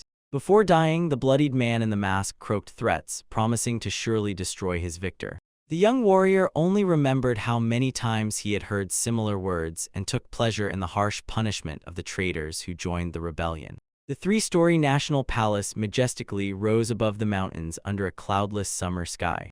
The use of innate power exhausted ManhwaCapped, and now he urgently needed rare medicines of pure energy to recover. The weakened youth lay in bed, wrapped in thick blankets, and firmly decided to make the necessary potion himself. The young master set out for Hefei with the secret instructions of alchemist Giantmok, using a trip to the festive banquet of the local Pen clan's daughter as cover. A small vessel slowly moved through the Orange River waters between steep rocky banks. The wooden ship held a steady course towards the distant lands of Hefei. Suddenly, through the closed door of one of the ship's cabins, a loud, juicy swear word echoed. Wrapped in a pile of clothes, ManhwaCapped trembled violently by the fire, realizing that since the start of the voyage his condition had only worsened. The servant carefully ground something in a mortar and anxiously warned the master that it would be even colder in the north, where they were heading. The exhausted young man continued to shiver from severe chills, and the words of his loyal assistant only irritated him. ManhwaCapped discontentedly noted that the boy's appearance did not at all match his anxious speeches. The assistant objected and assured the young man that on this ship, the master's fate concerned only him and the elder heir. The frightened servant held his breath and waited in fear for an outburst of anger from his stern master. ManhwaCapped grimly stated that after 3 days of sailing, the personal guard had not appeared before him even once. Meanwhile, 4 guards sat carefully on the deck, playing dice and drinking strong spirits. A burly bearded man with a short haircut was enjoying drinking alcohol straight from a large clay jug. Snacking on another portion, the bearded man joyfully urged his comrades to get completely drunk while the young master was ill and did not disturb their fun.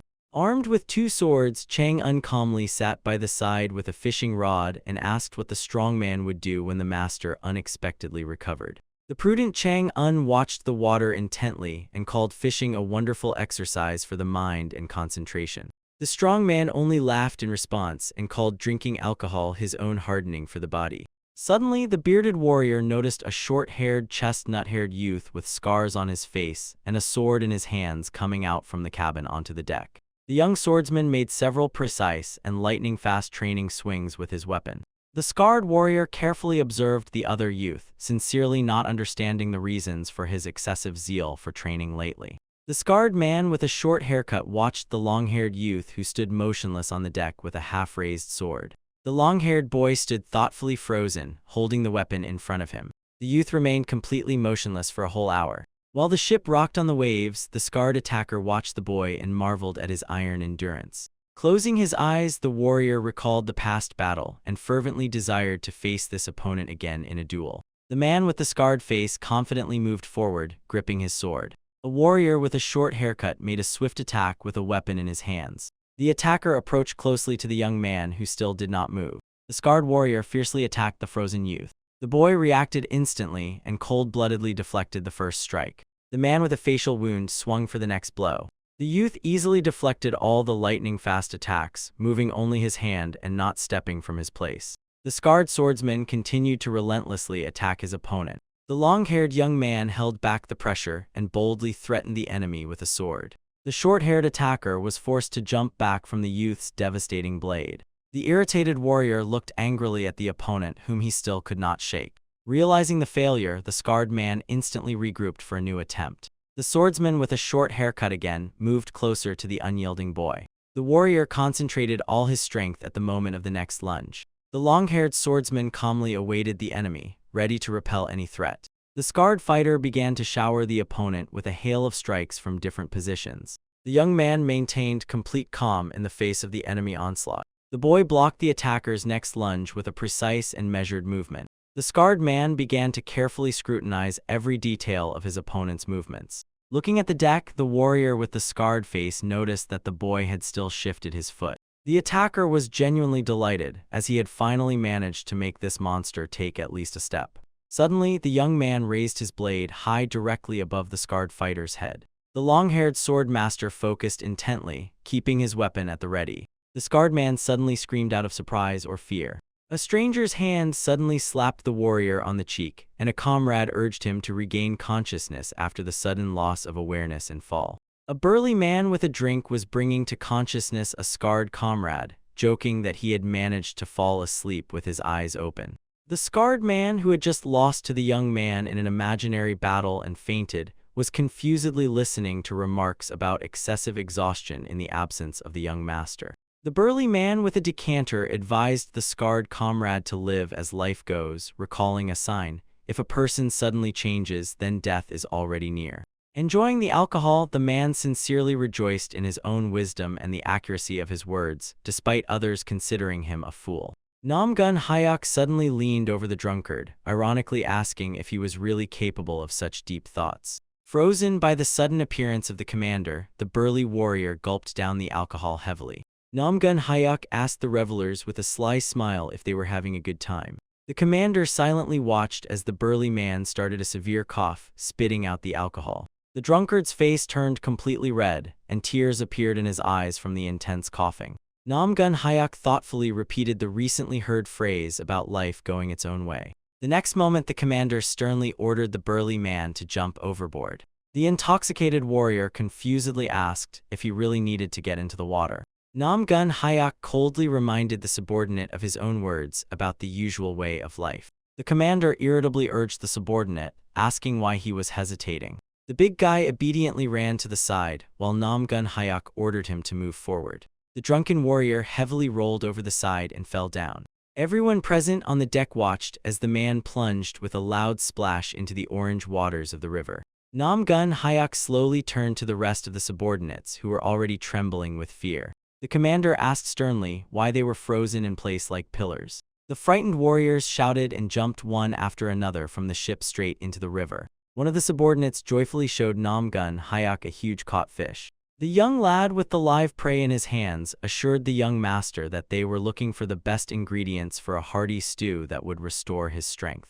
Namgun Hyuk silently kicked the boy, ordering him to keep fishing, and he flew into the water along with the fish. The sailing vessel calmly continued its movement further along the river. The ship's external passengers watched with surprise the strange spectacle in the water. One of the men near the side shouted that he saw a huge fish in the river. Other passengers picked up on this, mocking that this strange fish had eyes, a nose, and a mouth, and looked like the legendary merman. People on the deck laughed, joking that this oddity would soon grow arms and legs, and Nezneko would definitely mistake it for a human. In reality, these were Nam Gun Hyuk's subordinates who were rowing hard in the murky water, trying not to fall behind the ship.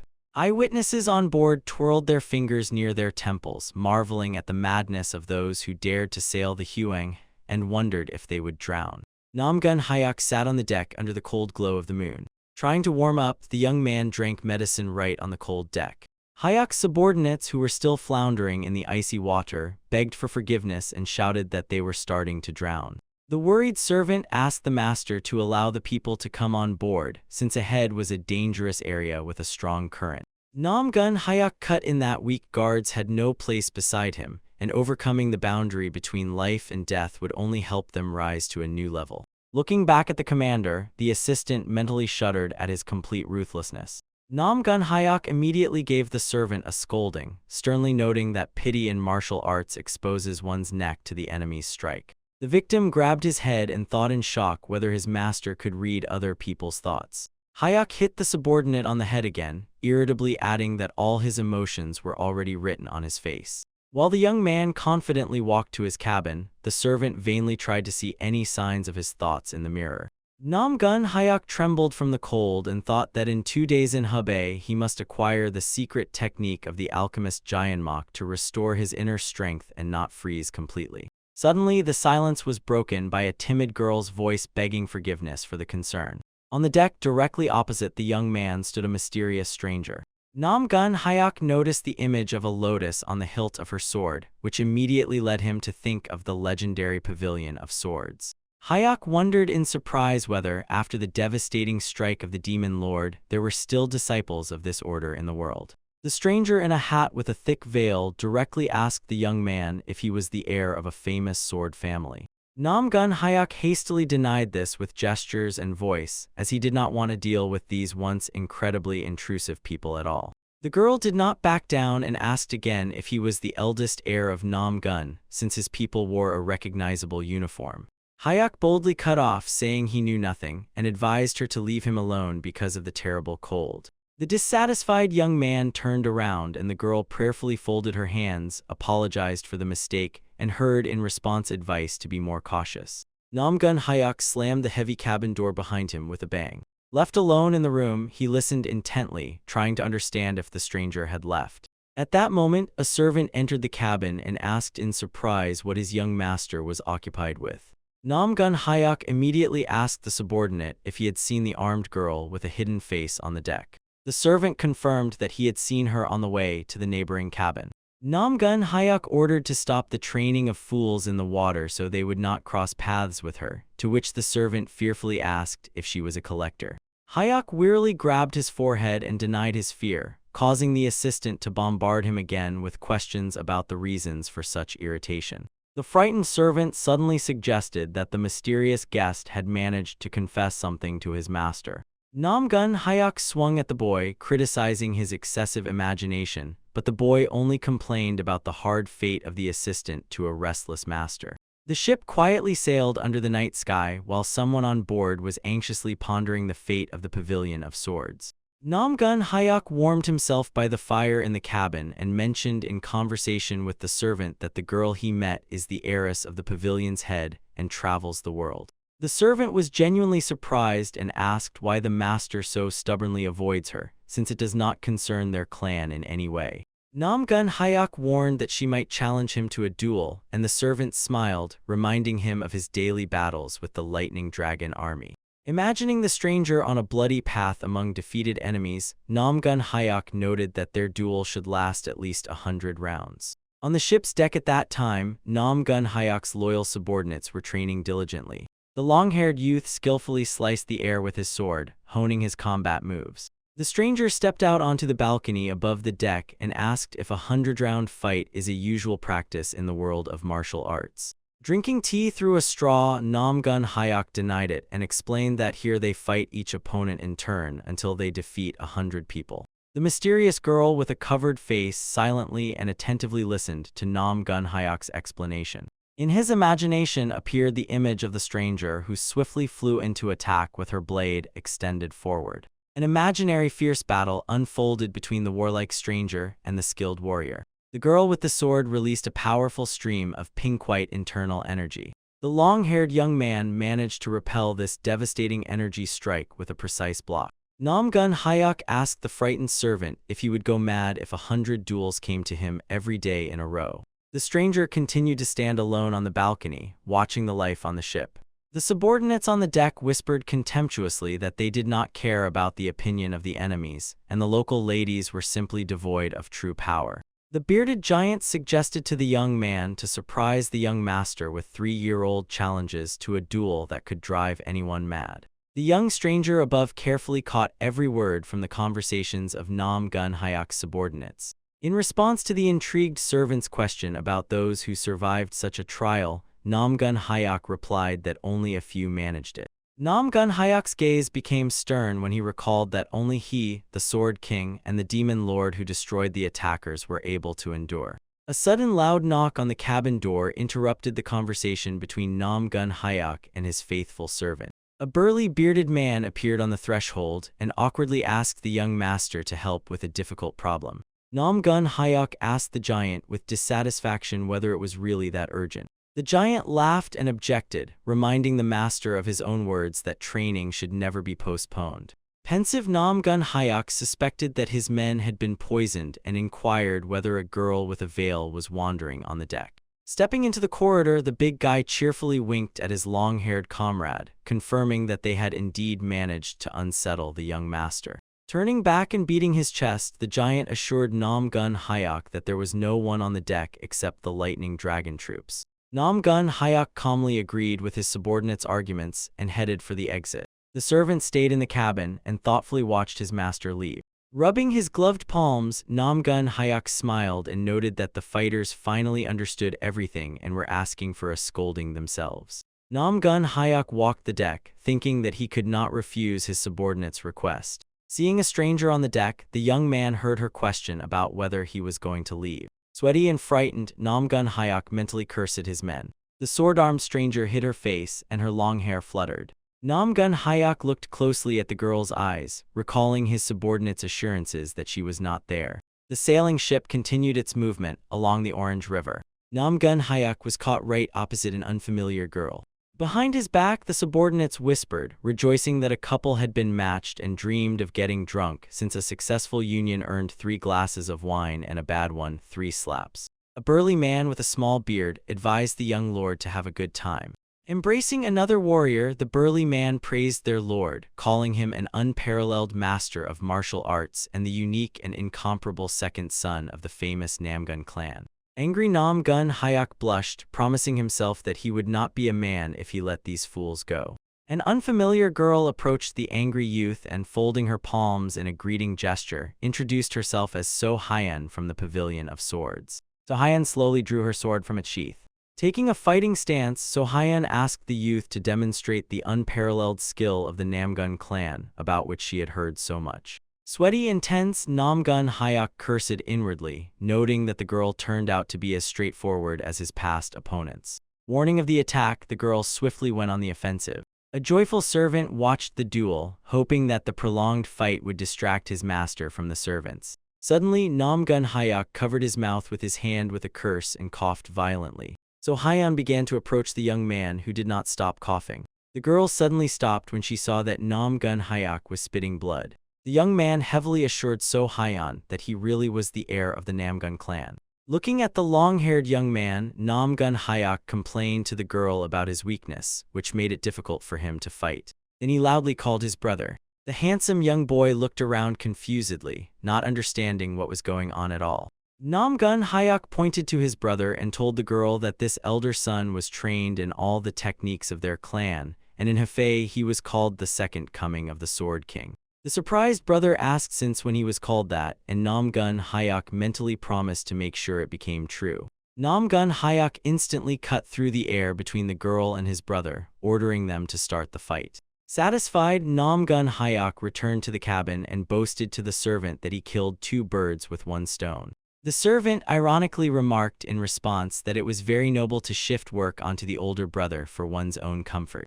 Namgun Hyuk irritably hit the servant on the head with his fist, ordering him to stop babbling. Observing So Hyun's movements, Namgun Hyuk's brother noted the gracefulness of her light technique, which significantly differed from the powerful style of his clan. So Hyun stood motionless on the deck, focused and waiting for the start.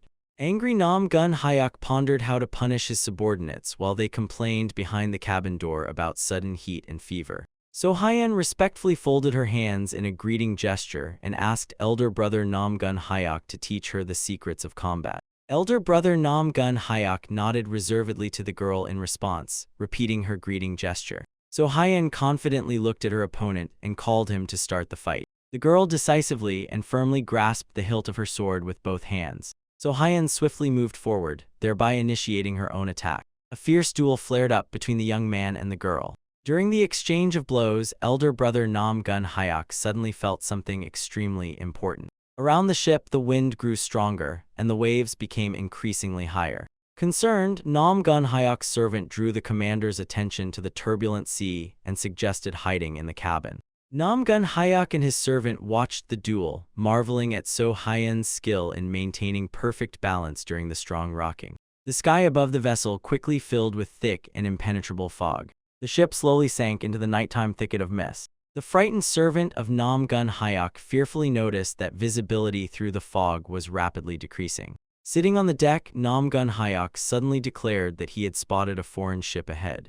Namgun Hyuk's servant replied confusedly that he could not see anything at all through the dense mist. Namgun Hyuk clarified that he confidently saw 5 ships, 1 huge and 4 smaller ones. Irritated, Namgun Hyuk mentally raged over the appearance of uninvited guests who were hindering his urgent journey. In the thick fog, the silhouettes of enemy ships finally became clearly visible. The ship's helmsman noticed the danger and gave a loud order to brake immediately. 2 ships were heading towards each other at full speed, risking a collision. The ship shook violently from the sharp maneuver, and the passengers on the deck began to shout loudly. So Hyun and elder brother Namgun Hyuk instantly stopped the duel, looking back at the noise. The crew urgently dropped anchor, trying to avoid a direct ramming strike. The burly one-eyed pirate leader grinned with satisfaction, ordering the gang to greet the wealthy guests and seize their provisions. The audacious robbers began to mass throw lassos and boarding hooks onto the deck of the peaceful ship.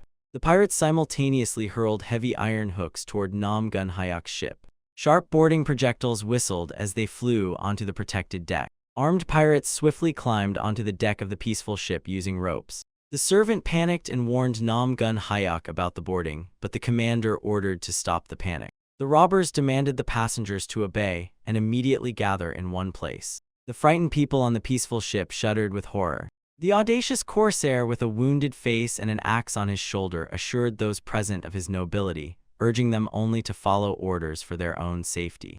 The worried servant of Namgun Hyuk asked his lord whether their clan army would protect them.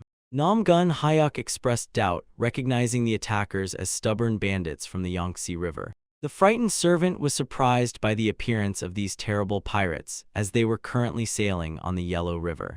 Ahead marched a burly, cheeky, and bald one-eyed pirate with a spear on his shoulder. Majestically stepping on the deck, this giant declared them descendants of the Dragon King and called the choice of this vessel for the offering a great honor. The one-eyed bandit Doc A. Nyan fiercely struck the deck with his spear, promising to break the head of anyone who disagreed. The ship rocked heavily on the river waves. Passengers on the deck were thrown from side to side. The attackers' gazes stopped at Namgun Hyuk's cabin. One of the pirates shouted loudly, demanding that everyone present in the cabins immediately come outside. The fighters of the Lightning Squad briefly conferred among themselves and decided to accept the challenge. The bandits were noticeably worried and surprised by such bravery.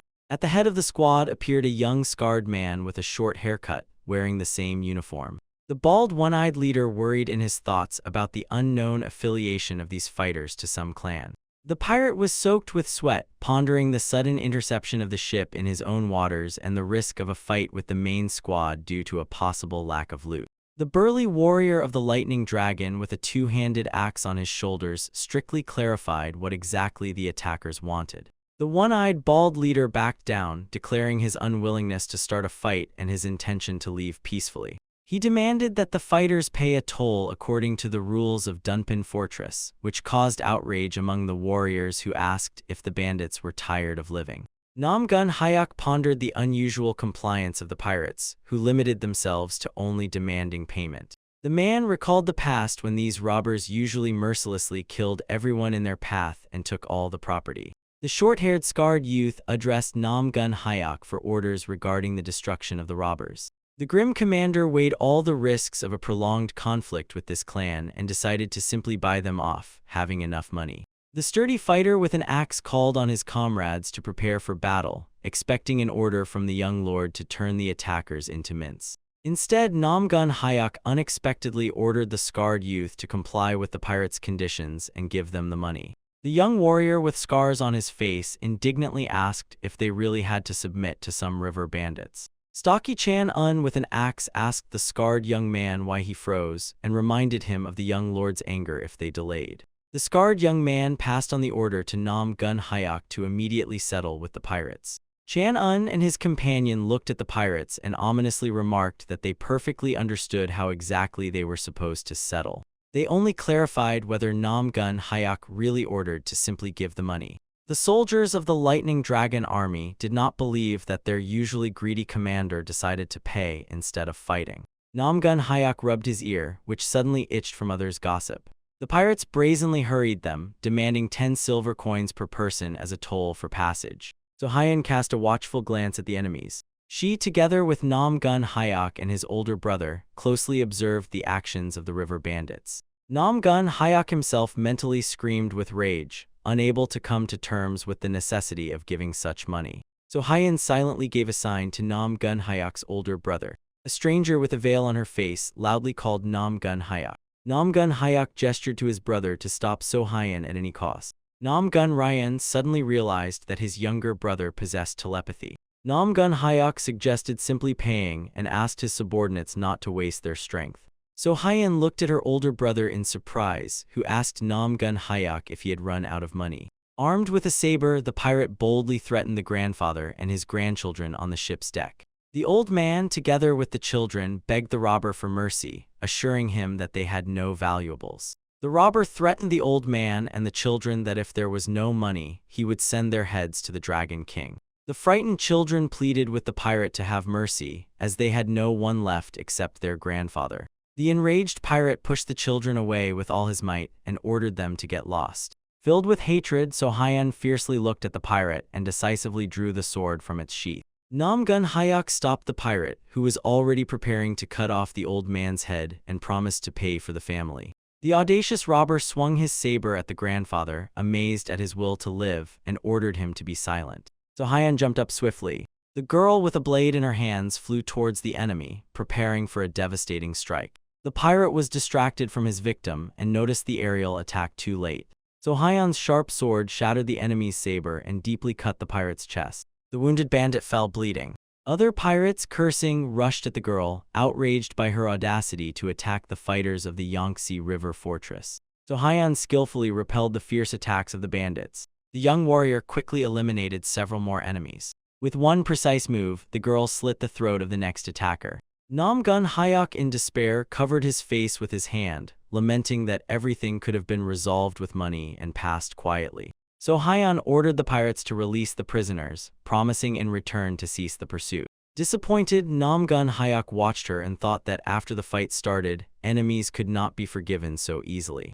The face of one of the pirates twisted with rage. A burly, bald bandit with an eye patch threw a spear at the girl, threatening to tear her to pieces for interfering. So Hyan confidently deflected the flying spear with her sword. The bald, one-eyed pirate lunged at the girl again, shouting insults, calling her clumsy for trying to contradict him. So Hyan skillfully parried the pirate's numerous attacks. The girl warrior noticed that for an ordinary river bandit, the enemy had too good a technique. The servant addressed Nam Gun Hyok with concern that the girl might not manage, and asked if they could help.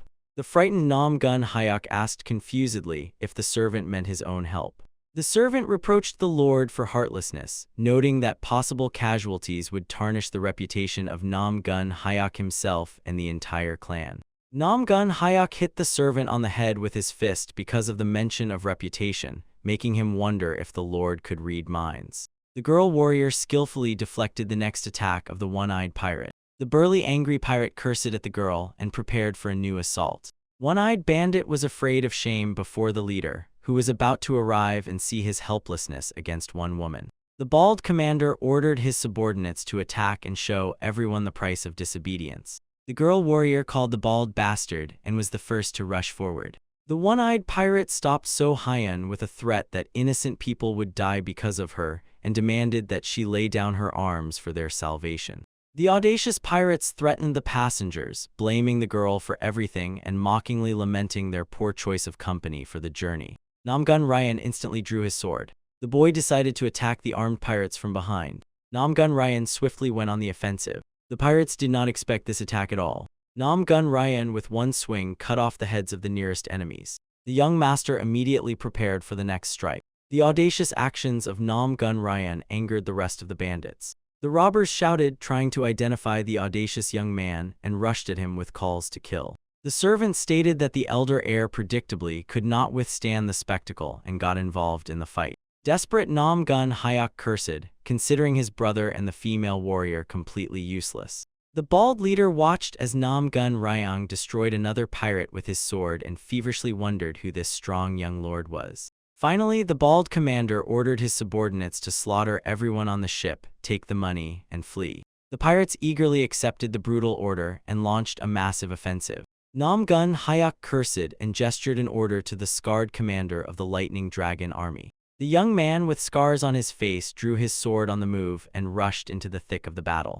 Destroying enemies, the scarred warrior shouted the Lord's order for the entire Lightning Dragon army to enter the battle. The fighters of the Lightning Dragon army rejoiced at the opportunity to have fun. Another pirate fell to the ground, and his severed head flew to the side. The giant Chang'un confidently tore through enemies with his two-handed axe. Stunned Bandit pointed at the dead accomplice and shouted that the Lightning Dragon squad was no better than bandits. Chang'un drove the blade into the back of the next enemy, stating that they had nothing in common with miserable thieves. Another wounded pirate was bleeding and assured that this army looked much more terrifying than any river bandits. Sweating with rage, Doc A. Nyan shouted, threatening death to anyone who dared to go against the mighty fortress of the Yangtze River. The bald one-eyed bandit cursed brutally and promised to first finish off the girl, and only then exterminate the rest of the warriors. The young swordswoman once again skillfully blocked the furious onslaught of the one-eyed leader. So Hyun instantly regrouped and prepared to repel the next strikes. Jumping up, the bald Doc A. Nyan shouted fiercely that he would tear the girl to pieces. The fearless warrior firmly intercepted the weapon, waiting for the heavy spear thrust. So Hyun's gaze became maximally focused and cold. The girl swiftly shifted to the side, easily dodging the opponent's deadly strike. The burly leader froze in surprise, completely losing sight of her. Noticing the trembling in his own hands, Doc A. Nyan became angry and began to concentrate his inner strength for a powerful energy strike. Needing support, the girl warrior loudly called Namgun Ryan. Seeing this, the servant Namgun Hyuk sarcastically remarked that the eldest heir of the clan was just showing off his strength in front of the beautiful swordswoman.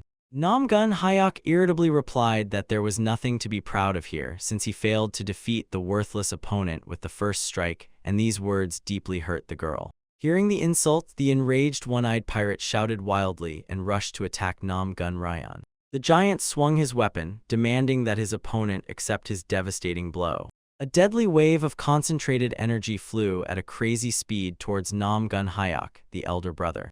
Namgun Ryan calmly watched the approaching enemy attack. The eyes of the eldest heir of the great Namgun clan flared with determined fighting spirit. The boy did not even move, but with a swift sword movement and his own kai, he blocked the powerful strike of the one-eyed bandit. Namgun Ryan froze in a flawless combat stance during the clash. The bald bandit fiercely attacked with a spear, but the youth easily neutralized all strikes with the sword technique of inexhaustible heavenly energy. An invisible and mighty celestial force completely blocked the tip of the enemy's spear. The leader's hand tensed to the limit, vainly trying to push the weapon forward. The one-eyed pirate went completely mad, not understanding what exact force was holding his favorite spear so firmly. The attacker tried again and again to push the weapon forward, but felt as if it was stuck fast in the air. Namgun Ryan's sword clashed with the pirate's spear. Namgun Ryan applied the energy technique of the celestial sword. The pirate's legs buckled, as it was difficult for him to stand against the young man's powerful technique. Namgun Ryan instantly made the next energy strike. A powerful stream of energy released by the young man swiftly flew toward the enemy. The bald one-eyed pirate was pierced through by this dense energy wave. The wounded bandit curled up in pain and coughed up blood.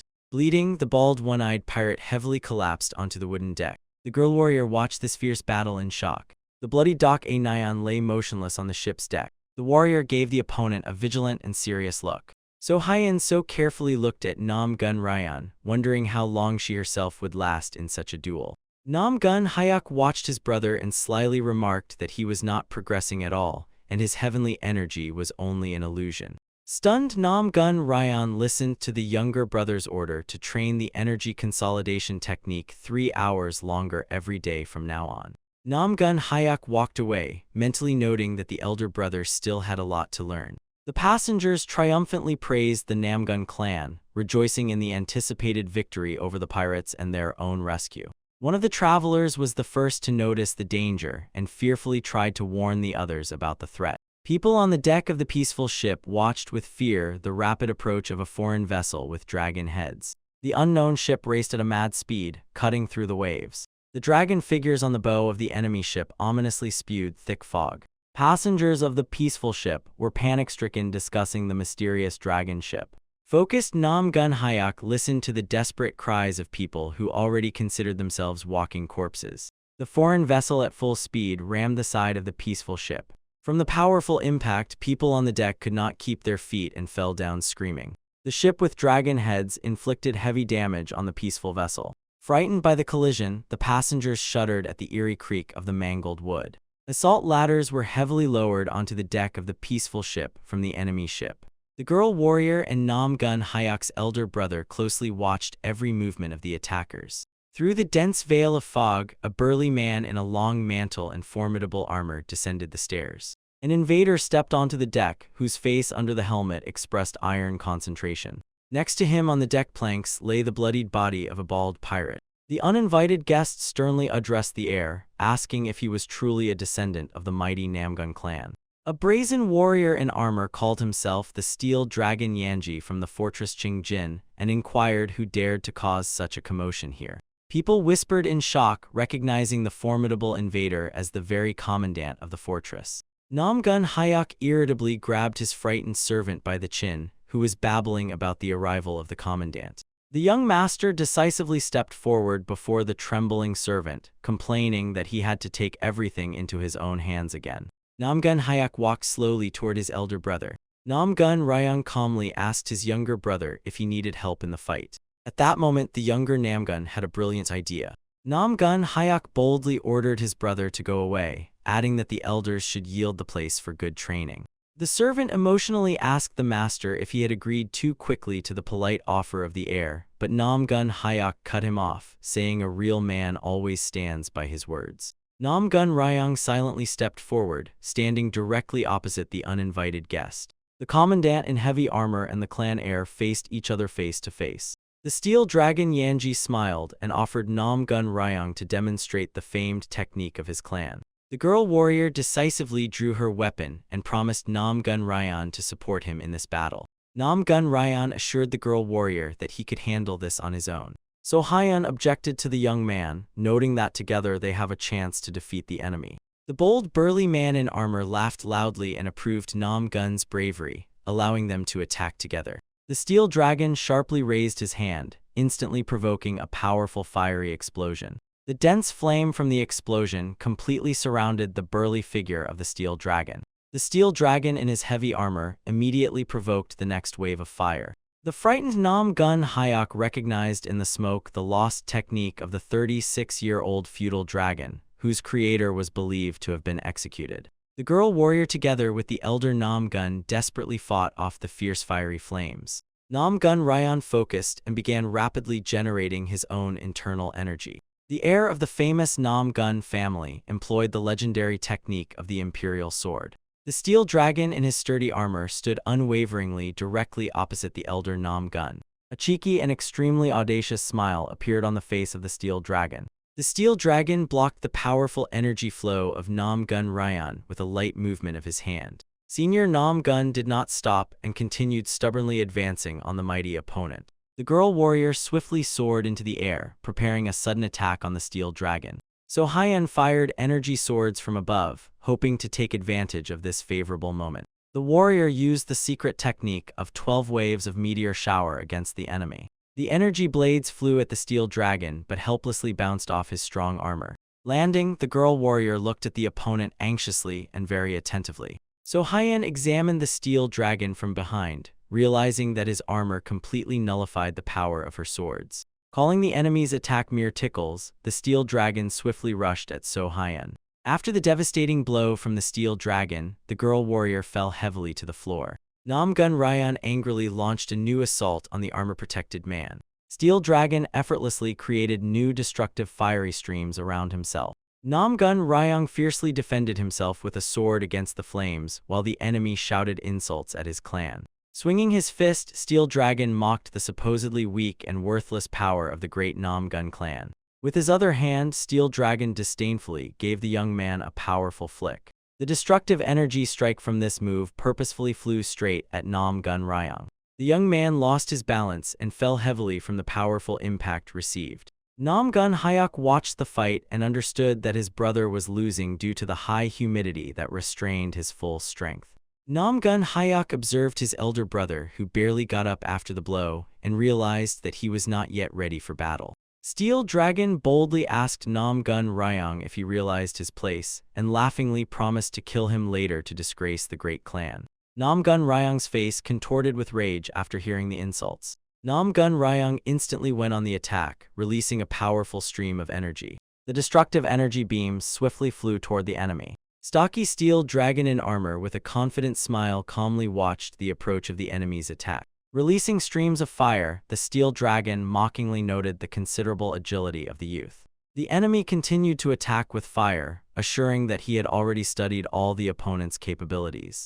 Nam Gun Hyuk carefully and intently watched every movement of the adversary. Suddenly Nam Gun Hyuk shouted and stepped forward, shielding his elder brother from the flames. The Steel Dragon tried to incinerate the youth with magical fire. The enemy's face twisted with rage and shock due to the failure. Nam Gun Hyuk made a powerful and precise swing for a strike. Nam Gun Hyuk's fist in a black glove struck directly into the face of the Steel Dragon with force. From the devastating blow, the Steel Dragon flipped in the air, spitting blood. The opponent was lifted by the blow and fell heavily onto the deck, bleeding.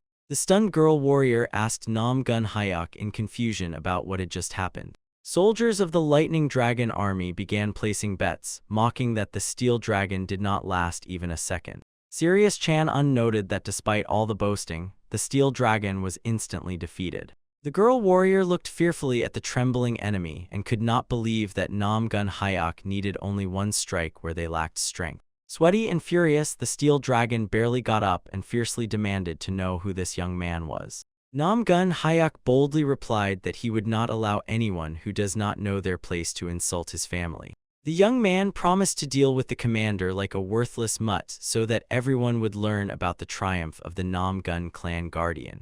The enraged commander began cursing foully, calling the boy a petty scoundrel. The frenzied enemy created and directed powerful fiery waves at Nam Gun Hyuk. The streams of fire, one of which resembled a giant fist, rapidly approached the young man. Nam Gun Hyuk calmly stopped the hostile flames with one hand in a protective glove. The boy confidently and unflinchingly walked through the blazing wall of fire. The frightened commander watched in horror as Nam Gun Hyuk's black glove reached out to him through the flames. The youth's hand dealt the Steel Dragon a devastating blow from below to the chin. The commandant fell, spitting blood and realizing that the opponent had simply swept away his best technique. Nam Gun Hyuk watched indifferently as the fallen enemy helplessly sprawled on the floor. The Steel Dragon grew right opposite Nam Gun Hyuk. The enraged commandant shouted to the youth that his lousy technique had worked against the monster. The Steel Dragon lunged at Nam Gun Hyuk with a promise to kill him. Nam Gun Hyuk swiftly dodged the streams of fire, noting that he was no longer a child. Avoiding another wave of flames, the boy reproached the creature for using the twin dragons of the Cloud Sea technique. The furious Steel Dragon vainly tried to understand how the opponent had figured out his move. Touching the monster's forehead with his gloved hand, Nam Gun Hyuk explained that the cry of the Cloud Dragon requires fluidity, and a delay of even a second renders it useless. The steel dragon fiercely asked the youth about his origin, not understanding how he calculated every step. The creature unleashed a new burst of devastating fire stream toward the boy. Namgun Hyuk calmly met the approach of the fire fist. With a nimble movement, the young man changed the direction of the enemy's fire energy. The redirected stream of flame crashed with a roar into the side of the ship. The remnants of the fire power ricocheted back towards the steel dragon. The audacious Namgun Hyuk told the commander that the Cloud Dragon's technique is strong, but the opponent's slow stance is useless. The young man instantly directed powerful streams of energy straight at the commander. The steel dragon received a heavy and unexpected energy strike in the back. From the powerful shock, the monster heavily fell to the floor. Namgun Hyuk rubbed his bruised hand and admitted that the commander was hidden under reliable bulky armor, so defeating him would not be easy. Rising to his feet, the steel dragon croaked that there is another layer of protection under his scales. The commander deftly dodged the energy attack and assured the boy that he would not even touch him.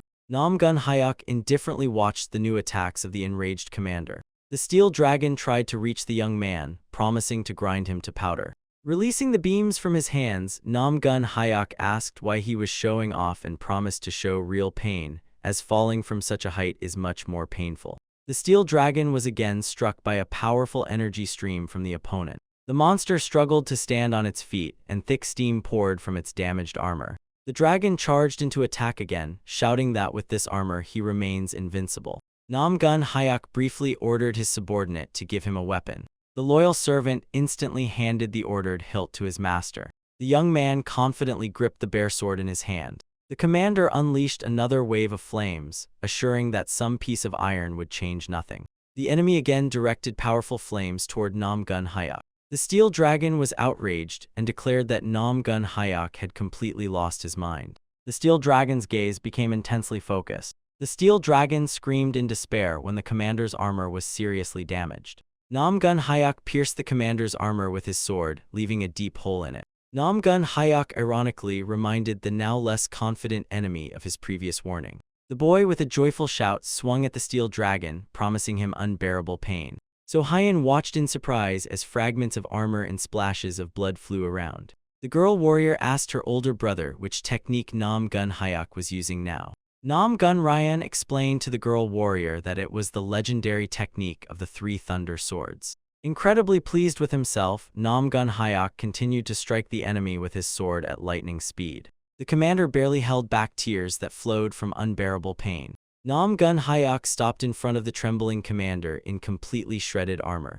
Namgun Hyuk angered the steel dragon with the question of whether he really considered himself invincible. The boy added that greatness cannot be achieved simply by putting on strong armor. Steel dragon missed the devastating blow known as the soul-crushing fist. Namgun Hyuk mentally scolded his own weak body, which could not withstand such a load. While Steel Dragon was coughing up blood from the blow, Namgun Hyuk also felt severe pain in his arm. Gathering his strength, the young man shouted and delivered the final strike, causing the commander to start coughing up blood again. Namgun Hyuk gave his all at the moment of this powerful lunge. Namgun Hyuk's servant watched this and thought that the enemy would have been better off surrendering immediately than dealing with his master.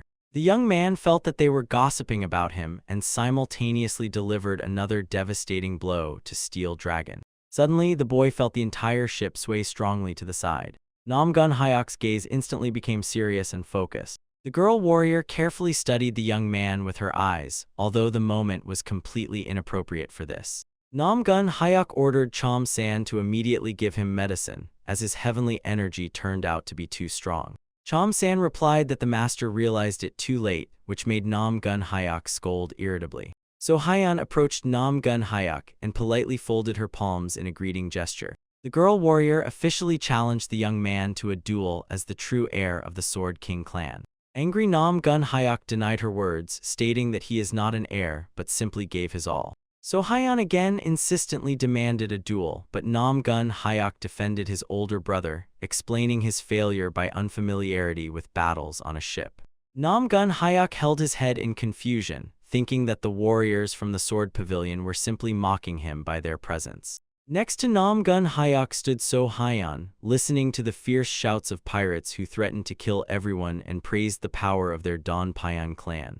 The enraged bandits were cohesively preparing for an assault. The warriors of the Lightning Dragon army confidently looked at the enemies, promising to throw each of them into the waters of the Huanghe.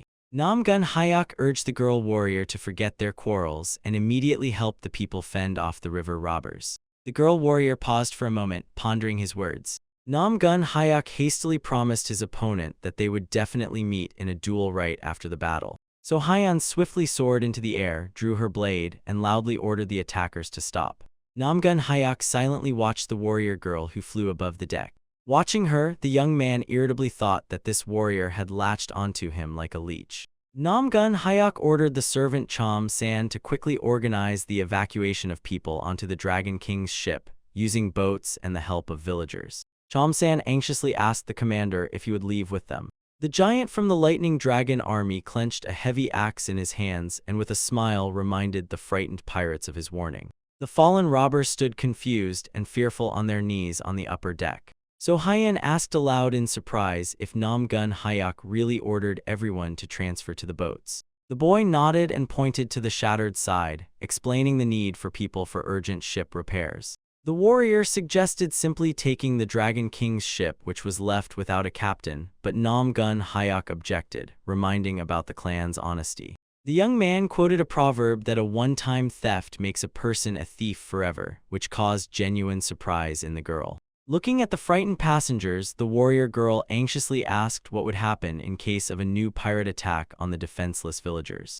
Namgun Hayok wisely noted that all this trouble happened because of her hasty decision to grab a weapon instead of paying the toll. So Hyan resolutely agreed to take full responsibility for the further events upon herself. At that moment, Namgun Hayok was suddenly struck by a brilliant idea. Wrapped in a warm blanket, Hayok announced his consent and confidently led his companions aboard the trophy ship.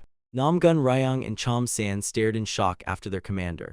Namgun Ryang caught up with his brother and reminded him in surprise about the original plan to repair the old ship.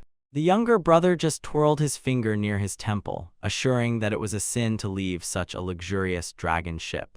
When Namgun Hayok heard his own words about the thief's brand from behind, he replied with a smile that he was going not to steal the ship but to honestly buy it out. The young man suddenly appeared before the captured pirates, who were still sitting with their hands raised. Namgun Hayok arrogantly threw a coin into the hands of the frightened robbers, declaring it full payment for their ship. One of the pirates briefly clarified if that was all that was demanded from them. The young man asked if the robber thought it was too little, and he objected, noting that under normal circumstances it would have been impossible. Angry Namgun Hayok shouted at the pirates, recalling their conditions and the smashed ship. Namgun Hayok screamed in fury that due to the delay they were losing profit in Beijing, so the pirates now owed them 200 silver coins. Namgun Hayok sat down opposite the frightened robber. Namgun Hayok's face twisted with anger as he continued to shout wildly at the pirate. The stunned pirate froze upon hearing about such a huge debt. The boy called himself kind-hearted and refused the money, imagining pirates bowing with tears and thanking him for mercy. Namgun Hayok ordered them to be towed to Beijing on the Dragon King's ship in 3 days, threatening a fine of 200 silver coins for lateness. The scared and helpless pirates simply burst into tears. Before them stood a majestic panorama of the palace with traditional national roofs. A carriage procession confidently moved toward the gate, surrounded by mounted guards. Chom San looked out the window with satisfaction and joyfully informed the young master that they had finally arrived. The freezing Namgun Hayok irritably glared at the servant, demanding the window be closed immediately due to the strong draft, despite all the beauty around. Suddenly, Chom San noticed something extraordinary outside and excitedly tried to get the master's attention. The young man forcibly dragged the noisy servant back into the carriage, admonishing him not to behave like a peasant near someone else's house. Namgun Hayok assumed that the master had arranged a grand reception for them. The bewildered young man looked outside and froze. Next to the carriage, the warrior Sohyan was flying in the air. The girl reminded him that she represented the pavilion of swords and resolutely demanded a duel from him. Namgun Hayok instantly became frightened and hurried to close the window sash. The boy, green with horror, sat in the corner, mentally renouncing everything he had seen and heard. The carriage finally stopped near the massive gates of the residence. Namgun Ryan came out of the palace doors to meet the arrivals. Complaining to Jiang San about his stiff body, Namgun Hayok nevertheless rejoiced at the end of the difficult journey. The young man's gaze became serious, for now he desired only one thing: to begin the search for the secret of Jeonmok. While So Hyun persistently demanded a fight, the young man cunningly asked his elder brother, as the clan heir, to deal with the insistent girl. Namgun Hyuk hastily added that he had urgent matters and promised to meet soon. The next moment, the younger brother's feet suddenly lifted off the ground. Namgun Ryan simply picked up the boy and firmly declared that they would go together. Struggling in the older brother's hands, the young man vainly argued that he could handle the official reception on his own. Namgun Ryan silently and carefully wrapped the rebel in a warm blanket so that he would not get sick. The older brother confidently moved forward, throwing the wrapped relative over his shoulder.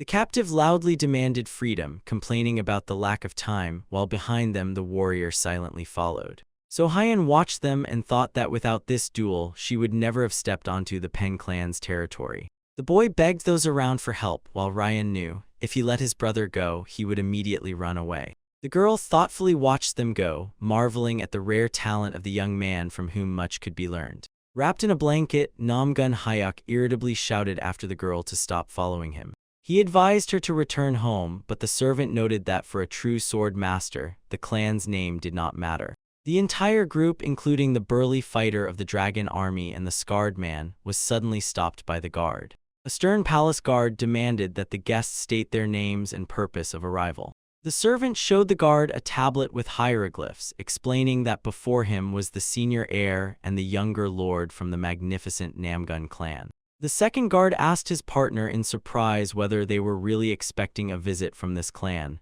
but he shook his head in denial. One of the guards dryly ordered the guests to wait, as their visit required mandatory confirmation. Jong San was outraged, reminding them that they had sent warnings in advance and again 3 days ago. Would they really be kept waiting at the threshold? The guard noted that the Pen clan had its own strict rules. To this, the servant protested, asking if he did not see their seal. The angry guard sharply cut off, saying that even guests from Shaolin would have to wait if ordered.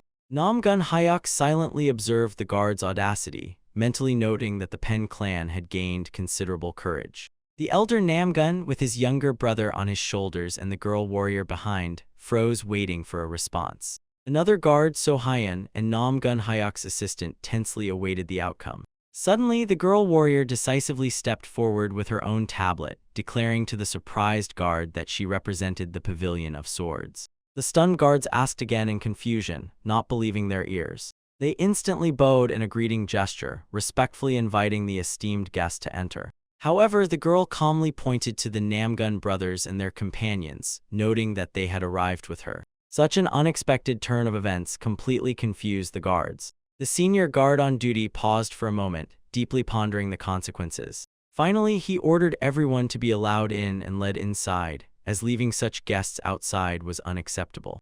Namgun Ryang remained focused, although this sudden success frankly surprised him. The accompanying guard politely informed that a separate cozy residence had already been prepared for the arrivals. He respectfully bowed to So Hyun, expressing hope that she would like everything, and wished her a pleasant rest before the banquet began. A burly giant from the Lightning Dragon army disdainfully nodded toward the guard, calling him a vile rat. The giant could not calm down due to such insolence, while his comrades tried to hold him back, pointing to the calm young master. His friend remarked that this rage was nothing compared to the anger of Namgun Hyuk, as the Pen clan had recklessly awakened a true beast. The giant looked at Namgun Hyuk in surprise, wondering why he had not yet smashed everything here to pieces. A friend explained that this was only the calm before the storm because it is always quiet at the epicenter of a hurricane, but the screams would start very soon. The giant asked distrustfully, to which the comrade boastfully called himself the best connoisseur of human emotions. Then the big guy with a heavy fist put the friend down on the ground so that he would stop lecturing and bragging. Namgun Hyuk continued to walk further, immersed in his own thoughts in complete silence. The young man, wrapped in a blanket on his brother's shoulders, feverishly pondered how to quietly escape from this trap. Everyone present held their breath, watching Namgun Hyuk, who was recalling the secret location of Jeonmok's secret. Suddenly, Namgun Hyuk touched his own chin and sharply asked his companions why they were all staring so intently at his face.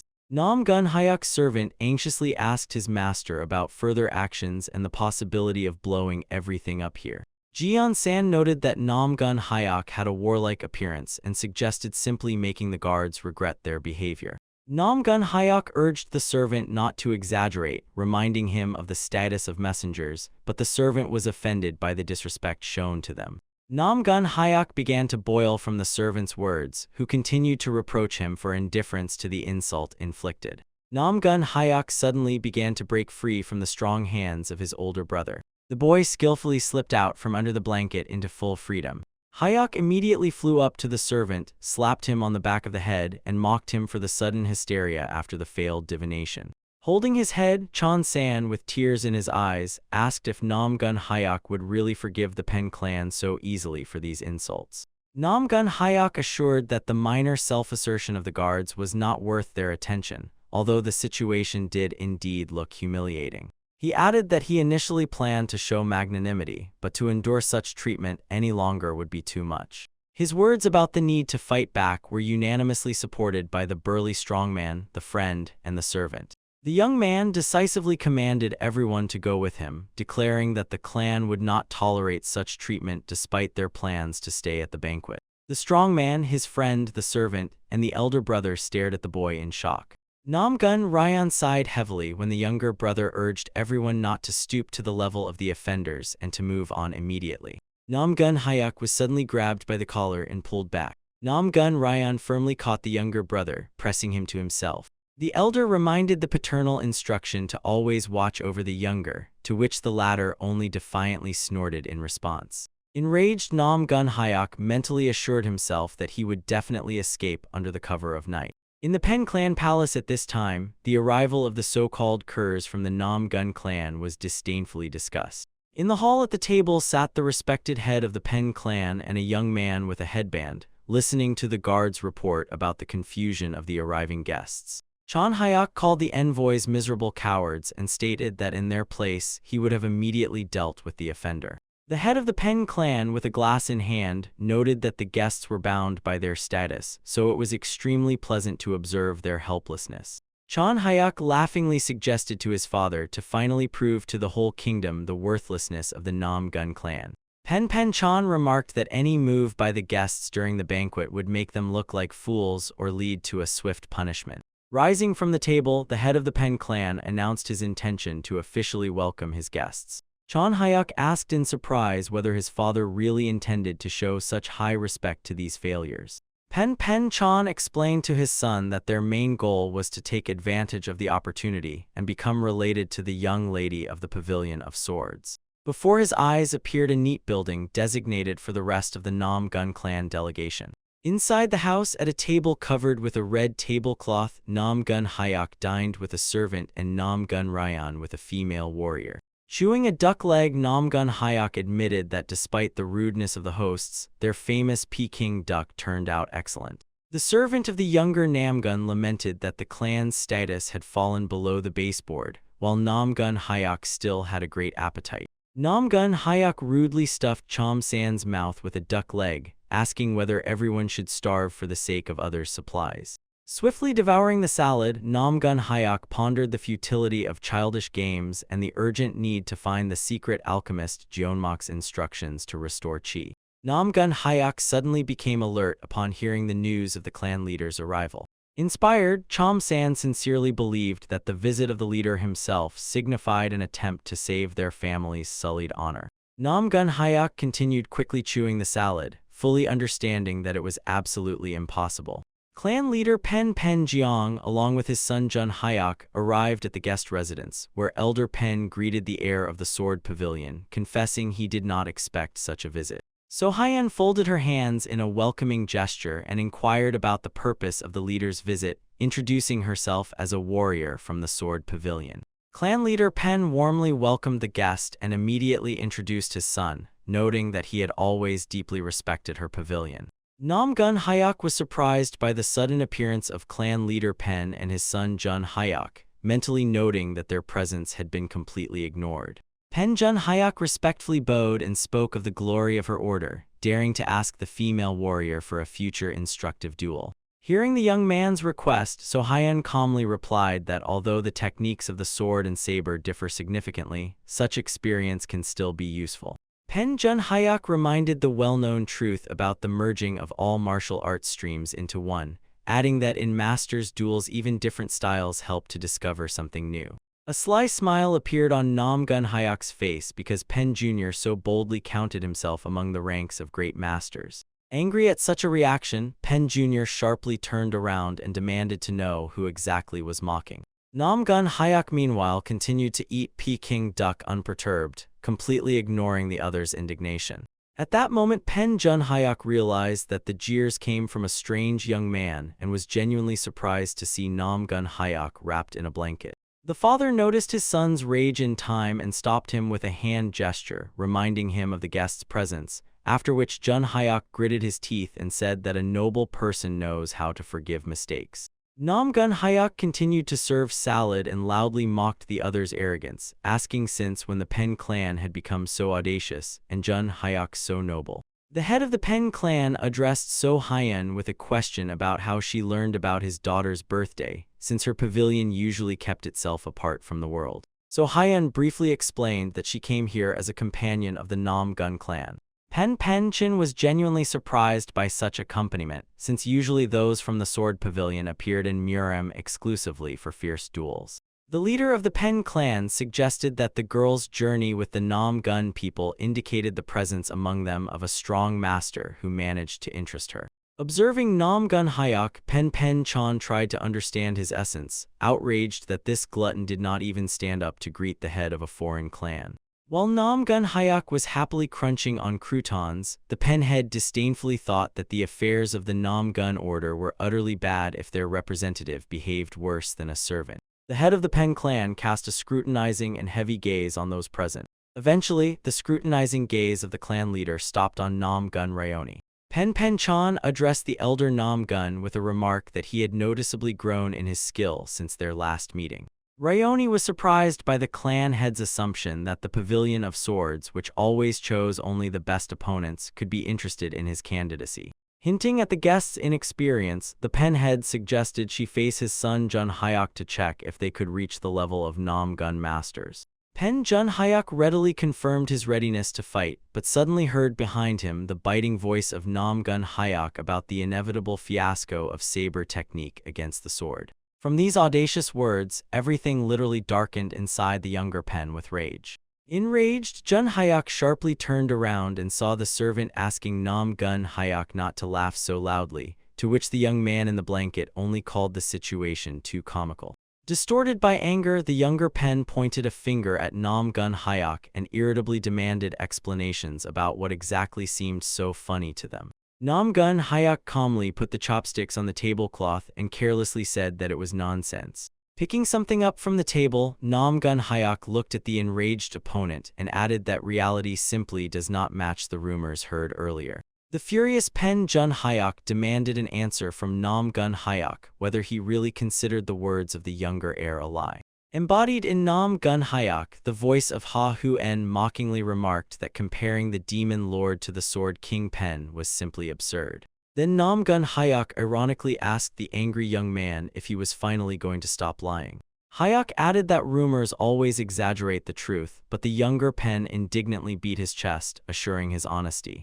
Nam Gun Hyuk calmly suggested considering whether it was pointless to equate the martial arts of the righteous Sky Union's exterminator to the skills of just one clan. From Nam Gun Hyuk's facial expression, it became clear that the conversation should be stopped since the younger Pen so stubbornly insisted on his point. The younger Pen stood all sweaty and barely restrained his furious anger. Watching the quarrel of the youths and noticing that the younger Pen had already grabbed the sword hilt, the clan head called the situation amusing. The thoughtful clan head Pen suggested postponing these old stories and discussing them some other time. Then the clan leader turned to Nam Gun Ryan and remarked that he was seeing Nam Gun Hyuk for the first time. Meanwhile, Nam Gun Hyuk, as if nothing had happened, continued to eagerly devour the Peking duck. Ryan explained that this was the second son, to which the clan head recalled rumors about his fatal illness and was surprised by such a sudden recovery.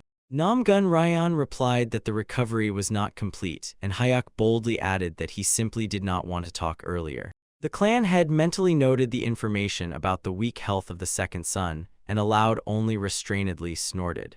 Pen Jiang thanked the guests for the long journey, invited them to a pre-holiday banquet in honor of his daughter's birthday, and urged them to feel at home. Soon the clan head Pen, together with his son, left the apartments where the guests from the Nam Gun clan were accommodated. The enraged younger Pen began to complain to his father why these impoverished scoundrels behaved so boldly and even dared to come here. The face of the younger Pen distorted with hatred when he separately recalled how much he despised this vile second son. The clan head Pen, on the other hand, wisely remarked to his son that even a ruined, majestic clan could stay afloat for another 3 years. Pen Jiang explained that Nam Gun remains dangerous even without former power, and advised to look more closely at Nam Gun Ryan. Pen Jun Hyok tensely listened to his father's lectures about the hidden strength of their rivals. Pen Jiang reminded that their clan took several generations to finally surpass the power of the Nam Gun family. The father carefully touched his son's shoulder and sternly addressed him by name. The head of the clan emphasized that the future leader Pen must avoid hasty decisions and never look down on enemies. Having listened to the reproaches, young Pen humbly asked his father for forgiveness for his intemperance. Climbing the stairs, the head of the clan hinted to his son that this was exactly why they must properly teach the Nam Gun clan a lesson. Chan Hyok was sincerely surprised by these words, but his father assured him that the stage was already set and now the boy had to prove his abilities. Only then did Chan Hyok realize that the announced banquet was actually a carefully planned trap for their guests. Pleased with his son's cleverness, the head of the Pen clan only approvingly remained silent in response. Pen Chan continued confidently forward, feverishly thinking about how to humiliate the Nam Gun clan as painfully and elegantly as possible. The head of the Pen clan was walking through the palace courtyard with his son and, thoughtfully stroking his beard, pondered the future greatness of their family. The majestic palace of the Pen clan towered against the backdrop of picturesque mountains and the evening sky. Focused, Nam Gun Hyok surveyed the palace courtyard and, having ensured there were no witnesses, decided to act unnoticed. Nam Gun Hyok overcame the palace fence with one agile jump and continued on his way. The young man with a sack over his shoulder rushed forward, comparing Heavenly Mountain with a low hill whose peak barely reached 200 chang. Hyok remembered that during the bloody battle with demons, it was on this very peak that Jayanmok, along with righteous masters, found his last refuge. Before his eyes appeared the image of an unknown, shaved-headed man who strongly resembled the monk alchemist Jayanmok. In a gilded wooden chest on soft fabric, 6 pink spheres shimmered, created by Jayanmok's unique secret technique that surpassed even Shaolin medicine. Jayanmok always meticulously documented his research and created secret storages in case of any unforeseen circumstances. The alchemist sought to preserve his knowledge for descendants and Shaolin, understanding that his martial art was not the strongest. Nam Gun Hyok hurried in search of the legacy, knowing how stubborn Jayanmok was, who would surely have left his works here. Jumping from place to place, Hyok mentally apologized to the late master, promising to return everything to Shaolin after his own rescue. Hyok rushed full speed toward the intended goal, as the needed place was hidden just behind that mountain. Examining the landscape, the young man recalled the instructions from the dark mark that at the crossroads he should turn right. Nam Gun Hyok assessed the next section of the path and decided to continue along the deep cliff. Nam Gun Hyok's steps suddenly slowed down and he came to a complete stop. Hyok's face expressed complete surprise and confusion at what he saw. The young man found himself facing numerous bare cliffs where there was absolutely no place for a reliable shelter. Gazing into the desolate landscape, Nam Gun Hyok decided to carefully examine everything in hopes of finding at least some trace of Jayanmok. Nam Gun Hyok began skillfully jumping from one sharp cliff to another. Hyok carefully studied every crack and ledge, but the search so far yielded no results. The young man persistently inspected the stone boulders, trying to find at least some hint of hidden alchemy. Despite all efforts and the continuation of exhausting searches, complete emptiness prevailed around. Nam Gun Hyok reached a flat plain between the cliffs and almost fell into despair due to the lack of results. He doubted the accuracy of the information from the dark mark, as the landscape could have changed significantly over 70 years. Under the night sky and bright moon, Nam Gun Hyok aloud asked the emptiness about his next actions. Hyok quickly ordered himself to stop futile complaints and instead get down to hard work. The young man confidently took a pickaxe in his hands and began digging the hard ground in search of a hiding place. Looking at the empty pits, Namgun Hayok lamented his fate, recalling times when he could destroy everything around with a single blow. The mortally tired young man was breathing heavily, but in complete despair he stubbornly continued to dig the earth.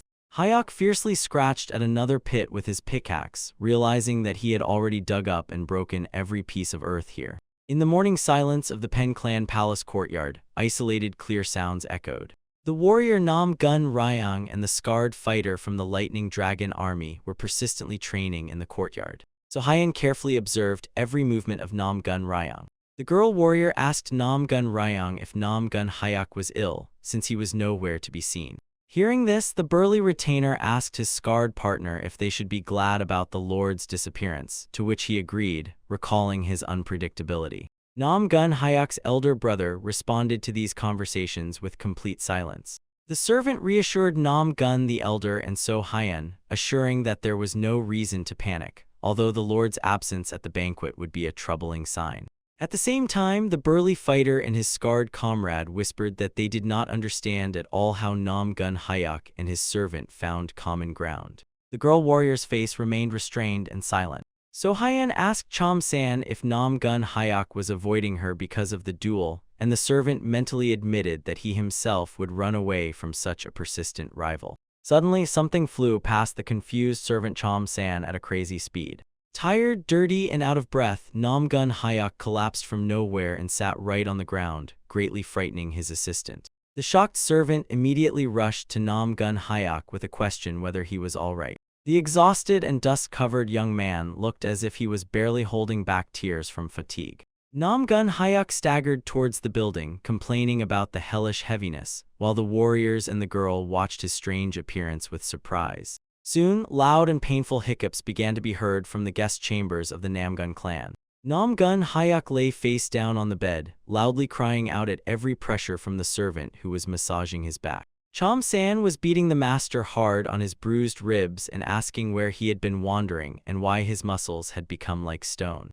Hayok trembled and whimpered, complaining that for several days in a row he had been digging the earth behind the mountain in vain and found nothing. The young man remembered the burly fighter, Scarred, and Chang-un, thinking it would be easier with them, but that would provoke unnecessary gossip. The exhausted young man continued sharing his secret thoughts with his faithful servant. Distressed, Nam Gun Hayok noted that if the Jeonmech inheritance was discovered, everyone around would attack him like mad dogs. Chom San only listened confusedly to these incomprehensible reflections of his master. Then the servant hinted at rumors about the secret technique of yin and yang and connections with women, which greatly angered Nam Gun Hayok. Chom San quickly covered the Lord's mouth, mumbling that he had barely arrived here and was already exhausting his body with secret nightly entertainments. For such nonsense and mention of the unification technique, the servant instantly received a strong fist to the head from the outraged master. The punished assistant, with tears in his eyes, complained that people from the Pen clan were constantly whispering behind their backs anyway. Chom San said that the Lord was considered a poor and statusless libertine who simply wandered the palace idly. Hearing this, Nam Gun Hayok smiled contentedly and announced that he had come up with a wonderful plan. Twilight came, and in the evening courtyard of the Pen estate, the army of the Lightning Dragon lined up by order of Nam Gun Hayok for a general assembly. The warriors of the Lightning Dragon army anxiously asked Nam Gun Hayok about the reasons for the gathering, assuming the end of peaceful days. Hayok smiled and asked his subordinates about boredom and suggested to have fun in one special place. The burly fighter was genuinely surprised by such a sudden proposal from the commander. Chang-un winked at his comrade, who in response only asked hopefully about his guesses. The expected decision of Hayok forced the entire army of the Lightning Dragon to enthusiastically move forward. Nam Gun Ryan approached his younger brother with a question about his participation, to which he promised to arrange real masculine entertainments until exhaustion. In the courtyard of the Pen Clan Palace, a deep night silence reigned. The head of the clan learned from the guards that the guests had gone to the central entertainment establishment. The young heir Pen was outraged by the audacious and overly free behavior of the foreigners. Pen Jun Hayok angrily shouted to his father about the mockery from the Namgun clan, demanding immediate action. The head of the clan calmly reassured his son, reminding him of the former greatness and current weakness of their rivals. In the shadow of the room, the silhouettes of the Pen clan members were clearly outlined. Pen Zhang leisurely sipped his drink, noting that the rudeness of the guests would only hasten the transfer of all glory into their hands after the upcoming defeat. The satisfied son expressed sincere admiration for his father's wisdom and promised to arrange the most hospitable reception.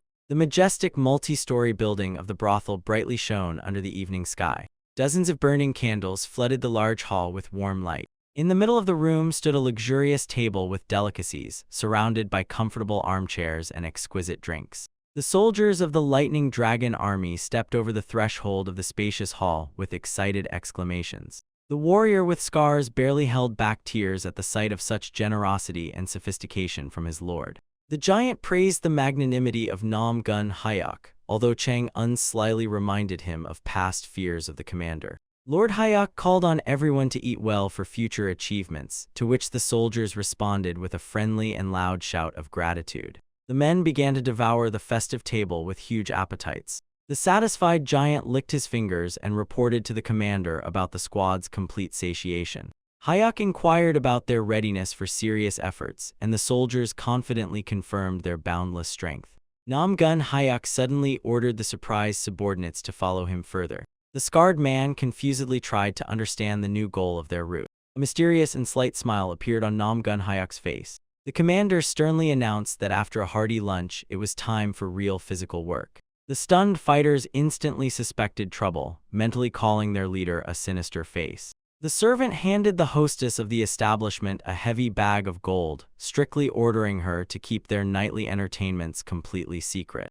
The hostess of the establishment, accepting the money, assured that she understood everything, would calm even the devil and handle the matter in the best possible way. The army of the Lightning Dragon lined up in a clearing between the rocks where Nam Gun Hayek himself had previously dug pits. No one understood where the Lord had led them. The confused giant next to the scarred man was counting on a real brothel and asked disappointedly if at least some beauty would appear here.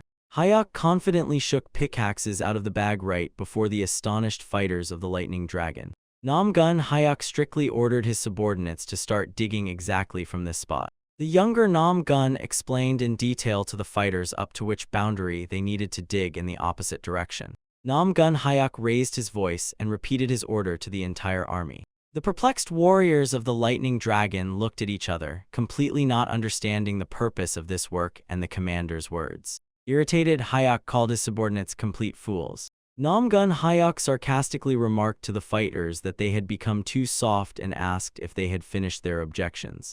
Hayek switched to beating the subordinates and shouted angrily that for chatter instead of following orders, he would quickly tear their ears off. While handing out kicks, Nam Gun Hayek ordered to dig up all the earth, promising otherwise to bury everyone here, and demanded full agreement.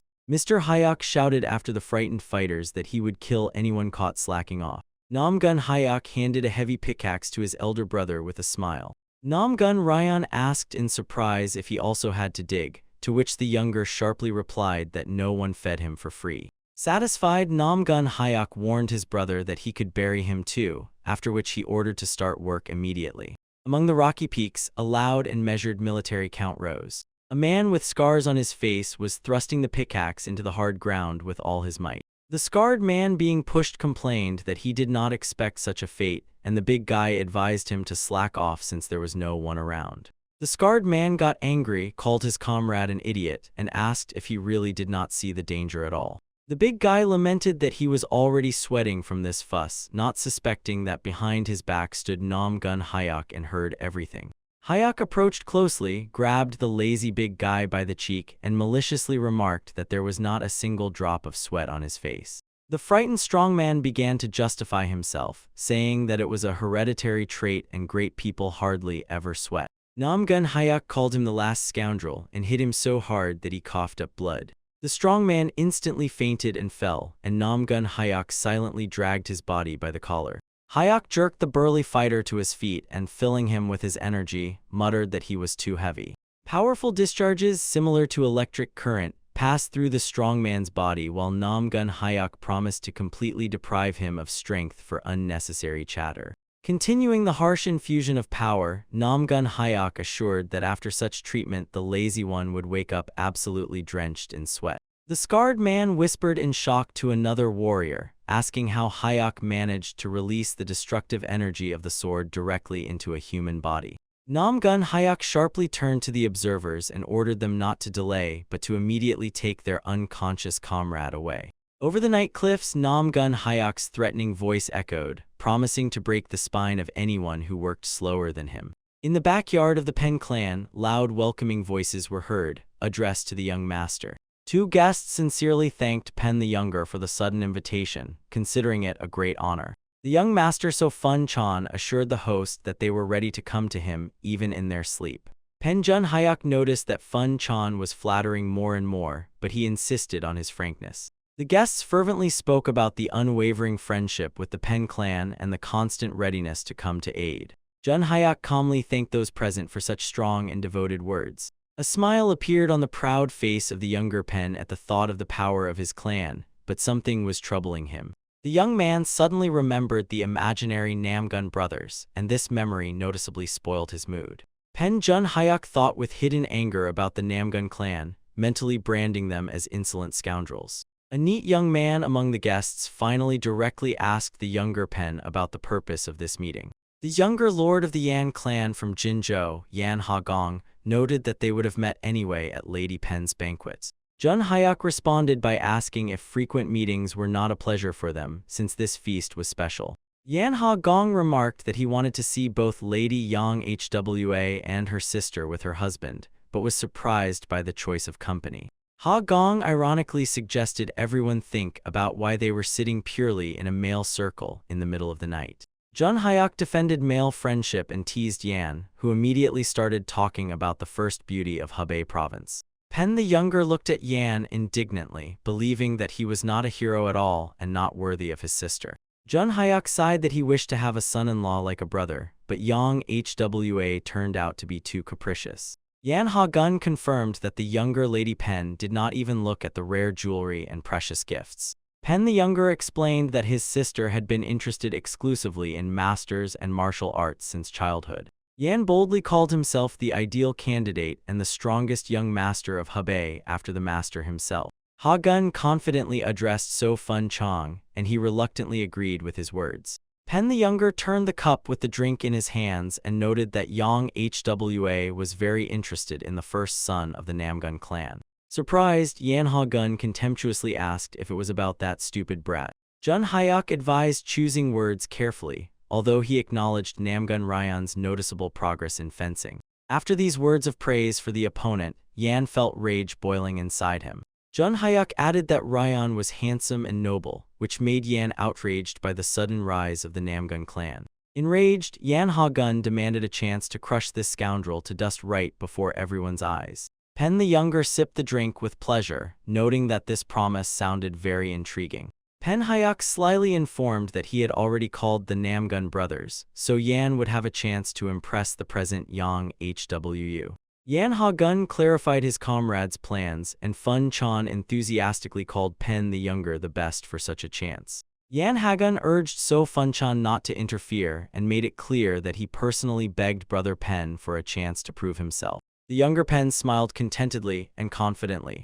Zhang Hayek wondered if Namgun Ryan would dare to use a weapon as an official guest, since Yan Hagun was clearly not his equal. Under the night sky of the palace's backyard, Pen's youth cheerfully boasted of feats and the disappearance of Sichuan bandits on Hebei lands. The enraged younger Pen could not understand why the Namgun clan representatives had not yet appeared, although the clock was already 3:30 in the morning. Zhang Hayek raged to himself, outraged by such audacity and disrespect from the Namgun clan. The younger Pen, Yan Hagun, and So Fun Chan suddenly flinched at a sharp sound that rang near their round table. Out of nowhere appeared Namgun Ryan and Namgun Hayek. Both were dirty, sweaty, and completely exhausted. The exhausted Namgun Hayek barely stood on his feet and quietly complained to his brother that he did not even have the strength to rest. Namgun Ryan gave the younger one a slap to protect the honor of the clan, causing a wave of indignation due to constant hits. Barely reaching the table, extremely tired Namgun Hayek helplessly fell onto it with his hands and head. Namgun Ryan, with his last strength, sat down with the company, while Fun Chan only watched this strange scene in confusion. Those present recalled rumors about the brothers' visit to the brothel and whispered in amazement at how one could get so tired there. Namgun Ryan's face was covered in heavy sweat, and extreme fatigue was visible in his eyes. Yan Hagun jumped up and shouted angrily at the brothers, accusing them of disrespecting the youngest master of the Pen clan. Pointing a finger at Namgun Ryan, Yan Hagun decisively asked the younger Pen for permission to teach these insolent scoundrels a lesson. Chan Hyuk rose from his seat because of a fight that the guests were trying to start in the Pen clan estate. The younger Pen approvingly noted that resolving disputes through a duel was entirely in the spirit of brave people of the martial arts world. Yan Hagun fiercely clenched his fist and sternly demanded that Namgun Ryan immediately go on the attack. Namgun Ryan looked completely confused and too tired for any confrontations. The younger Pen closely observed the situation and tried to calculate Namgun Ryan's next moves. Chan Hyoka was suddenly torn from his thoughts by the familiar voice of his younger sister. On the terrace appeared Yan Hwa and loudly called her brother. All the men present respectfully greeted the young lady of the Pen clan. An incredibly beautiful dark-haired girl in expensive attire introduced herself to the guests with a smile as Pen Yanhwa. Ha Jindal from the Mountain Wind Guild and Yan Hagun from the Yan clan took turns standing up to greet the lovely lady. Yan Hwa decisively passed by the other men and approached Namgun Ryan directly, curiously asking his name. Yan fiercely watched as Namgun Ryan calmly folded his hands in a greeting gesture and introduced himself to the young lady. Yan Hwa joyfully confessed to Namgun Ryan that she had been eagerly awaiting this meeting and had long wished to meet him personally. Miss Pen recalled her conversations with the heiress of the Sword Pavilion, who highly praised Namgun Ryan, causing him to awkwardly apologize. The guests whispered in surprise upon learning about the arrival of the heiress of the Sword Pavilion and asked if she had come to greet the lady. Yan Hwa noted that the modest heiress only wished to acquire knowledge from the Namgun family. Lady Pen addressed Namgun Ryan with a request to help her broaden her horizons, which greatly puzzled the man.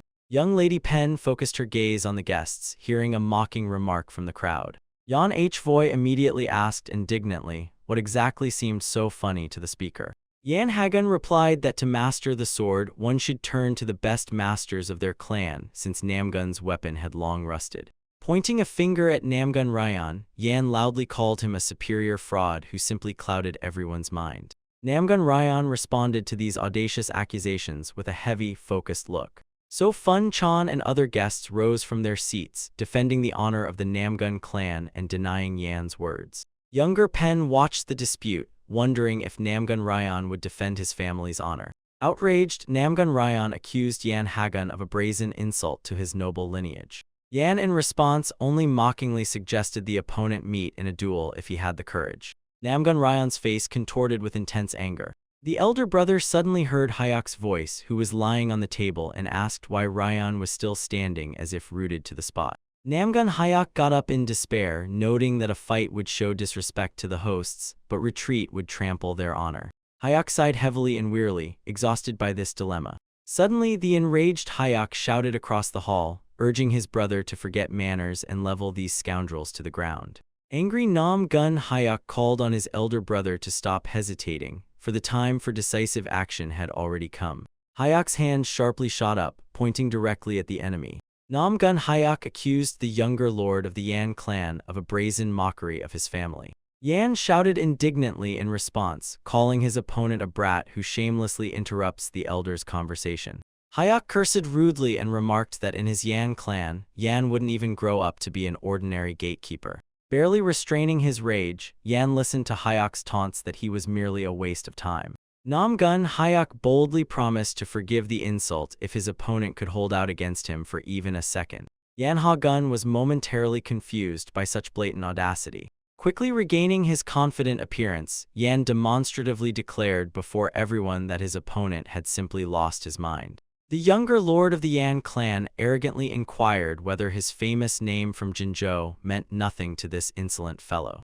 Namgun Hyuk disdainfully replied that no one had heard of some Yan, unlike the famous courtesan. Yan trembled with anger, feverishly thinking about how to deal with these two unbearable brothers. Losing control, Yan Hagun demanded an immediate sword fight, promising to break the worthless weapons of the Namguns.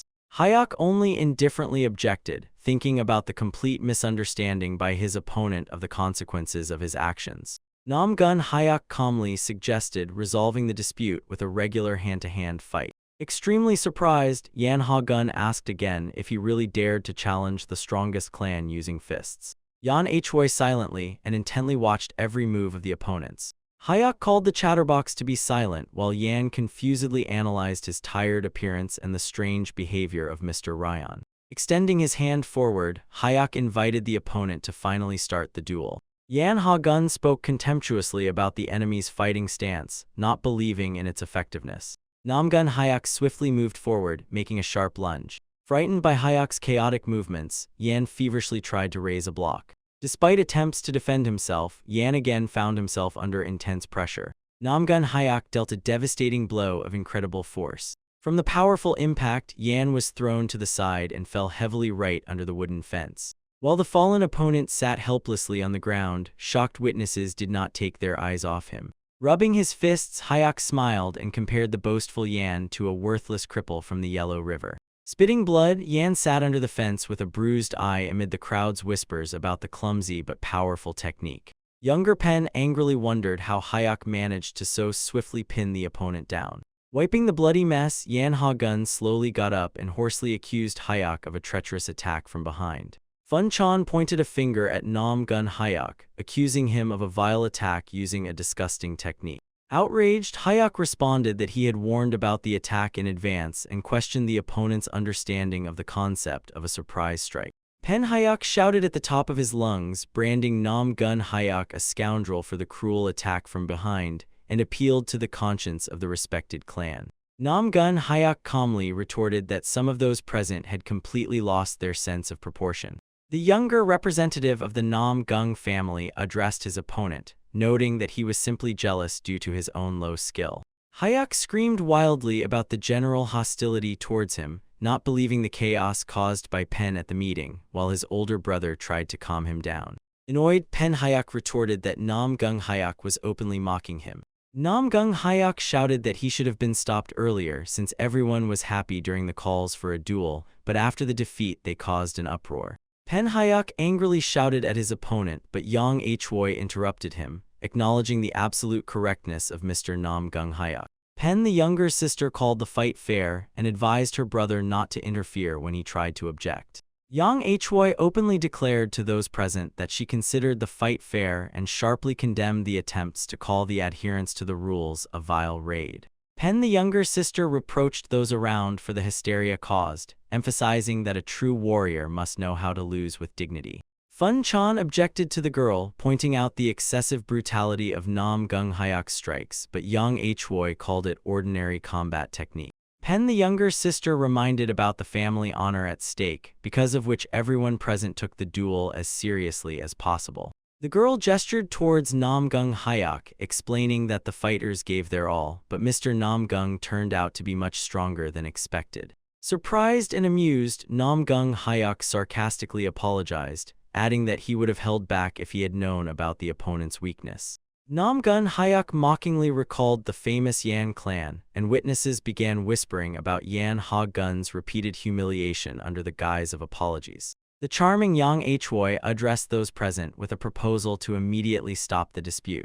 Yan Ha-gun was breathing heavily and fearfully contemplating the inevitable mockery if the details of this duel became known to the public. Namgun Hayek looked at Mrs. Pen and thought that her father had raised a clever daughter who was very different from her foolish brother. Feigning a yawn, Namgun Hayek complained of severe fatigue and suggested to his elder brother that they finally go rest. The enraged Yan could not come to terms with the disgrace and justified himself by saying he had only lost vigilance for a moment. Bloodied Yan promised Fun Chan that next time he would teach the insolent one a lesson with a thunderous fist, but his friend reminded him of an internal injury. Namgun Hayek called after them that with a complete lack of skill they had too much pride, and allowed himself to be beaten if he regained strength. While the brothers were walking, Fun Chan asked Yan about the Lost Fist King technique from the time of the Bloody Massacre, which their clan was currently trying to restore. Hearing these words, Namgun Hayek instantly recalled the Fist King Ha Hu Yen, who had once betrayed him. Hayek angrily remembered the traitors babbling about the thunder technique, mentally mocking his defeat by the Sword King. Fun Ch Han suggested that finding the lost sacred heavenly mountain would help the Yan clan regain their secret knowledge. Namgun Hayek unexpectedly turned to So Fun Chan, grabbed him firmly by the collar and began to interrogate fiercely. With tears in his eyes, Hayek shouted, demanding explanations about the absurd news of the disappearance of the sacred heavenly mountain. Namgun Hayek grabbed So Fun Chan by the collar, demanding explanations about the disappearance of the sacred heavenly mountain, while the latter panicked in fear of being forced to fight. The worried Yan Hoi tried to calm the angry youth, assuring him that it was indeed about the mentioned shrine. Holding Fun Chan tightly, Namgun Hayek shouted irritably to the girl about the many identical names that had overrun all of Hebei like weeds. Lady Pen shocked young Namgun with a story about a fierce 100-day battle of the righteous against demons, as a result of which the main peak of the sacred mountain collapsed. Stunned, Namgun Hayek only quietly repeated the words about the destruction of the main peak. Immersing herself in imaginary scenes of the past bloody battle, the girl confirmed the complete destruction of the shrine. She continued, describing massive landslides on the battlefield and numerous broken mountain peaks. The brutal confrontation turned out to be so large-scale that it forever changed the entire local terrain. Yan Hoi described in detail the true sacred heavenly mountain. Images appeared before the eyes of the Death Squad halls, whose fighters possessed the most valuable secret manuscripts of their clans. Sister Pina the Younger added that numerous schools later vainly searched for the lost techniques that had forever vanished into oblivion. Namgun Hayek asked about the forgery, but Yang Hoi advised him to look around and see only modest hills instead of majestic cliffs. So Fun Chan noted that the locality preserved its name purely due to historical value. Namgun Hayek was struck by the realization that the mountain he found was a fake, which he had not even suspected. The young man, shattered by the news, silently walked away from the company. Heading to the resting place, Namgun the Younger huffed irritably, unable to come to terms with what he had heard. Namgun Ryang carefully observed his younger brother, who was frozen in deep thought on the terrace. Disappointed, Hayek cursed the Dark Mark organization fiercely with tears in his eyes. The young man fiercely promised himself to completely erase this group from the face of the earth. Exhausted, Chang-un, the big guy, and the scarred man barely stood on their feet from fatigue. The big guy enviously noted the powerful energy of the unknown screamer. Chang-un complained of complete helplessness, and his companion only laughed at his weakness in response. The man with scars offered to report to the Lord about Hayek Dan's combat readiness, since he still had strength. The giant Hayek Dan sat heavily against the wall of the building, complaining about feeling unwell. Suddenly, the giant flinched at someone's desperate cry about trouble. Hayek Dan's face twisted with rage, and his teeth clenched with a grind. The giant sprang to his feet from the surge of another's energy, realizing that Namgun Hayek would not give them peace again. The comrades gloomily discussed the inevitability of a new order, hoping for the Lord's mercy, although Hayek Dan admitted the futility of these hopes. The giant rushed headlong to help Namgun Hayek with a loud shout. The emaciated and extremely disappointed Namgun Hayek indifferently asked what was needed from him again. The giant with a crust on his shoulder assured the younger lord that they were ready to work hard and dig tirelessly. His comrades looked completely exhausted, realizing the futility of their hopes in the leader. Namgun Hayek approached closer and silently placed his hand on Hayek Dan's shoulder. The younger lord noticed their fatigue, which greatly surprised the giant, who did not understand the master's strange behavior. The giant soldierly reported readiness to continue working, but Namgun Hayek replied that he could hear his jaw clenching with rage. Serious and enraged, Namgun Hayek promised Hayek Dan a great chance to release all the accumulated anger. The events moved to the office of Dark Mark, located in Beijing. The big guy forcefully threw a worker against the wall, demanding explanations for the false information and threatening to shut down their shop. The branch head with tears and a swollen face begged for mercy, excusing ignorance about the name change. Namgun Hayek added kicks to the man, questioning how they planned to compensate for the damages caused. The terrified assistant silently watched the brutal beating of his leader. Another office worker was already kneeling before Namgun Ryan, begging forgiveness for the mistake. Namgun Ryan angrily swung a heavy book at the unfortunate man. Namgun Hayek stopped his older brother, noting that there must be limits and killing an employee would solve nothing. The frightened employees of Dark Mark knelt with their hands raised, unconditionally admitting their guilt. The beaten head of the office trembled with horror, awaiting the continuation of the punishment. The big guy hit the leader again because he thought the latter was not repenting sincerely enough. The former and current heads of the Beijing branch appeared on the screen. Suddenly, Nam Gun Hyok heard an exclamation from one of the subordinates that they had finally found something. One of the workers, with trembling hands, handed the sealed manuscript to the gentleman. Nam Gun Hyok carefully examined the scroll and sternly questioned the informant about the accuracy of this data, to which he confidently nodded. The scarred man gave the worker a slap on the back of the head, threatening death for lying, but he screamed that he had checked everything several times. Nam Gun Hyok ordered everyone to set off immediately. The big guy and his friend Chang Un tried to hint to the younger gentleman to rest since all the information was already gathered. Nam Gun Hyok ruthlessly cut them off, saying they would have to dig again. The comrades at the Dark Mark office instantly went mad at such news. Hyok Dan and Chang Un angrily attacked the staff again because of their clumsy reports. Desperate pleas for mercy echoed from the office building throughout the street. Nam Gun Hyok together with the Lightning Dragon army were crossing the open terrain at a crazy speed. The squad led by the younger lord finally arrived at the required hill. Nam Gun Hyok angrily cursed towards the Dark Mark, not understanding the mistake in the mountain's location.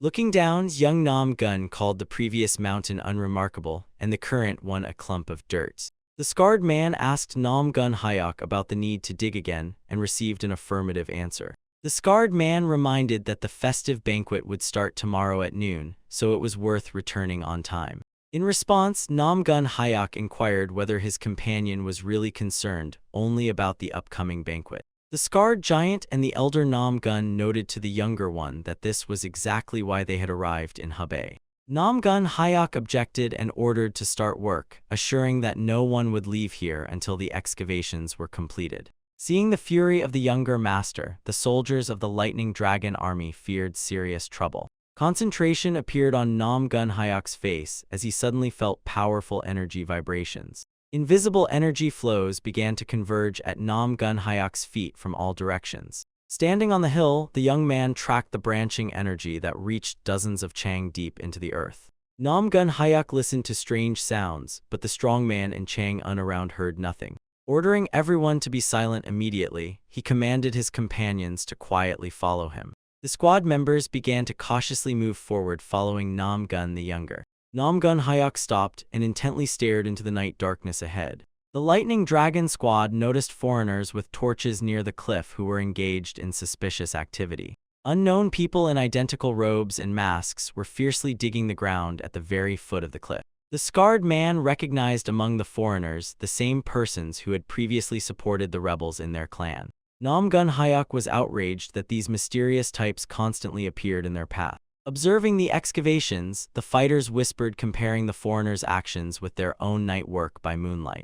Hyok Dan hurried to calm the enraged leader, assuring that he misspoke and meant something completely different. The strong man instantly regretted his careless and foolish words. Noticing strange drawings on the rock, Nam Gun Hyok assumed that these were secret marks of Jeonmok. Nam Gun the younger realized that right in front of them was a hidden entrance to the cave. The boy was finally convinced that the sought artifact was hidden precisely in this underground cave.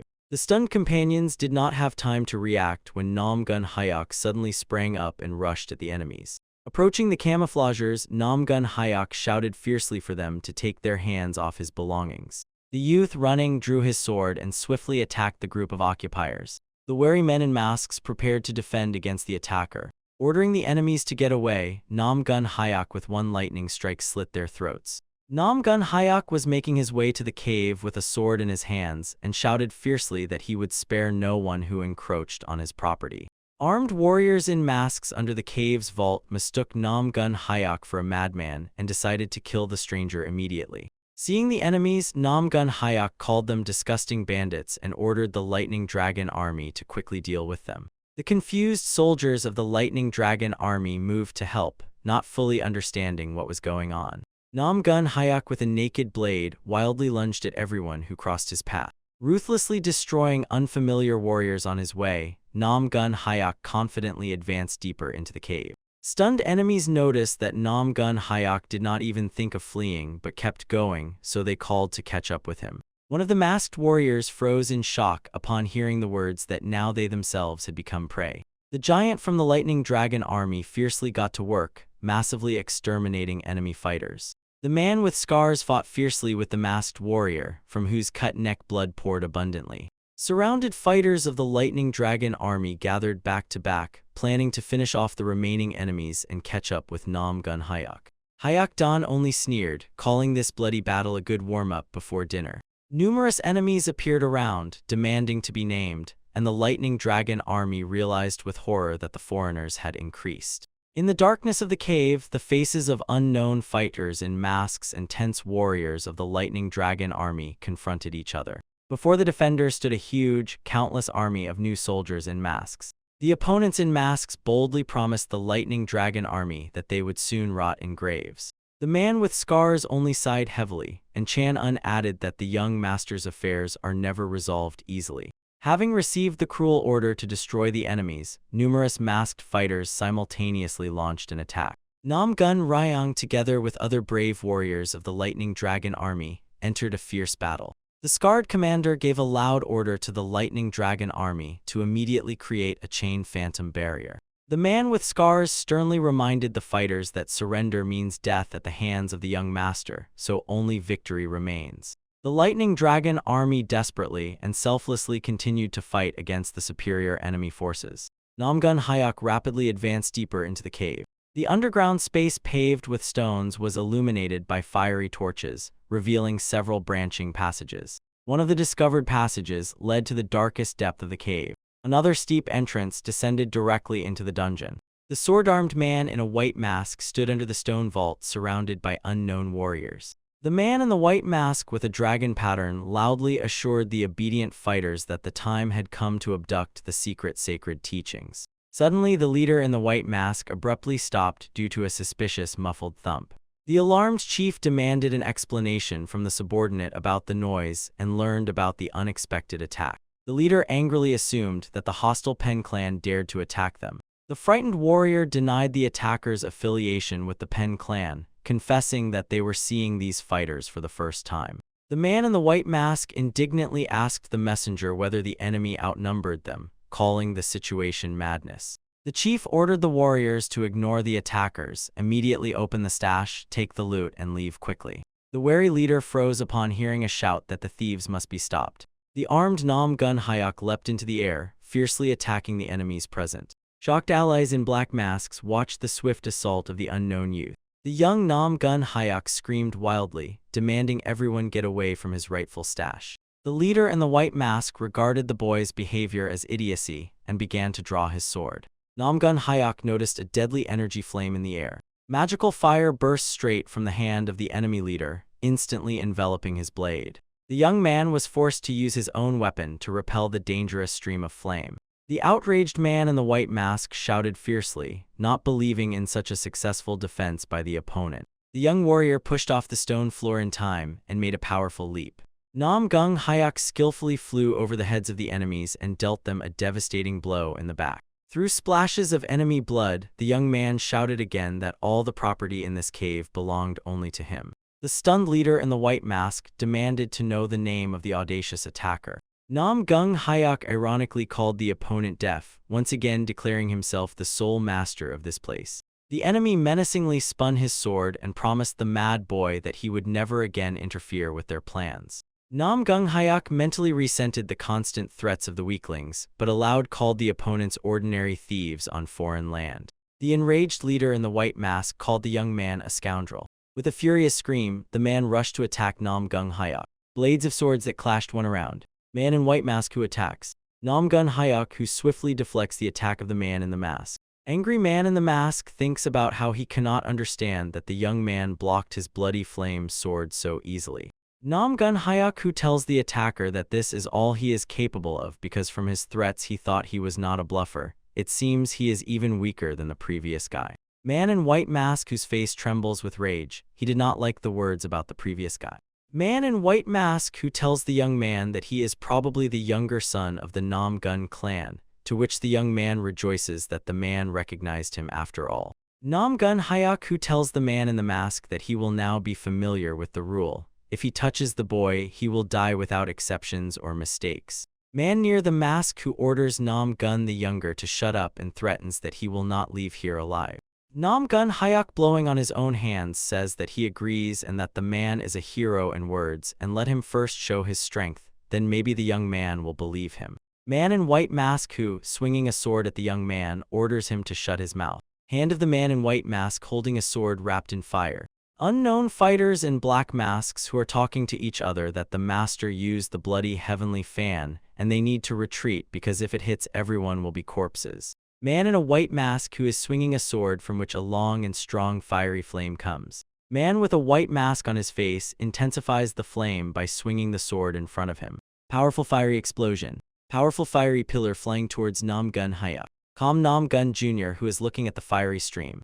Nam Gun Hyuk who is swinging his sword filled with energy and telling the man in the white mask why he was hiding it and that it is still just a show. Nam Gun Jr. who breaks with the help of the sword and white-blue energy the fiery pillar flying at him. Face of the enemy in the white mask. Man in the white mask who was hit by the white-blue energy released by Nam Gun Hyuk. Damaged face of the man in the white mask. Man in the white mask who fell from the energy strike. The man in the white mask near the rock is trembling. Nam Gun Hyuk who continues the attack on the enemy in the white mask. To the man near the mask who says that everyone has the right to harbor grand plans.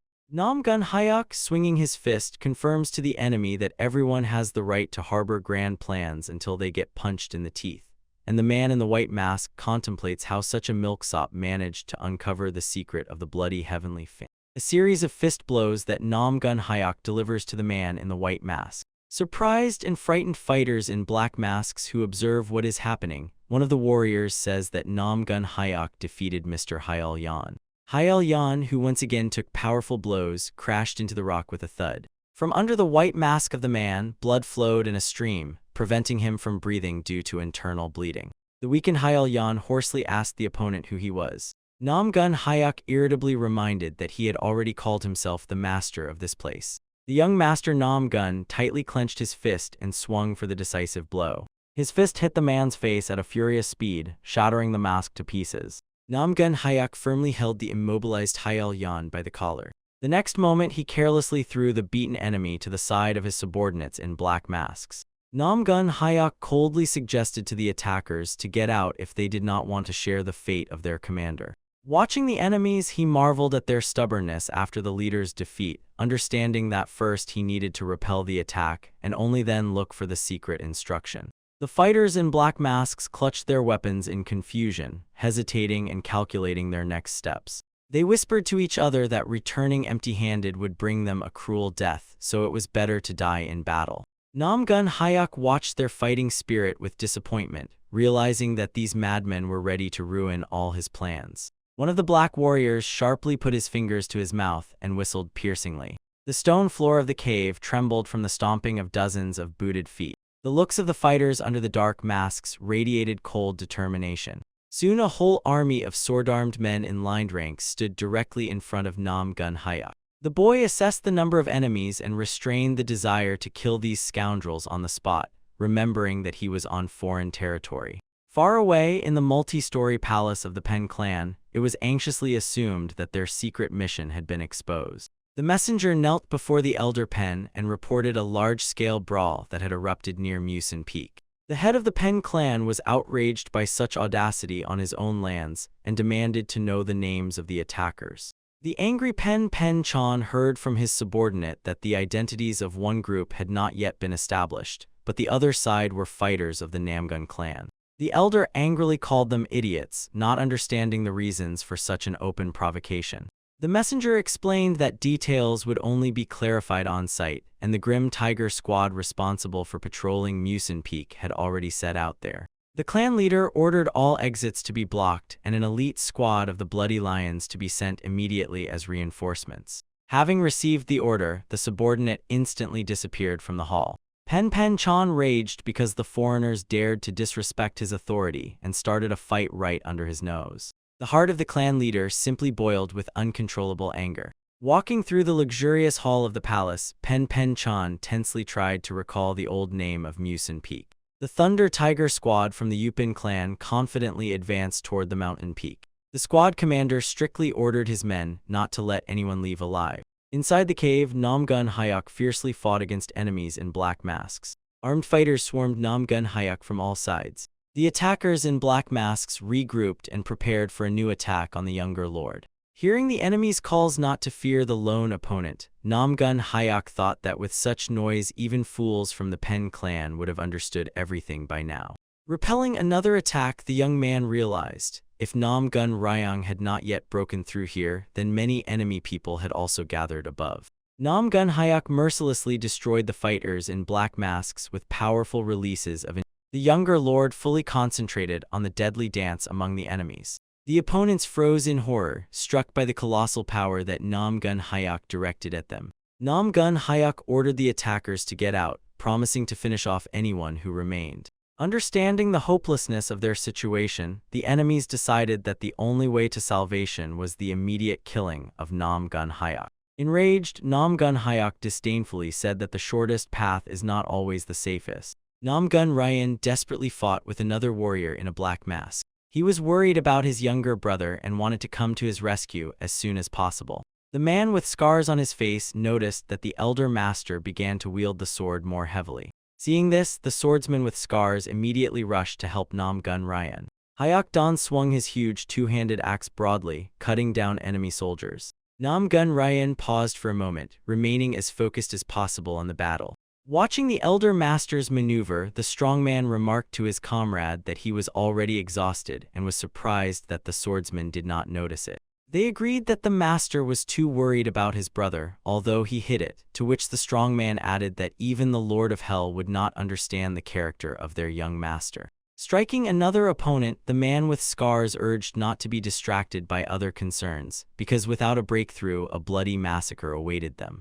Cutting down the next enemy, the strongman rasped heavily that they were being pressed by too large a horde. The man with scars suddenly listened carefully, catching a suspicious noise from the side. Turning around, he noticed an unknown warrior fiercely fighting soldiers in black masks. Both comrades tried to understand who exactly decided to support them in this meat grinder. The stranger skillfully crippled and scattered the enemy fighters with precise strikes. The commander of the Storm Tiger squad shouted the order to destroy absolutely everyone in their path. The man with scars was genuinely surprised upon recognizing the fighters of the famous squad. The commander of the Storm Tiger sternly addressed Namgun Ryan, demanding explanations regarding his presence here. The commander of the Storm Tiger squad angrily asked Namgun Ryan why he started a fight on the lands of the Pen clan and whether he was mocking them.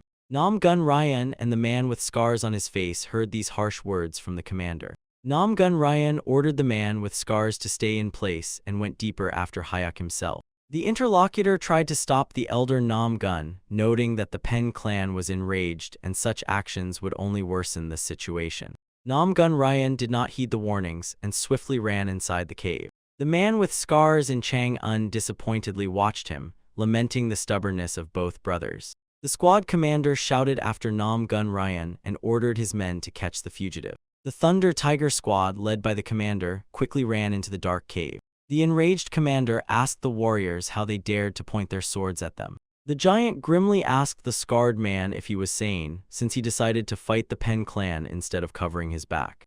Hyuk Dan, Chan-un, and their comrade replied that they were only following orders as warriors of the Lightning Dragon army. The commander of the Thunder Tiger squad ordered his fighters to mercilessly cut down anyone who stood in their way, regardless of the Namgun clan's status. Ready for battle, the giant and Chan-un ironically noted that the Lord would personally finish them off for breaking through the defense, so it was important to choose leadership wisely. Namgun Hyuk continued to fiercely fight against the soldiers in black masks. A warrior in a black mask swung his sword, trying to sneakily attack Namgun Hyuk. At that moment, heavy footsteps were heard of a man rushing to help. Namgun Ryang outran his younger brother and confidently struck the enemy first. The wounded fighter in the black mask fell dead from the precise blow of the elder Namgun. The younger Namgun watched in surprise at the appearance of his brother. Namgun Ryang sincerely rejoiced upon seeing his younger brother alive and unharmed. Namgun Hyuk confusedly addressed the elder. The next moment, the younger brother indignantly grabbed Namgun Ryang by the collar. Namgun Hyuk irritably asked why he had come and whether he had abandoned the Lightning Dragon army to its fate. Namgun Ryang hurriedly warned him about the approaching Thunder Tiger squad from the Pen clan. Namgun Hyok cursed, instantly realizing that the clan head himself might appear here. Namgun Ryang emphasized the mortal danger and the urgent need to stop the pursuers. Namgun Hyok heard behind him his brother skillfully cutting down another enemy and admitted that he was thinking very soberly. Namgun Ryang silently watched as the younger one effectively destroyed the next opponent. The brothers stood back to back in the middle of the dungeon, and the younger noted that it was already too late to hide, as the enemies had learned everything. Namgun Hyuk ordered the elder brother to immediately go outside and block the Pen clan's path, calling it their only chance for salvation. Namgun Ryang was surprised by his brother's proposal, but the younger urged the elder to simply trust him. Namgun Hyuk promised his brother to survive and ordered him to go, deciding to fulfill the deadly wish of the insane enemies. Warriors in black masks listened carefully to the brothers' conversation. Namgun Ryan did not understand the plan, so the younger brother ordered him to imitate a fight and run away on signal. Namgun Ryan remained as focused as possible. Namgun Hyuk assessed the situation as soon as the older brother disappeared from sight in a flash. Namgun Ryan pushed off the ground and flew into the air, while the enemies in black masks tried to catch him. The wounded commander in a white mask sat under a stone wall and ordered the immediate killing of the elder Namgun. Namgun Hyuk was surprised that this man in the white mask was still alive and had not died from his wounds. Warriors in black masks advanced on Namgun Hyuk, threatening the imminent arrival of the Pen clan. The wounded leader maliciously pondered how the younger Namgun had spoiled their almost successful capture. The commander ordered his subordinates to quickly kill the youth, take everything necessary, and hide from the Pen clan. Namgun Hyuk's face expressed complete concentration. Namgun Hyuk raised the sword, which was filled with powerful energy, and boldly asked the commander if these were his last words. The frightened commander Hyul Yan shouted, not understanding the actions of the young man. Namgun Hyuk's sword radiated energy of incredible power. Namgun Hyuk swung his formidable weapon. The younger brother soared into the air, making lightning-fast strikes. Namgun Hyuk performed a series of swift and devastating sword blows. Warriors in black masks noticed with horror that huge stones began to fall from above. Hyul Yan angrily called the boy an idiot who decided to drag them all to the grave with him. The commander assessed the scale of the collapse and ordered the warriors to flee immediately. Namgun Hyuk flew swiftly forward through a hail of debris, clutching the bare sword in his hand. Namgun the younger recalled Jayan Mayok's skill and thought that such a meticulous nitpicker would definitely have protected the cave from a normal collapse. Continuing his dangerous flight, Namgun Hyuk mentally begged Jayan Mayok to trust him. Huge stone boulders with a deafening roar continued to fall endlessly downward. The commander of the Storm Tiger squad recognized Namgun Ryan and called on him to lay down his arms to avoid further slaughter. Namgun Ryan remained unshaken, and his face expressed complete seriousness. The swordsman with a scarred face engaged in a duel with a Storm Tiger fighter who mocked the stubbornness of the enemies. The warrior with scars twitched with wild fury at the words he heard. Hearing the rumble of a stone avalanche, the Storm Tiger fighters and other warriors turned around, trying to understand the cause of the noise. Namgun Ryan instantly oriented himself and perceived the sound of the collapse as a long-awaited signal. The elder of the Namgun clan did not hesitate for a second and loudly ordered the Lightning Dragon army to retreat immediately. The Lightning Dragon warriors froze in surprise upon hearing such a sudden order from their leader. Realizing that the dungeon was about to collapse, the Storm Tiger commander ordered his subordinates to break through to the exit. Overcome with panic, the fighters ran with all their might through the cave, escaping the deadly rockfall. The majestic cliff instantly turned into a huge pile of shattered stones. The warriors stood stunned before the ruins, not believing their own eyes. The man with scars quietly remarked to the big guy that only dust remained of the former glory. Frightened Namgun Ryung looked confusedly at the pile of stones and cried out in despair that this simply could not be. The leader's face twisted in pain as he repeatedly shouted the name of his younger brother Hyuk. A group of unknown warriors swiftly raced through the dense night darkness. Mysterious fighters spectacularly landed from the sky right in front of the Lightning Dragon squad. Ahead of them awaited the formidable and ruthless Bloodlion squad. The big guy guessed that without the young master they would not survive, but Chan-un grimly cut off that they were doomed in any case. The burly commander of the Bloodlions sternly looked at Namgun Ryang and demanded explanations about this chaos. The accused leader did not even look at the enemies, only confusedly whispered that his brother remained under the rock debris. The enraged Hall Pulquan sharply stopped Nam Gun Ryang, outraged by such blatant disregard. The leader of the Blood Lions suddenly stopped, hearing the voice of one of his subordinates. The officer reported to the leader that unknown rebels who attacked the clan were already retreating towards Peakyan Hwa.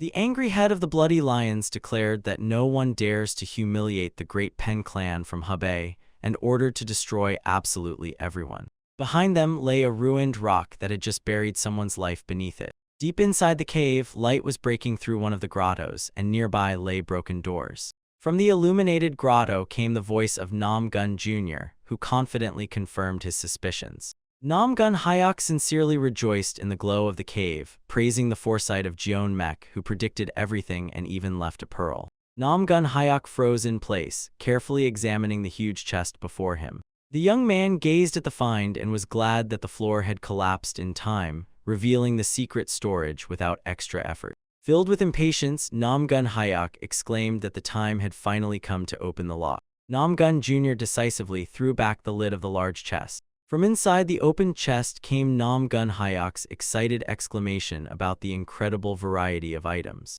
The boy lifted a wooden scepter, examining it as an obvious and valuable treasure. Nam Gun Hyok, without hesitation, decided to hide this artifact among his belongings. The young man's hand mercilessly threw away some book that seemed unnecessary to him. A few more folios flew to the bottom, while Nam Gun Hyok feverishly searched for the main thing. Nam Gun Hyok continued to carefully sort through the jewels left in the storage. Finally, a small wooden box ended up in Nam Gun Hyok's hands. The satisfied young man deeply inhaled the thin and pure aroma that seeped through the cover. The happy boy laughed, instantly recognizing the secret instruction of Jayon Mayok.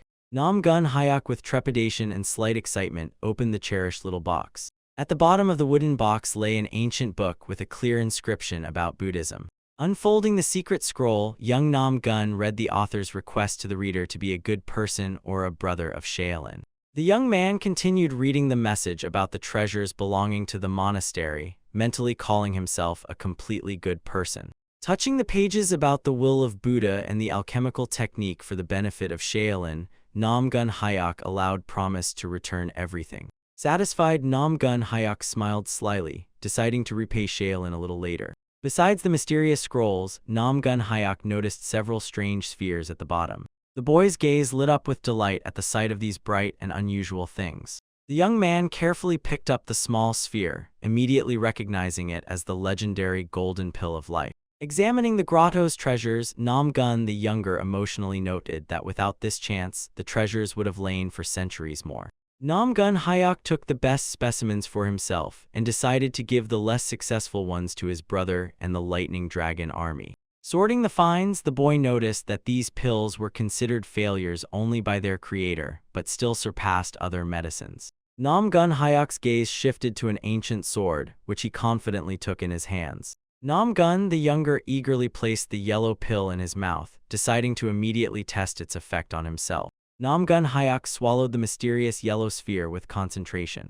The young master sat in the lotus position and immersed himself in deep meditation. During meditation, Nam Gun Hyok suddenly felt an amazing freshness and coolness inside. A powerful surge of pure energy rapidly originated in the very depths of the great space. Streams of energy continuously grew, and the young man realized the sudden strengthening of the Dark King Han's technique. At the end of meditation, Nam Gun Hyok was completely filled with inner strength. The sphere continued to enhance the potential, and the boy understood that he had reached his limit. The Golden Life Pill triggered a powerful energy explosion inside. Filled with strength, Nam Gun Hyok recalled that previous elixirs were useless, and now innate energy absorbed everything. The next healing cluster of concentrated power was already approaching its target. At the end of levitation, Nam Gun Hyok noticed that the breaches in innate power had been filled, but the energy still surged. Various streams of mystical forces rapidly converged into a single center. Tension from radical changes in his body was reflected on the young man's face. Nam Gun Hyok's body was undergoing a complete energetic restructuring. From the intense internal tension, sweat poured abundantly on the young man's forehead. Suddenly, the boy became frightened, realizing that the excess of innate power was getting out of control. Namgun Hyuk felt with his whole being the primal and unstoppable might of innate energy. The young master decided to take advantage of this chance and open an energy channel using the excess power. The internal restructuring in the boy's body continued to develop rapidly. Energy passed through the important joints of Namgun Hyuk and lifted him high into the air. A new destructive force began to actively work even in the boy's head. Young Namgun hovered in the air as a powerful stream of light burst from his mouth. The wild energy burst out in a cluster from Namgun Hyuk's body. The immobilized youth continued to fly through the airspace. A devastating energy wave spread around. Under the influence of the new power, Namgun Hyuk felt as if he were in boundless space. Losing support, young Namgun fell heavily to the ground. Namgun Hyuk lay motionless, and his body was wrapped in remnants of smoky energy. The boy came to his senses with a sweaty face and stars before his eyes, pondering the end of the trial. Exhausted, Namgun Hyuk finally lost consciousness on the damp ground. The head of the Pen clan, together with his son, stood opposite the fighters of the Lightning Dragon army, noticing Chak-un that the old leader was very angry. The scarred fighter noted the tense atmosphere, and the big guy added that they were only following orders to dig and strike. Penpon Chong once again sternly asked what exactly brought the Lightning Dragon army here. Namgun Ryong completely ignored the question, managing only to quietly utter his brother's name. Namgun Ryong addressed the head of the Pen clan and his son, asking for help to find Hyuk. Outraged, Chong Hyuk demanded loudly to know how long Namgun Ryong intended to ignore them. Namgun Ryong said nothing, focusing only on thoughts about his missing younger brother. Instead of explanations, Namgun Ryong approached the fighters of the Lightning Dragon army and repeated that he must find his brother. The big guy and Chak-un silently watched as Namgun Ryong fiercely began to clear the fallen rock. Achok-don sighed heavily and admitted that in this situation they simply had no other choice. The scarred fighter prayerfully folded his hands before the representatives of Pen, declaring that the master's order was above all for them, even under the threat of death. The enraged Pen Jr. fiercely shouted at the fighters, amazed at their brazen impudence. The wise Penpon Chan timely raised his hand and stopped his hot-headed son. The clan head thoughtfully noted that they would still have plenty of time for thorough interrogations. Pen Sr. ordered the fighters of the formidable Tiger Squad to immediately help Ryan in the search for his brother. Pen Jr. froze in place, completely outraged by his father's unexpected decision. Dragging a huge boulder, the strongman heard from the seekers the assumption that someone was indeed under the rubble. The clan leader Pen thought that with such a development of events, the Namgun family would be indebted to them. Pen Sr. ordered the leader of the Bloody Lions squad, Ch. Hall Poolquan, to set a tight guard, promising harsh punishment for any mistake. A predatory expression appeared on the face of the clan head Penpon Chan. Deep inside the cave, a small gloomy grotto was faintly illuminated. Namgun Hyuk lay motionless on the cold rocky ground. The young man's gloved hand suddenly twitched slightly. Younger Namgun finally regained consciousness and slowly opened his eyes. Namgun Hyuk sighed heavily, then confidently got up and sat on the ground. The young man carefully examined his palms, checking the restored strength in his fingers. Namgun Hyuk thoroughly felt his own body, sensing the amazing effect of internal energy. A satisfied and cunning smile appeared on Namgun Hyuk's face. Younger Namgun jumped up with wild joy, shouting about the successful restoration of innate energy and skeletal alignment. The young man sincerely rejoiced in his incredible success. Namgun Hyuk danced with excess energy, although he felt severe pain throughout his body. Pressing the box with the book and pills to himself, the young man called Jayan Mayak his savior and pondered breaking through the meridians. The young man firmly held the precious box in his hands. Namgun Hyuk looked up, wondering why the rubble had not been excavated yet. The young man suddenly realized that under the stones he could hardly breathe anymore. Hyuk could not understand why it suddenly got so warm around him. Sweating profusely, the boy felt terrible suffocation. Namgun Jr. noted that his body instantly became wet. Namgun Hyuk hurriedly pulled off the black gloves from his hands. The boy carefully examined his own palms. Incredibly happy, Namgun Hyuk laughed to tears, noticing how much he had sweated. The young man began to untie the blanket he had not removed for a very long time. Namgun Hyuk threw off the blanket with relief, which only hindered his breathing. The satisfied young man rejoiced at the amazing feeling of his own rebirth, which he had not known for many years. The big guy was pulling a huge stone block with all his might. Hawk-don easily threw aside the stone and asked the man with scars hopefully if their master was all right after the cave collapse. The scarred man noted that the giant was clearly expecting a different outcome, to which he indignantly asked who he was taken for at all. The man with scars on his face calmly replied to Hakdan that all his thoughts were already written on his face. He added that the big guy was simply tired from training and dreamed of getting drunk, but the giant objected, hinting at their shared desires. Gathering a shovel of stones, the scarred man threatened Hakdan and admitted that hard work had given him strength, and he now liked the warrior's current life more than the bandit past in the Namgun clan. The big guy only grumbled offendedly that he had just complained, and his friend immediately attacked him with accusations. Throwing everything to the ground, the giant advised the scarred man to stop straining over pride, which had almost cost him his life, and finally pity himself. Suddenly both froze, hearing from under the rubble the familiar voice of their master, who ordered Namgun Ryan and the Lightning Dragon army to move. Namgun Ryan anxiously asked the scarred man if he heard the same, to which he nodded affirmatively, suggesting it was a ghost. Namgun Ryan, the big guy, and the scarred warrior clearly heard an angry voice from beneath the earth calling them idiots. Hakdan hiccuped fearfully from the surprise. The big guy froze in place, carefully listening to the muffled sounds underground. The giant shouted deep into the rubble, assuring the young lord of swift help and sincerely thanking that Namgun Hyak remained alive.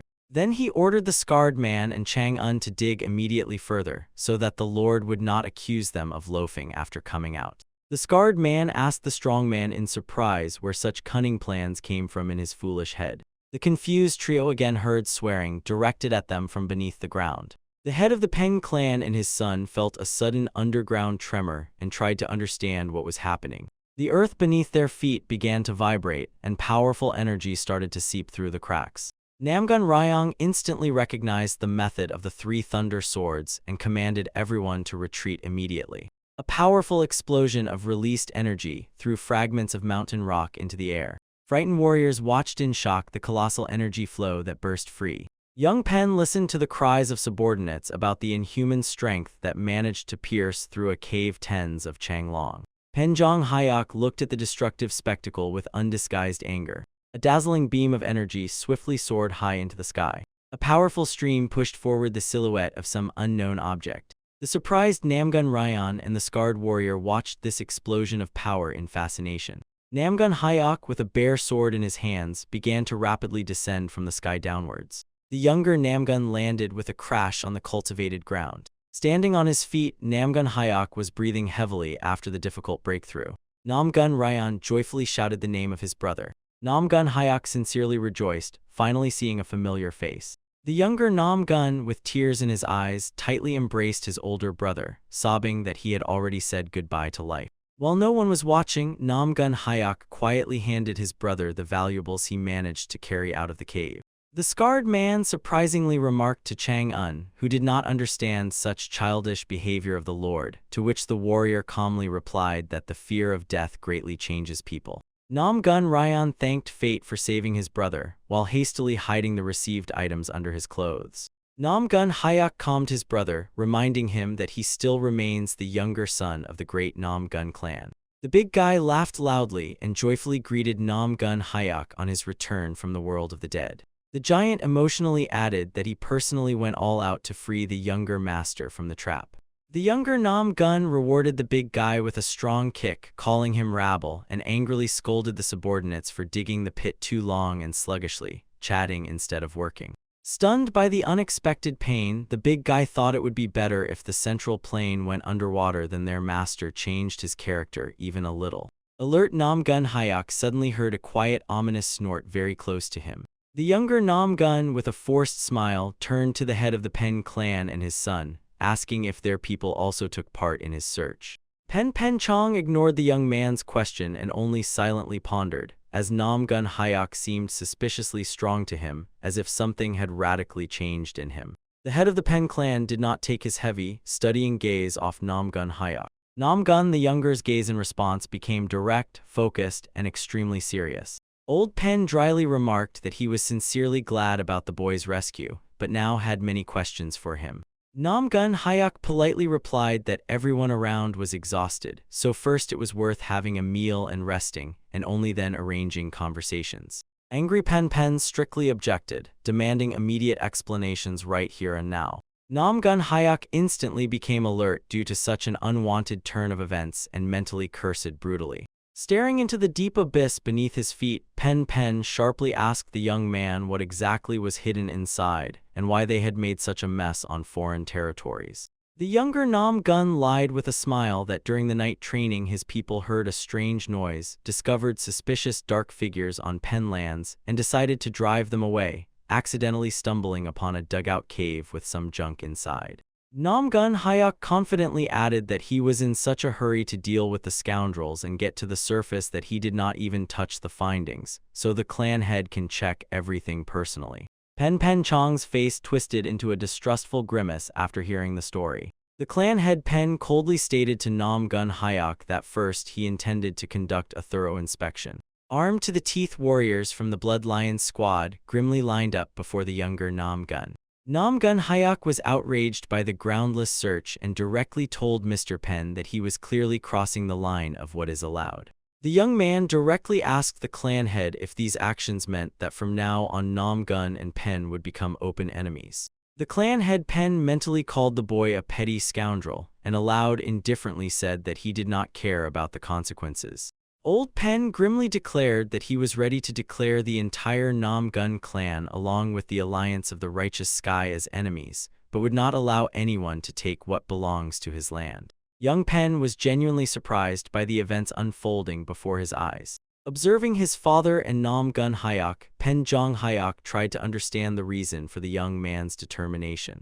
Nam Gun Hyuk confidently stood directly opposite the armed warriors from the Blood Lions squad. One of the Blood Lions fighters addressed Nam Gun with a request to approach the situation with understanding, despite the obvious discomfort. Nam Gun Hyuk sharply withdrew, not allowing anyone to touch him. Young Nam Gun emotionally declared to the head of the Pen clan that Nam Gun Hyuk was already at the limit of his patience. The head of the Pen clan arrogantly remarked that the young man had brought trouble upon himself and now dared to be angry due to lack of patience. The warriors from the Blood Lions squad surrounded Nam Gun Hyuk in a tight ring. The leaders of the Blood Lions and the Thunder Tiger froze in shock when Nam Gun Hyuk boldly asked if they really dared to stop representatives of his clan. The head of the Pen clan sternly asked young Nam Gun if he was truly ready to fight his men to the last breath. Nam Gun Hyuk cut in that in case of threats from Pen, the Nam Gun representatives had no reason to retreat. The soldier noted that Nam Gun's determination only increased suspicions, and the head of Pen added that a routine search was not a problem for those trusted with swords. Focused, Nam Gun Hyuk responded by recalling the well-known rumors about the 5 great clans that once swore eternal loyalty to each other. The big guy and his friend listened attentively as Nam Gun Hyuk accused the head of the Pen clan of betraying this ancient unity.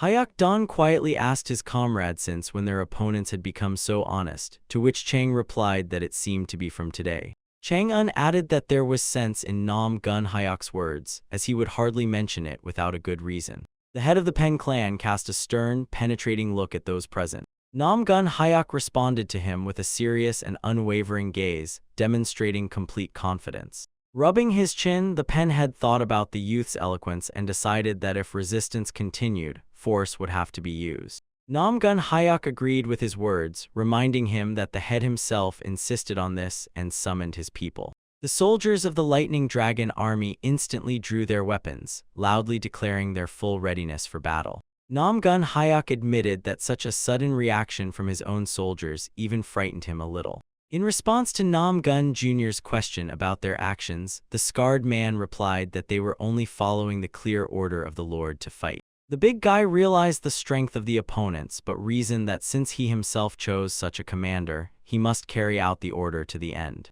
Mentally frightened, Nam Gun Hyuk feverishly thought that he had no intention of giving the order, and his army had gone wild from just one word. Warriors of the Bloody Lions contemptuously warned the fighters of the Lightning Dragon that the desire to shed blood would turn them into the dead.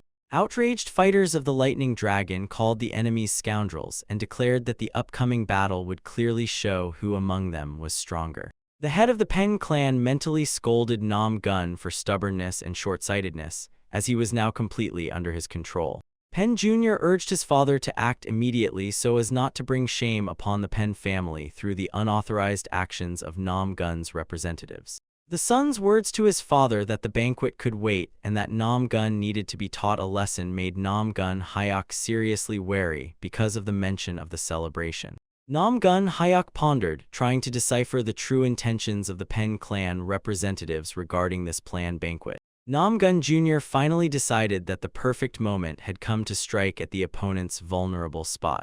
Nam Gun Hyok informed the head of the Pen clan and his son about the challenge to a fight and inquired about their next actions. Drawing his sword, the enraged Pen Jr. indignantly asked Nam Gun Hyok about the meaning of this nonsense. Nam Gun Hyok remarked that the real nonsense was the actions of the Pen clan, and that Pen Jr., due to his weakness, would not withstand even 10 blows. Enraged Pen Chong Hyok became even angrier because of Nam Gun Hyok's words that he was scared, and therefore involved the Yan clan. Pen Jr. rushed at Nam Gun Hyok with an axe, calling him a scoundrel and threatening to turn him into a corpse in 5 strikes. The head of the Pen clan firmly ordered his son to stop. The outraged Pen Jr. confusedly addressed his father. Pen Chong Hyok asked his father how it was possible to release Nam Gun Hyok after he called him weak. Pen Chong noted that the word of a real man is more precious than gold, and the word of the heir of an elder family carries double weight. The head of the clan asked whether Nam Gun Hyok's words represented the will of the entire family, while the young man mentally tried to decipher the old fox's plan. Nam Gun Ryong approached his younger brother and declared to the head of the Pen clan that he himself was the official representative of their family here. Pen Sr. replied that he had always considered the Nam Gun family a bastion of honor, but now their words bend like branches in the wind.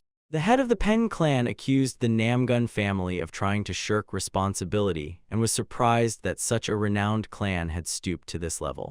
Nam Gun Ryong thought about the empty talk of the clan head, while his younger brother mentally repeated the phrase about shirking responsibility. Nam Gun Hyok firmly stated that he was the heir of his clan, so his words reflected the will of the entire family.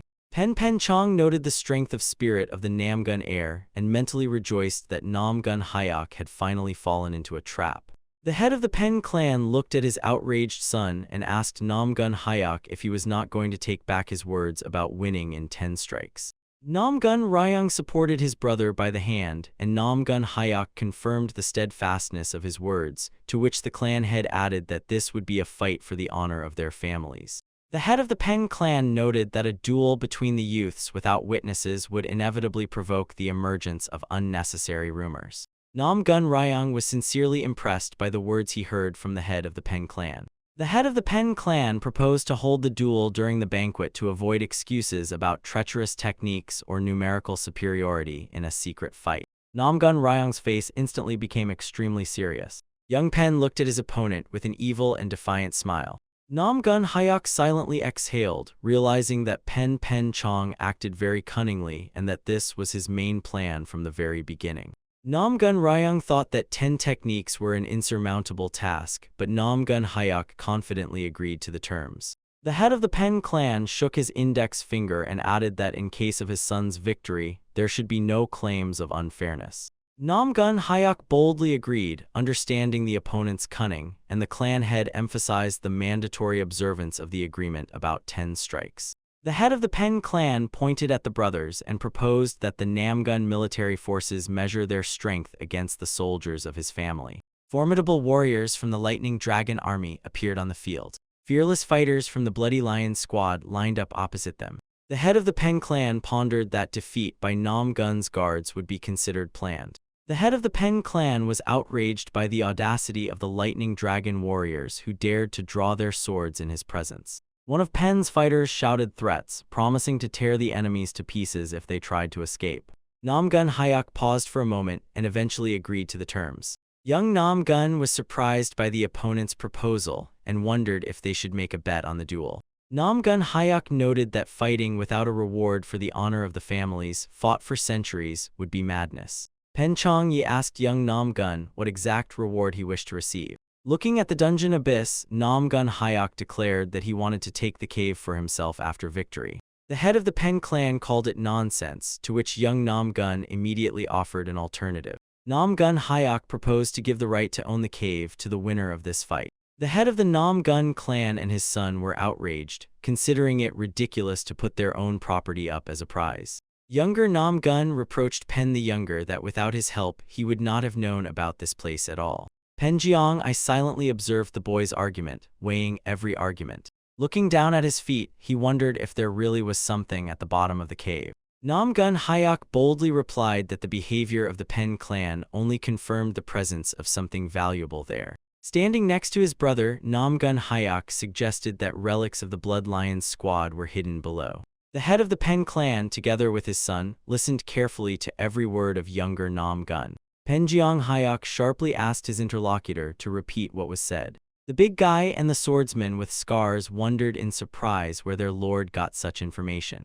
Nam Gun Hyok assured younger Pen that he would see everything himself immediately after his victory. Pen Jiang Hyok trembled with rage at the words he heard. Younger Pen suggested to his father to deal with the enemies on the spot so as not to waste time. Nam Gun Hyok only sighed in disappointment at the opponent's narrow-mindedness. Nam Gun Hyok called Pen Jr. a fool, denying the coincidence of their meeting with the scoundrels. Young Pen was completely confused by what he heard. The big guy asked his comrade for details, to which Chang-un advised him to think with his brain and not interfere with the psychological game. Nam Gun Hyok explained that he learned about the secret of the sacred heavenly mountain through an inquiry to the Dark Mark. What was heard frankly shocked the head of the Pen clan and his son.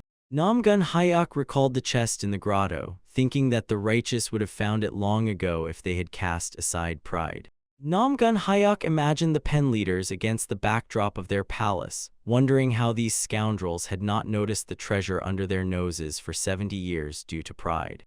Young Nam Gun imagined soldiers in black masks inside the cave and noted that they had protected the Pen clan from the backyard being robbed by all sorts of riffraff. The enraged young master angrily asked Nam Gun Hyok what nonsense he was talking about. Young Nam Gun looked at the head of the Pen clan and asked if he really looked like a person who would give up the loot he could not swallow on his own.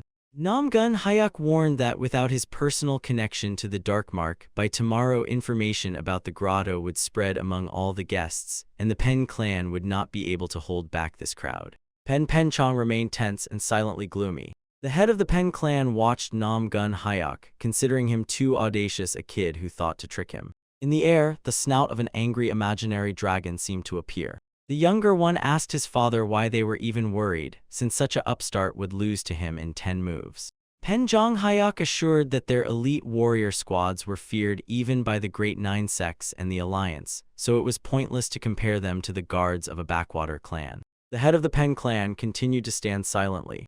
Pen Jong pondered that initially the situation favored the clan, but this young man had quietly seized the initiative and was now controlling everything as he wished. The head of the clan watched Nam Gun Hyok intently, analyzing the complicated situation. The head of the Pen clan only sighed angrily and heavily. The man feared making a mistake due to excessive doubts and tried to understand his true fear, since in an honest duel they definitely could not lose. Pen Jong declared that until the winner was determined, they would only guard the entrance, and young Nam Gun clarified whether this meant he would not be released without a search. Nam Gun Hyok smiled and replied that since the Pen clan agreed to the bet, he was ready to make such a concession. Over the mountain landscape under the northern sky, warm air columns slowly rose. Warriors from the Blood Lions squad were struggling to carry water in large wooden barrels. Warm water was pouring noisily into a large wooden bath. A giant from the Lightning Dragon army was watching the lions carrying water and discussing the forced concessions from the Nam Gun clan with satisfaction.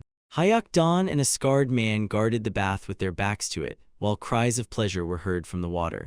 Nam Gun Hyok was bathing in the bath and reflecting on his concession, as the search in the bathhouse was a beneficial compromise for both sides and saved the tigers of the Pen clan from death. The joyful giant called the suffering of the Pen people the best medicine, and Chang-un recalled the Lord's plan for escape and their faces twisted with rage. Warriors from the Blood Lions squad examined all of Nam Gun Hyok's clothing very carefully and meticulously. The guard reported to the head of the Pen clan that there was nothing in the clothing, and any hidden item in the water would definitely have gotten wet or revealed itself. Pen Chong was thoughtfully considering that the lack of evidence was good news, but still felt a nasty residue in his soul. Nam Gun Ryung silently watched as his younger brother luxuriated in the warm bath. Nam Gun Ryang continued to quietly observe the process, knowing exactly where all the treasures were really hidden. From the windows of the Pen clan's courtyard building where the Namgun representatives were stationed, complaints from warriors about pain all over their bodies were heard. Exhausted fighters rested on their beds and rejoiced that at this nighttime hour they could finally sleep peacefully. A sudden order for an urgent assembly made the surprised warriors exchange confused glances. Nam Gun Hyuk loudly scolded his subordinates for laziness, outraged that they had sprawled out even before the real actions began. The confused people quietly discussed their lord's unpredictable and turbulent mood, which changed every minute. Casting a glance around the room, Nam Gun Hyuk sharply called the giant Hyuk Don. The young lord poked his finger into the giant's chest, doubting his victory over the opponents, but the giant confidently replied that the fight would decide everything. Nam Gun Hyuk kicked the giant's shin with all his might. Hyuk Don cried out and grabbed the bruised spot, listening to the master's remark that he was the weakest among all the warriors. The enraged youth threatened the giant with death in case of defeat and was outraged at how he could even think about sleep. The angry Nam Gun Hyuk hurried the fighters of the Lightning Dragon army, and the scarred warrior and the giant resignedly set off for night training. Under the night sky in the backyard of the Pen Clan Palace, loud battle cries echoed. Armed with swords, the fighters of the Lightning Dragon army began exhausting training in the courtyard. Sweaty and exhausted warriors of the Lightning Tiger army continued training at the limit of their strength. The weakened fighter skeptically thought that in a few days he would not become a great master or a heavenly demon. Watching the process, Nam Gun Jr. loudly demanded more diligence and louder shouts from his subordinates. Soon Nam Gun Hyuk noticed that one of the guards of the Pen Palace was closely watching them from around the corner of the building. Noticing that he was exposed, the spy of the Pen clan hurriedly disappeared into the darkness. Nam Gun Hyuk pondered deeply, carefully analyzing the current situation. In the main building of the head of the Pen clan, behind closed doors, they were discussing the guests' night training with surprise. The guard reported to Pen Chong and his son that the exhausted Namgun fighters were unlikely to be training fully. Young Pen disdainfully remarked that belated efforts would not help a titmouse turn into a phoenix. The head of the Pen clan thoughtfully sipped his drink and admitted that Namgun's shouts turned out to be mere empty bravado without any secret plan. Young Pen called the opponent a braggart, but his father sternly reminded him of Yan Ha Gun, who fell from a single strike of this young man.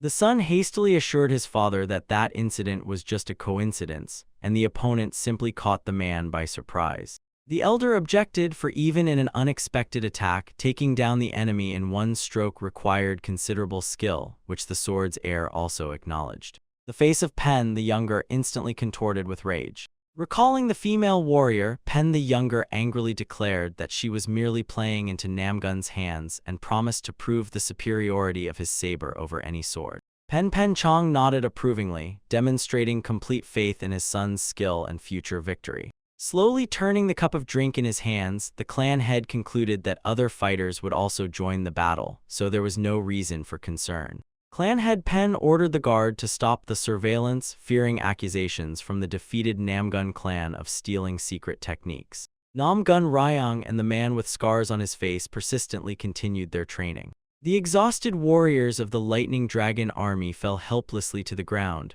while the giant sat by the column next to his axe. Rolling his eyes, Hyuk Don assured that he would not take another step, even if they decided to execute him on the spot. Watching this scene, Nam Gun Hyuk shouted angrily at his subordinates, calling them weaklings without will. Young Nam Gun stood on the residence terrace, silently observing the exhausted fighters. Soon Nam Gun Hyuk called over the squad commander, the man with scars, and Hyuk Don. Upon hearing the order to immediately go to special training, the big guy barely held back tears of despair. The big guy fell to the floor and whimpered childishly, begging the master to leave him alone. A mocking and cunning smile appeared on Nam Gun Hyuk's face. Nam Gun Hyuk slowly leaned over the tear-streaked face of the disobedient big guy. The frightened Hyuk Don saw directly in front of him the stern gaze of the younger master, who called him by name. Nam Gun Hyuk quietly asked the big guy if he was really sure of his decision and whether he would regret it later. Hyuk Don assured that he would not move from his place even for all the gold in the world or the first beauty of the celestial realm. Hearing the refusal, the younger Nam Gun unexpectedly ordered Chang Un to go instead of his comrade, which shocked the boy greatly. The frightened Chang-un got angry at Hyuk Dawn for such a setup, but the big guy pushed him forward, assuring that this was their only chance to survive. The events unfolded in a building on the territory of the Pen Clan Palace, where representatives of the Namgun family were located, and where Hyuk asked his brother to get a certain item. Namgun Hyuk and squad commander Chang-un sat at the table, carefully watching the elder Namgun, who slowly lowered a pouch onto the wooden surface. Chang-un sniffed the subtle aroma from the pouch, noting with amazement the instant clearing of his tired mind, which also greatly surprised the commander of the Lightning Dragon Army. Namgun Hyuk carefully took 3 mysterious yellow spheres from the depths of the pouch. The younger brother handed one of the shining yellow spheres to Namgun Ryan, briefly ordering him to eat it immediately. Namgun Ryan asked distrustfully if it was really the same legendary pradna. Hyuk was so engrossed in self-praise and care for his subordinates that his nose even lengthened, and the elder brother only ironically confirmed their obvious blood relation. Namgun Hyuk showed the others another pill, called it more valuable than the great Shaolin elixir, and threatened a shameful death in case of defeat to the worthless ones from other squads. The stunned man with scars and Chang-un in unison repeated in awe the words about the incredible value of this pill. The thoughtful commander of the Lightning Dragon Army recalled dangerous adventures in the dungeon and realized that all those hellish sufferings were endured precisely for these treasures. The younger Namtun announced his busyness and ordered the warriors to quickly swallow the medicine and move on to breathing techniques, promising to personally guard their peace. Chang-un, with uncontrollable excitement in his shining eyes, reached for the coveted pill, enthusiastically praising this artifact dreamed of by all Murim. The heavy palm of the man with scars suddenly intercepted and stopped Chang-un's hand. The young warrior looked at his comrade in confusion and incomprehension.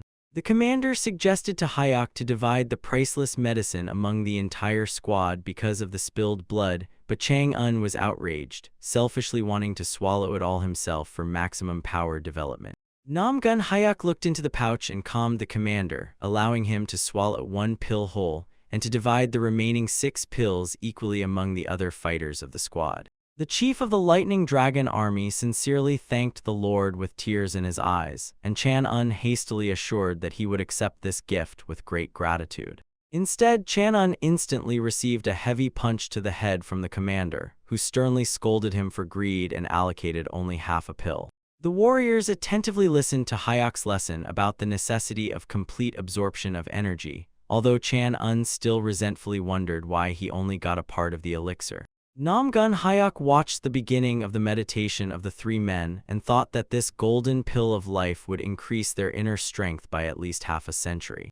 Guard Hyuk mentally rejoiced at the incredible luck of his companions, who thanks to him received a unique opportunity to explore previously inaccessible limits of this world. Namgun Ryan fully immersed himself in the final stage of deep meditation under the powerful effect of magical medicine. Under the night sky, a heavy groan of a tired giant spread, who could not manage to restore his spent strength. Hyuk Dan sat on the ground near the column and suddenly heard the cheerful voice of Chang-un, who joyfully announced an incredible lightness in his soul. The giant noticed his comrade confidently descending the stairs and immediately asked how exactly he managed to endure such hellish training. Chang-un enthusiastically described his new stunning sensations, to which the sympathetic Hyuk Dan only sighed, recalling his friend's former torments. The unexpected and audacious proposal of the comrade to immediately engage in a duel made the giant sincerely surprised. Chang-un confidently insisted on fighting, wishing to test in practice as soon as possible the fruits of his hard efforts. The big guy patiently explained to his ambitious friend that experience and energy do not come from a single session, and warned that even despite fatigue he could seriously injure him. Hyuk Dan finally reminded Chang-un of all their past sparrings where he constantly buried him in the ground, and the friend was forced to reluctantly agree with this. Chang-un calmed the big guy, assuring him that a repeated defeat would only help him atone for his guilt. Hyuk Dan got angry because of his comrade's excessive stubbornness. The big guy confidently took the axe in his hands, warning his friend about the consequences. Hyuk Dan swung the weapon at Chang-un, urging him not to hold a grudge against him. The big guy fiercely swung at Chang-un. Chang-un lightning fast stopped the enemy's axe with his own sword. Feeling the powerful recoil from the blow, the big guy was completely confused. Hyuk-don attacked again, sincerely wondering how Chan-un managed to so easily deflect his blow. Chan-un skillfully blocked the big guy's heavy axe with his sword once again. Happy Chan-un felt an incredible surge of strength, easily repelling another attack by Hyuk-don. Hyuk-don continued the assault frantically, but the friend easily repelled each of his attacks. Armed with 2 swords, Chan-un noticed that training must be fierce, like a real fight, recalling the advice of the young master. The big guy watched in amazement at the lightning-fast movements of his opponent. An outraged Hyuk-don shouted, refusing to believe that he was losing to Chan-un in strength. Chan-un reminded the big guy of his past mockeries and constant boasting of his own power. Threatening with a sword, the boy philosophically compared the variability of their strengths to water. With a powerful strike, Chan-un knocked the axe out of Hyuk-don's hands. The enraged big guy accused his opponent of trying to pierce him through. Calling the opponent's movements too sluggish, Chan-un struck him in the face with a fist. Blood appeared on the big guy's face from Chan-un's precise blow. The boy pointed to the enemy's unprotected side and instantly delivered another blow. Hyuk-don again missed a powerful attack from the agile guy. Satisfied with his advantage, Chan-un mockingly compared the strong man's speed to that of a turtle. Hyuk-don could not defend himself at all from the rapid series of blows raining down on him. The resonant sounds of the fierce fight cut through the silence of the night sky. Exhausted, Hyuk-don was barely breathing, and his face had turned into a complete bloody mess. The strong man croaked threats, but Chan-un only laughed in response, pretending before everyone that he did not understand the words. Satisfied, Chan-un cheerfully waved to his comrade, calling this training a wonderful combat experience. Chan-un friendly slapped the exhausted strongman below the back, hinting that from now on the stronger one sets the rules in Murim. While Chan-un cheerfully said goodbye and walked away, the beaten strongman only helplessly raged after him. The beaten strongman with a swollen face vainly tried to understand what exactly had happened to him. The majestic palace of the Pen clan towered under the boundless night sky. Hyuk-don lay motionless on the sidewalk near the residence where the people of the Namgun clan had settled. The exhausted and thoroughly beaten giant only breathed heavily, sprawled on the cobblestones. The commander of the Lightning Dragon army looked down from above at the fallen giant. The man with scars on his face who led the Lightning Dragon squad fell into deep thought. Hyuk-don pleaded, calling the commander brother, but he sternly cut him off, saying the fighter got what he deserved. The giant lamented that Yuna's skill suddenly soared to the skies and wondered how martial arts could change a person so quickly. The squad commander reminded the beaten giant of the young lord's words that he would surely regret it later. The swollen fighter asked the scarred commander hopefully what exactly their young lord had done. Displaying a golden elixir orb, the commander explained that this remedy surpasses the gifts of Shaolin, but instead of the giant, it was eaten by Chang-un. The mutilated giant hesitated confusedly whether Lord Namgun really called him for such a generous reward that he himself had wasted. The scarred leader noted that the giant had completely lost his mind, and now his belated repentance would change nothing. The unfortunate fighter reached out to the commander, again pitifully calling him his brother. Hyuk-don desperately grabbed the commander's clothes, begging for a pill, as he could not endure constant beatings from the opponent. The enraged man with scars extremely disliked such a brazen and shameful behavior of the subordinate. Calling the fighter an idiot with a terrible face, the commander demanded to release him immediately, despite all pleas for mercy. The multi-story traditional building majestically rose against the backdrop of a clear and bright sunny sky. The morning slowly unfolded over the spacious courtyard and the main buildings of the Pen clan palace complex. The head of the Pen clan, Pen Chong, together with the children, gathered the guests in the festive hall and sincerely thanked everyone who had traveled a long way for the birthday girl. Yan Hoi also expressed deep gratitude to those present for the congratulations and hospitably invited everyone to finally start the festive banquet. Namgun Hyuk sat relaxed next to his elder brother, urging those around to enjoy the food well and rest. Namgun Hyuk's servant carefully observed the first young master, who was clearly nervous and restless for mysterious reasons. The devoted assistant looked hopefully into his master's face, sincerely hoping that the festive dishes pleased him. The head of the Pen clan, together with his son, urged the guests to eat well to restore their strength, while Namgun Hyuk and his servant attentively listened to the speech. Namgun Jr. brazenly replied that the food here was the only thing worth attention, so he intended to eat with all his might.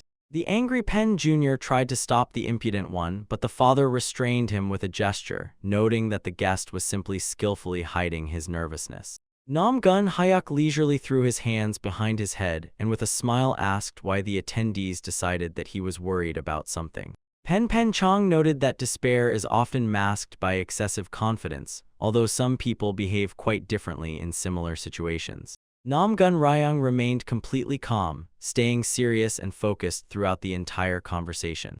Young Pen, walking behind the leader, reminded the attendees of the inevitable battle, and the head of the Pen clan expressed hope for a worthy fight from Namgun. Namgun Hyuk irritably asked the servant why this old hag considered him scared, while the frightened assistant only clarified the details of the fight. The servant of the Namgun clan asked in surprise about the essence of the new agreements and asked if they had made another bet. Namgun Hyuk swung his sticks broadly and hit the servant on the head, cutting off by saying that subordinates do not need to know about such things. Young Master Namgun ordered the beaten servant to prepare a letter about the victory, which greatly surprised the boy who was hiding his correspondence. The head of the Pen clan solemnly stepped forward and began his speech. Against the backdrop of his own magnificent palace, Pen Chonghai announced to the valiant heroes of Murim the start of a small competition for the entertainment of the guests. Yan Hui said confusedly that this battle was a complete surprise to her. The guests whispered, expecting to see the famous saber technique of the Pen clan, and began to eagerly guess who would become their opponent. The head of the Pen clan loudly announced that the opponent in this duel would be the first sword of Hefei, the Namgun clan. Pen Jianghe pointed with a superior gesture at the two Namgun brothers who were sitting at the festive table. The brothers heard behind their backs the biting whispers of the guests that the glory of their fading family traditionally lasts only 3 generations. Head Pen added that under the pretext of an alliance, the Namgun clan seeks to prove its right to lead the current 5 great clans. Yon Hui indignantly demanded explanations from young Pen, but he only advised her to silently observe the event. Namgun Hyuk was enraged by such a brazen humiliation, recalling the times when their clan held the title of the first sword of the Celestial Empire. The head of the Pen clan, with a self-satisfied smile, thought about how he would now demonstrate the true chasm between their families before everyone's eyes. A panorama of a huge palace courtyard appeared before their eyes, filled with festive tables and hundreds of guests. Namgun Hyuk irritably asked the giant what was wrong with his eyes and how much longer he intended to mess around with this rabble.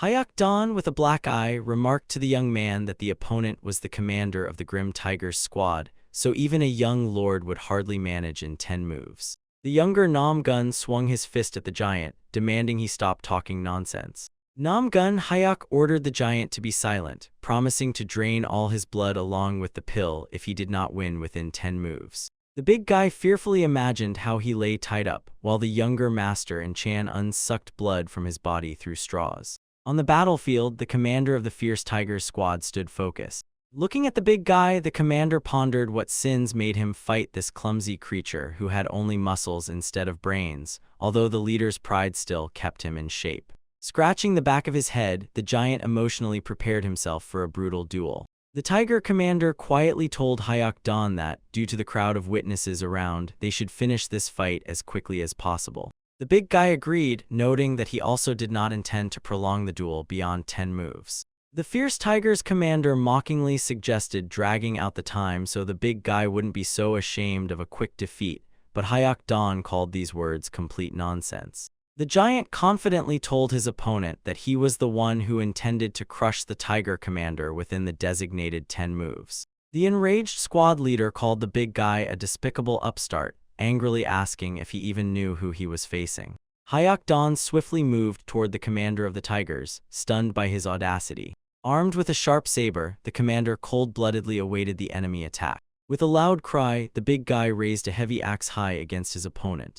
Commander of the Fierce Tigers easily blocked the saber strike, noting that such clumsy blows would never reach the target. The next moment, the squad leader made a lightning-fast circular movement with his weapon. The warrior of the Fierce Tigers suddenly realized that the opponent had begun to corner him. Even with a bruised eye, the giant continued to advance confidently, feeling how powerful inner energy was wildly flowing from his dantian. Firmly holding the weapon, Hyuk Dan was surprised to note that the huge axe suddenly became light, like an ordinary chopstick. The giant performed an incredible series of rapid axe movements, mentally praising the fantastic effect of the magic pill. The commander of the fierce tigers acted at the limit of his abilities, barely managing to fend off the furious pressure. Shocked guests began whispering, noticing how the tiger's commander was being pressed by some ordinary-looking guard of the Nam Gun clan. Disappointed Junior Pen carefully observed the battle and asked his father in confusion how such a thing could have happened at all.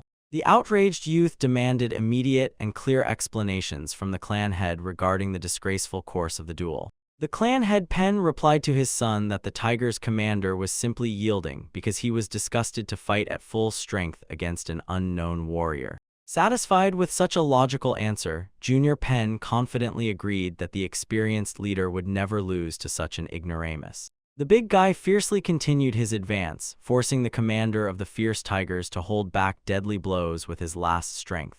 Hawk Dawn disdainfully told his opponent that he turned out to be an ordinary weakling and had nothing special in him. The enraged commander of the fierce tigers gritted his teeth, realizing that the big guy did not have such colossal strength the previous night. Amused, Hawk Dawn swung his axe and mockingly advised his opponent to surrender, calling his situation too sad. The tiger commander desperately tried to stand firm under the pressure of the giant, who relentlessly advanced on him with a heavy axe. Hawk Dawn acted decisively, practically pinning and striking the enemy leader with his powerful lunge. The tiger commander balanced on the edge, barely managing to dodge deadly strikes of the enemy's weapon. Hawk Dawn approached almost up close, but the opponent managed to push off with his elbow, miraculously avoiding being cut by the axe. The big guy laughed heartily, openly mocking the helplessness of his opponent. The angry commander called the giant a scoundrel and arrogantly remarked that brute force means nothing in martial arts. Swiftly spinning his saber in the air, the tiger leader declared that a true technique is born only from the combination of Kai energy and skill. Hawk Dawn silently listened to the opponent's pompous speech, firmly holding his axe at the ready. Commander of the Lightning Dragon criticized the ally for recklessness, but Zhang Yun only complained in response about the inability to repel such secret techniques. Watching the lightning-fast maneuvers of the enemy saber, Hawk Dawn mentally called it a curse and doubted he could dodge. The tiger commander shouted joyfully that everything was over for the big guy and now his end would come. Suddenly, from behind the giant came a stern voice of Nam Gun Hyok, who reminded about the limit of 10 moves and threatened punishment in case of defeat. The big guy instantly became embarrassed, and his face was distorted with genuine fear before the wrath of the young master. Deciding that it was better to die in battle than at the hands of the master, Hawk Dawn shouted and went headlong, fiercely swinging the axe. The giant demonstrated incredible reaction, lightning-fast deflecting all the refined strikes of the enemy saber with his heavy weapon. The guests whispered with surprise that this chaotic chopping somehow restrained professional technique, and the big guy was slowly but surely advancing. Hawk Dawn boldly shouted to the commander that he did not care about others' tricks, as he was capable of simply breaking them all in a row. The enraged opponent anxiously thought about the boy's inexhaustible endurance and assumed that the giant's inner strength surpassed his own. Hawk Dawn did not slow down and stubbornly continued his heavy forward movement. The tiger commander decided to change strategy and maliciously challenged the opponent to try to repel his next special technique. Hawk Dawn swung the axe even harder, preparing for a frontal collision.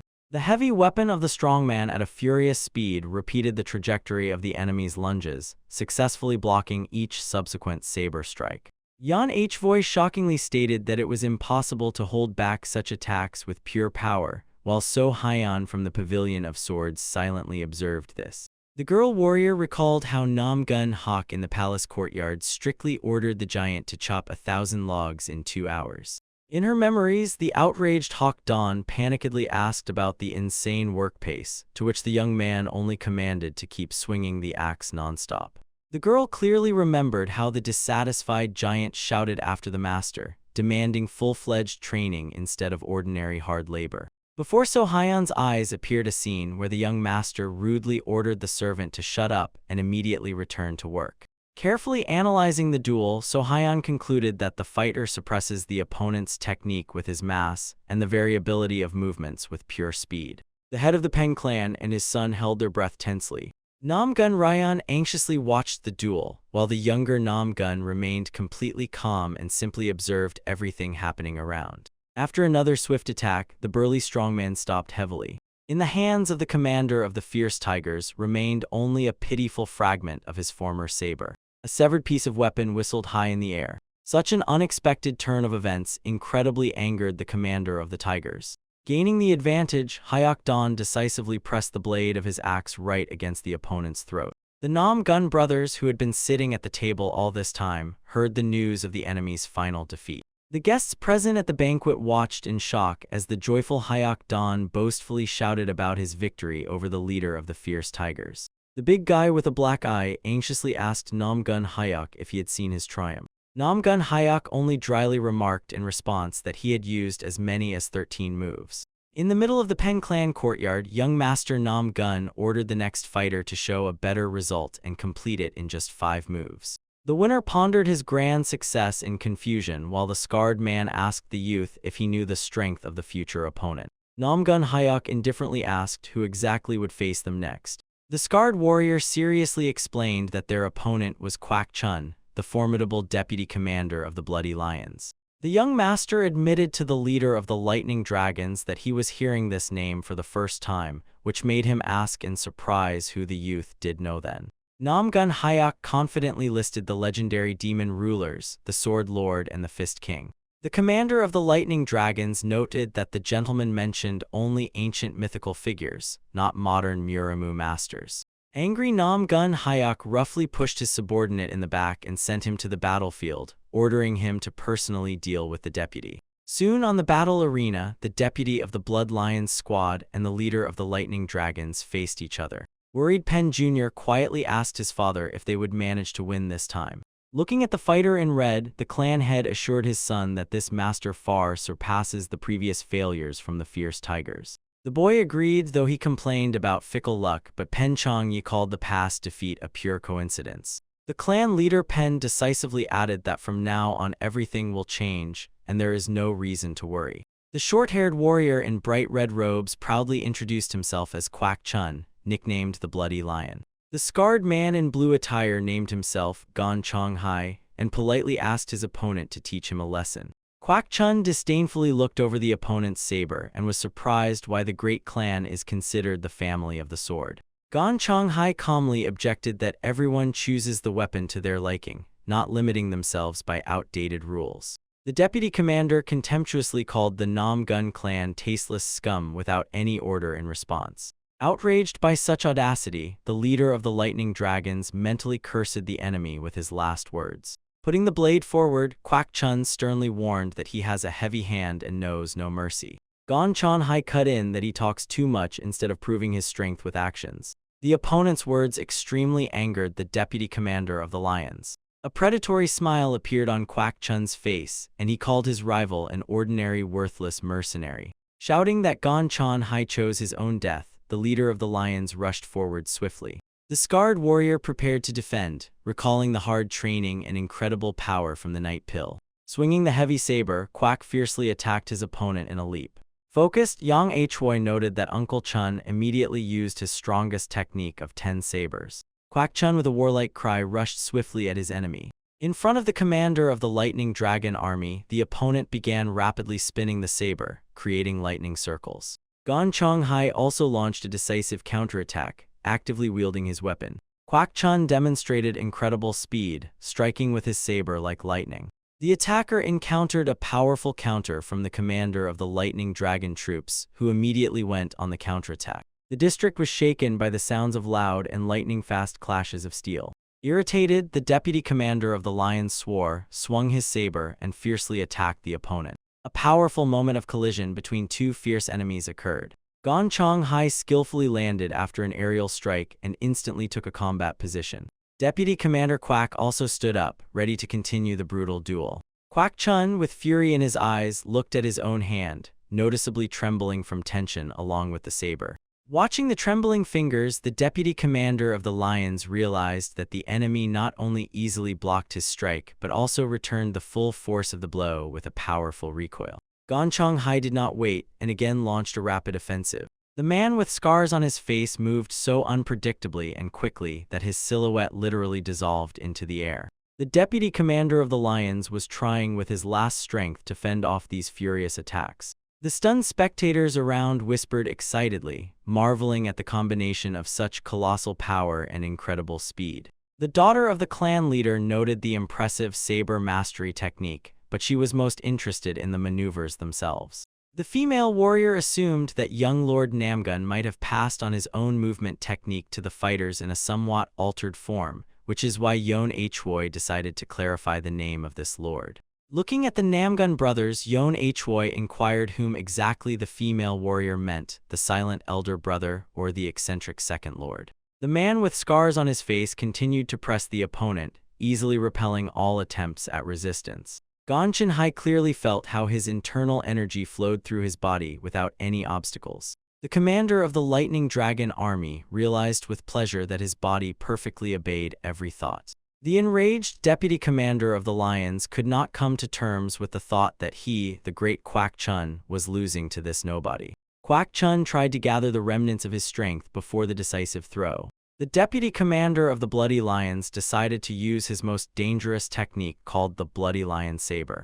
Yeon-hwoi watched the duel attentively and, suspecting a deadly technique, exclaimed anxiously about the danger. Warrior girl So Hyen calmly assured her that everything would be fine. The warrior girl from the Pavilion of Swords heard from Yeon-hwoi a remark that instead of watching the fight, she was only looking at Nam Gun Hyuk. Nam Gun Hyuk became the main subject of discussion among the girls. Yeon-hwoi quietly remarked to So Hyen that this fighter truly fully justified the fearsome reputation of the Bloody Lions. The commander of the Lightning Dragon army was outraged by the sudden enemy offensive. Gon Chan he realized that the enemy had used the Heavenly Net attack, which completely cut off the path of retreat. A smile appeared on the satisfied face of the Lightning Dragon army commander, and he mentally began the countdown. The younger heir pointed out to his father that Gon Chan he had confused the steps and made a fatal mistake, with which the head of the Pen clan immediately agreed. Pen Zhongyi added that Chan Pul Quack surpassed any leader of a minor clan in strength, so an ordinary mercenary had no chance against him. Watching the commander of the Lightning Dragon army, Yeon-hwoi became worried that he was cornered. Nam Gun Hyuk called the opponent a corpse, which angered the girl who accused him of indifference to the commander's fate. Muttering something incomprehensible, the younger Nam Gun added that since the opponent had lasted longer than 5 moves, he would not come out alive. Gon Chin-hai froze in place when he was completely surrounded by enemy energy. The focused commander of the Lightning Dragon army noted to himself that now he clearly sees all the flaws in the enemy's equipment. Nam Gun Hyuk thought that Gon Chin-hai, as the leader of the combat squad, had considerable talent, which previously simply lacked internal energy. The leader of the Lightning Dragon army went on the offensive, feeling how his equipment was finally fully filled with power.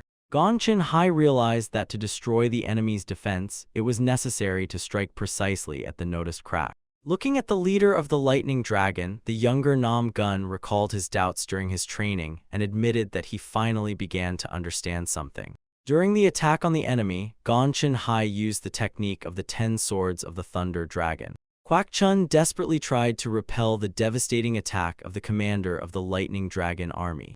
The deputy commander of the Bloody Lions was confused, not understanding the reasons for such a sudden and elusive variability in the enemy's equipment. The man with scars continued the fight, realizing that he had finally managed to feel the same variability of the sword that Pan once demonstrated to him. With a powerful strike, the opponent knocked the saber out of Kwak Chun's hands. The commander of the Lightning Dragon army skillfully continued the attack and completely disarmed his opponent. Gon Chin-hai decisively swung his saber for the next strike. Kwak Chun received a serious wound, and blood gushed heavily from his shoulder. Frightened Yeon-hwoi screamed loudly at the sight. The saber knocked out from the deputy commander of the Bloody Lions fell heavily to the floor. The guests present gasped in shock, realizing the sudden defeat of the deputy commander of the Bloody Lions. In front of the great court of the Pen Clan Palace, there was a view of tables with guests and the battle arena. Gon Chin-hai exhaled heavily after the victory, watching the wounded Kwak Chun being escorted out by the guards. The commander of the Lightning Dragon army looked at the palace and realized he had defeated the deputy of the Bloody Lions himself. A satisfied smile appeared on Gon Chin-hai's face. Approaching the festive table, the commander of the Lightning Dragon proudly reported his victory to Nam Gun Hyuk. The young master of the Nam Gun clan restrained the inner turmoil overflowing within him. Nam Gun Hyuk gestured for the scarred man to leave, and the commander thought that the master was only cold on the outside but rejoiced for them in his heart. Nam Gun the younger asked the commander with a forced smile why he was squinting, since he had used as many as 11 moves on the opponent. Gon Chenhe's face instantly withered from such displeasure of the gentleman. The big guy and the scarred one could not find a place for themselves from indignation, and Hyuk Dan noticed that their commander would now get twice as much. Bowing next to Hyuk Dan, the commander argued that the deputy of the lions was a different level, but the giant believed that for the gentleman they were all the same. The commander convinced Nam Gun Hyuk of the skill of the opponent from Hebei, but the young gentleman only mocked him, denying the significance of this fighter.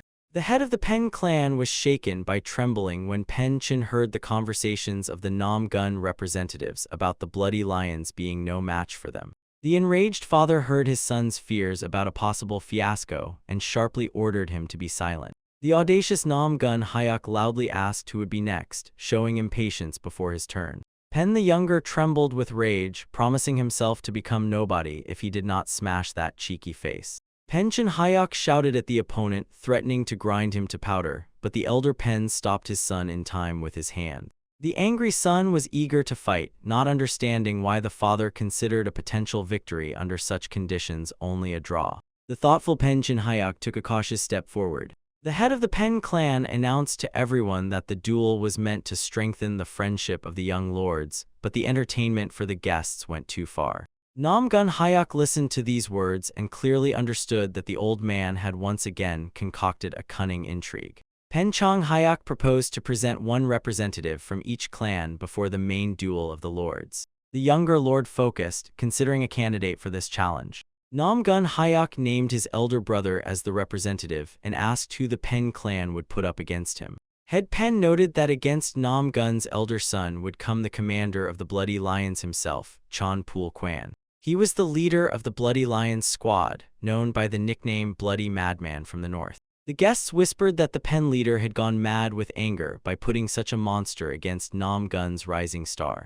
Nam Gun Hyuk remained thoughtful and extremely focused. The younger lord heavily placed the cup on the table, noting that he could not tolerate discrepancies between words and actions. He added that they were ready to concede this time, although the opponents themselves seemed very eager to lose the bet. The guests present heard about the bet for the first time and discussed that they knew nothing about the conditions or the head of the Pen clan. The head of the Pen clan stood against the backdrop of his palace. The confused Yan Hoi said that this could not be, and wondered how one could fight Uncle Ch Han Pul Kwan.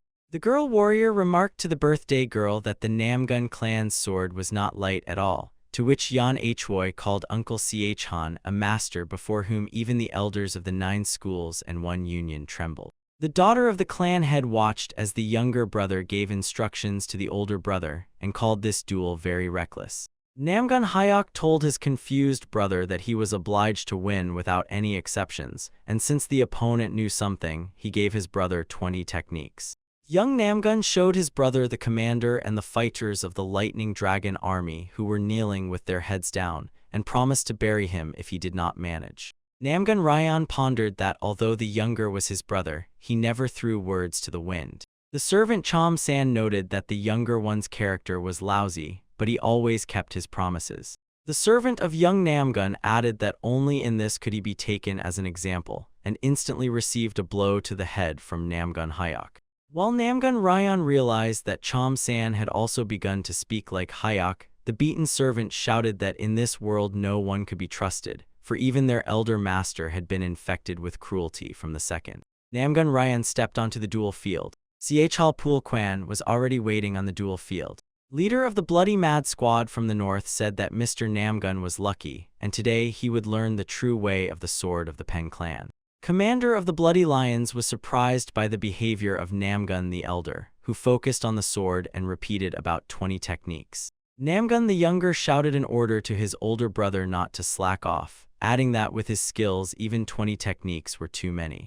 Yan Ha Gong said that the younger was out of his mind with such demands, and his friend added that Ryan was digging his own grave, and they would watch his shame at the end of this audacious stunt. The enraged leader of the Bloody Lions squad called Ryan a puppy who did not know who he was taking himself for. Namgun Ryan tried to explain something to his opponent. Chulpul Quan ordered Namgun Ryan to shut up. Commander of the Bloody Lions waved his saber and rushed into attack. Chulpul Quan's hand firmly held the saber. Namgun Ryan instantly parried the opponent's attack. Ryan realized that Chul Quan moved very fast, and in this speed hid incredible weight. Quan swung the saber and went on the offensive again. The leader of the Bloody Lions squad used not only a saber but also energy, yet Ryan managed to repel this attack. Namgun Ryan repelled another attack from the opponent. Chulpul Quan swung his saber and asked the young man if that was all he was capable of, then charged into attack again. Namgun Ryan's face remained focused. Namgun Ryan found himself face to face with a serious enemy who threatened his life.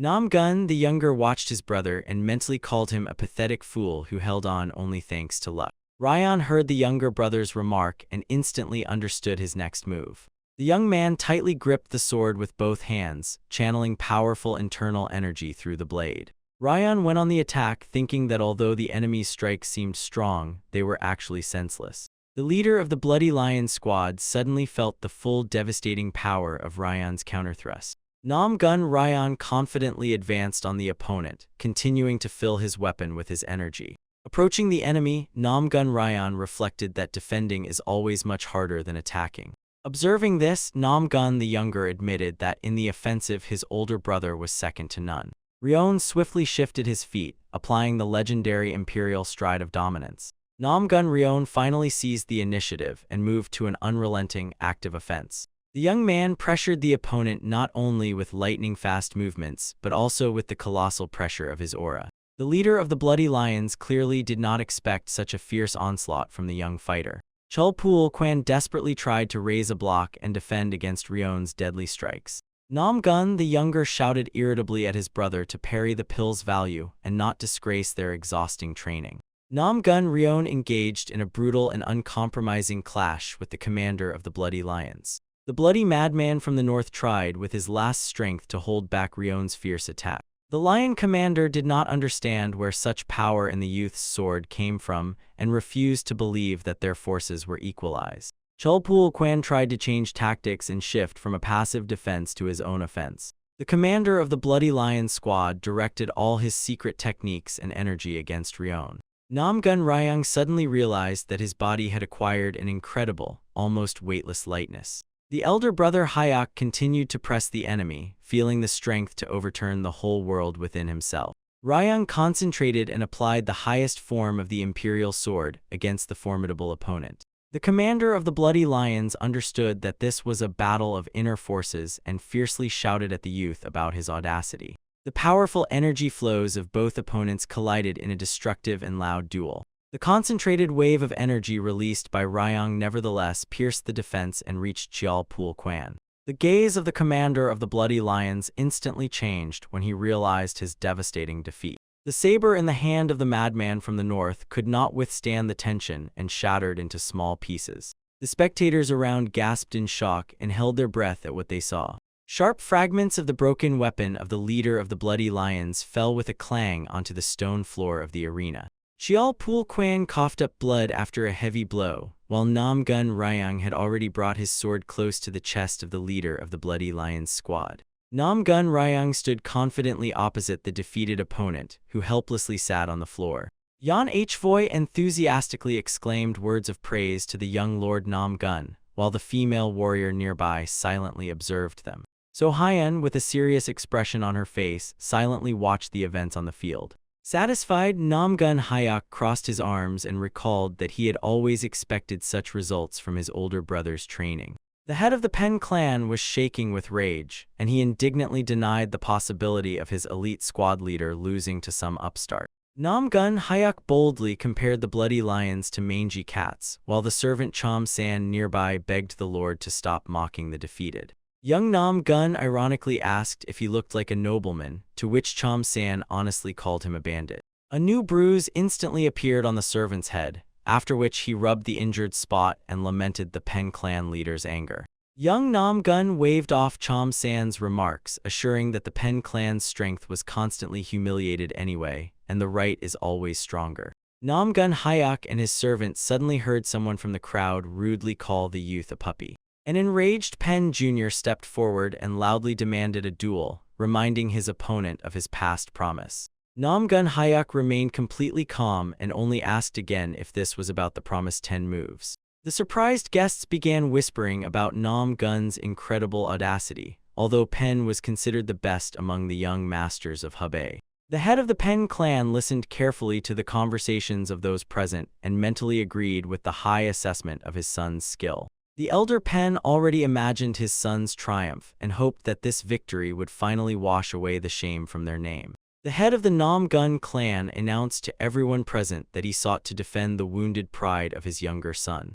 Namgun's father added that honor is more precious to a warrior than life, so he has no right to forbid this battle of pride. The guests indignantly discussed the audacious statement about 10 moves, considering it a direct insult to the entire Hebei region. Yan Hagun emotionally addressed Pen Jr. with a request to cruelly crush this insolent upstart. Namgun Hyak only smiled in the ring and loudly remarked to Yan that so far only his men have been crushed here. Young Namgun defiantly showed everyone 3 fingers on his hand. The youth addressed the head of the Pen clan and declared that he was ready to limit the fight to only 3 moves due to the opponent's weakness. Sweating with rage, Pen Jr. looked at the enemy with hatred, who announced the defeat of his clan if the fight dragged on. The guests at the banquet were completely confused by such a statement and began loudly shouting about madness. Namgun Ryong tried to sternly stop his younger brother, and Chom San simply fell into despair and grabbed his head. The head of the Pen clan asked the young man in an icy tone whether he really dared to mock him so openly. Namgun Hyak called the elder to calm down and assured that no one would joke when such a serious bet was at stake. The head of the clan heard interested guests begin to fervently discuss the secret agreement and the terms of the wager made.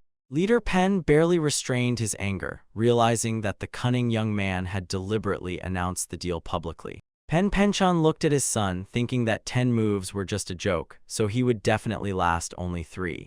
Pen Changhyak warmed up before the duel and told Namgun Hyak that he was crazy and his own words would become a noose for him. The younger Pen immediately sprang from his place and swiftly went on the offensive. Pen Junhyuk advanced on his opponent, using the technique of the Divine Blade of Primordial Chaos. Yon Hwei watched the younger Pen and noted that her brother's skill had grown again.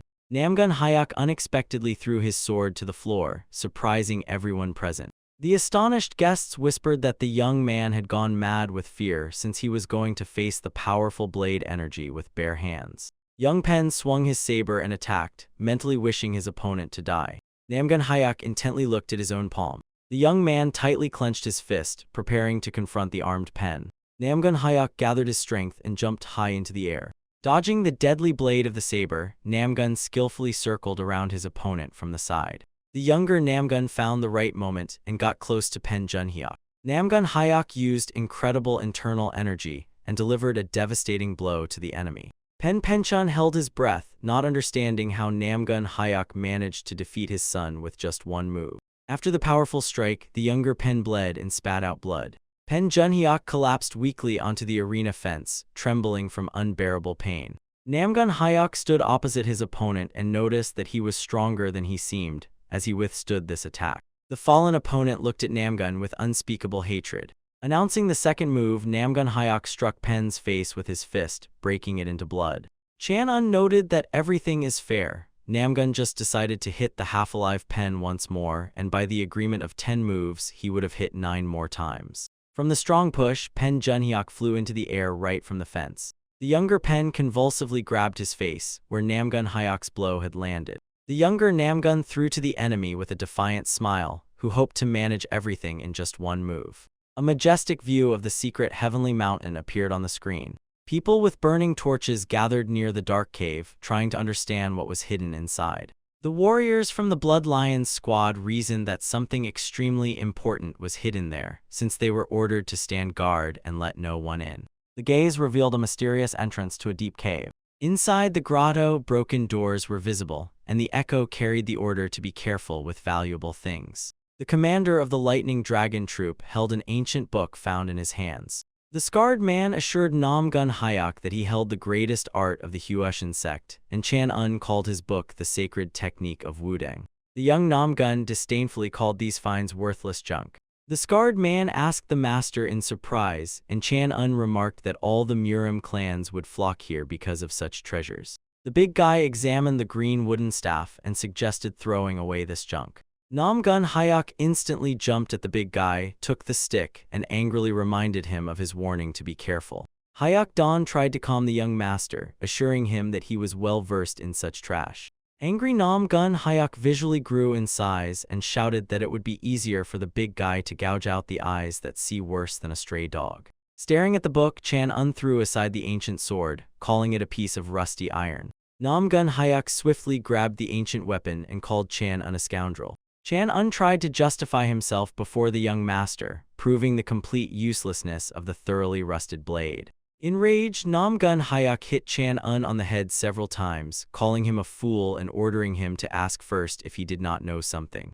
Under the night sky, a multi-story building with traditional national roofs of the Pen clan majestically towered. The upset clan head sat in a spacious hall opposite his son and daughter, passionately speaking about the honor and dignity of the family in the presence of the formidable commanders of tigers and lions. The father bitterly addressed the wounded Pen Jr., noting his terrible condition and bandaged head. Pen Pon Chong raged and feverishly pondered how to wash away this irreparable disgrace.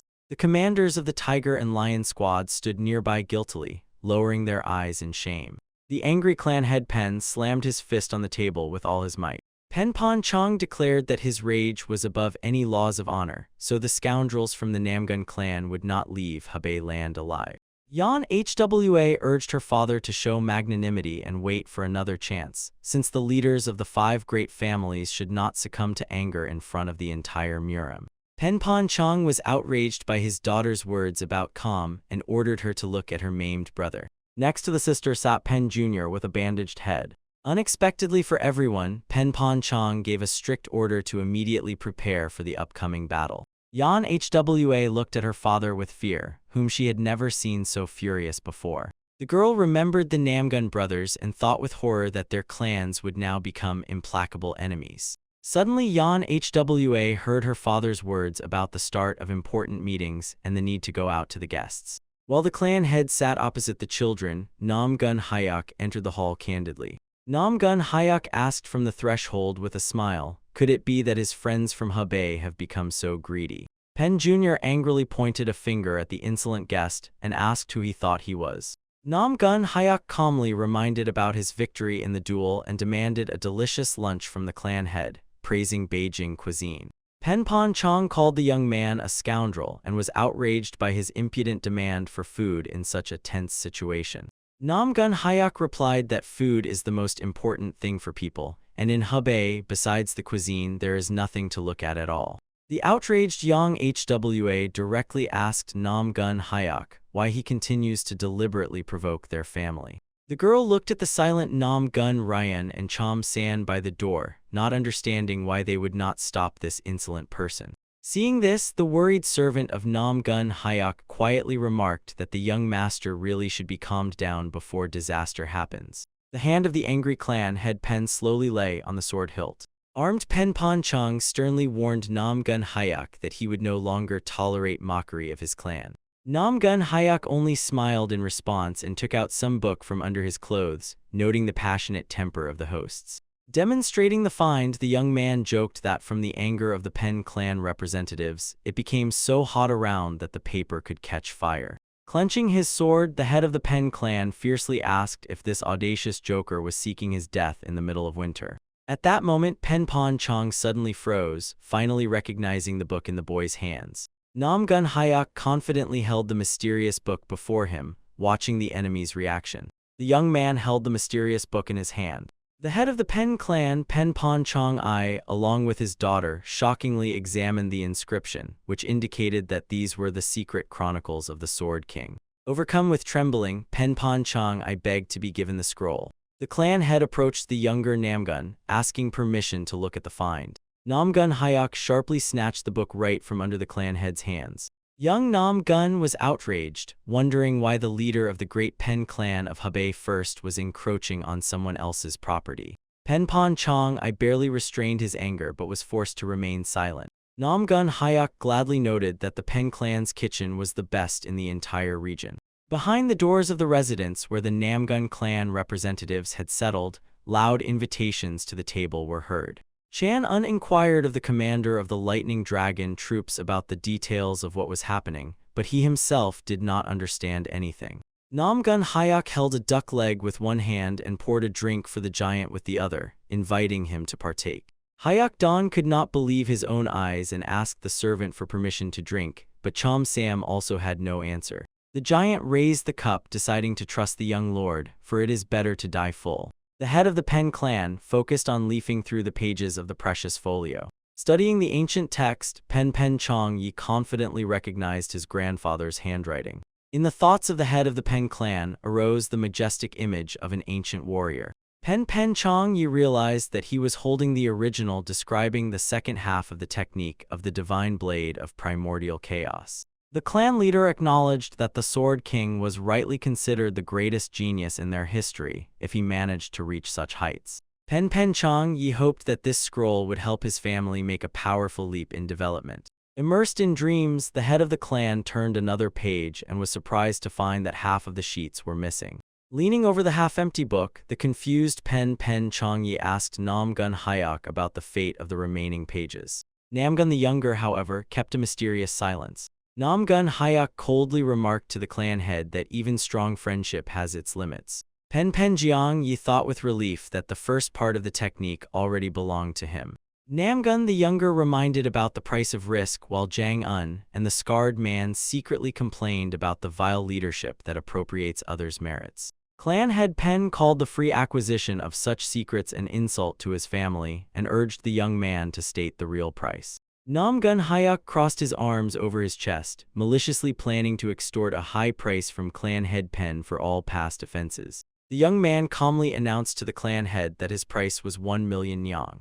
Pen Jiang Yi froze at the table in front of the open book. Shocked Yang Hwe asked again about the amount, and the outraged father directly asked if Namgun Hyok had lost his mind. Clan head Pen and Namgun Hyok measured each other with confident glances. The big guy and Namgun the Younger's servant were also shocked by the stated amount. Chom San barely held back tears, realizing that because of Mr. Hyok's stunt, they would hardly return to Anho alive. Namgun Hyok maliciously reasoned that 1 million yang was the 5-year budget of his clan, and it was worth looking at the frozen faces of the opponents. Pen Jr. froze with a focused expression on his face. The head of the Pen clan looked sad and deeply thoughtful. Suddenly Pen Chong laughed loudly, sitting at the table over a book.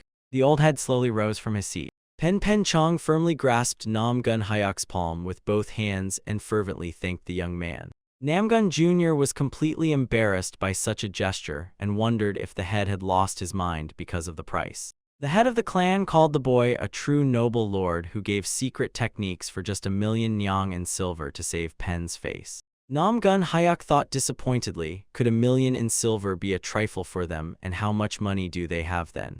Namgun Jr. immediately clarified to the head of the Pen clan that he meant 1 million yang in gold. At that moment, the head of the clan instantly stopped shaking the young man's hand and lowered his palms. Pen Chong asked about the gold in shock and disappointment.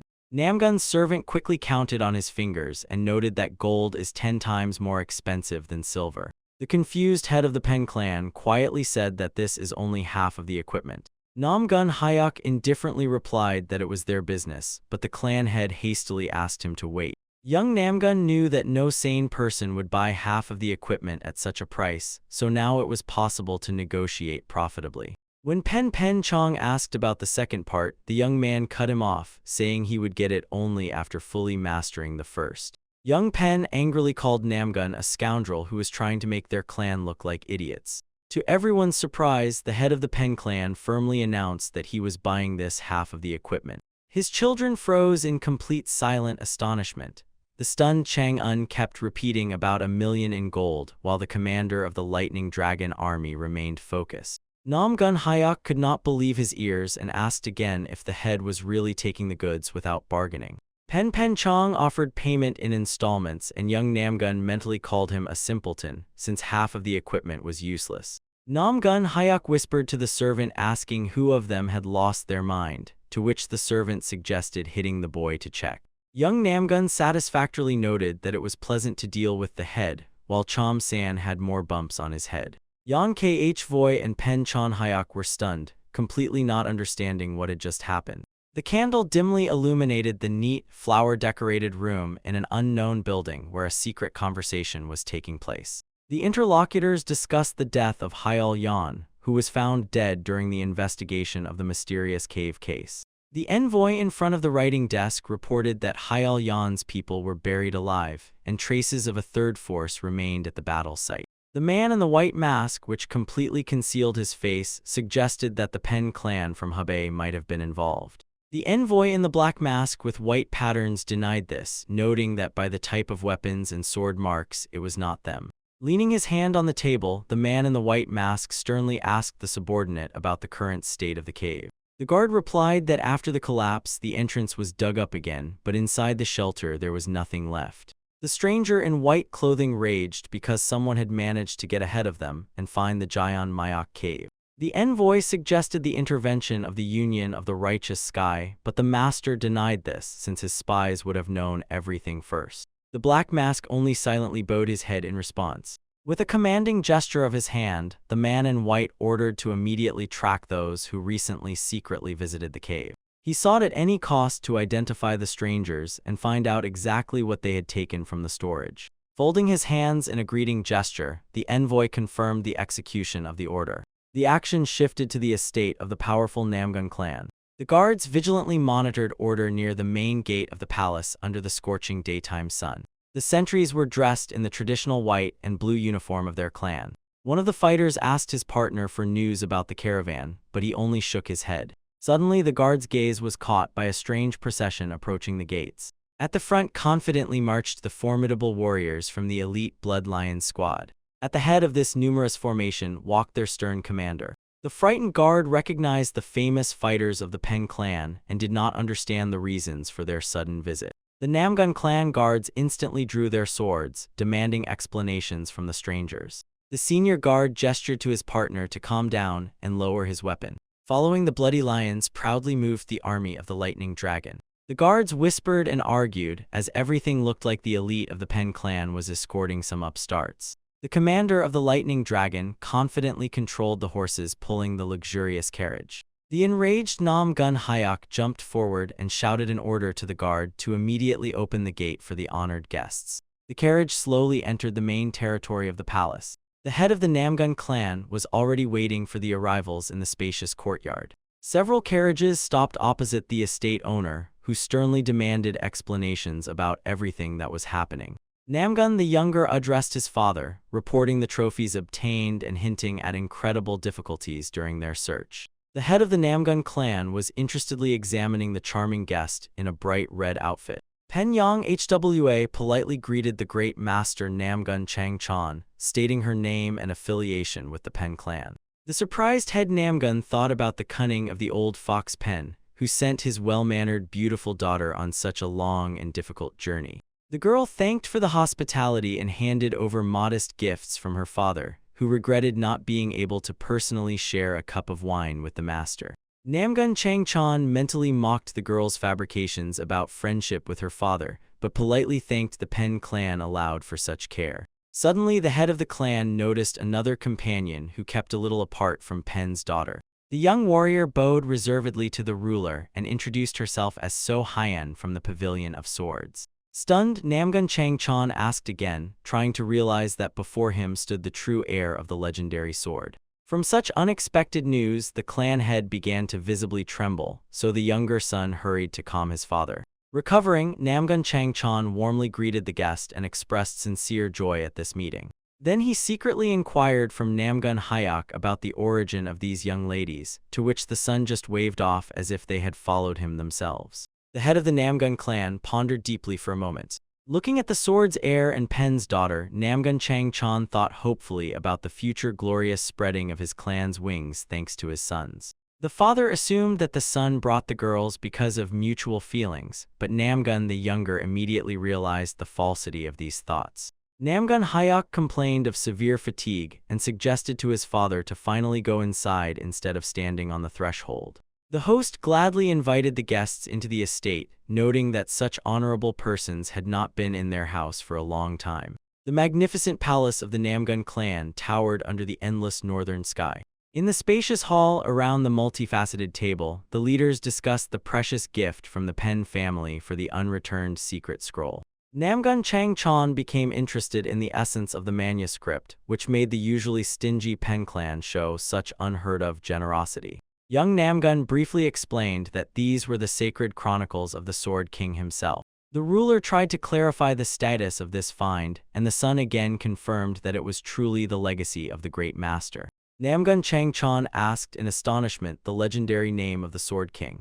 Namgun Hyuk calmed his father, adding that only half of the techniques remained there, so exchanging the remnants of the deal for such gifts was considered brilliant. The outraged head called his son a troublemaker and reminded him that the Sword King's techniques were priceless for the power of the family, and frivolity would only strengthen the upstarts. Looking sternly at both sons, the leader added that Ryan must necessarily stop Hyuk's reckless actions. Young Namgun objected, assuring that after victory in the duel, the weak Pen clan would never become a threat to them, no matter how many techniques they learned. Then the father sternly questioned where Hyuk had even learned about the existence of these secrets when he first visited Hebei province. Hyuk urged his father not to worry, since the profitable exchange took place and each side received what they desired. Namgun Changchun cut off, saying that he would not leave the matter like this and would definitely figure out all the details of this strange story. The younger son handed his father a small wooden box, offering him to try its contents. The head of the Namgun clan asked indignantly what it was, and declared that the son would not be able to simply buy his way out of an answer. The face of the head of the Namgun clan suddenly showed strong surprise. Namgun Changchun noticed a yellow pill in the box and asked, impressed about its wonderful aroma. Namgun Hyuk inquired whether the father would taste the pill or if it was better to take it back. The enraged clan head called the younger one a scoundrel who dared to tempt his own father with a spiritual pill. Already satisfied, the head of the Namgun clan surrendered under the influence of the seductive aroma and agreed to eat the son's gift. Namgun Changchun thought that the son simply cared about his health, and it was already too late to consider the fate of the completely destroyed pen. Looking at his sons, the head of the Namgun clan sincerely considered them a true blessing for the whole family. Against the backdrop of majestic mountains and a clear sunny sky, the spacious courtyard of the Namgun family palace stretched out. Skilled warriors of the Namgun clan were persistently training on the platform. Young Yan Hvoy slowly strolled through the elegant palace courtyard.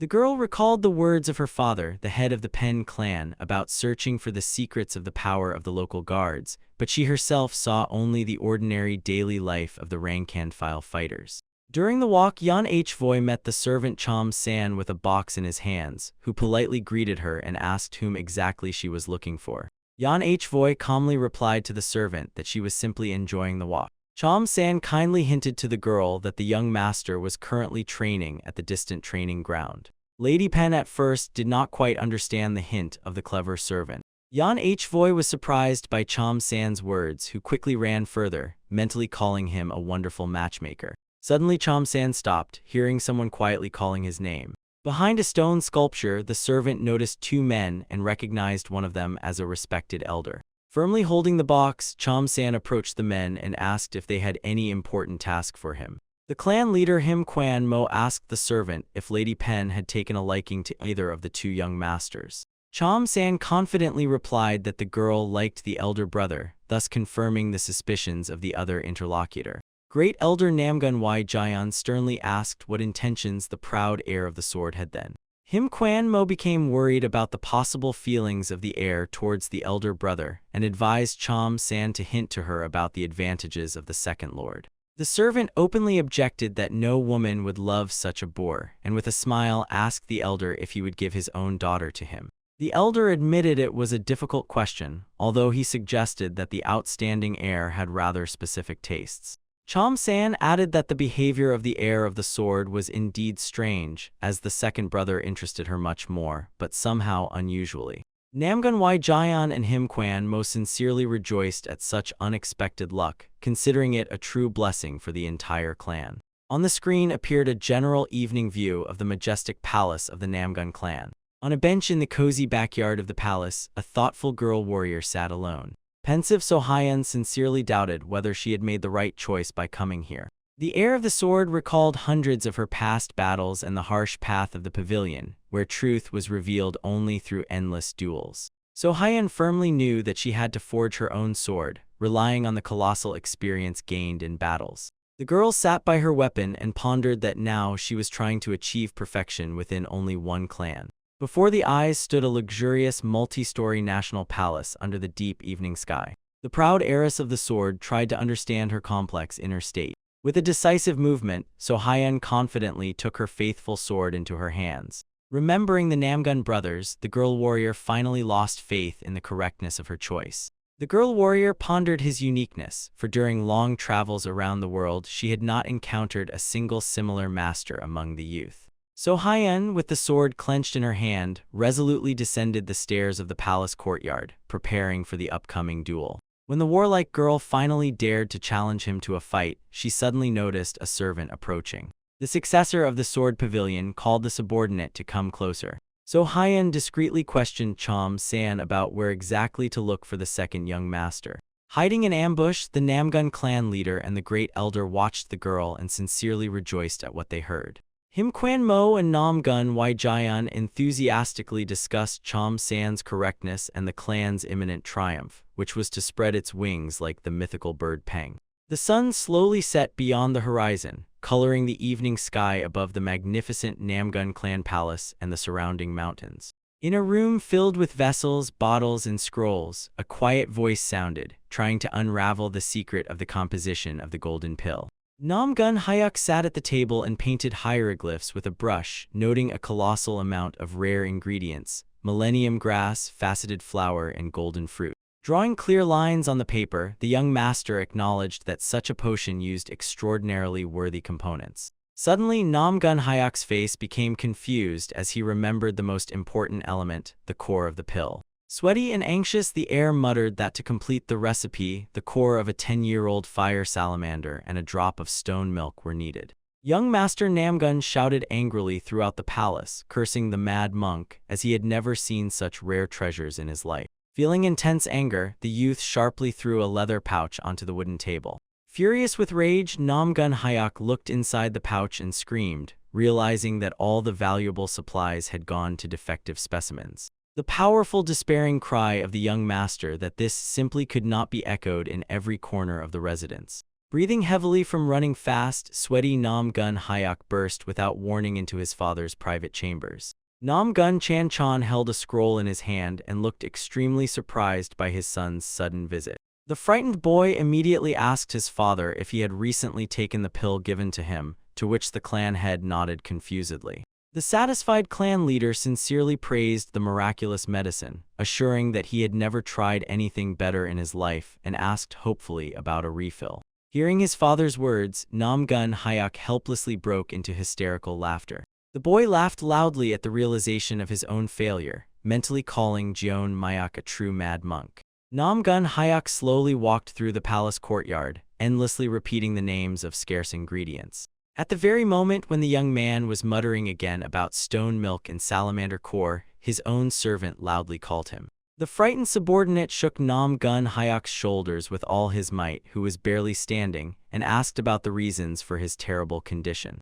Chom San tried to bring the exhausted master to his senses, who was begging for death, and urged him not to say such terrible things. The servant guessed that the successor of the sword pavilion had refused the lord, and tried to comfort him by saying that even the hardest stone eventually yields to water. Angry Namgun Hyuk roughly grabbed the servant by the face and ordered him to immediately stop spouting this nonsense. Suddenly, the boy was struck by a brilliant idea that the origin of the girl from the sword pavilion might come in handy for him.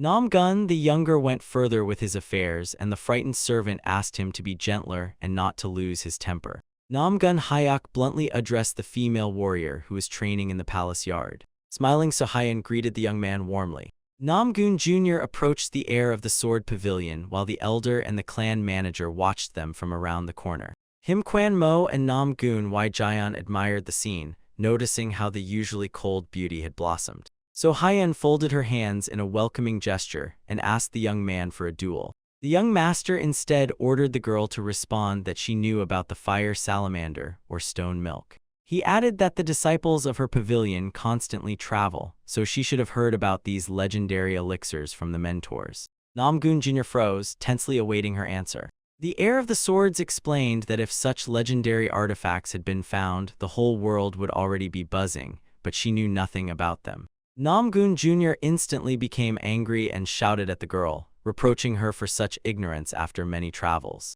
Disappointed, the young man turned to leave, but the surprised girl caught up with him, asking about their duel. Furious, Namgun Jr. exclaimed that he would break her legs and send her back if she mentioned the duel again. The manager and the elder, watching this scandal, disappointedly admitted that the romantic interest turned out to be nothing like they had dreamed. Manhwa approached So Haiyan and greeted the heir of the swords. She asked the girl warrior if she was going to participate in the Young Talents tournament from the Union of the Righteous Sky.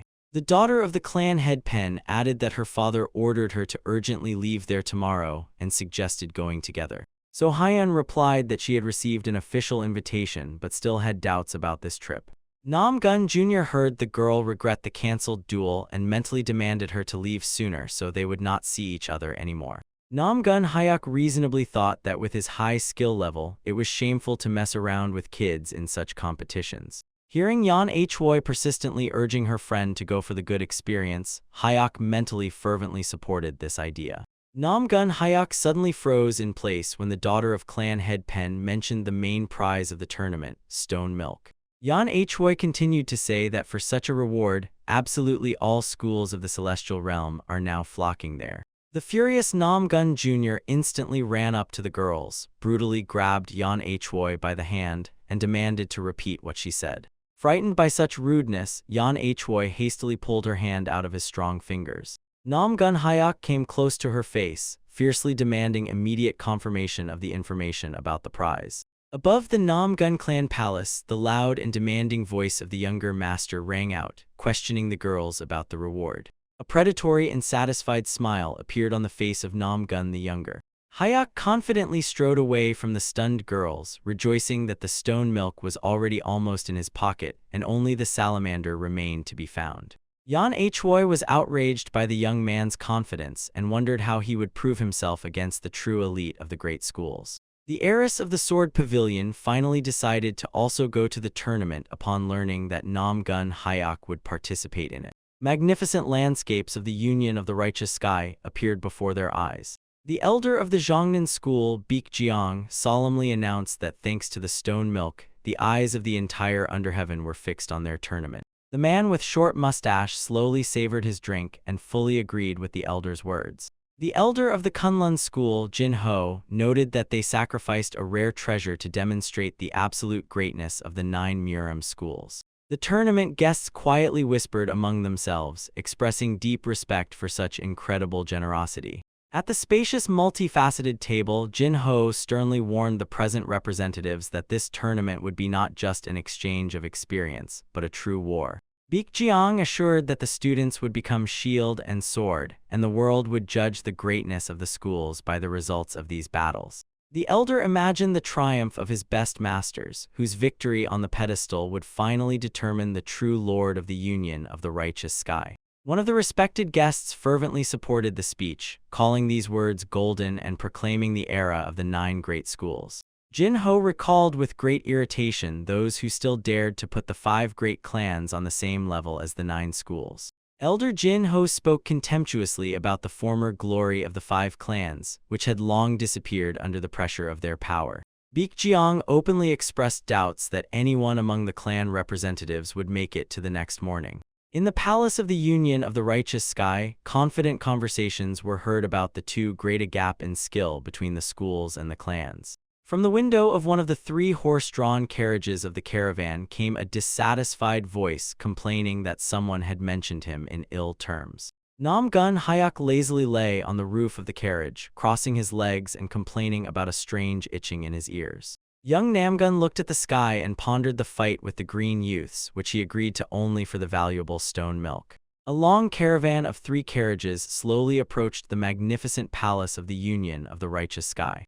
Continuing to move on the roof, the young master considered the milk issue resolved, but the salamander and the poor work of the Dark Mark troubled him. Namgun Hyuk sprawled on the roof, feverishly thinking about where to find people with good reconnaissance. Servant Chom San suddenly leaned out of the carriage window and tried with all his might to shout to his young master. Irritated Namgun demanded explanations, to which the servant conveyed the head's order to visit the 3rd young lord after arrival.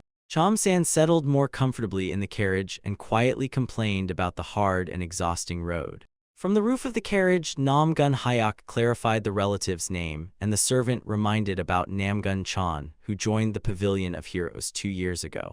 The surprised young man sincerely did not understand why his father entrusted this matter to him and not to his prudent elder brother. Servant Chom San briefly explained that the elder lord showed too much leniency in relations with the brothers. The younger Namgun lightly hit the servant from a distance, outraged that because of his foolish character, the father chose him for this meeting. The servant, with tears in his eyes, held his head, stunned by the strength of the finger strike, and excused himself by saying he was following the clan head's order. Namgun looked intently toward another carriage and angrily thought about the younger brother's antics, whom everyone was afraid to approach. Namgun Hyuk finally agreed to this meeting, deciding to sort everything out personally during the conversation. The caravan of 3 carriages steadily approached the main gate of the Union of the Righteous Heaven Palace. In the courtyard of the Pavilion of Heroes of the Union of the Righteous Heaven, a group of tigers was training, and loud sounds echoed around. The youths were diligently practicing hand-to-hand combat techniques. Thick soot billowed in clouds from the open doors of the room. A teenager in a kimono entered the smoky room and called out to his brother, which greatly frightened the young man holding a pipe. The 3rd young lord of the Namgun clan, Namgun Chan, shouted angrily at the teenager for suddenly catching him off guard.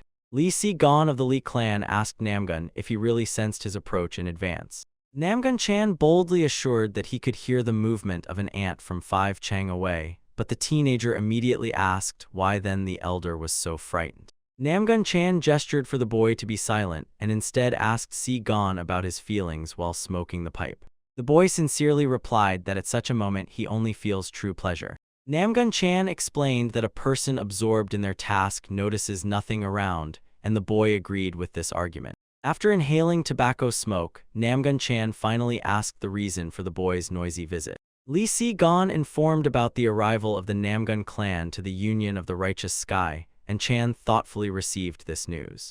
Namgun Chan was surprised that he was not warned and began inquiring about the arrival of the clan elders. Lee Si-gon spoke about the arrival of the 1st and 2nd young masters, causing Chan to ask again about the elder brother. Wary Namgun Chan did not believe in the arrival of the 2nd brother, whom he considered a living corpse, unable to endure even a carriage journey. Lee Si-gon assured that he personally verified everything, as the guests entered through the main gates along with representatives of the Hebei Pen clan. Stunned and confused, Namgun Chan asked again about their joint arrival with the Pen warriors. Namgun Chan angrily struck the boy on the head with a pipe, accusing him of lying, since the Namgun and Pen clans had never gotten along in their lives. Majestic national buildings appeared before the eyes against the backdrop of picturesque cliffs and a bright sunny sky. Namgun Hyuk was inspecting the proud palace of the Union of the Righteous Sky against the cliffs and shared his indignation. Brothers Namgun Hyuk and Ryong, accompanied by warriors and companions, were climbing the palace courtyard stairs while Hyuk disdainfully recalled the miserable past of the hosts. In Hyuk's memories emerged the image of Ha Hu-yen, causing him to reflect on the injustice of fate, where traitors rewrote history and prospered. The magnificent palace of the Union of the Righteous Sky proudly towered against the sharp cliffs under its own banner. The servant and commander of the Lightning Dragon Army heard the irritated Nam Gun Jr. gazing at the multi-story building. Gon Chan Hai ironically noted that Hyuk was on the verge of an outburst, and Chom San hoped for a change in his character inside the Union.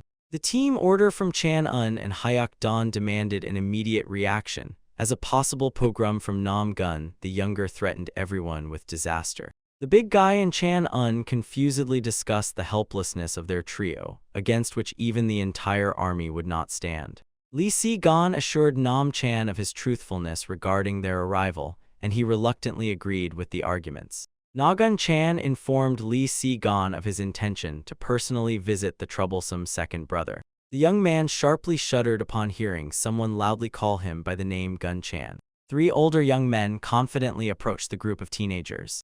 Nam Gun-chan mentally baptized the approaching boys as degenerates from the Yungnan school. Outraged, Nam Gun-chan called Hai-don a scoundrel and demanded an end to these mockeries. One of the adult boys continued to sneer vilely, repeating his name. Hai-don called the teenager to decent behavior and criticized his methods of teaching students, provoking rage in Chan. Hai-don mockingly linked the rotten behavior of the students to their mentor, which caused laughter among his friends. A bold and confident smile appeared on Hai-don's face. Hai-don unequivocally ordered the confused teenagers to immediately clean the training ground before the start of the adult training. Hai-don continued to speak condescendingly to the frightened teenagers. Nam Gun-chan responded sarcastically by asking if the Taoists were even capable of holding a broom. Hai-don brutally called the teenager a fool and forced him to clean again. With a threatening look, Hai-don remarked that the previous lessons had not benefited the foolish boy. Hai-don, surrounded by friends, pointed a finger at Chan, promising to demonstrate his school's techniques on him. The trio of attackers with fake pity warned Chan about the beginning of real cruel training. Enraged, Nam Gun-chan clenched his fists until they cracked from helplessness. Hai-don easily intercepted the teenager's strike and mockingly compared his strength to the weight of a fly.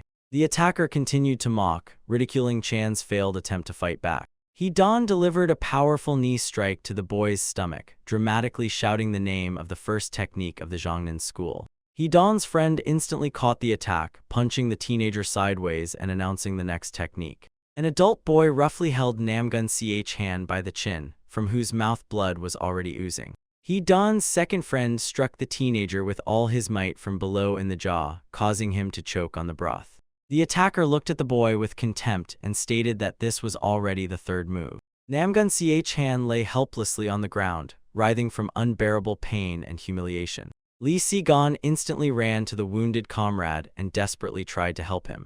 Hai-don indifferently watched the teenagers, noting that Namgun-ch's hand should have simply trained persistently. He continued to scold the boy for smoking and drinking, reproaching him for complete uselessness. Overcome with rage, Namgun-ch's hand tried to get up and croaked a threat to kill the offender. Hai-don smiled and beckoned him with his hand, praising the strong will of a true warrior. Namgun-ch's hand, with a wild scream, rushed to attack the young man. The angry teenager engaged in a fierce fight with the young man. Hai-don delivered a rapid series of blows, noting that insults were unnecessary. Thick streams of blood splattered into the air. The servant drew Namgun-hyok's attention to the scuffle that broke out right on the parade ground. Namgun-hyok and his assistant stood on the spacious palace terrace discussing the fight among the Pavilion of Heroes wards. The young master waved it off indifferently, calling it ordinary childish pranks that did not concern them. The servant disdainfully nodded toward the wounded teenager, shaming him for his inability to withstand the simplest blows. The young men firmly grabbed Namgun-chan by both arms, completely depriving him of the ability to move. Hai-don approached the prisoner's face closely, advising him to be grateful for the lesson and not to whine. Namgun-chan screamed wildly and struggled, begging to be released. The attackers continued to mock the boy, sarcastically inviting him to continue the lesson at the training ground. Desperate threats and curses from the teenager echoed throughout the palace courtyard.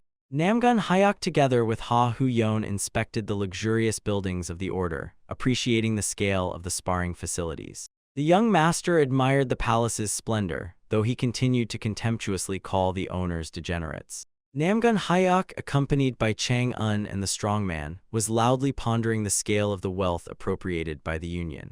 Chom-san cautiously reminded the young master about their alliance and asked him not to openly scold the authorities.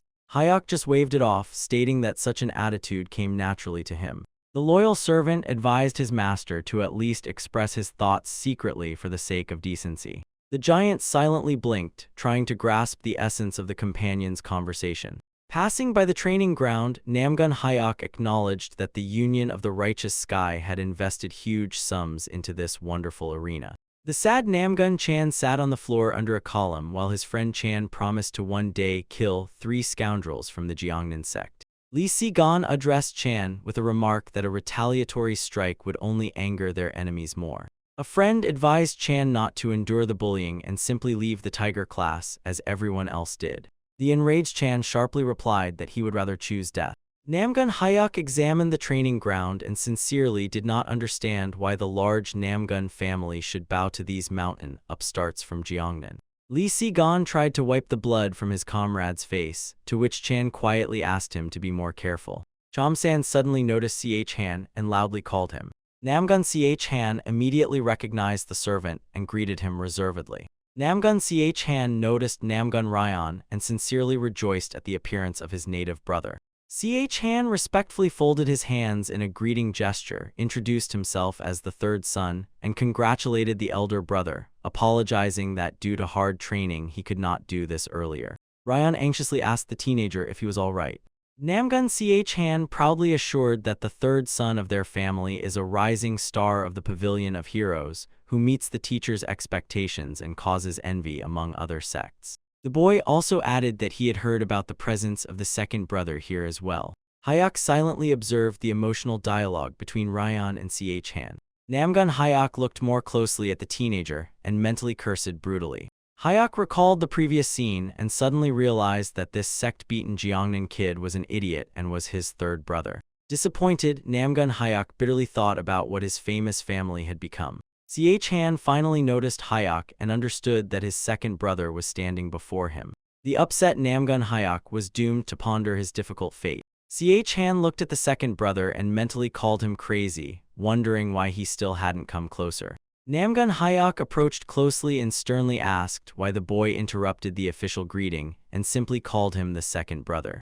The teenager was genuinely surprised by such a reaction after their long separation. Hyuk ironically expressed joy at the meeting, calling Ch Han a petty and cute boy. Touching Hyuk, Ch Han again thought about his madness, but aloud only praised his brother for recovering, gaining muscle mass, and growing taller. The little one assured Hyuk of his joy, asked about their last meeting, and secretly complained about severe pain in his arm, while his brother was indifferent. Namgun Ch Han expressed satisfaction with the relative's strong health and suggested immediately giving him his gift. Inspired, Ryan touchingly spoke about true brotherly love. Ch Han quietly asked Hyuk to step aside with him a little. Hyuk asked the teenager in surprise if he really intended to give the present right now.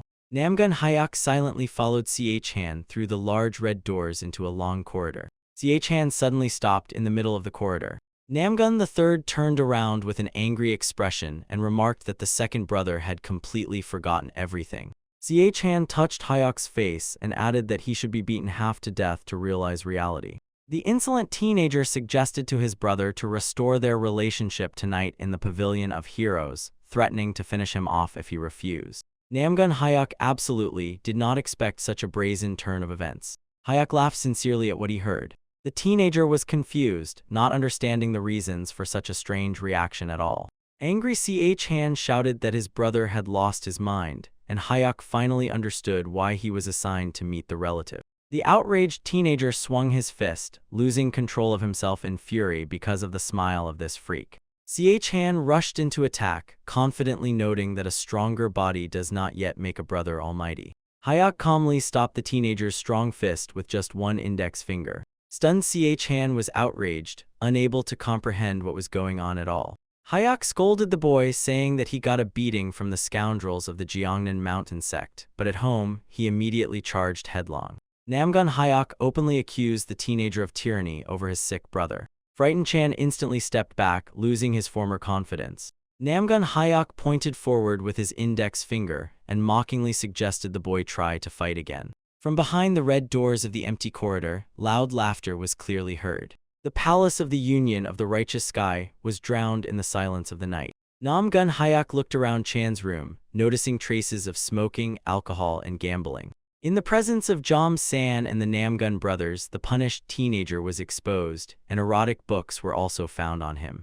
Hyuk hit Chan on the head with a pipe, calling him the main libertine in their family. Namgun Chan cried out in pain and begged his brother not to hit him anymore. The older brother indifferently asked if the boy really hurt that much. The teenager, with tears in his eyes, confirmed that he could barely endure the pain. Hayek forcefully kicked Han in the stomach, noticing that his disappointment in the third brother was much stronger. He continued beating the teenager, fiercely demanding that he finally become an ordinary, normal person.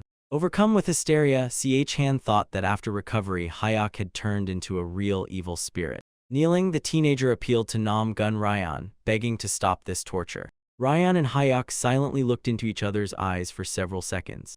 Han sincerely did not understand why the older brother was now so intently studying Hayek's mood. Instead, Ryan only sternly reminded the teenager of their father's high expectations. Nam Gun Ryan closed his eyes, gathering his thoughts before making the right decision. In a moment, Ryan himself began to brutally beat the teenager, shouting words about family discipline. The beaten boy remained motionless, lying on the floor. The unfortunate teenager crawled on his knees to the servant, hoping to find at least some support from him. However, the servant only noted that the brothers treated Han too gently, precisely because of blood ties. The frightened teenager completely lost any hope of rescue.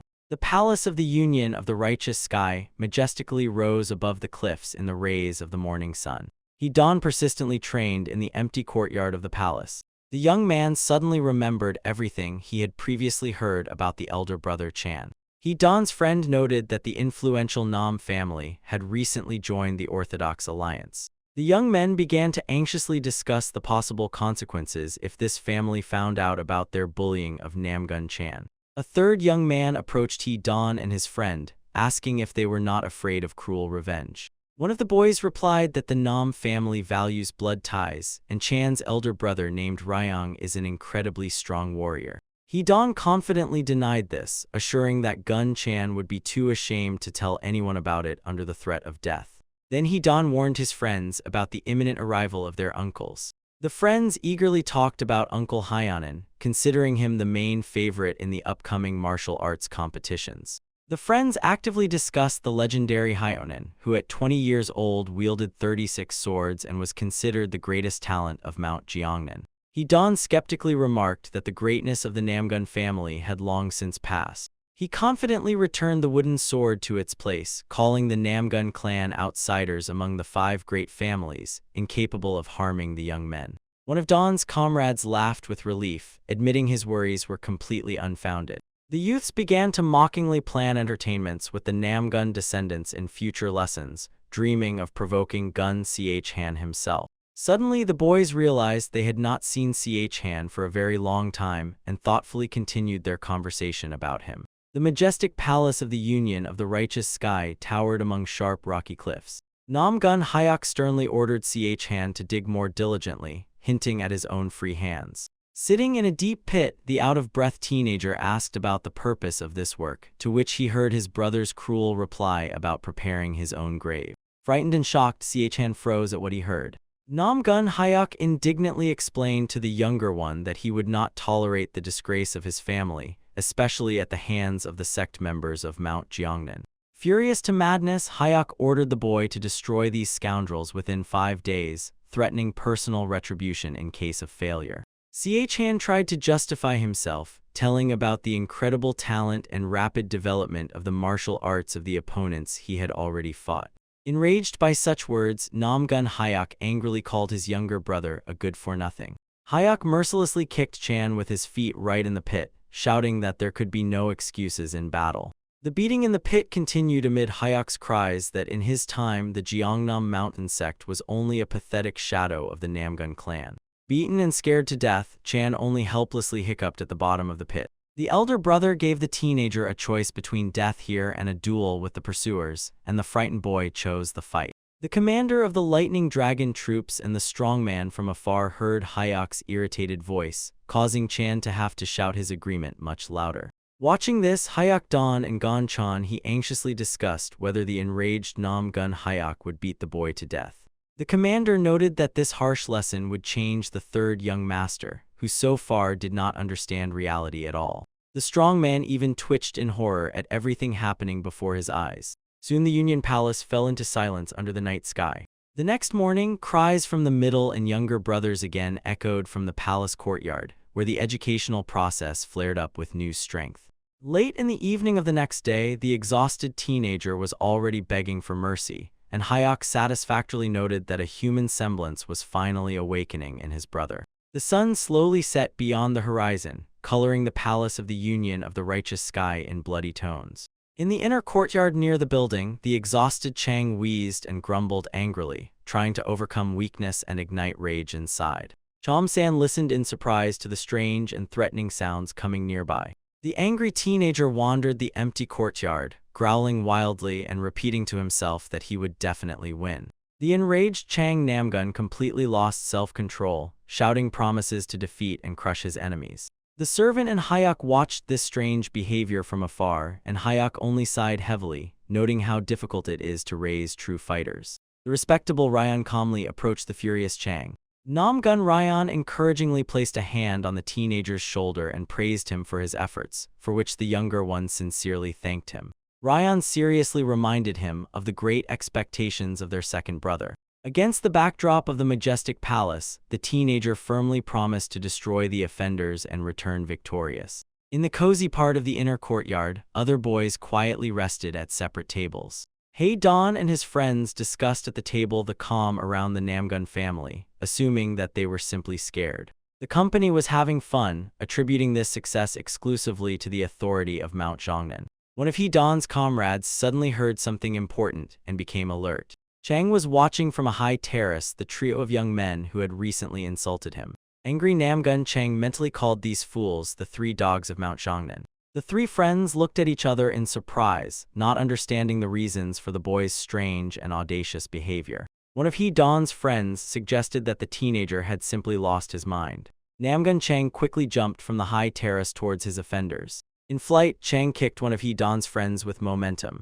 The young man crashed to the ground with a thud, breaking the surrounding tables and benches with his body. Another of Don's friends angrily rushed at the teenager with fists, shouting about his madness. The attacker ran towards the boy, shouting loud threats at him. Chang reacted instantly and easily dodged the opponent's direct blow. Shocked Don's fighter mentally noted the incredible agility of the teenager. The boy declared to the enemy the necessity to beg for forgiveness and delivered a powerful counterattack. Don's friend heavily coughed up blood from the received injury.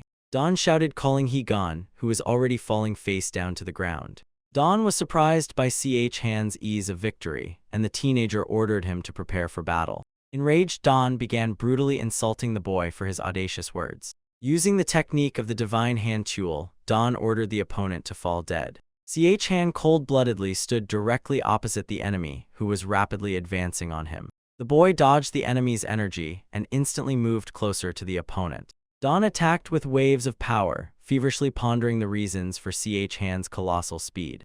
The enraged teenager shouted his real name to the enemy, Namgun Ch Han. The next moment, Ch Han smashed Don's face with all his fury. Don fell to the ground with a scream, spitting blood from his mouth. Seeing red splashes on his own hands, Hai Don growled fearfully in confusion.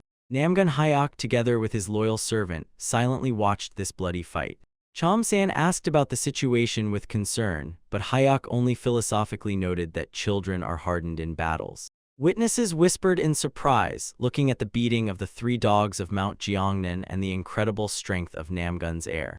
Hayek proudly remarked that he personally trained the boy, so he easily defeated such children. The troubled young man was just about to inform Chom-san of important news.